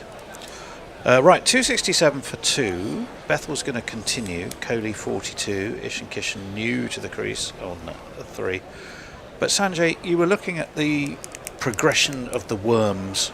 I was. Which is an interesting philosophical work. And India's still pretty much there or thereabouts where they need to be, aren't they? Yeah, after 20 overs, they were 16 behind the England score. Round the wicket comes Bethel, down the track comes Kohli, launches this up over extra cover, but Sam Curran scurrons round and they will take 2. But they turned things around. After 30 overs, England were 192, and India were 194 for the loss of Shubman Gill. And at the 40 over mark, England were 261 for 1, and India are 267 for 2. So that gap has got bigger. In India's favour? In India's favour. Down the track comes his Kohli, slashes this though, but straight to deep extra. Jacks does the fielding. But England scored 126 off the last 10 overs, mainly thanks to that thrashing that Joss Buttler gave the ball. And so this is what this game now rests on. Is can Ishan Kishan and Virat Kohli do a Buttler and a Root? Well, it's all been about partnerships today, isn't it? Duckett and Bethel 192, Root and Duckett 101, Root and Buttler 63, but off 20 balls, and that is what India are going to have to try and replicate. As that one is slightly mishit round the corner. Rayan Ahmed back into action. So who's gone off? Duckett, apparently. Ben Duckett. He's gone to see if they can stretch his legs a bit, make him 5'8.5". I've got a stat here from Stephen Kelk, Ghost Rider, which is Kohli never scored an international 50 at Lords, which I'm sure will be. How did that not bowl him? How did that not bowl him? It was an attempted pull from Virat Kohli. He missed it, or did he? And it went off the pad of of Josh Buttler. Of course, he's standing up to the spinner, but. That must have been the famous boarding house scraper butter, because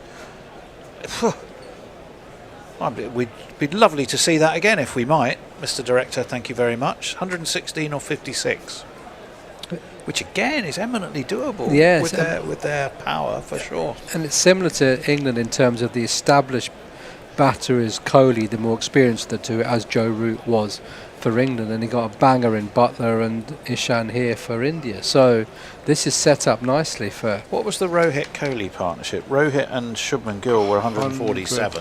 113 it was. It's very much a batsman's day. That slapped down the ground, slapped for 4. Will Jacks is not going to get across. It's 4 more. I think India feel in their bones they've got this. Can't listen and you bound to see the way you get shot for crossing a boundary, crossing a boundary. Ishan Kishan doubles his score. The left-hander wasn't his best ball. That ball had carried on. It would have gone in one of the doors into the long room. Oh, it's made a nice little hole in one of the pixels. So around the wicket to the left-hander, forces him onto the back foot. Better ball from Bethel. Ishan Kishan can send it out square. He's going to have to run. Rayan Ahmed put in a pretty good throw. Joss Buttler was a bit ham-fisted in taking it. It's the end of the over. 6, 7, 8, 9, 10, 11 from it. 278 for 2, 110 from 54, Jace. Lots of love for Vienna following earlier messages. The city, the song, the world. The city, yeah. And Austria in general. The who waltzing. said trains are pretty good in Europe. Aussie trains were a joke. They also compare and contrast it with Sheffield not necessarily coming out to it well. Sheffield seems to have been the main comparison. We've had Sheffield against Barcelona. Now we've got Sheffield against Vienna, have we? What else we've got? Fred lives in Switzerland, Tim Milton Davis. His name We've got Will Jacks into Virat Kohli over the wicket. Down the track comes Kohli, launches it. I think that's gone all the way and a bit more. And India are on the charge, as they need to be. Great footwork. I'm not sure this is Let's talk about 6. Let's talk about a good move by Will Jacks, by Harry Brook. I just think they should have gone to Atkinson. Yeah, it worked for a while. I think it's 1 over too many. Well, we'll see. Jacks throws it up. Virat drives towards cover. Rayan Ahmed should be there straight to him. And just a single. So Ishan Kishan's on 10. I think the plan is not for Jacks to Kohli, it's Jacks to Ishan. And they're just trying to minimise the damage from Jacks to Kohli. But I agree, I think there are other options that they could have gone to, potentially. We think they've just discounted Tongue for today. He's having a bad day at the office. Let's not risk him anymore. Yeah, still got Gus and Archer. Well, yeah. Two overs from Archer. Yeah, 2 overs from Archer. Round the wicket comes Jax, throws it wide. Ishan Kishan flings his arms at it. And he gets it out to deep extra where Sam Curran awaits, and it's just a single. So it's still 8 off the first You've still 3. got Curran overs as well, which is... no, and he's a very different bowler at the back end of a match than he is to in the middle overs, where he will target the wickets and target Yorkers. Jax, he spears that one in. It's gone up in the air. Has it gone far enough? Is it going to be? Oh, it's gone far enough and a bit more. Curran not in the game at all, and it's a maximum. It's at 12-14. Yeah, go along with what you say about 1 over too many. That win probability just takes a bit of a dive. The two lads in the pub have decided that after 15 pints, it's got to be 6 to 70. What is it? 76.39 in England's favour, I think. Yeah. A couple more shots like that, and then we're going to see them. That slapped away. It's over. Extra cover. 3 fielders converge. Oh, Duckett's one of back. whom is the Duckster, who's back on. So, but I think Rayan Ahmed didn't go off. So are they sort of rotating people going off to have a rest? They might well be. 294 for. It might be 2. Tongue. We never know. Well, yeah, he's certainly a bit out of sorts today. Last ball of this Jack's over, maybe the last ball we see of Jack's today. Round the wicket he comes, throws it down outside of off stump, cut by his Colinus out to, there he is, Rayan Ahmed, who puts in the throw. 295 for 2 at the end of the over. Jack's number 38 off his 4. 3 of them he did the job pretty well. There they started to get after him. Oh, we have more sporting news about the Open, if people want to know. Yes. New Zealander Ryan Fox wins the Open. DeChambeau loses! Exclamation mark. Good. Stephen Kelk says Sheffield has become the frame of reference for all world cities. Yeah, that's right.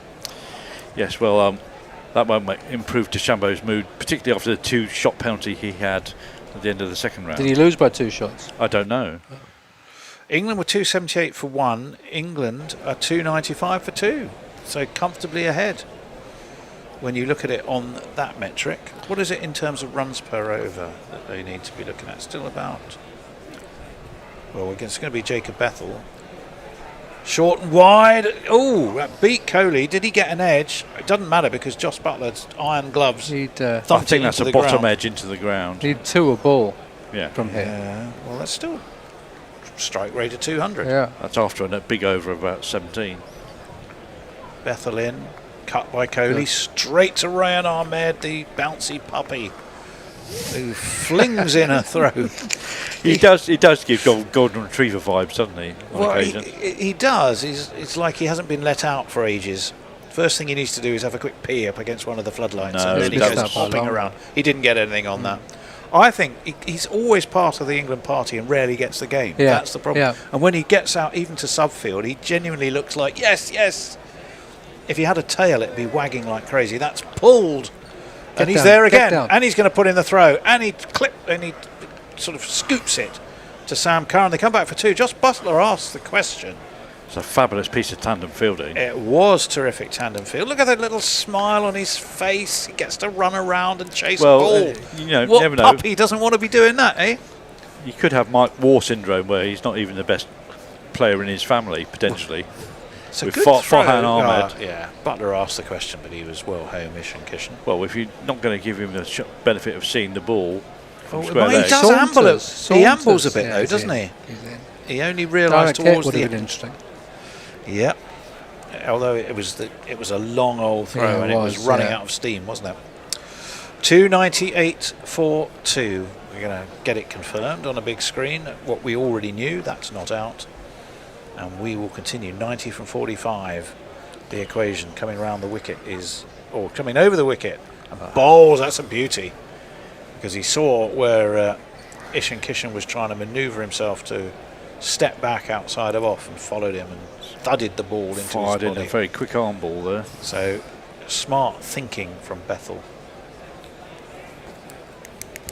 who has bowled pretty well. 1 for 37. That's under edge, not what the shot that Ishan Kishan wanted. The bouncy puppy's going to lope across. And they'll just take the 1. We might get a little bit of a stern look from the umpire there for flinging the ball almost all the way along the floor.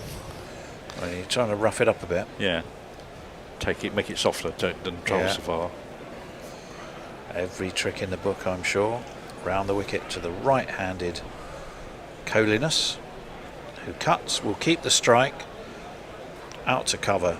300 is up. It's 300 for 2. That over went for 4. And 88 is what is needed to win. Who says, we love Sheffield so much, we play for the Sheffield Shield. Tactical Koki says, Coley doesn't have their numbers, he has them on speed dial. Doesn't just have the numbers, has them on speed dial. Could be like one of those, you know, when they do quick interviews for footballers, and you have to say, I don't know, curry or chips and da da da. Anyway, literally any city in the world and Sheffield. Say Sheffield. Yeah. No, apparently Sanjay DeChambeau was 6 shots behind. Okay, the most popular loss in opener history. Yeah, exactly. Especially after what Rory said. Yeah, I don't like him. Excellent. I don't like him.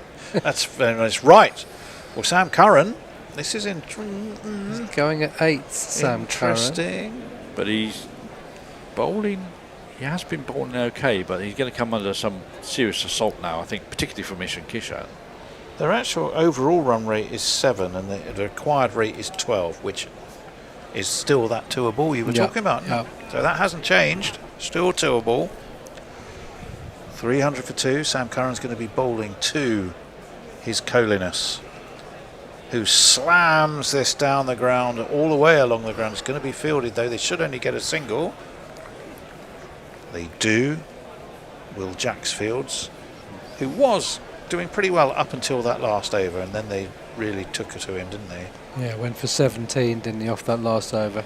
Yeah, 1 over too many, Will Jacks. Given the number of options that Harry Brook has at his disposal, I was quite surprised that he gave it to Will Jacks. But it's exciting, though. In a game utterly dominated by batsmen, it's pretty exciting. That's down leg. Misfielded by Butler, and it's also going to be given as a wide, I think. Butler tries to duck out of the way. They managed to take a bye as well. Yep. So it's all kicking off. Have they got both a bye and a wide? Two wides. Yep. 2 wides. So it's a wide, but they also ran it. Still, that's not too costly. There is. You do sense it's going to go to the wire, Sanjay, don't you? Very much so. Yeah, it's especially with the experience that's out there with Virat. Sam Curran bowling to Virat Kohli. That one bounces up on him, and Kohli can only... Well, I think he started to think about a pull, but it just got too big on him, and he slaps it to long off. Well, this is in large part, I think, Sanjay, the advantage of having Josh Butler up to the wicket is that he can't go running down and try and banzai it over the top. Yeah, 100%. Yeah, in the Test matches, didn't New Zealand work Joe Root out, didn't they, by doing exactly the same thing? He's got a very difficult. If Sam Curran gets his lengths right here for the batters to get underneath it. You've got to be very confident to go out to your crease with the man up at the stumps. I mean, the proof ultimately will be in the result, but it's been a very interesting workout for Harry Brook's captaincy. That was a bit moonballed. It's gone up in the air. It's not going to go the distance. Is there anyone there? There is. It's the bouncy puppy. He's underneath it. He takes it. And England have got the breakthrough. It's Ishan Kishan, not Kohli, but it gives them the comfort of the old adage, nothing slows a run rate down more than taking wickets. Yeah, exactly. And dot ball, obviously, Ishan being Kishan a wicket. has gone for 14. He's kind of played the Harry Brook role in the Indian innings. 14 off or so off, not very many. Sam Curran, was it the moon ball? He seemed to go up and down. It's a slower bouncy quickly. ball. Yeah, hit high up on the bat, didn't it, as well? Beautifully judged by Rayan Ahmed at deep in wicket. Anyway, and we should give him a 304 for 3. Well, the crowd says, the crowd says, the crowd says you. That is about the politest send-off we can give him. But don't necessarily expect much in terms of striking power relief for England. Shreyas Iyer is going to be the new man, and he can give it a good old tonk when he feels like it as well. Jiggle him up here. Here we go. Shreyas, you've been down too long in the IPL. Come join the team as well. When he hits it hard, but he hits it clean. Oh, you see what I mean? He'll take the game away. Shreyas,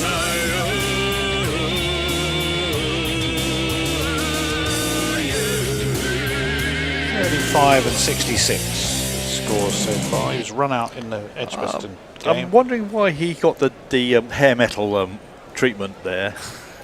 Who knows? He's got the second highest run rate, Shreyas Iyer, in his Indian side after Shubman Gill, so he's not going to hang about. Puts together a string of quite decent scores in the T20s as well, did Shreyas Iyer, in a losing cause.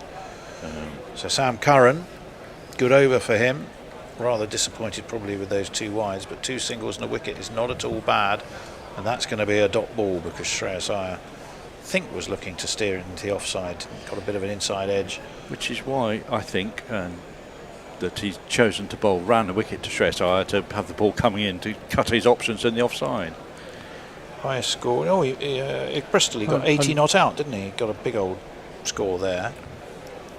In the T20s? Yeah, he's got 66. 66 and 35. Yeah, 66 Cardiff, 35 Edgbaston. High score of 128, Shreyas Iyer. Highest score in the IPL this season, his 11th, was 101 not out versus Lucknow Super Giants. Who was that for? Punjab Kings he plays for, isn't he? Punjab Kings. Or Kings 11 of Punjab, I don't know what they've called them these just days. Punjab Kings They're nowadays, just the Punjab Kings, yeah. are they? Yeah. I always just write it down as PK. It's like everyone now is a Knight Rider. Well, true. Right, including ball. the Hoff. So we have 1 ball left of Curran's 8th over. If he can come out of this with just a 1 or a 2, he'll be quite happy. Goes round the wicket, up in the air. Kohli takes Shreyas Iyer's got his hand on it. Is it Ryan Elway again? It is, on the tumble. And thank goodness they let him out the kennel and onto the pitch, because he's taking catches for fun. Taking catches and winning matches. Well, not steady on, Jason. Let's not overstate. Well, hopefully that winning matches. Just 304 for 4. It's the Curran Rayan Ahmed combo again. He totally mistimed that Shreyas Iyer. The second he took his hand off the bat. One hand off the bat, up in the air, and a good tumbling catch by Rayan Ahmed. Rayan Ahmed. Maybe, far be it from me to suggest such skullduggerous thinking, but there might be a touch of the Gary Pratts here. You've taken off Josh Tongue, who isn't the fastest fielder in the world, and you've got probably the bounciest, liveliest, most dynamic fielder that you've got in the squad out there to replace him. Yep. Anyway, we should play this. 304 for 4. Another one bites the dust. I think that is going to be out, Fred. Another one bites the dust. And who's it now? KL Rahul. Okay. Did he make any runs, or was that a duck for Shreyas Iyer? He got duck off 3 balls. You should duck him. Give him the duck. Bring out the duck, Jace. Let me find the... Is it in the wickets? Yeah. One of them. It's only got 1 run. I think it's in the main first top wicket one. I can see it from here. Right, go right. Down. Third one down, top left. Right, Sorry, third one down. Down. No, left-hand column. 1, 2, 3, number 4. And while this is going on, I'll tell you that KL Rahul's... Lord almighty. You're no Ann Aston, are you? Dearie me. In so many ways are you no Ann Aston. Lord above. Yeah, I'm not the Gordon Shop by any means. 304 for 4. Right. KL Rahul's a new man, but it's Kohli on strike, and he whips this away into the leg side, where it's fielded by the Duckster. And they take a single. It's too late now, Jason. The ship has sailed, mate. No, I'm just finding KL Rahul. Oh, right, you're looking for KL Rahul now. Okay. Shall I play it now or in this before this? Whenever suits you.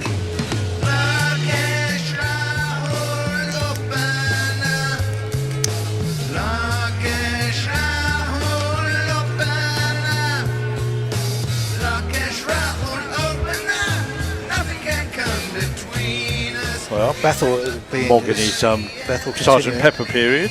Yeah. Jacob Bethel has bowled very well, I think. I mean, in some ways you might look at 1 for 40 as being expensive. In the context of this game, it's not been at all bad, has it? No, I think he's bowled very well. Forces KL Rahul onto the back foot. And also the time that he came on as well. And there's no run. When the quicks were taking some tap, he's the one who's brought control back into this. Well, he's bowled well because he had a combination of tucking people up, people attacking him, therefore they are trying to bowl into his strengths. Steered out to cover, fielded by Curran. They take Singh. To be fair, the Watford-Luton entente cordiale for today was saying 4 overs before they did it, put a spinner on at both ends. We did say that. We were saying that, weren't we? Yeah. 306 for 4. Round the wicket comes Bethel. Oh, and he beats a swing and a miss from Kohli, and once again it just fails to clip his leg stump. His Kohliness just seems to be. I know he's got losing his 66 or 57 balls, but this is one of the scrappiest Kohli innings I've seen for a long time. Well, England will not be too concerned about that. Round the wicket comes Bethel. He's toe-ended it. Has he toe-ended it anywhere? He's toe-ended it pretty straight. And they will come back for 2. But once he didn't look like a shot he was in control of, did it? No, I think he got beaten in the flight there.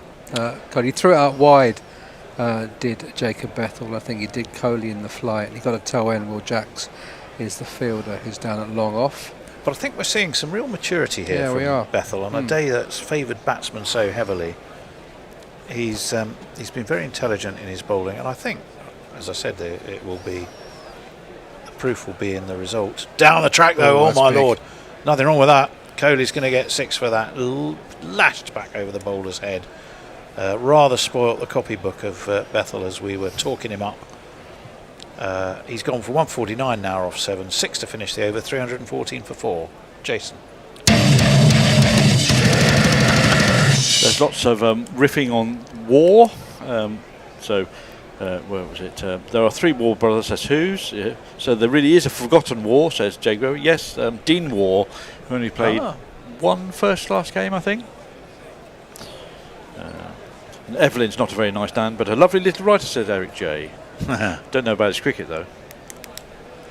Oh, as in Evelyn. Evelyn War, yeah. I think, do you know, he did play cricket, Evelyn War. Yeah, I think he might have been in the authors 11. Yeah, I've got a feeling he did play some cricket. Anyway, and also Gautam Gambhir is getting ready to take his shirt off a la Ganguly if India win this. Well, that's true. Yeah. Talking of authors, not sure we want to see that. Authors versus actors at Arundel on Tuesday. Sorry, say again? Authors versus actors at Arundel. Oh, that would be interesting. Do you know who's who on each side? No. Well, let's wait for Sam Curran. Yeah. Round the wicket he comes, flicked. Brilliantly fielded on the 45 on the offside. And guess who that is? It could only be. Well, he got him the bouncy puppy. No, but that's Adil Rashid. Oh, sorry, I wasn't even looking. He's not quite so bouncy. No, he's the beard that is to be feared and revered. He's the older. The beard that's feared, yes, indeed. Although that was Moeen Ali. I think I know half the team of the authors, probably. Okay, so Charlie Campbell, Nicholas Hogg, right, Sebastian Folkes. Yeah. Oh, I forgot he's a big cricket man, isn't he? That's gone up in the air. Not where Kohli wanted it. It's gone straight down the throat of, I think it might have been Harry Brook. Yes, I thought it was. And Sam Curran, wide mid-off. He's the man who can. Kohli was looking to pull. He got a leading edge down to mid-off. Thank you very much, said Harry Brook. 5 down now for India. 73 off 28. This game is swinging England's way. We hope. We think possibly could be. It's been exciting stuff, though. It's been a cracking attempt by India. It's not over yet, but the back of Kohli will have a nation mourning. All billion of them or so.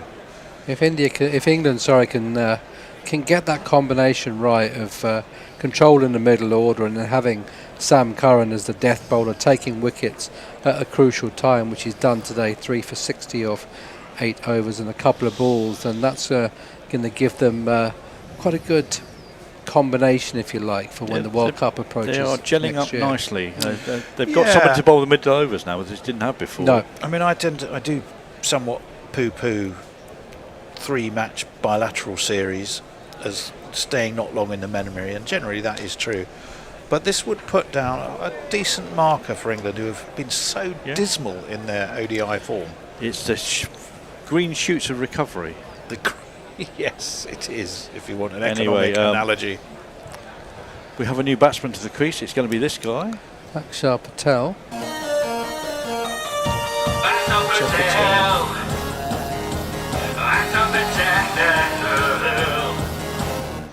And it's very interesting that the 3 wickets have fallen almost in an identical manner, that people trying to muscle balls that have just stopped in the pitch, or slower balls and gone straight up in the air, which is, I think, very canny tactics and bowling, both in thought and execution. Akshar Patel is a dangerous customer, can be, with the bat. He got a 27 ball 50 against the West Indies. I think it's fair to say both these players are pretty, upper sides are pretty pumped for this one today. Yeah. That's straight to cover. They did manage, I think, a pretty sharp single, but England won't mind that too much. Sam Curran, 2 singles and a wicket is a very good return. The rate's up at over 15 now. Well, again, both of these two are capable of launching it, but the ball is stopping a little in the pitch. It's, as we said, 4 of the last 5 and 10 of the last 11 here, won by the side batting first. It was a decent toss to win and the right call by Harry Brook, it looks like. That one slapped down the ground. It's going to be fielded though by Will Jack, so they'll just get another single. England will be happy with that. Sam Curran at the moment can look at his work today and go, he's done a pretty decent job. Hasn't had a chance to do anything with the bat today, but certainly has done okay with the ball. Muttley says, go on! And also Shining Knight says, man, I love seeing Rain Ahmed do well. Very wholesome dude. Yeah, I agree. He does seem to be exactly what else we got? Right, Sam Curran, 2 balls left of his 9th over. Over the wicket he comes. Left armour to left-hander. Akshar Patel pulls him down to Jofra Archer, it is, who's down at the backward square on the boundary. And again, it's just a single. Every single is a dagger into India's hopes. Once you reach this stage. My sincere apologies, Leah. I didn't realise it was Ronnie James Dio. I thought it was generic hair metal, but if it's Ronnie James Dio, that's proper metal. As in heavy? Yeah. Okay. Slap down the ground. Will Jack should be the man stationed there. Yep, round he comes. In front of the Edrich stand. 319 for 5. Sam Curran 3 for 64 off 9. Don't think he'd be in for man of the match, because I think you might well be looking at probably Duckett. I would have thought so, yeah. But he's certainly done a terrific job. 69 needed from 24, Chase. Lots of love for Rain Ahmed saying, wow, good catch. 2 great catches. Rain Ahmed is taking blinders. Well, the first one was straightforward enough. The second one was certainly a great catch. Rahul is a very competent batsman in his own right, says Shining Knight. Maybe India will wobble here, says Cop 1 India Nuts. Come on, India Nuts, oh Lord. Yeah, KL Rahul, the only Indian to get 100 on debut. It's Jofra time.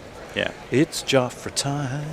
It's Jofra time. Yeah, there's only 24 balls left. He can bowl out his 2 overs from one end. 319 for 5. Archer will be bowling to KL Rahul. What do you fancy here? Cut.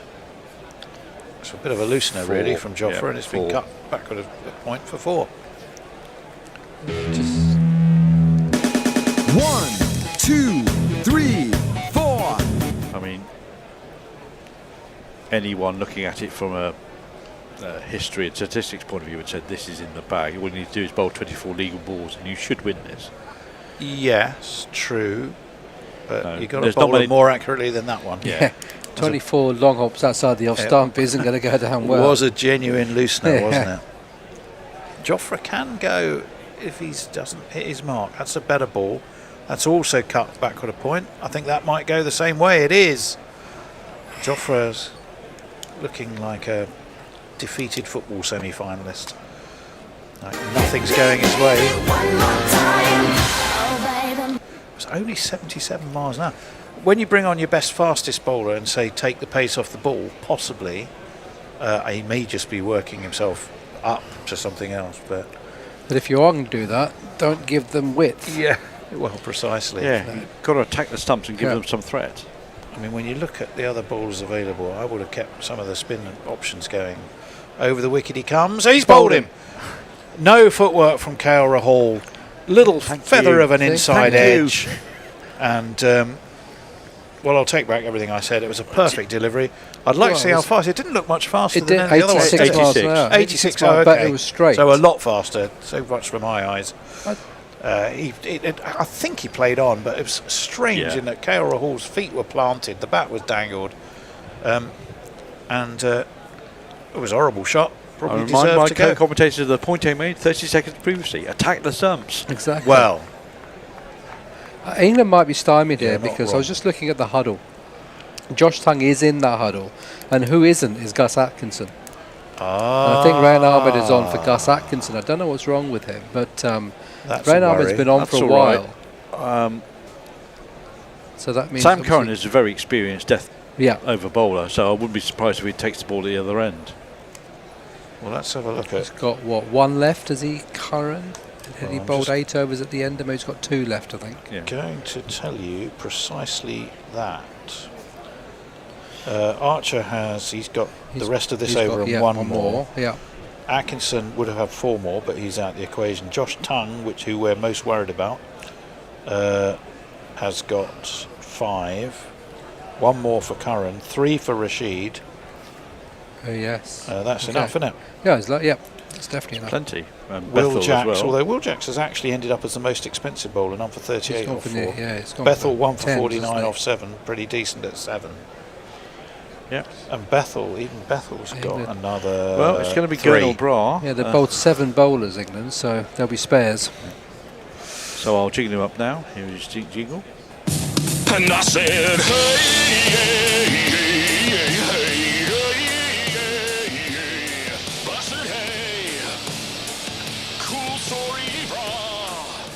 Round the wicket to the left-handed brass, swing and a miss. Into the gloves of Joss. A bit of no doubt there, wasn't it? Yep. From Mog, I think. It's what's going on. It's 4 non-blondes. Oh, that's right. Of course it yeah. was. What's going on? Gwen Stefani, is that right? Is she the lead singer of Forlorn Blondes? No, she was lead singer of No Doubt. Oh, she was No Doubt. Oh, yes. Yeah, that's where we're all getting confused. Yeah. Is it similar. Not 4 non-blondes was somebody else who went on to be a very, very, very successful songwriter in her own right for lots of other people. I can't remember. Heather somebody, was it? I'm not confusing it with Heather Small, obviously, but I got a feeling it was Heather someone. That's wide of off stump, and another swing and a miss from Gernal Bra. Couple of swingers from Bra. And it's 3:20. It's too fucking obvious, wasn't it? I apologise for that. 3:27 for 6.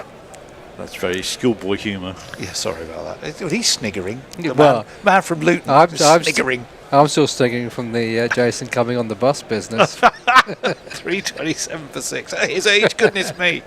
Round the wicket comes Archer. Oh, that's launched by Bra. He can have some of them. Oh, it's 1 bounce though. Out to Duckett at deep extra. And they will only get a single. And guess what? He'll keep the strike as well. That's perfectly planned. So 3:28 for 6, Jace. Archer only bowls, nothing is going on. Champ, says Hooves. All of England's golf comes in handy for teeing off. Tim Wilton Davis. True, very true. Ben McCormack, somewhat tongue-in-cheek, I think, says, India on a charge here, victory awaits. Yeah, I think that might be overly optimistic now, to be fair. That run rate is at 20. Stephen Kent says, everyone's mum is proud, Joffre. After all that. Joshua says, it's over and dusted for India. Series 1-2-1. Yes, but possibly not by India. Right, so it is going to be Sam Curran continuing. It will be his last over. 3:28 for 6. 60 off 18 is a massive ask. Yeah. He's bowling from the nursery end. He's bowling to our friend Gernal Bra. That's the moon ball. It's a full toss. And it's shovelled out to our friend Rayan Ahmed. I think The whole thing They about the take a moon single. ball is it's dipping so much. It takes so hard to time unless you're really in. I mean, he had a long time to see that, and he really could have put it anywhere, and he managed to smash it straight to the man on the boundary. Yep. I think because there's no real discernible change of speed of the arm, I think it's quite difficult to pick. I think. Yeah. Well, what's he got this time? That's a short ball bouncer. It's gone straight up in the air. Is it gone long enough? Should be taken at mid-off. It is. It's Will Jacks. He's going to So burgle long a fifer here if he's not careful. And would you believe it? Scurran has got himself another 7 down for India now. The need to put the pedal to the metal has also caused them to implode somewhat. Yeah. As so often is the case. Another one bites the dust. I think that is going to be out, Fred. Another one bites the dust. Beautifully judged by Will Jacks. Studying concentration. He gets himself underneath it. Pouches it. As safe as you I like. always worry when I see these guys with their sunglasses perched on their caps when they look straight up in the air, thinking, if that comes out of the sun, you are done and you've got no one to blame but yourself. And also, why have the sunglasses if you're not wearing them? You need them. You take them out because you need them. Precisely. Liam Dawson in the test last year, a case in point, right in front of my eyes. Yeah, indeed. Right. Well, where does that leave them? Other than in a bit of a pickle now, poor old India. The two lads in the pub have got their abacus out, and after another couple of pints, they've got England at 99%. Well, 98.77. We have a super chat in the meantime. Oh, excellent. Super chat. From Muttley, who sent us £2 saying, what's this about Jason getting banned from buses? I won't be able to go anywhere then. That would be a disaster, wouldn't it? Eric J says, this is Craig Overton territory. Yes, for those who didn't see it in the T20 finals. It was a semi-final. Semi-final. No, quarter-final. Absolutely outstanding smash and grab raid by Craig Overton to hit 79 off about 25 balls. 329 for 7. 59 from 16. Did he win it off the very last ball? I didn't see it, but it was the last ball of the penultimate ball. Yeah, I don't think it got to the last ball. I think there is quite a dip in standard between what we've seen here and the Blast, by and large. I mean, don't get me wrong, I love the Blast, but the quality more variable, would you say? But then you don't have the same short boundaries as you do in the IPL. It's so much more of a contest between bat and ball. Yeah, it is. Yeah. Sam Curran in. This is Tee it off. Arshdeep Singh says, I'm not going to mess around. Stand He's and deliver. absolutely. You heard it. You get to have your jingle played for that, Arshdeep. He certainly does. And then this guy called Arshdeep Singh. The obvious jokes will be entertained here. You also get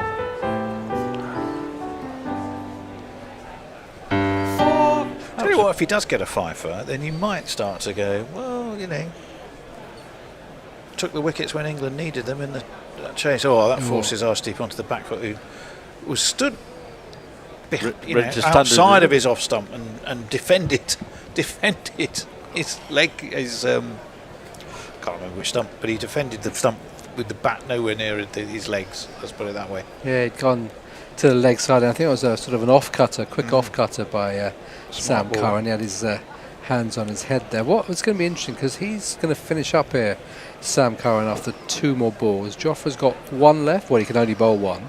Yeah. So there's somebody else to bowl. Curran, that's the slow moon ball. They've got a single from it. A little wild throw, but also the follow through from Gurnal Bra when it meant almost a perfect ball to tail ender, isn't it? You know, you take all the pace out of it, make him do all the work. So 7 from this over, 7 crucially, and an important wicket. 1 ball left of it. Need 4 a ball from here on in India. Yes. To win. Well, Stephen when you put it like that, it doesn't sound great, does it? So who's going to bowl the last over question is fairly redundant. You don't often see a sustained strike rate of 400. Yeah. Sam Curran, what's he got? On to Arshdeep he comes, who stands and delivers again. Well, there is 4. Oh, there's one of them. Yeah, what a great shot that was. Ugly, but effective. Drilled away through extra cover for 4. And if you kids can't listen, then you bound to see the way you get shot for crossing a boundary, crossing a boundary. Right. And we're seeing an aerial view of Lords, which has thinned out massively. Yeah. One suspects. Lots of Indians it's have gone more, home. It's more the Indian contingent who have headed for home. Sadly, there I'm not on the Discord, so you can't send me the best version of Holy Diver there. I'm feeling all bowled out, says Joshua. Ben McCormack, somewhat tongue-in-cheek, says England in with a shout here. And might we say that India are doomed, says Stephen Kelk. They think it's all over, says Tim Wilton. Here's Jofra Archer round the wicket. Gurnall Bra misses and falls away. Jofra takes it, and that 4 and over has just got a little bit taller. Full and straight, Joff. I like this question from Matthew Cullen. He says, Bethel, man of the match, 91, and put the brakes on India. Not a bad Good shout from an Good all-round shout. perspective. Again, that's a great ball. Gurnall is stepping back. Jofra Archer's following him. They might be able to run and take 2, but anything that isn't a 4 is a triumph for England here. Full and off peg, Joff. Just take it if he's backing away. I think he's got that message now. Had a couple of sighters at the beginning of the restart of his final spell. Now he's going to wind it up a This, bit. of course, is his final over. He's bowling to our friend Gurnall Bra, the left armour. Follows him again. Gurnall Bra turns it round the corner. Down to Josh Tongue. So he's back. Who is back on, yeah. Rayan Ahmed is on, so who did we decide is on? Oh, Atkinson. Gus Atkinson it was, wasn't it? The fragile man. Well, I think they all are, aren't they? And the weird thing, he was the one who's been rested probably the most out of the bowlers. Yeah, he's not bowling enough overs. Had that huge spell out the game for quite a long time after the Ashes. That's a full toss. Oh, it's cleverly played by Arshdeep Singh, who just saw full toss, thank you very much, steers it down through third and gets himself 4. Yeah, nicely guided there by Arshdeep Singh. There's not one boy for me, I must have 2 or 3, I need 4. A chap in the crowd, clearly an Indian fan, who looked rather like Rohit's chubbier brother, signals 4 as if the umpires hadn't got the message. I mean, this is all valiant, but it does feel like rearranging decks on the Titanic. Well, let's see. Jofra Archer. And he's done it. He's got... I think Butler may have got a glove to that. The question is there a fielder anywhere? Yes, there is. It's quite a clever ball from Jofra. Does that go down as a drop? Yes, I think so. Well, Yeah. technically it is. Gurnall Bra, his whole approach seems to be step back as far as you can, give yourself room to swing. Jofra would have had his middle stump out. Oh, that's so gone aiming quickly. At the stumps. That's gone really quickly. Very quickly. So technically a drop from Jofra. But to be fair, and it was also away to his left-hand side. You'd want him to have taken it. Back steps Jofra Bra, thumps it down the ground. There is a fielder down there. It's Will Jacks. And they will only take a single. So Archer's done. 1 for 63 for him. 40 needed off the last over. Mathematically, it's not possible. Just don't bowl no balls or wides. Yeah. Whoever they're giving the job to. And that is an interesting question. Who are they giving the job to? Yeah. Jagover says, English people don't care about anything unless we lose. Success makes us nervous and grouchy. And who responds, ODI, the boring middle period. Not this game, however. Put it this way, England and Argentina, if you asked me to swap a victory in this game we're enjoying here... this is peak trolling. I would have taken the semi-final win, but this has been a great performance by England. Doesn't matter that there's 2 big scores, but England certainly worked the advantage of first. This is not the person I would have bowled at this time. I don't know. Well, he's saying, I'm poo-pooing that, Jason. He's poo-pooing that thought of yours, because the first swing from Gurnall Bra was fresh air. It went through to Butler, and it's a dot ball.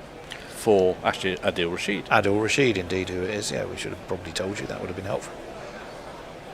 This one has gone up in the air. Has it gone long enough?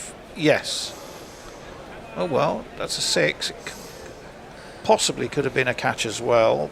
Went through the hands, I think, of whoever is down there. I think that's our little friend Ben Duckett out there, who couldn't just palmed it over. Yeah, couldn't keep it in play. A taller man would have been in play. And that's another swing and a miss. That probably should just about see it done. 34 off 3. Oh, I get it now. I understand what's going on. Do you? What's that? Rashid's coming on. He's bowling googlies all the time. To the left-hander, yeah, makes sense. Down the track comes Gernal Bra. He's going to get a single. Jax Fields, who's down there at long on. So just the 1. 2 balls left. 33 needed from them. It's been a highly entertaining day's cricket. Gernal Bra, he's lofted this. It's going to bounce once into the arms of the Duckster. They take 1. Academic. So where's your money, Guy? What's Gernal going to do? Step back and look to launch it. It's going to be a googly from Rashid. Yeah, he's going to dance down the wicket and Gernal run just going to past try one. and slap it over long on, I think. All right, what's going to let's happen. see. Oh, all right. He's put it down leg. It's turned away around the corner. He's going to get 4 to finish. It's a great shot. It means India finish on 360 for 7. But their time is up. England win by 28, which at the end of the day is pretty close, considering when we looked at those scores, the splits, I'm thinking of the most successful run chases. 327 England win by. They were there or thereabouts for almost the entire chase, weren't they? Yeah, they were, and it was that last again. As the you last said, 10 overs. Last 10 overs, England scored 126 for 2, and India scored 93 for 5. So, and you can say Sam Curran and the catching was really the difference. They bowled well at the end, but fundamentally scoreboard pressure. There's Gus. He's out there now. Gus is out there now to take some congratulations. Yeah. But scoreboard pressure. When it's a great effort by India to get so close. I mean, what have we had? 750 runs nigh on in the day today. But scoreboard pressure, by England. They had it on the board and they bowled well through the middle overs, as we said, and Sam Curran at the end to finish it off. The record of batting first wins at Lords in ODIs going back to 2018, just the once it hasn't happened, is maintained. England, they made 387 massive partnerships involved, and that's so much the foundation of what got them to that. Ben Duckett, the star of that, 141, but 91 from Bethel, 74 not out from Joe Root. What did we work out Joe Root's average? Nearly 250. Well, he hasn't got one. He's not been out. He's got to be out once. He's aggregated nearly 250 His aggregate of 250 in 3 games is not a bad return.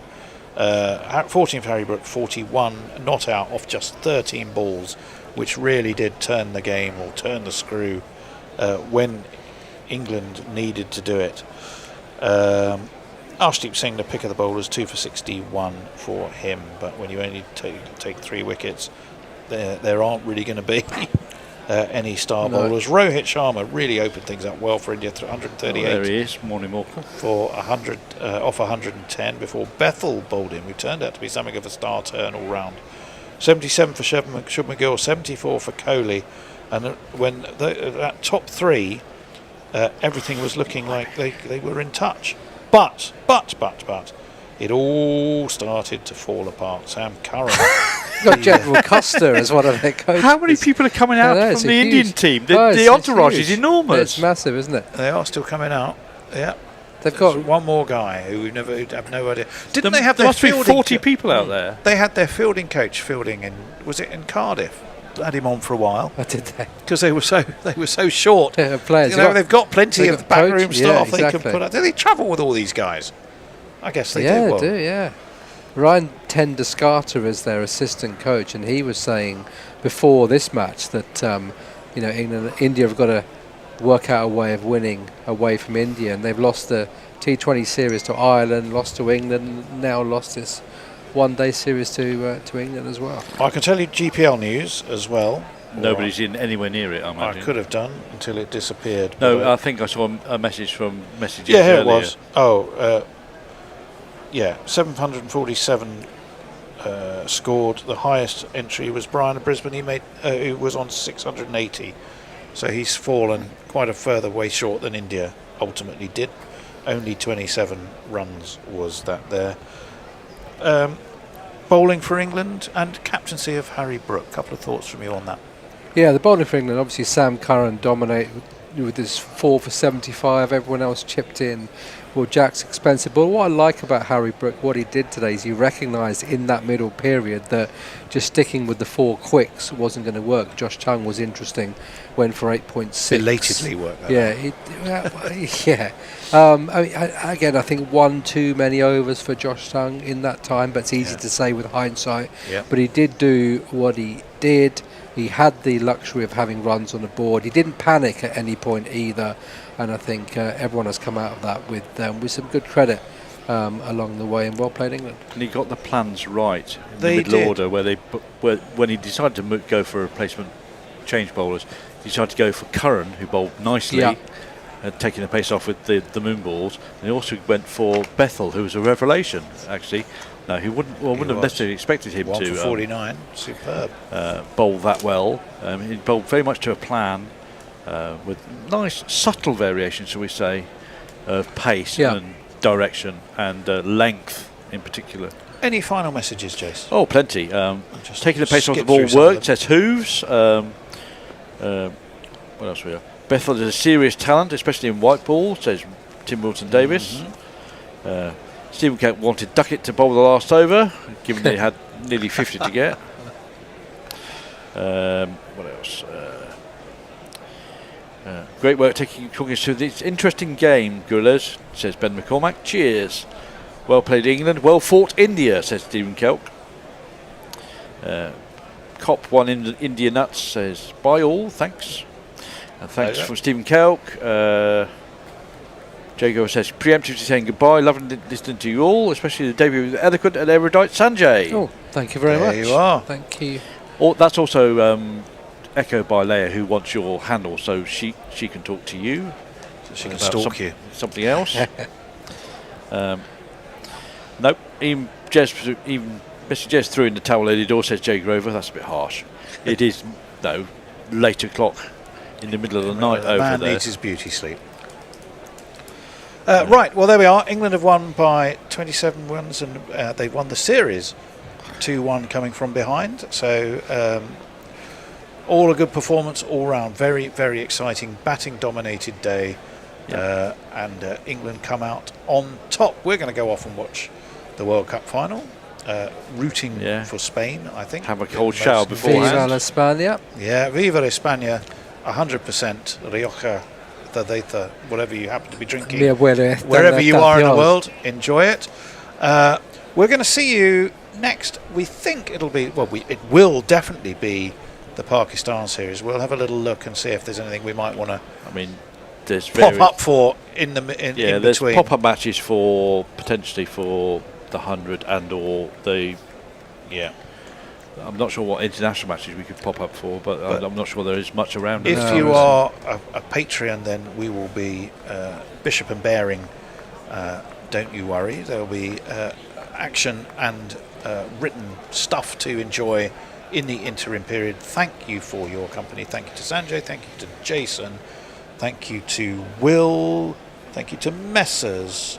Who have I met? Thank you to Brian Barish, who came all the way from Philadelphia. And most importantly, thank you to you all. We will see you very soon. You missed one out. Arvan. Who have I missed? Thank you to Arnav. Oh, Arnav. How could I? It's because he didn't come in. He said, I will come into the studio and didn't. Threw out my whole rota thinking and left poor old Brian untended. And the bear popped in. Late because he didn't fix IT. He popped in to meet Brian. Who had disappeared. Who'd left 2 hours earlier. There we go. Great communication. Right, we got to run. Good stuff. See you soon. Yep. Bye for now. Bye-bye.